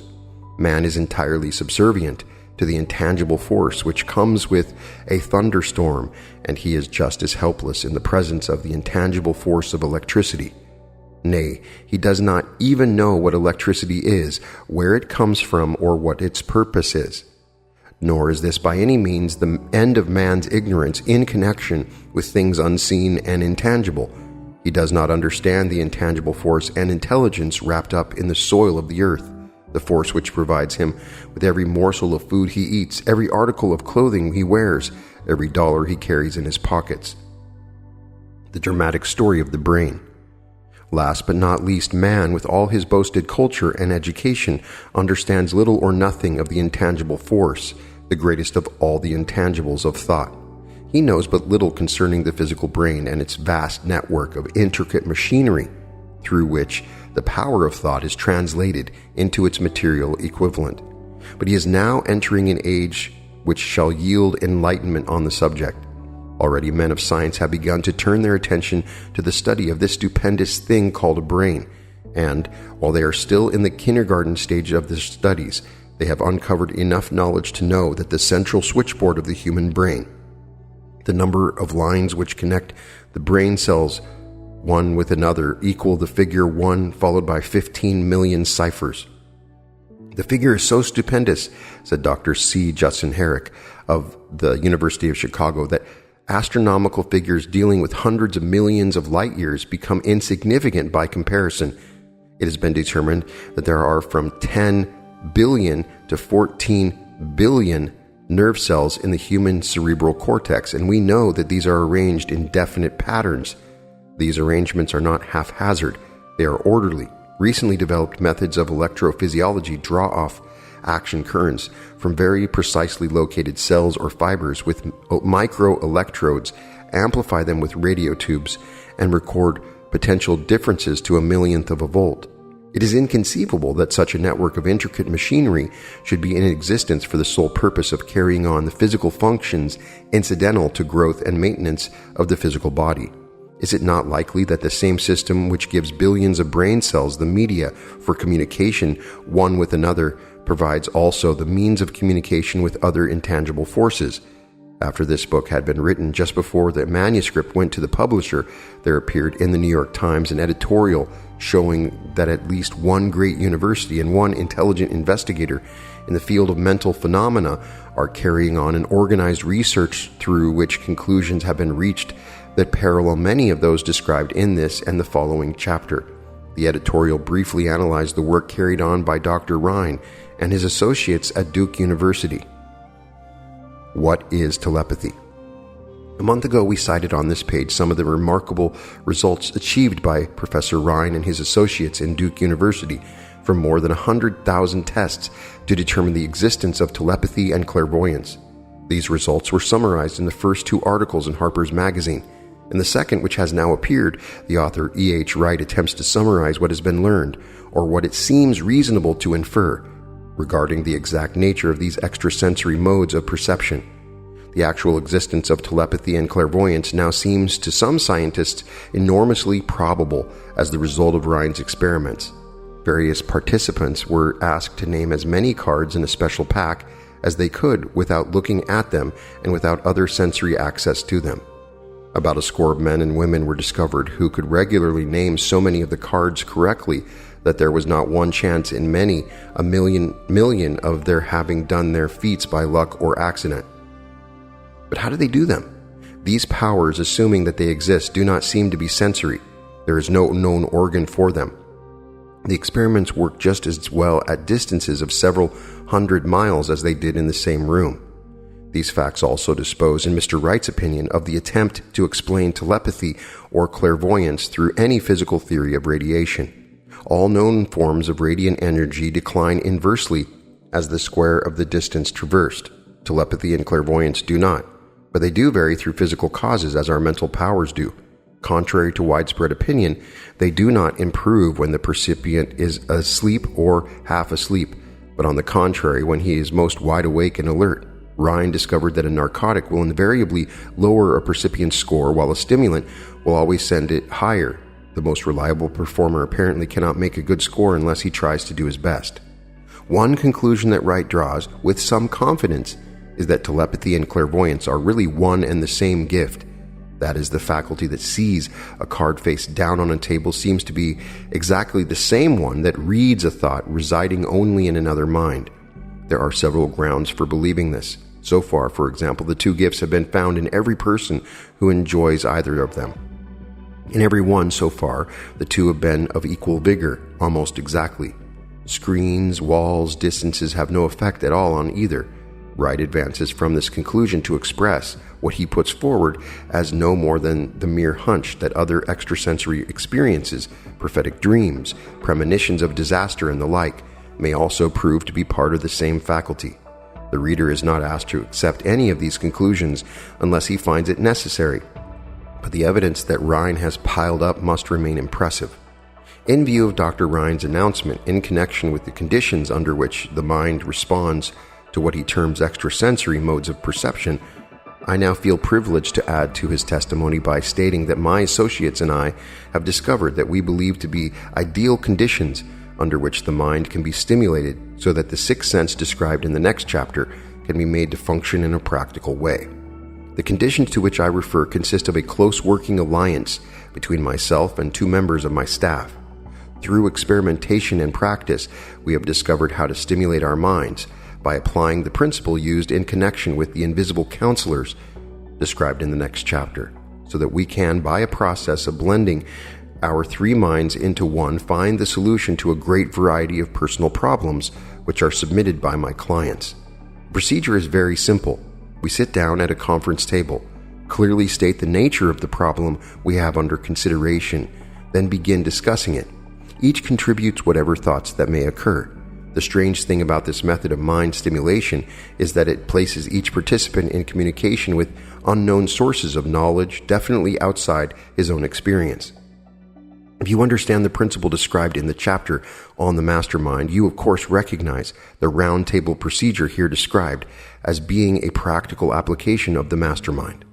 This method of mind stimulation through harmonious discussion of definite subjects between 3 people illustrates the simplest and most practical use of the mastermind.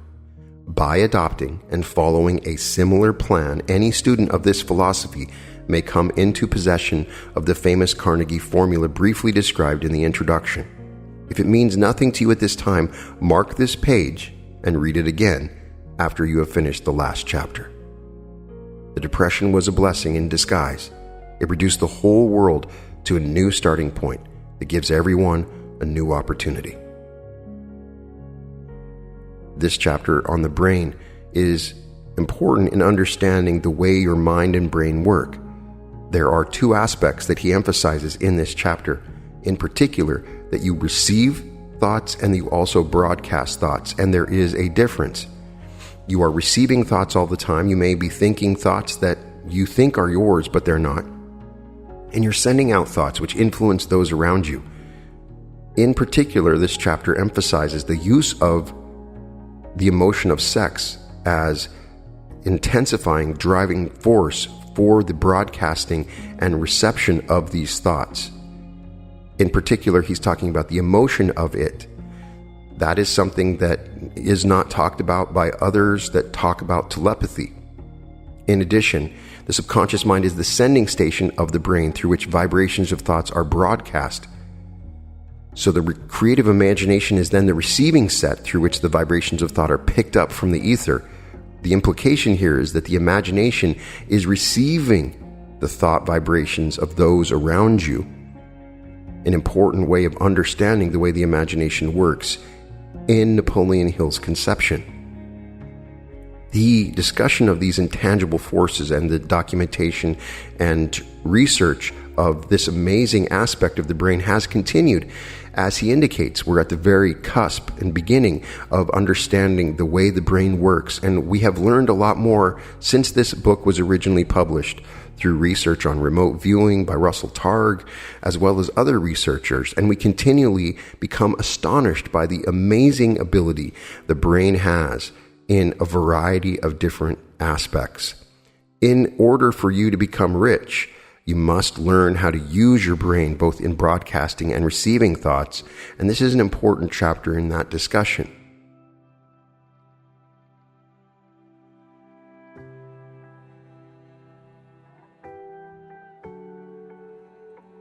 Chapter 14. The Sixth Sense, the Door to the Temple of Wisdom, the 13th Step Toward Riches. The 13th principle is known as the Sixth Sense, through which infinite intelligence may and will communicate voluntarily without any effort from or demands by the individual. This principle is the apex of the philosophy. It can be assimilated, understood, and applied only by first mastering the other 12 principles. The sixth sense is that portion of the subconscious mind which has been referred to as the creative imagination. It has also been referred to as the receiving set through which ideas, plans, and thoughts flash into the mind. The flashes are sometimes called hunches or inspirations. The sixth sense defies description. It cannot be described but to a person who has not mastered the other principles of this philosophy, because such a person has no knowledge and no experience with which the sixth sense may be compared.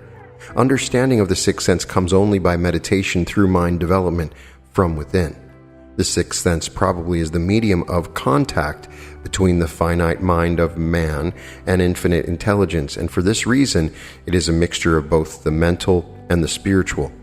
It is believed to be the point at which the mind of man contacts the universal mind. After you have mastered the principles described in this book, you'll be prepared to accept as truth a statement which may otherwise be incredible to you, namely, through the aid of the sixth sense, you'll be warned of impending dangers in time to avoid them, and notified of opportunities in time to embrace them. There comes to your aid and to do your bidding with the development of the sixth sense a guardian angel who will open to you at all times the door to the temple of wisdom. Whether or not this is a statement of truth, you will never know, except by following the instructions described in the pages of this book, or some similar method of procedure. The author is not a believer in nor an advocate of miracles for the reason that he has enough knowledge of nature to understand that nature never deviates from her established laws. Some of her laws are so incomprehensible that they produce what appears to be miracles. The sixth sense comes as near to being a miracle as anything I have experienced, and it appears so only because I do not understand the method by which this principle is operated. This much the author does know, that there is a power, or a first cause, or an intelligence which permeates every atom of matter and embraces every unit of energy perceptible to man, that this infinite intelligence converts acorns into oak trees, causes water to flow downhill in response to the law of gravity, follows night with day and winter with summer, each maintaining its proper place and relationship to the other. This intelligence may, through the principles of this philosophy, be induced to aid in transmuting desires into concrete or material form. The author has this knowledge because he has experimented with it and has experienced it. Step by step through the preceding chapters, you have been led to this, the last principle. If you have mastered each of the preceding principles, you are now prepared to accept, without being skeptical, the stupendous claims made here. If you have not mastered the other principles, you must do so before you may determine definitely whether or not the claims made in this chapter are fact or fiction. While I was passing through the age of hero worship, I found myself trying to imitate those whom I most admired. Moreover, I discovered that the element of faith with which I endeavored to imitate my idols gave me great capacity to do so quite successfully. I have never entirely divested myself of this habit of hero worship, although I have passed the age commonly given over to such. My experience has taught me that the next best thing to being truly great is to emulate the great by feeling in action as nearly as possible. Long before I had ever written a line for publication or endeavored to deliver a speech in public, I followed the habit of reshaping my own character by trying to imitate the 9 men whose lives and life works had been most impressive to me. These 9 men were Emerson, Paine, Edison, Darwin, Lincoln, Burbank, Napoleon, Ford, and Carnegie.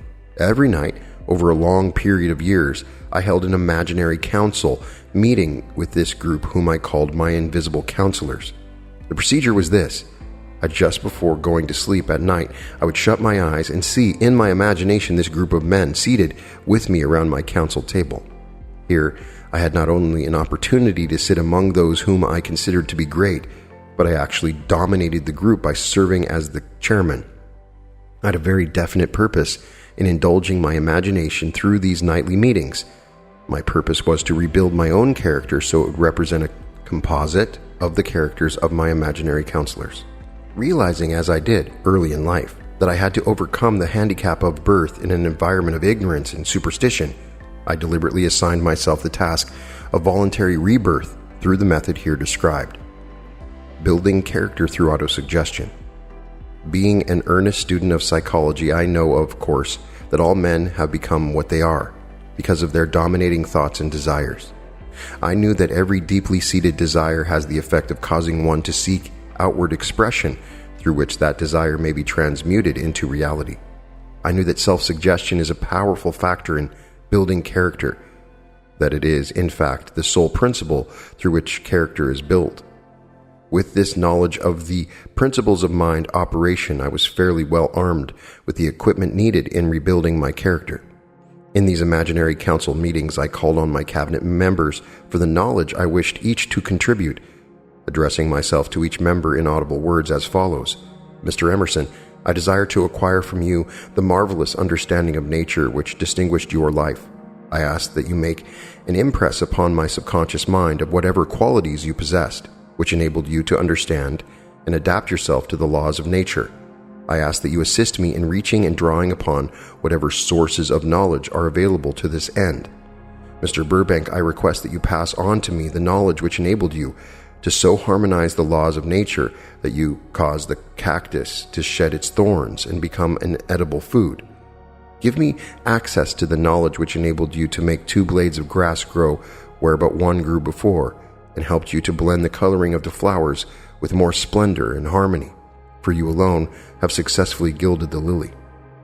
Napoleon, I desire to acquire from you by emulation the marvelous ability you possess to inspire men, and to arouse them to greater and more determined spirit of action, also to acquire the spirit of enduring faith which enabled you to turn defeat into victory and to surmount staggering obstacles. Emperor of fate, king of chance, man of destiny, I salute you. Mr. Payne, I desire to acquire from you the freedom of thought and the courage and clarity with which to express convictions which so distinguished you. Mr. Darwin, I wish to acquire from you the marvelous patience and ability to study cause and effect without bias or prejudice, so exemplified by you in the field of natural science. Mr. Lincoln, I desire to build into my own character the keen sense of justice, the untiring spirit of patience, the sense of humor, the human understanding, and the tolerance which were your distinguishing characteristics. Mr. Carnegie, I am already indebted to you for my choice of the life work which has brought me great happiness and peace of mind. I wish to acquire a thorough understanding of the principles of organized effort which you use so effectively in the building of a great industrial enterprise. Mr. Ford, you have been amongst the most helpful of the men who have supplied much of the material essential to my work. I wish to acquire your spirit of persistence, the determination, poise, and self-confidence which have enabled you to master poverty, organize, unify, and simplify human effort, so I may help others to follow in your footsteps. Mr. Edison, I have seated you nearest me at my right because of the personal cooperation you have given me during my research into the causes of success and failure. I wish to acquire from you the marvelous spirit of faith with which you have uncovered so many of nature's secrets, the spirit of unremitting toil with which you have so often wrested victory from defeat. My method of addressing the members of the imaginary cabinet would vary according to the traits of character in which I was, for the moment, most interested in acquiring. I studied the records of their lives with painstaking care. After some months of this nightly procedure, I was astounded by the discovery that these imaginary figures became apparently real. Each of these 9 men developed individual characteristics, which surprised me. For example, Lincoln developed the habit of always being late, then walking around in solemn parade. When he came, he walked very slowly with his hands clasped behind him, and once in a while he would stop as he passed and rest his hand momentarily upon my shoulder. He always wore an expression of seriousness upon his face. Rarely did I see him smile. The cares of a sundered nation made him grave. That was not true of the others. Burbank and Payne often indulged in witty repartee, which seemed at times to shock the other members of the cabinet. One night, Payne suggested that I prepare a lecture on the age of reason and deliver it from the pulpit of a church which I formerly attended. Many around the table laughed heartily at the suggestion. Not Napoleon. He drew his mouth down at the corners and groaned so loudly that all turned and looked at him with amazement. To him, the church was but a pawn of the state, not to be reformed, but to be used as a convenient inciter to mass activity by the people. On one occasion, Burbank was late. When he came, he was excited with enthusiasm and explained that he had been late because of an experiment he was making through which he hoped to be able to grow apples on any sort of tree. Payne chided him by reminding him that it was an apple which started all the trouble between man and woman. Darwin chuckled heartily as he suggested that Payne should watch out for little serpents when he went into the forest to gather apples, as they had the habit of growing into big snakes. Emerson observed, "No serpents, no apples," and Napoleon remarked, "No apples, no state." Lincoln developed the habit of always being the last one to leave the table after each meeting. On one occasion, he leaned across the end of the table, his arms folded, and remained in that position for many minutes. I made no attempt to disturb him. Finally, he lifted his head slowly, got up and walked to the door, then turned around, came back, and laid his hands upon my shoulder and said, "My boy, you will need much courage if you remain steadfast in carrying out your purpose in life. But remember, when difficulties overtake you, the common people have common sense. Adversity will develop it." One evening, Edison arrived ahead of all the others. He walked over and seated himself at my left, where Emerson was accustomed to sit, and said, "You are destined to witness the discovery of the secret of life. When the time comes, you will observe that life consists of great swarms of energy, or entities, each as intelligent as human beings think themselves to be. These units of life group together like hives of bees and remain together until they disintegrate through lack of harmony. These units have differences of opinion, the same as human beings, and often fight amongst themselves. These meetings which you are conducting will be very helpful to you. They will bring to your rescue some of the same units of life which served the members of your cabinet during their lives. These units are eternal. They never die. Your own thoughts and desires serve as the magnet which attracts units of life from the great ocean of life out there.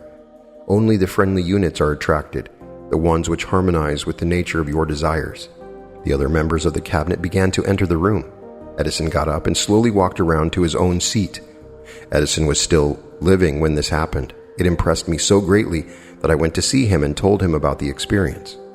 He smiled broadly and said, "Your dream was more a reality than you may imagine it to have been." He added no further explanation to his statement. These meetings became so realistic that I became fearful of their consequences and discontinued them for several months. The experiences were so uncanny, I was afraid if I continued that I would lose sight of the fact that the meetings were purely experiences of my imagination. Some 6 months after I had discontinued the practice, I was awakened one night, or thought I was, when I saw Lincoln standing at my bedside. He said, "The world will soon need your services. It is about to undergo a period of chaos, which will cause men and women to lose faith and become panic-stricken. Go ahead with your work and complete your philosophy. That is your mission in life. If you neglect it for any cause whatsoever, you will be reduced to a primal state and be compelled to retrace the cycles through which you have passed during thousands of years." I was unable to tell the following morning whether I had dreamed this or had actually been awake, and I have never since found out which it was, but I do know that the dream, if it were a dream, was so vivid in my mind the next day that I resumed my meetings the following night.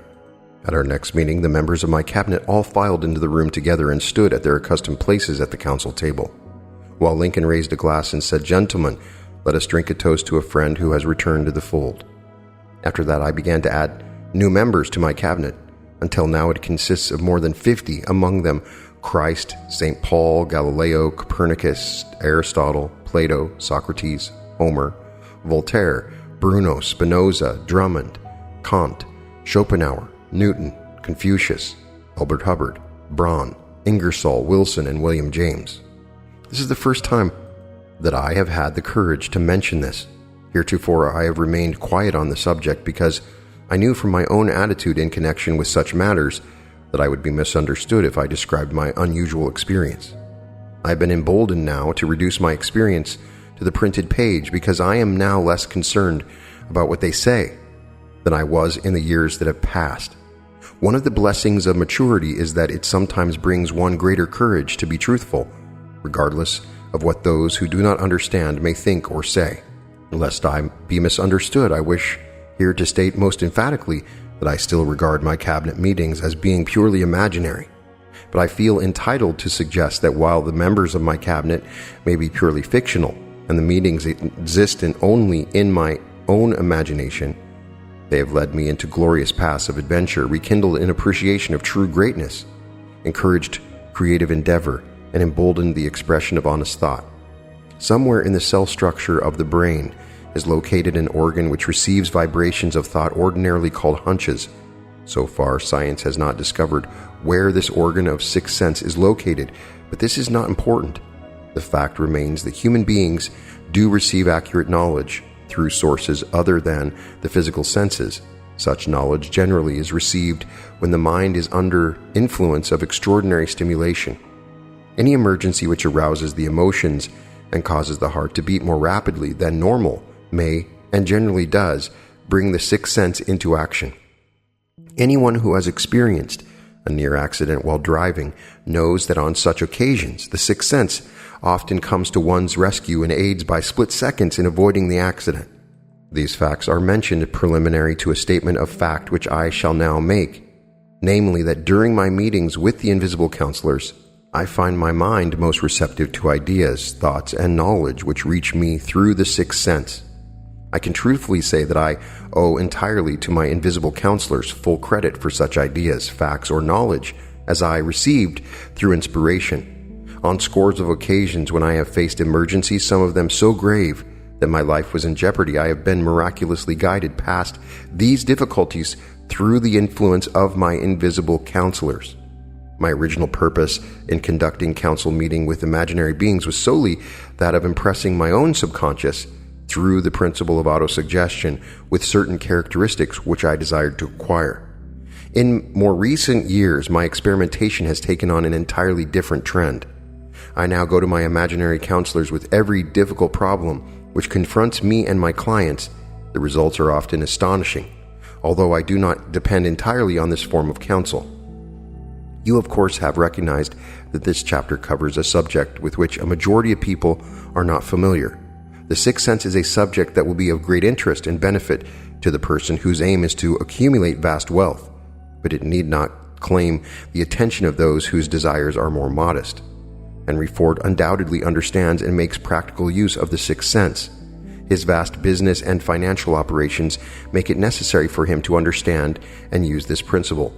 The late Thomas A. Edison understood and used the sixth sense in connection with the development of inventions, especially those involving basic patents, in connection with which he had no human experience and no accumulated knowledge to guide him, as was the case which he was working on the talking machine and the moving picture machine. Nearly all great leaders such as Napoleon, Bismarck, Joan of Arc, Christ, Buddha, Confucius, and Mohammed understood and probably made use of the sixth sense almost continuously. The major portion of their greatness consisted of their knowledge of this principle. The sixth sense is not something that one can take off and put on at will. Ability to use this great power comes slowly through application of the other principles outlined in this book. Seldom does any individual come into workable knowledge of the sixth sense before the age of 40. More often, the knowledge is not available until one is well past 50, and this for the reason that the spiritual forces with which the sixth sense is so closely related do not mature and become usable except through years of meditation, self-examination, and serious thought. No matter who you are, or what may have been your purpose in reading this book, you can profit by it without understanding the principle described in this chapter. This is especially true if your major purpose is that of accumulation of money or other material things. The chapter on the sixth sense was included because the book is designed for the purpose of presenting a complete philosophy by which individuals may unerringly guide themselves in attaining whatever they ask of life. The starting point of all achievement is desire. The finishing point is that brand of knowledge which leads to understanding of self, understanding of others, understanding of the laws of nature, recognition, and understanding of happiness. This sort of understanding comes in its fullness only through familiarity with and use of the principle of the sixth sense. Hence, that principle had to be included as a part of this philosophy for the benefit of those who demand more than money. Having read the chapter, you must have observed that while reading it, you were lifted to a high level of mental stimulation. Splendid! Come back to this again a month from now. Read it once more and observe that your mind will soar to a still higher level of stimulation. Repeat this experience from time to time, giving no concern as to how much or how little you learn at the time. And eventually, you will find yourself in possession of a power that will enable you to throw off discouragement, master fear, overcome procrastination, and draw freely upon your imagination. Then you will have felt the touch of that unknown something, which has been the moving spirit of every truly great thinker, leader, artist, musician, writer, statesman. Then you will be in a position to transmute your desires into their physical or financial counterpart as easily as you may lie down and quit at the first sign of opposition. Faith versus fear. Previous chapters have described how to develop faith through autosuggestion, desire, and the subconscious. The next chapter presents detailed instructions for the mastery of fear. Here will be found a full description of the 6 fears, which are the cause of all discouragement, timidity, procrastination, indifference, indecision, and the lack of ambition, self-reliance, initiative, self-control, and enthusiasm. Search yourself carefully as you study these 6 enemies, as they may exist only in your subconscious mind, where their presence will be hard to detect. Remember, too, as you analyze the 6 ghosts of fear, that they are nothing but ghosts because they exist only in one's mind. Remember also that ghosts, creations of uncontrolled imagination, have caused most of the damage people have done to their own minds. Therefore, ghosts can be as dangerous as if they lived and walked on the earth in physical bodies. The ghosts of the fear of poverty, which seized the minds of millions of people in 1929, was so real that it caused the worst business depression this country has ever known. Moreover, this particular ghost still frightens some of us out of our wits. This is a chapter that I adore, and if you want to try the invisible counselor technique, you should attempt to try the quantum mastermind meditation, which is available on the channel. The idea is that you can connect to the wisdom and knowledge of everybody that's ever lived, and by creating a council, you create a very powerful interaction between different people. This knowledge seeps into you in amazing ways. I have used this technique a variety of times on a regular basis. I might speak with Jeff Bezos or Elon Musk and Christ, Neville Goddard, Joseph Murphy, and it expands and it grows, and it doesn't matter if these people are real or not. Yet when I have done these, it felt as if I was within the real presence of these individuals, and I felt something unique and different, as if there's no way that the way that they were speaking was coming from my own subconscious. The wisdom I've gotten has given me guidance on episodes to choose, on books to write, on things to do, decisions to make, business decisions, and every time the decisions I've made have been correct.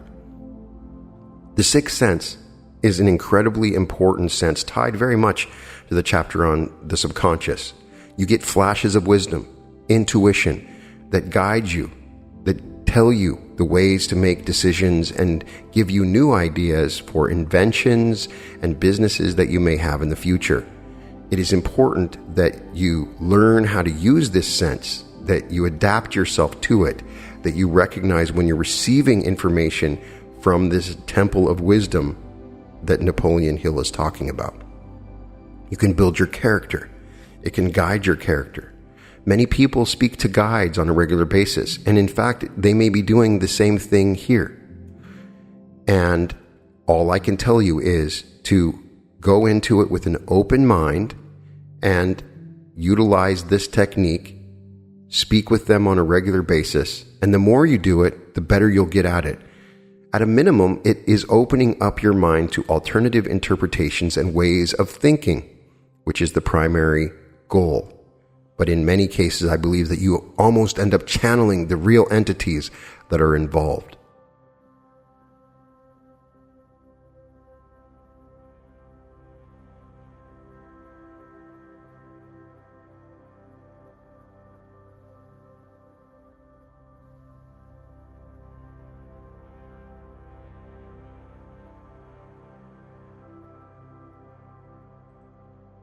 Chapter 15.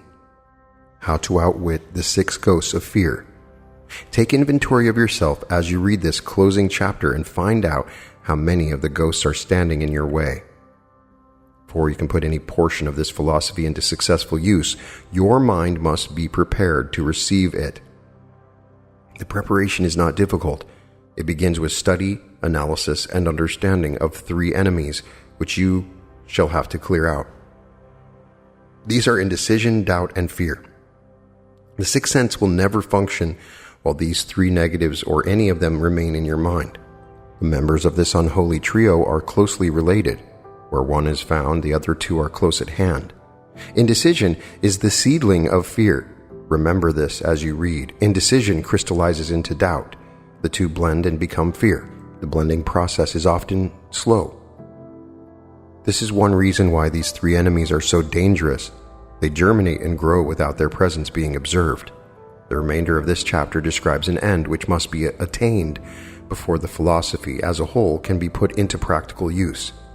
It also analyzes a condition which has but lately reduced huge numbers of people to poverty, and it states a truth which must be understood by all who accumulate riches, whether measured in terms of money or a state of mind of far greater value than money. The purpose of this chapter is to turn the spotlight of attention upon the cause and the cure of the 6 basic fears. Before we can master an enemy, we must know its name, its habits, and its place of abode. As you read, analyze yourself carefully and determine which, if any, of the 6 common fears have attached themselves to you. Do not be deceived by the habits of these subtle enemies. Sometimes they remain hidden in the subconscious mind, where they are difficult to locate and still more difficult to eliminate. The 6 basic fears. There are 6 basic fears with some combination of which every human suffers at one time or another. Most people are fortunate if they do not suffer from the entire 6. Named in the order of their most common appearance, they are the fear of poverty, the fear of criticism, the fear of ill health at the bottom of most of one's worries, the fear of loss of love of someone, the fear of old age, the fear of death. All other fears are of minor importance. They can be grouped under these 6 headings. The prevalence of these fears as a curse to the world runs in cycles. For almost 6 years while the Depression was on, we floundered in the cycle of fear of poverty. During the World War, we were in the cycle of fear of death. Just following the war, we were in the cycle of fear of ill health, as evidenced by the epidemic of disease which spread itself all over the world. Fears are nothing more than states of mind. One state of mind is subject to control and direction. Physicians, as everyone knows, are less subject to attack by disease than ordinary laymen, for the reason that physicians do not fear disease.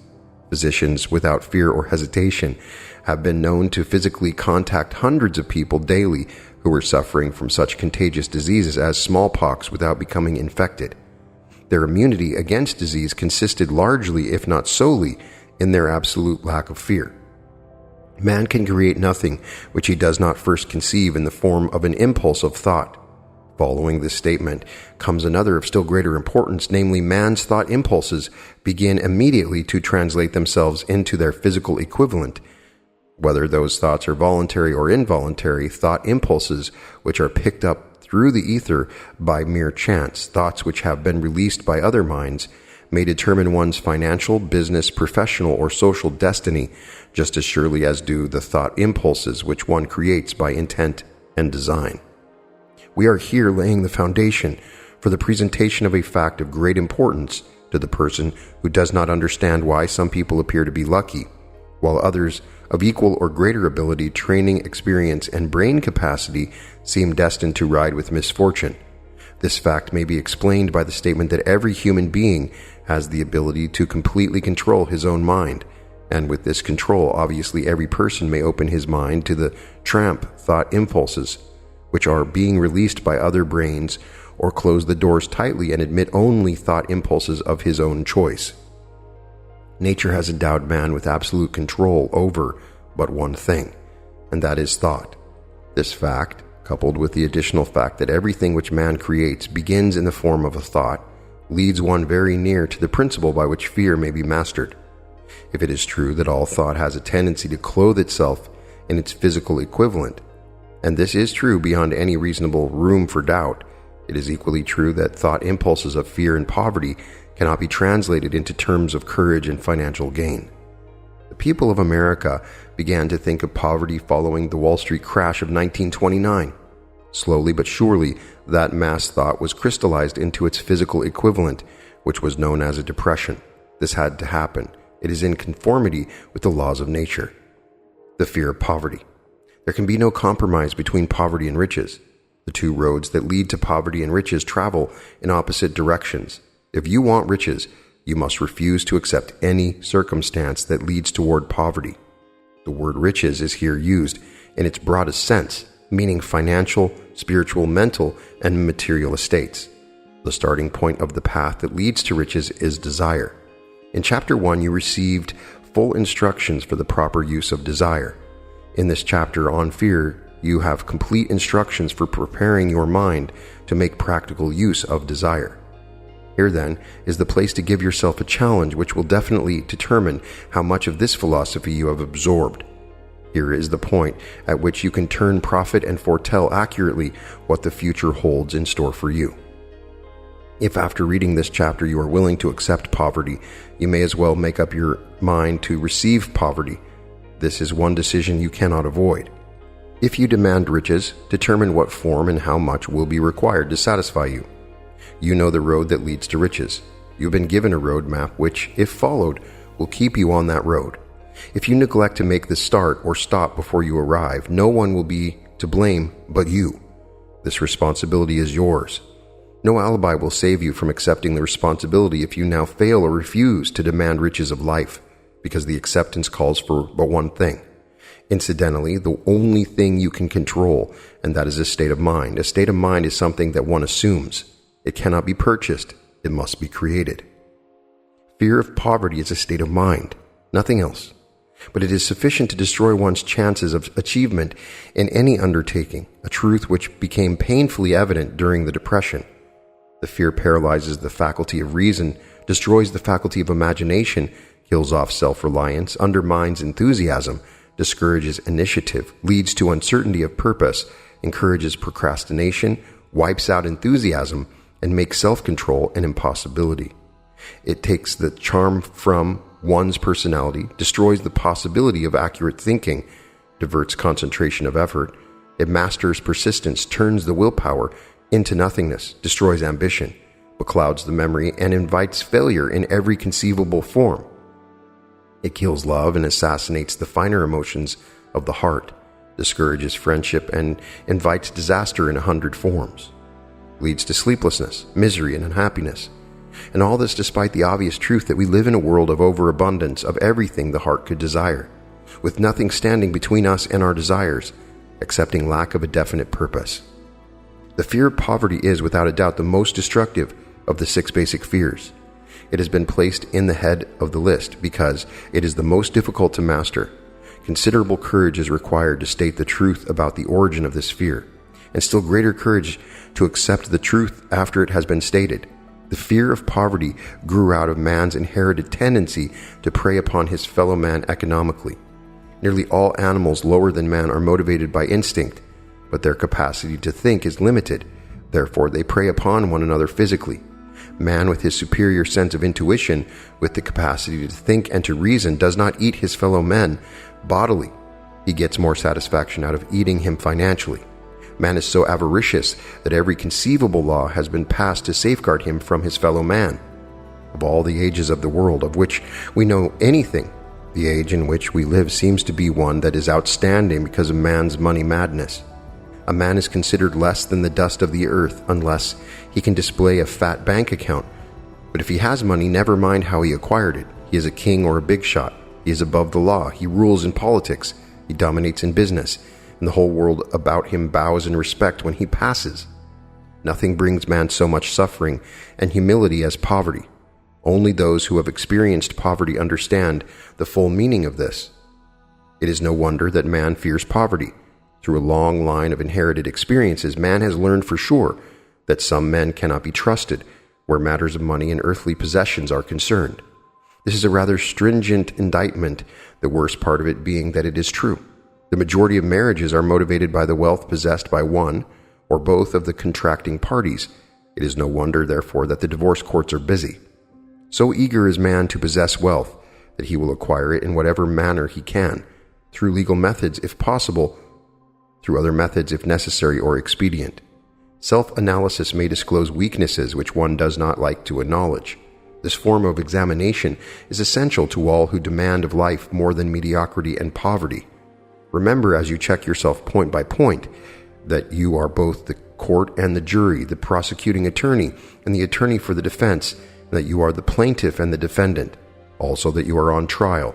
Face the facts squarely, ask yourself definite questions, and demand direct replies. When the examination is over, you will know more about yourself. If you do not feel that you can be an impartial judge in this self-examination, Call upon someone who knows you well to serve as judge while you cross-examine yourself.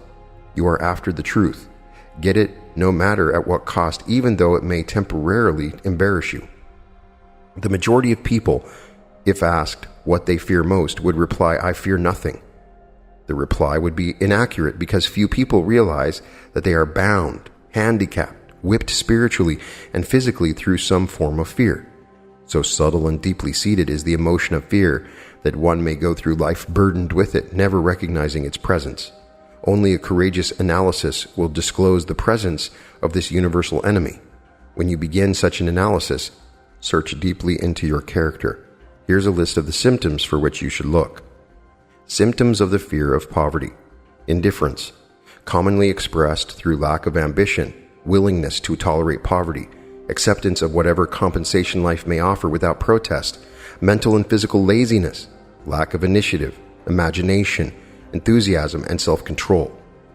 Indecision, the habit of permitting others to do one's thinking, staying on the fence.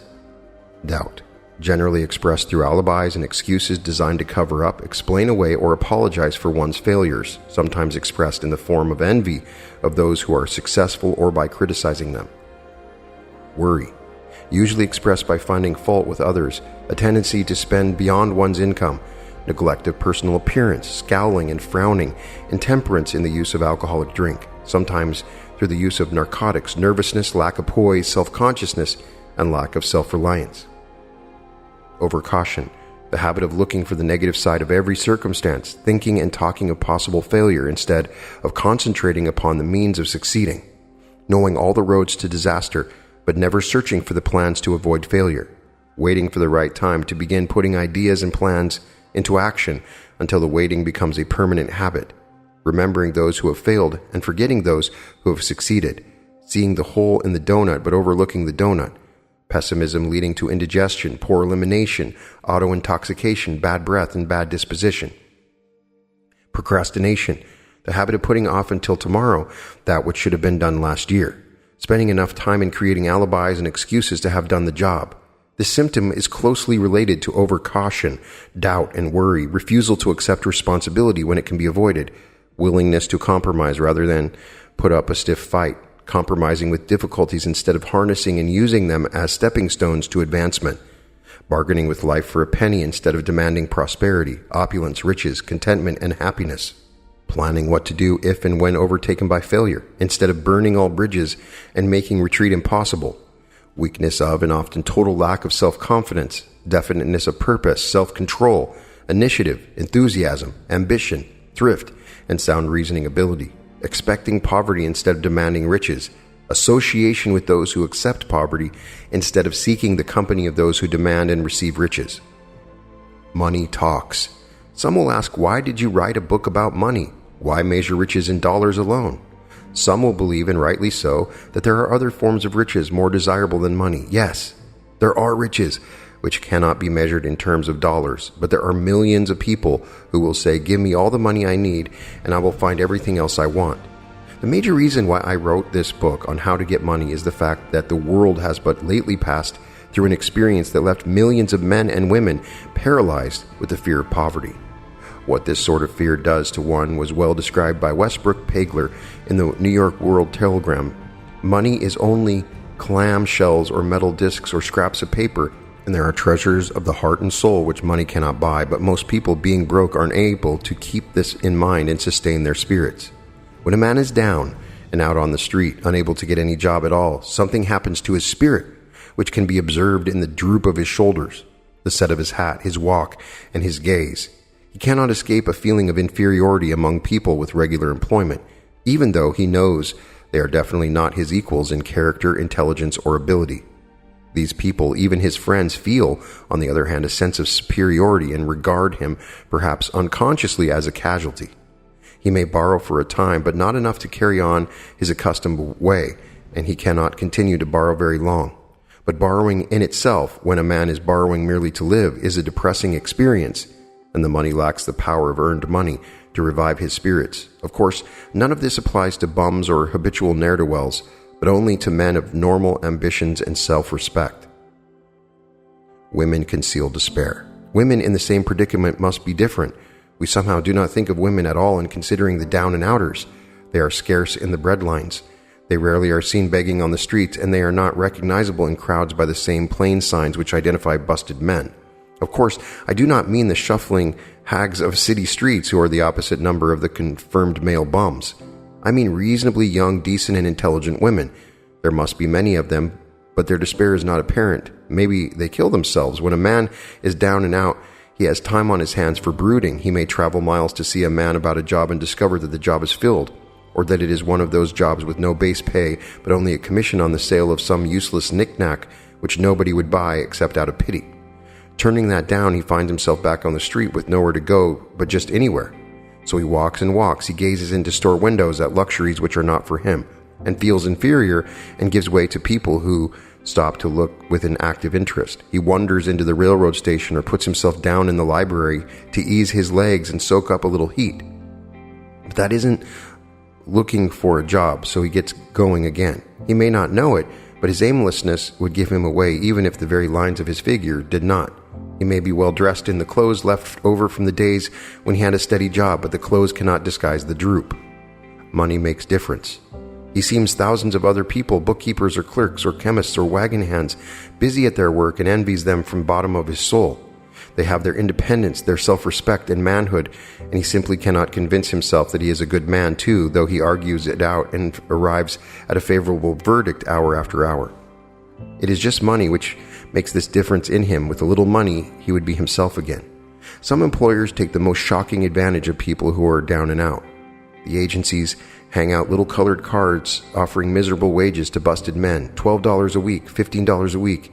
An $18 a week is a plum, and anyone with $25 a week to offer does not hang the job in front of an agency on a colored card. I have a want ad clipped from a local paper demanding a clerk, a good clean penman, to take a telephone orders for a sandwich shop from 11 a.m. to 2 p.m. for $8 a month. Not $8 a week, but $8 a month. The ad also says, state religion. Can you imagine the brutal effrontery of anyone who demands a good, clean penman for 11 cents an hour, inquiring into the victim's religion?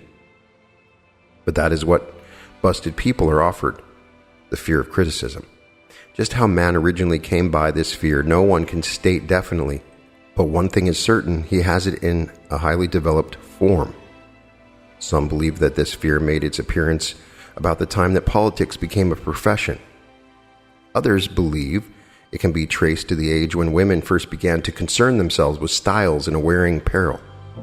This author, being neither a humorist nor a prophet, is inclined to attribute the basic fear of criticism to that part of man's inherited nature which prompts him not only to take away his fellow man's goods and wares, but to justify his action by criticism of his fellow man's character.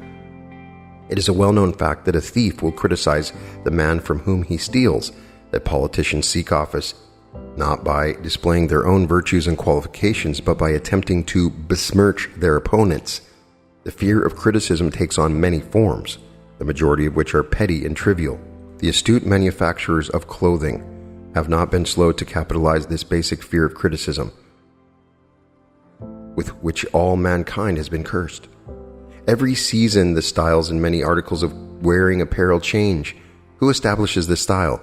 Certainly not the purchaser of clothing, but the manufacturer. Why does he change the style so often? The answer is obvious. He changes the style so he can sell more clothes.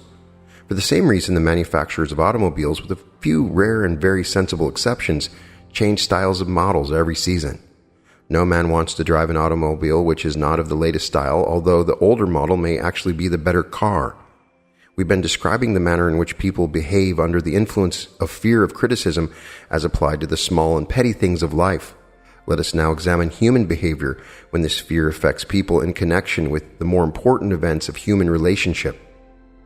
Take, for example, practically any person who has reached the age of mental maturity from 35 to 40 years of age as a general average. And if you could read the secret thoughts of his mind, you would find a very decided disbelief in many of the fables taught by the majority of the dogmatists and the theologians a few decades back. Not often, however, will you find a person who has the courage to openly state his belief on the subject. Most people will, if pressed far enough, tell a lie rather than admit that they do not believe the stories associated with that form of religion which held people in bondage prior to the age of scientific discovery and education. Why does the average person, even in this day of enlightenment, shy away from denying his belief in the fables which were the basis of most of the religions a few decades ago? The answer is because of the fear of criticism. Men and women have been burned at the stake for daring to express disbelief in ghosts. It is no wonder we have inherited a consciousness which makes us fear criticism. The time was, and not so far in the past, when criticism carried severe punishment. It still does in some countries. The fear of criticism robs man of his initiative, destroys his power of imagination, limits his individuality, takes away his self-reliance, and does him damage in 100 other ways. Parents often do their children irreparable injury by criticizing them. The mother of one of my boyhood chums used to punish him with a switch almost daily, always completing the job with the statement, "You'll land in the penitentiary before you're 20. He was sent to reformatory at the age of 17. Criticism is the one form of service of which everyone has too much. Everyone has a stock of it, which is handed out gratis, whether called for or not. One's nearest relatives often are the worst offenders. It should be recognized as a crime. In reality, it is a crime of the worst nature for any parent to build inferiority complexes in the mind of a child through unnecessary criticism. Employers who understand human nature get the best there is in men and women, not by criticism, but by constructive suggestion. Parents may accomplish the same results with their children. Criticism will plant fear in the human heart or resentment, but it will not build love or affection. Symptoms of the fear of criticism. This fear is almost as universal as the fear of poverty, and its effects are just as fatal to personal achievement, mainly because this fear destroys initiative and discourages the use of imagination. The major symptoms of the fear are self-consciousness, generally expressed through nervousness, timidity in conversation and in meeting strangers, awkward movement of the hands and limbs, shifting of the eyes, lack of poise, expressed through the lack of voice control, nervousness in the presence of others, poor posture of body, poor memory. Personality, lacking in firmness of decision, personal charm, and ability to express opinions definitely, the habit of sidestepping issues instead of meeting them squarely, agreeing with others without careful examination of their opinions. Inferiority complex, the habit of expressing self-approval by word of mouth and by actions as a means of covering up a feeling of inferiority, using big words to impress others, often without knowing the real meaning of the words, imitating others in dress, speech, and manners, boasting of imaginary achievements. This sometimes gives a surface appearance of a feeling of superiority. Extravagance, the habit of trying to keep up with the Joneses, spending beyond one's income. Lack of initiative, failure to embrace opportunities for self-advancement, fear to express opinions, lack of confidence in one's own ideas, giving evasive answers to questions asked by superiors, hesitancy of manner and speech, deceit in both words and deeds. Lack of ambition, mental and physical laziness, lack of self-assertion, slowness in reaching decisions, easily influenced by others, the habit of criticizing others behind their backs and flattering them to their faces, the habit of accepting defeat without protest, quitting an undertaking when opposed by others, suspicious of other people without cause, lacking in tactfulness of manner and speech, unwillingness to accept the blame for mistakes. The fear of ill health. This fear may be traced to both physical and social heredity. It is closely associated as to its origin with the causes of fear of old age and the fear of death, because it leads one closely to the border of terrible words of which man knows not, but concerning which he has been taught some discomforting stories. The opinion is somewhat general, also, that certain unethical people engaged in the business of selling health have had not a little to do with keeping alive the fear of ill health. In the main, man fears ill health because of the terrible pictures which have been planted in his mind of what may happen if death should overtake him. He also fears it because of the economic toll which it may claim. A reputable physician estimated that 75% of all people who visit physicians for professional service are suffering with hypochondria, imaginary illness. It has been shown most convincingly that the fear of disease, even when there is not the slightest cause of fear, often produces the physical symptoms of the disease feared. Powerful and mighty is the human mind. It builds or destroys. Playing upon this common weakness of fear of ill health, dispensers of patent medicines have reaped fortunes. This form of imposition upon credulous humanity became so prevalent some 20 years ago that Collier's Weekly magazine conducted a bitter campaign against some of the worst offenders in the patent medicine business. During the flu epidemic, which broke out during the World War, the mayor of New York City took drastic steps to check the damage which people were doing themselves through their inherent fear of ill health. He called in the newspaper men and said to them, "Gentlemen, I feel it necessary to ask you not to publish any scare headlines concerning the flu epidemic. Unless you cooperate with me, we will have a situation which we cannot control." The newspapers quit publishing stories about the flu, and within 1 month the epidemic had been successfully checked. Through a series of experiments conducted some years ago, it was proved that people may be made ill by suggestion. We conducted this experiment by causing 3 acquaintances to visit the victims, each of whom asked the question, "What ails you? You look terribly ill." The first questioner usually provoked a grin and a nonchalant, "Oh, nothing, I'm all right," from the victim. The second questioner usually was answered with the statement, "I don't know exactly, but I do feel badly." The third questioner was usually met with the frank admission that the victim was actually feeling ill. Try this on an acquaintance if you doubt that it will make him uncomfortable, but do not carry the experiment too far. There is a certain religious sect whose members take vengeance upon their enemies by the hexing method. They call it placing a spell on the victim.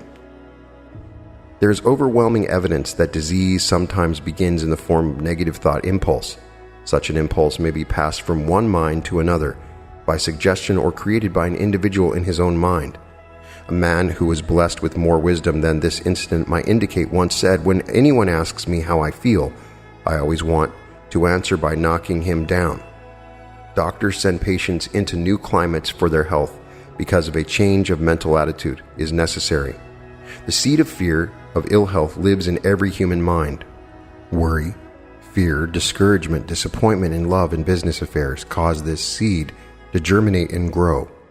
The recent business depression kept the doctors on the run because every form of negative thinking may cause ill health. Disappointments in business and in love stand at the head of the list of causes of fear of ill health. A young man suffered a disappointment in love which sent him to the hospital. For months he hovered between life and death. A specialist in suggestive therapeutics was called in. The specialist changed nurses, placing him in charge of a very charming young woman who began by prearrangement with the doctor to make love to him for the first day of her arrival on the job. Within 3 weeks, the patient was discharged from the hospital, still suffering, but with an entirely different malady. He was in love again. The remedy was a hoax, but the patient and the nurse were later married. Both are in good health at the time of this writing. Symptoms of the fear of ill health. The symptom of this almost universal fear are autosuggestion, the habit of negative use of self-suggestion by looking for and expecting to find symptoms of all kinds of disease, enjoying imaginary illness and speaking of it as being real, the habit of trying all fads and isms recommended by others as having therapeutic value, talking to others of operations, accidents, and other forms of illnesses, experimenting with diets, physical exercises, reducing systems without professional guidance, trying home remedies, patent medicines, and quack remedies. Hypochondria, the habit of talking of illness, concentrating the mind upon disease, and expecting its appearance until a nervous break occurs. Nothing that comes in bottles can cure this condition. It is brought only by negative thinking, and nothing but positive thought can effect a cure. Hypochondria, a medical term for imaginary disease, is said to do as much damage on occasion as the disease one fears might do. Most so-called cases of nerves come from imaginary illnesses. Exercise. Fear of ill health often interferes with proper physical exercise and results in overweight by causing one to avoid outdoor life. Susceptibility. Fear of ill health breaks down nature's body resistance and creates a favorable condition for any form of disease one may contact. The fear of ill health often is related to the fear of poverty, especially in the case of the hypochondriac who constantly worries about the possibility of having to pay doctor's bills, hospital bills, etc. This type of person spends much time preparing for sickness, talking about death, saving money for cemetery lots and burial expenses. Self-coddling. The habit of making a bid for sympathy using imaginary illness as the lure. People often resort to this trick to avoid work. the habit of feigning illness to cover plain laziness or to serve as an alibi for lack of ambition. Intemperance, the habit of using alcohol or narcotics to destroy pains such as headaches, neuralgia, etc. instead of eliminating the cause. The habit of reading about illness and worrying over the possibility of being stricken by it. The habit of reading patent medicine advertisements. The fear of loss of love. The original source of this inherent fear needs but little description because it obviously grew out of man's polygamous habit of stealing his fellow man's mate and his habit of taking liberties with her whenever he could. Jealousy and other similar forms of dementia, Preface, grow about of man's inherited fear of the loss of love someone. This fear is the most painful of all the 6 basic fears. It probably plays more havoc with the body and mind than many of the other basic fears, as it is often leading to permanent insanity. The fear of the loss of love probably dates back to the Stone Age when men stole women by brute force. They continue to steal females, but their technique has changed. Instead of force, they now use persuasion, the promise of pretty clothes, motor cars, and other bait, much more effective than physical force. Man's habits are the same as they were at the dawn of civilization, but he expresses them differently. Careful analysis has shown that women are more susceptible to this fear than men. This fact is easily explained. Women have learned from experience that men are polygamous by nature, that they are not to be trusted in the hands of rivals. Symptoms of the fear of loss of love. The distinguishing symptoms of this fear are jealousy, the habit of being suspicious of friends and loved ones without any reasonable evidence of sufficient grounds. Jealousy is a form of dementia, which sometimes becomes violent without the slightest cause. The habit of accusing wife or husband of infidelity without grounds. General suspicion of everyone, absolute faith in no one. Fault finding, the habit of finding fault with friends, relatives, business associates, and loved ones upon the slightest provocation or without any cause whatsoever. Gambling, the habit of gambling, stealing, cheating, and otherwise taking hazardous chances to provide money for loved ones with the belief that love can be bought. The habit of spending beyond one's means or incurring debts to provide gifts for loved ones with the object of making a favorable showing. Insomnia, nervousness, lack of persistence, weakness of will, lack of self-control, lack of self-reliance, bad temper. The fear of old age. In the main, this fear grows out of 2 sources. First, the thought that old age may bring with it poverty. Secondly, and by far the most common source of origin, from false and cruel teachings of the past, which have been too well mixed with the fire and brimstone and other bogies commonly designed to enslave man through fear. In the basic fear of old age, man has 2 very sound reasons for his apprehension. One growing out of his distrust of his fellow man, who may seize whatever worldly goods he may possess, and the other arising from the terrible pictures of the world beyond, which were planted in his mind through social heredity before he came into full possession of his mind. The possibility of ill health, which is more common as people grow older, is also a contributing cause of this common fear of old age. Eroticism, which also enters into the cause of the fear of old age, has no man cherishes the thoughts of diminishing sex attraction. The most common cause of fear of old age is associated with the possibility of poverty. Poorhouse is not a pretty word. It throws a chill into the mind of every person who faces the possibility of having to spend his declining years on a poor farm. Another contributing cause of the fear of old age is the possibility of loss of freedom and independence, as old age may bring with it the loss of physical and economic freedom. Symptoms of the fear of old age. The most common symptoms of this fear are the tendency to slow down and develop an inferiority complex at the age of mental maturity around the age of 40, falsely believing oneself to be slipping because of age. The truth is that man's most useful years mentally and spiritually are those between 40 and 60. The habit of speaking apologetically of oneself as being old merely because one has reached the age of 40 or 50, instead of reversing the rule of expressing gratitude for having reached the age of wisdom and understanding.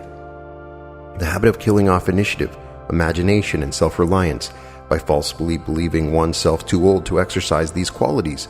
The habit of the man or woman of 40 dressing with the aim of trying to appear much younger and affecting mannerisms of youth, thereby inspiring ridicule by both friends and strangers.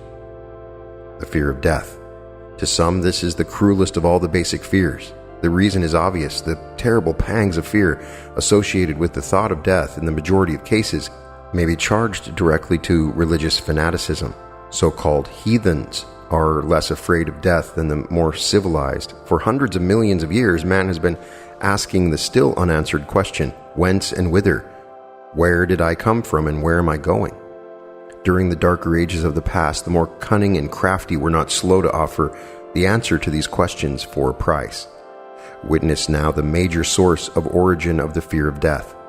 Come into my tent, embrace my faith, accept my dogmas, and I will give you a ticket that will admit you straight away into heaven when you die, cries a leader of sectarianism. Remain out of my tent, says the same leader, and may the devil take you and burn you throughout eternity. Eternity is a long time. Fire is a terrible thing. The thought of eternal punishment with fire not only causes man to fear death, it often causes him to lose his reason. It destroys interest in life and makes happiness impossible. During my research, I reviewed a book entitled A Catalog of the Gods, in which were listed the 30,000 gods which man has worshipped. Think of it, 30,000 of them, represented by everything from a crawfish to a man. It is little wonder that men have become frightened at the approach of death. While the religious leader may not be able to provide safe conduct into heaven, nor by lack of such provision allow the unfortunate descent into hell, the possibility of the latter seems so terrible that the very thought of it lays hold of the imagination in such a realistic way that it paralyzes reason and sets up the fear of death. In truth, no man knows, and no man has ever known what heaven or hell is like, nor does any man know if either place actually exists. This very lack of positive knowledge opens the door of the human mind to the charlatan, so he may enter and control that mind with his stock of legerdemain and various brands of pious fraud and trickery. The fear of death is not as common now as it was during the age when there were no great colleges and universities. Men of science have turned the spotlight of truth upon the world, and this truth is rapidly freeing men and women from this terrible fear of death. The young men and young women who attend the colleges and universities are not easily impressed by fire and brimstone. Through the aid of biology, astronomy, geology, and other related sciences, the fears of the dark ages which gripped the minds of men and destroyed their reason have been dispelled. Insane asylums are filled with men and women who have gone mad because of the fear of death. This fear is useless. Death will come no matter what anyone may think about it. Accept it as a necessity and pass the thought out of your mind. It must be a necessity, or it would not come to all. Perhaps it is not as bad as it has been pictured. The entire world is made up of only two things, energy and matter. In elementary physics, we learned that neither matter nor energy, the only two realities known to man, can be created nor destroyed. Both matter and energy can be transformed, but neither can be destroyed. Life is energy. If it is anything, if neither energy nor matter can be destroyed, of course life cannot be destroyed. Life, like other forms of energy, may be passed through various processes of transition or change, but it cannot be destroyed. Death is mere transition. If death is not mere change or transition, then nothing comes after death except a long, eternal, peaceful sleep, and sleep is nothing to be feared. Thus you may wipe out forever the fear of death. Symptoms of the fear of death. The general symptoms of this fear are the habit of thinking about dying instead of making the most of life, due generally to the lack of purpose or lack of a suitable occupation. This fear is more prevalent among the aged, but sometimes the more youthful are victims of it. The greatest of all remedies for the fear of death is a burning desire for achievement, backed by useful service to others. A busy person seldom has time to think about dying. He finds life too thrilling to worry about death. Sometimes the fear of death is closely associated with the fear of poverty, where one's death would leave loved ones poverty-stricken. In other cases, the fear of death is caused by illness and the consequent breaking down of physical body resistance. Commonest causes of the fear of death are ill health, poverty, lack of appropriate occupation, disappointment over love, insanity, religious fanaticism. Old man worry.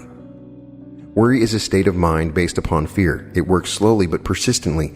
It is insidious and subtle. Step by step it digs itself in until it paralyzes one's reasoning faculty, destroys self-confidence and initiative. Worry is a form of sustained fear caused by indecision. Therefore, it is a state of mind which can be controlled. An unsettled mind is helpless. Indecision makes an unsettled mind.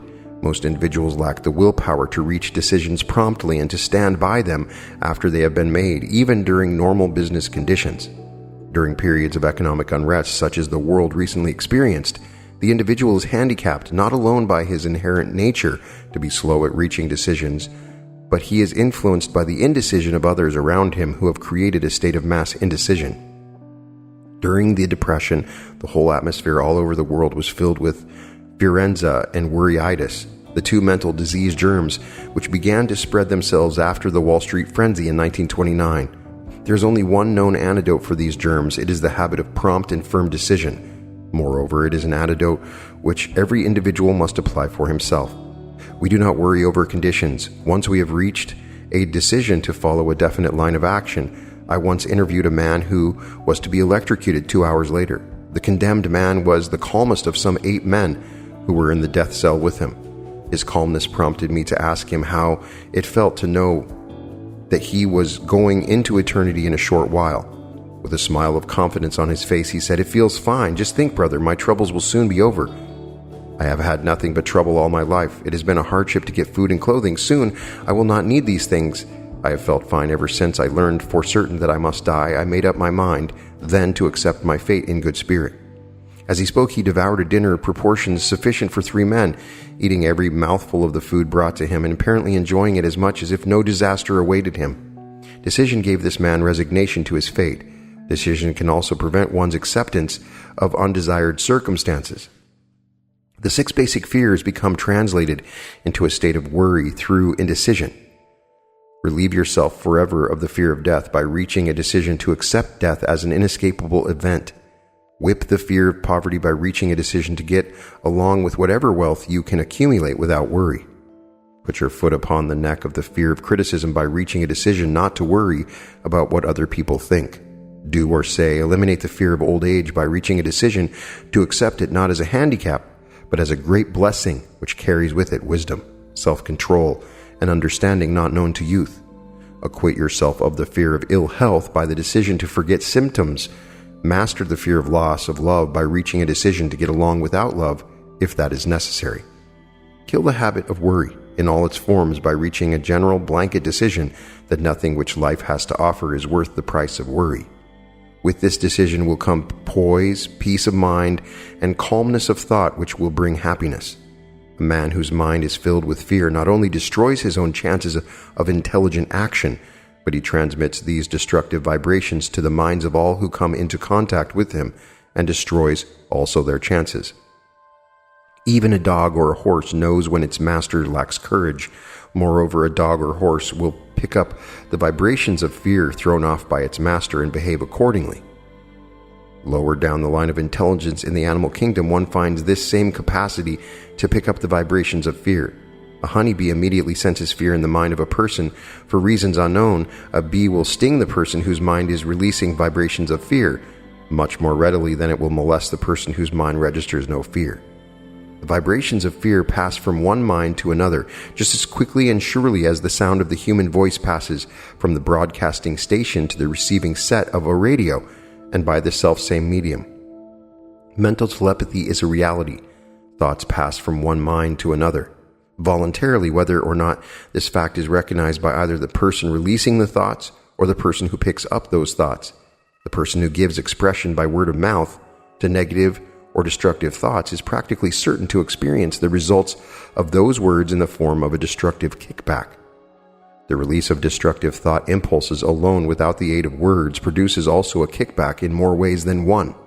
First of all, and perhaps most important to be remembered, the person who releases thoughts of a destructive nature must suffer damage through the breaking down of a faculty of creative imagination. Secondly, the presence in the mind of any destructive emotion develops a negative personality which repels people and often converts them into antagonists. The third source of damage to the person who entertains or releases negative thoughts lies in this significant fact.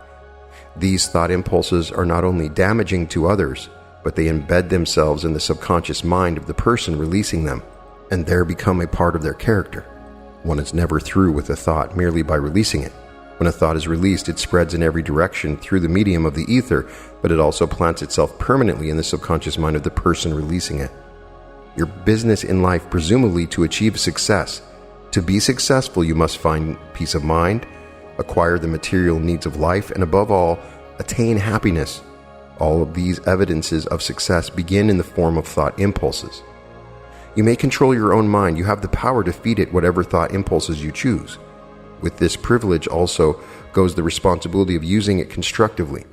You are the master of your own earthly destiny, just as surely as you have the power to control your own thoughts. You may influence, direct, and eventually control your own environment, making your life what you want it to be. Or you may neglect to exercise the privilege which is yours to make your life to order, thus casting yourself upon the broad sea of circumstance, where you will be tossed hither and yon like a chip on the waves of the ocean. The Devil's Workshop, the seventh basic evil. In addition to the 7 basic fears, there is another evil by which people suffer. It constitutes a rich soil in which the seeds of failure grow abundantly. It is so subtle that its presence often is not detected. This affliction cannot properly be classed as a fear. It is more deeply seated and more often fatal than all of the 6 fears. For want of a better name, let us call this evil susceptibility to negative influences. Men who accumulate great riches always protect themselves against this evil. The poverty-stricken never do. Those who succeed in any calling must prepare their minds to resist the evil. If you are reading this philosophy for the purpose of accumulating riches, you should examine yourself very carefully to determine whether you are susceptible to negative influences. If you neglect this self-analysis, you will forfeit your right to attain the object of your desires. Make the analysis searching. After you read the questions prepared for this self-analysis, hold yourself to a strict accounting in your answers. Go at the task as carefully as you would search for any other enemy you knew to be awaiting you in ambush, and deal with your own faults as you would with a more tangible enemy. You can easily protect yourself against highway robbers because the law provides organized cooperation for your benefit.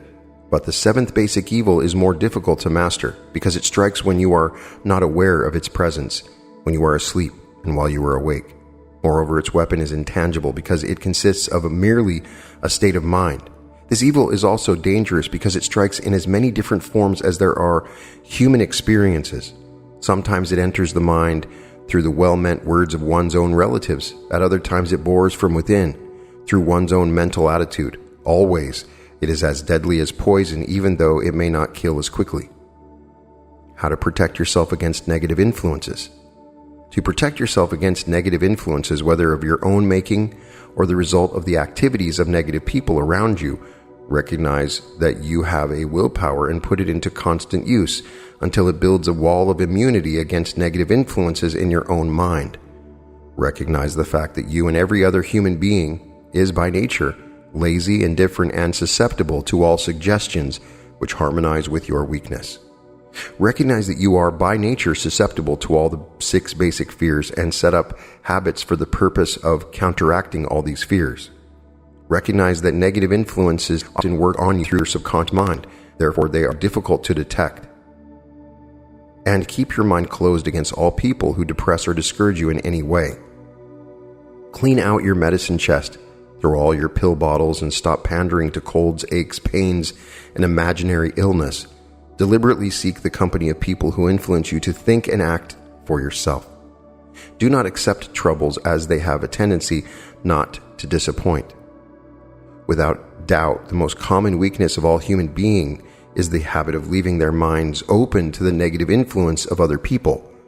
This weakness is all the more damaging because most people do not recognize they are cursed by it, and many who acknowledge it neglect or refuse to correct the evil until it becomes an uncontrollable part of their daily habits.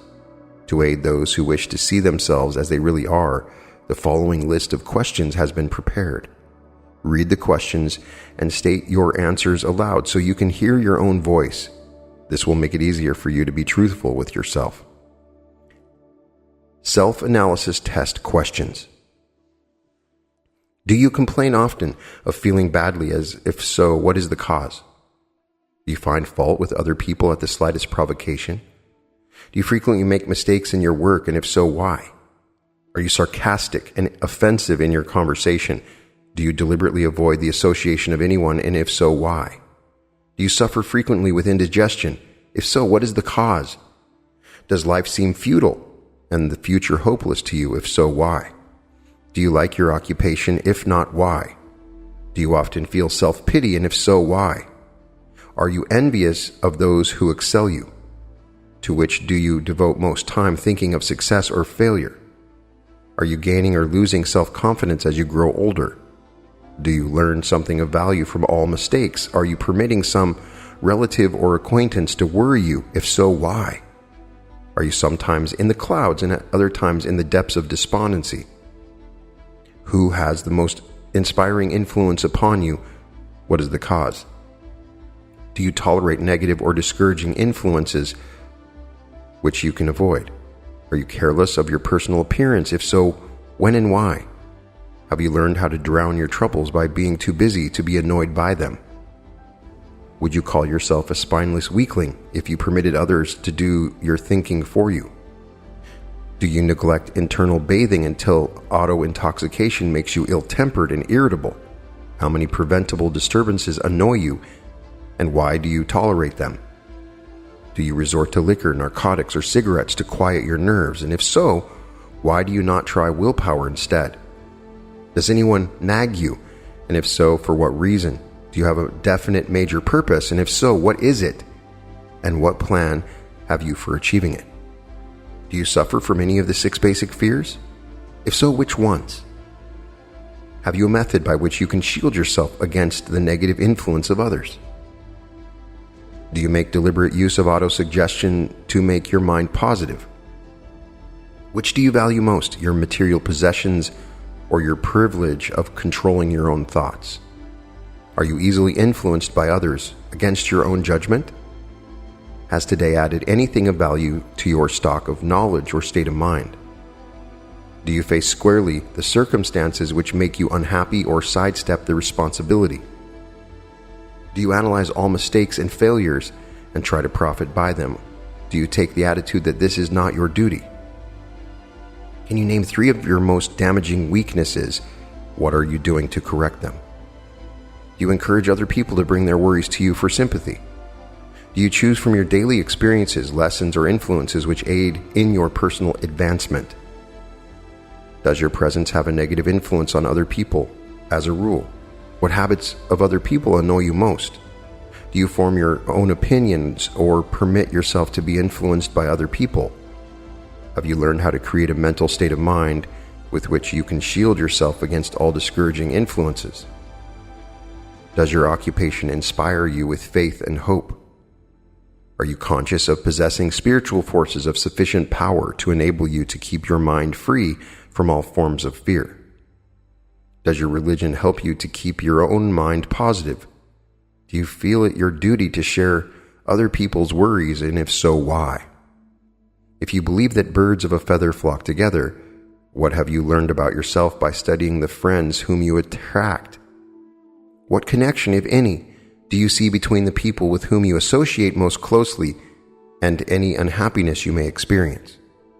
Could it be possible that some person whom you consider to be a friend is in reality your worst enemy because of his or her negative influence on your mind? By what rules do you judge who is helpful and who is damaging to you? Are your intimate associates mentally superior or inferior to you? How much time out of every 24 hours do you devote to A, your occupation, B, sleep, C, play and relaxation, D, acquiring useful knowledge, E, plain waste? Who among your acquaintances, A, encourage you most, B, cautions you most, C, discourages you most, and D, helps you most in other ways? What is your greatest worry? Why do you tolerate it? When others offer you free, unsolicited advice, do you accept it without question or analyze their motive? What above all else do you most desire? Do you intend to acquire it? Are you willing to subordinate all other desires for this one? How much time daily do you devote to acquiring it? Do you change your mind often? If so, why? Do you usually finish everything you begin? Are you easily impressed by other people's business or professional titles, college degrees, or wealth? Are you easily influenced by what other people think or say to you? Do you cater to people because of their social or financial status? Whom do you believe to be the greatest person living? In what respect is this person superior to yourself? How much time have you devoted to studying and answering these questions? At least one a day is necessary for the analysis and the answering of the entire list. If you have answered all these questions truthfully, you know more about yourself than the majority of people. Study the questions carefully, come back to them once each week for several months, and be astonished at the amount of additional knowledge of great value to yourself you have gained by the simple method of answering the questions truthfully. If you're not certain concerning the answer to some of the questions, seek the counsel of those who know you well, especially those who have no motive in flattering you, and see yourself through their eyes. The experience will be astonishing. You have absolute control over but one thing, and that is your thoughts. This is the most significant and inspiring of all facts known to man. It reflects man's divine nature. This divine prerogative is the sole means by which you may control your own destiny. If you fail to control your own mind, you may be sure you will control nothing else. If you must be careless with your possessions, let it be in connection with material things. Your mind is your spiritual estate. Protect and use it with the care to which divine royalty is entitled. You were given a willpower for this purpose. Unfortunately, there is no legal protection against those who, either by design or ignorance, poison the minds of others by negative suggestion. This form of destruction should be punishable by heavy legal penalties, because it may and often does destroy one's chances of acquiring material things which are protected by law. Men with negative minds tried to convince Thomas A. Edison that he could not build a machine that would record and reproduce the human voice, because they said no one else had ever produced such a machine. Edison did not believe them. He knew that the mind could produce anything the mind could conceive and believe, and the knowledge was the thing that lifted the great Edison above the common herd. Men with negative minds told F.W. Woolworth he would go broke trying to run a store on 5 and 10 cent sales. He did not believe them. He knew that he could do anything within reason if he backed his plans with faith. Exercising his right to keep other men's negative suggestions out of his mind, he piled up a fortune of more than $100 million. Men with negative minds told George Washington he could not hope to win against the vastly superior forces of the British, but he exercised his divine right to believe.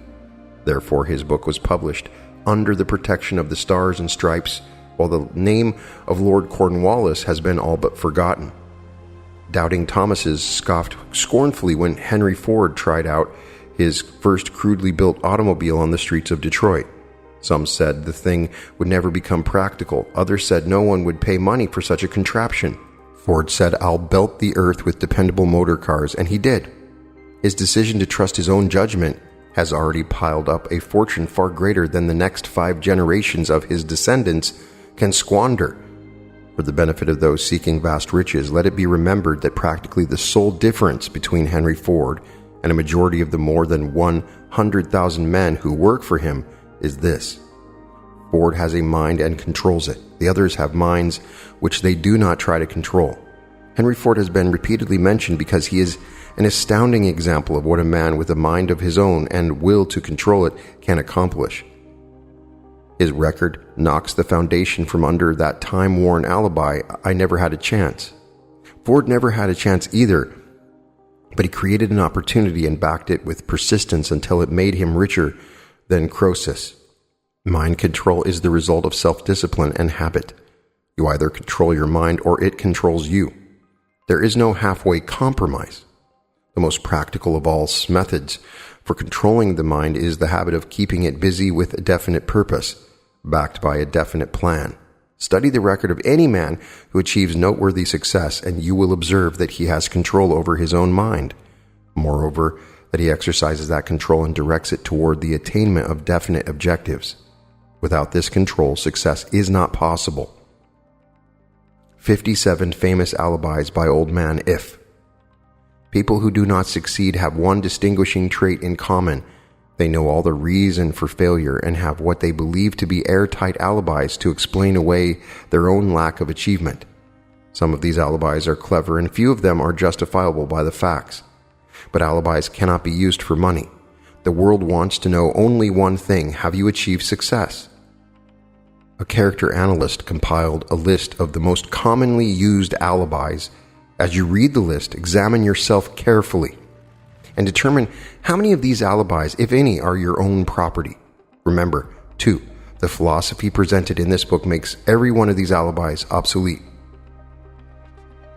If I didn't have a wife and family, if I had enough pull, if I had money, if I had a good education, if I could get a job, if I had good health, if I only had time, if times were better, if other people understood me, if conditions around me were only different, if I could only live my life over again, if I did not fear what they would say, if I had been given a chance, if I now had a chance, if other people didn't have it in for me, if nothing happens to stop me, if I were only younger, if I could only do what I want, if I had been born rich, if I could meet the right people, if I had the talent that some people have, if I dared assert myself, if I only had embraced past opportunities, if people didn't get on my nerves, if I didn't have to keep house and look after the children, if I could save some money, if the boss only appreciated me, if I only had somebody to help me, if my family understood me, if I lived in a big city,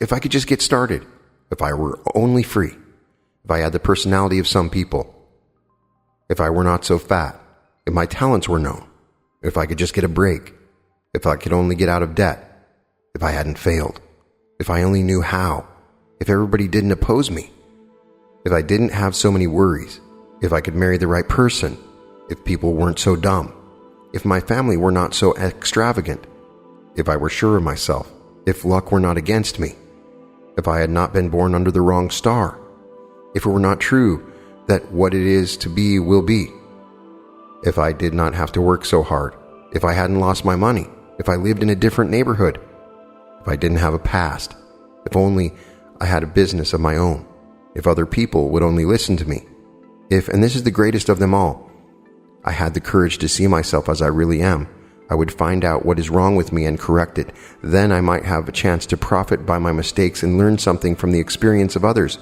For I know that there is something wrong with me, or I would now be where I would have been if I had spent more time analyzing my weaknesses and less time building alibis to cover them.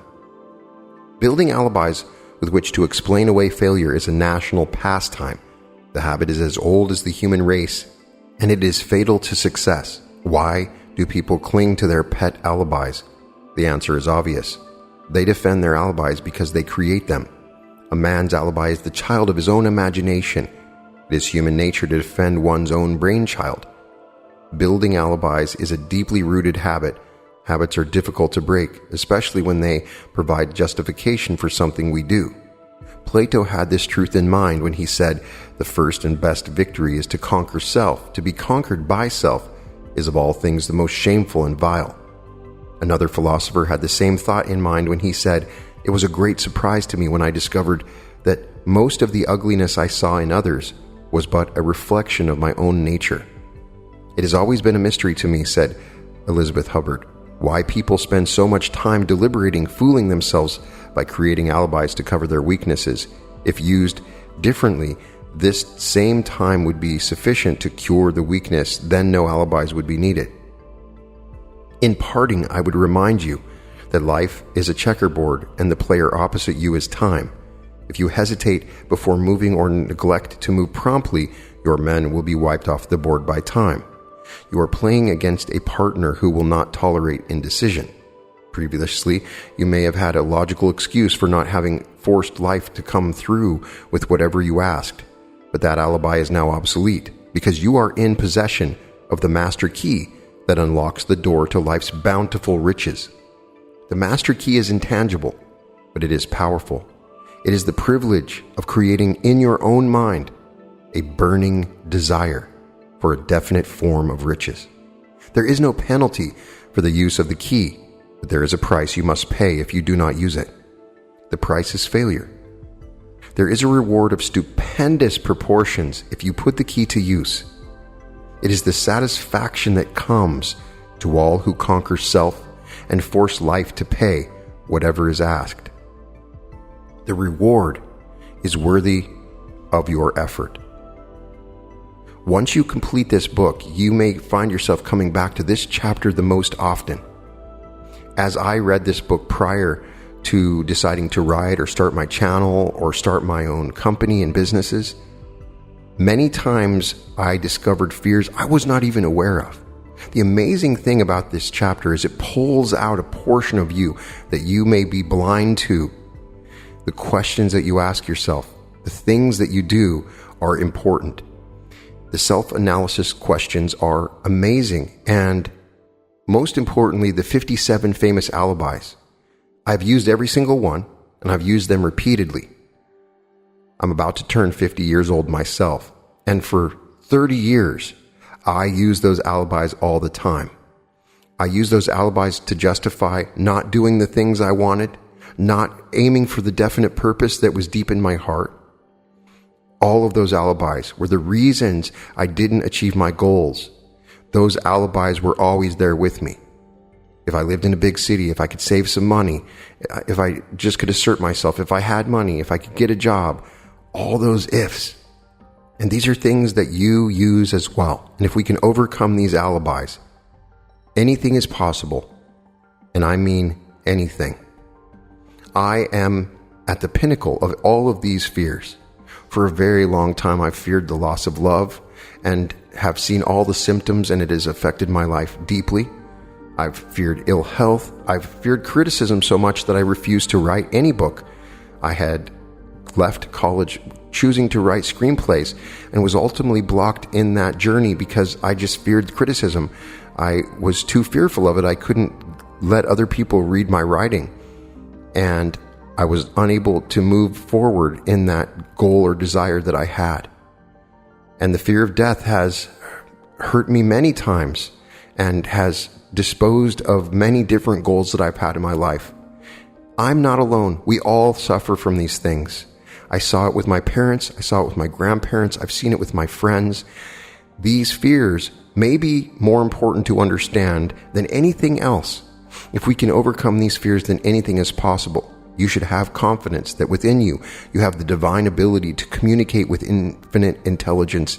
Infinite intelligence has the answer to all of your problems, but you block that with these fears, and you end up in the devil's workshop. Ask these questions of yourself. Go back to this chapter and ask these questions. Analyze if you're using these alibis.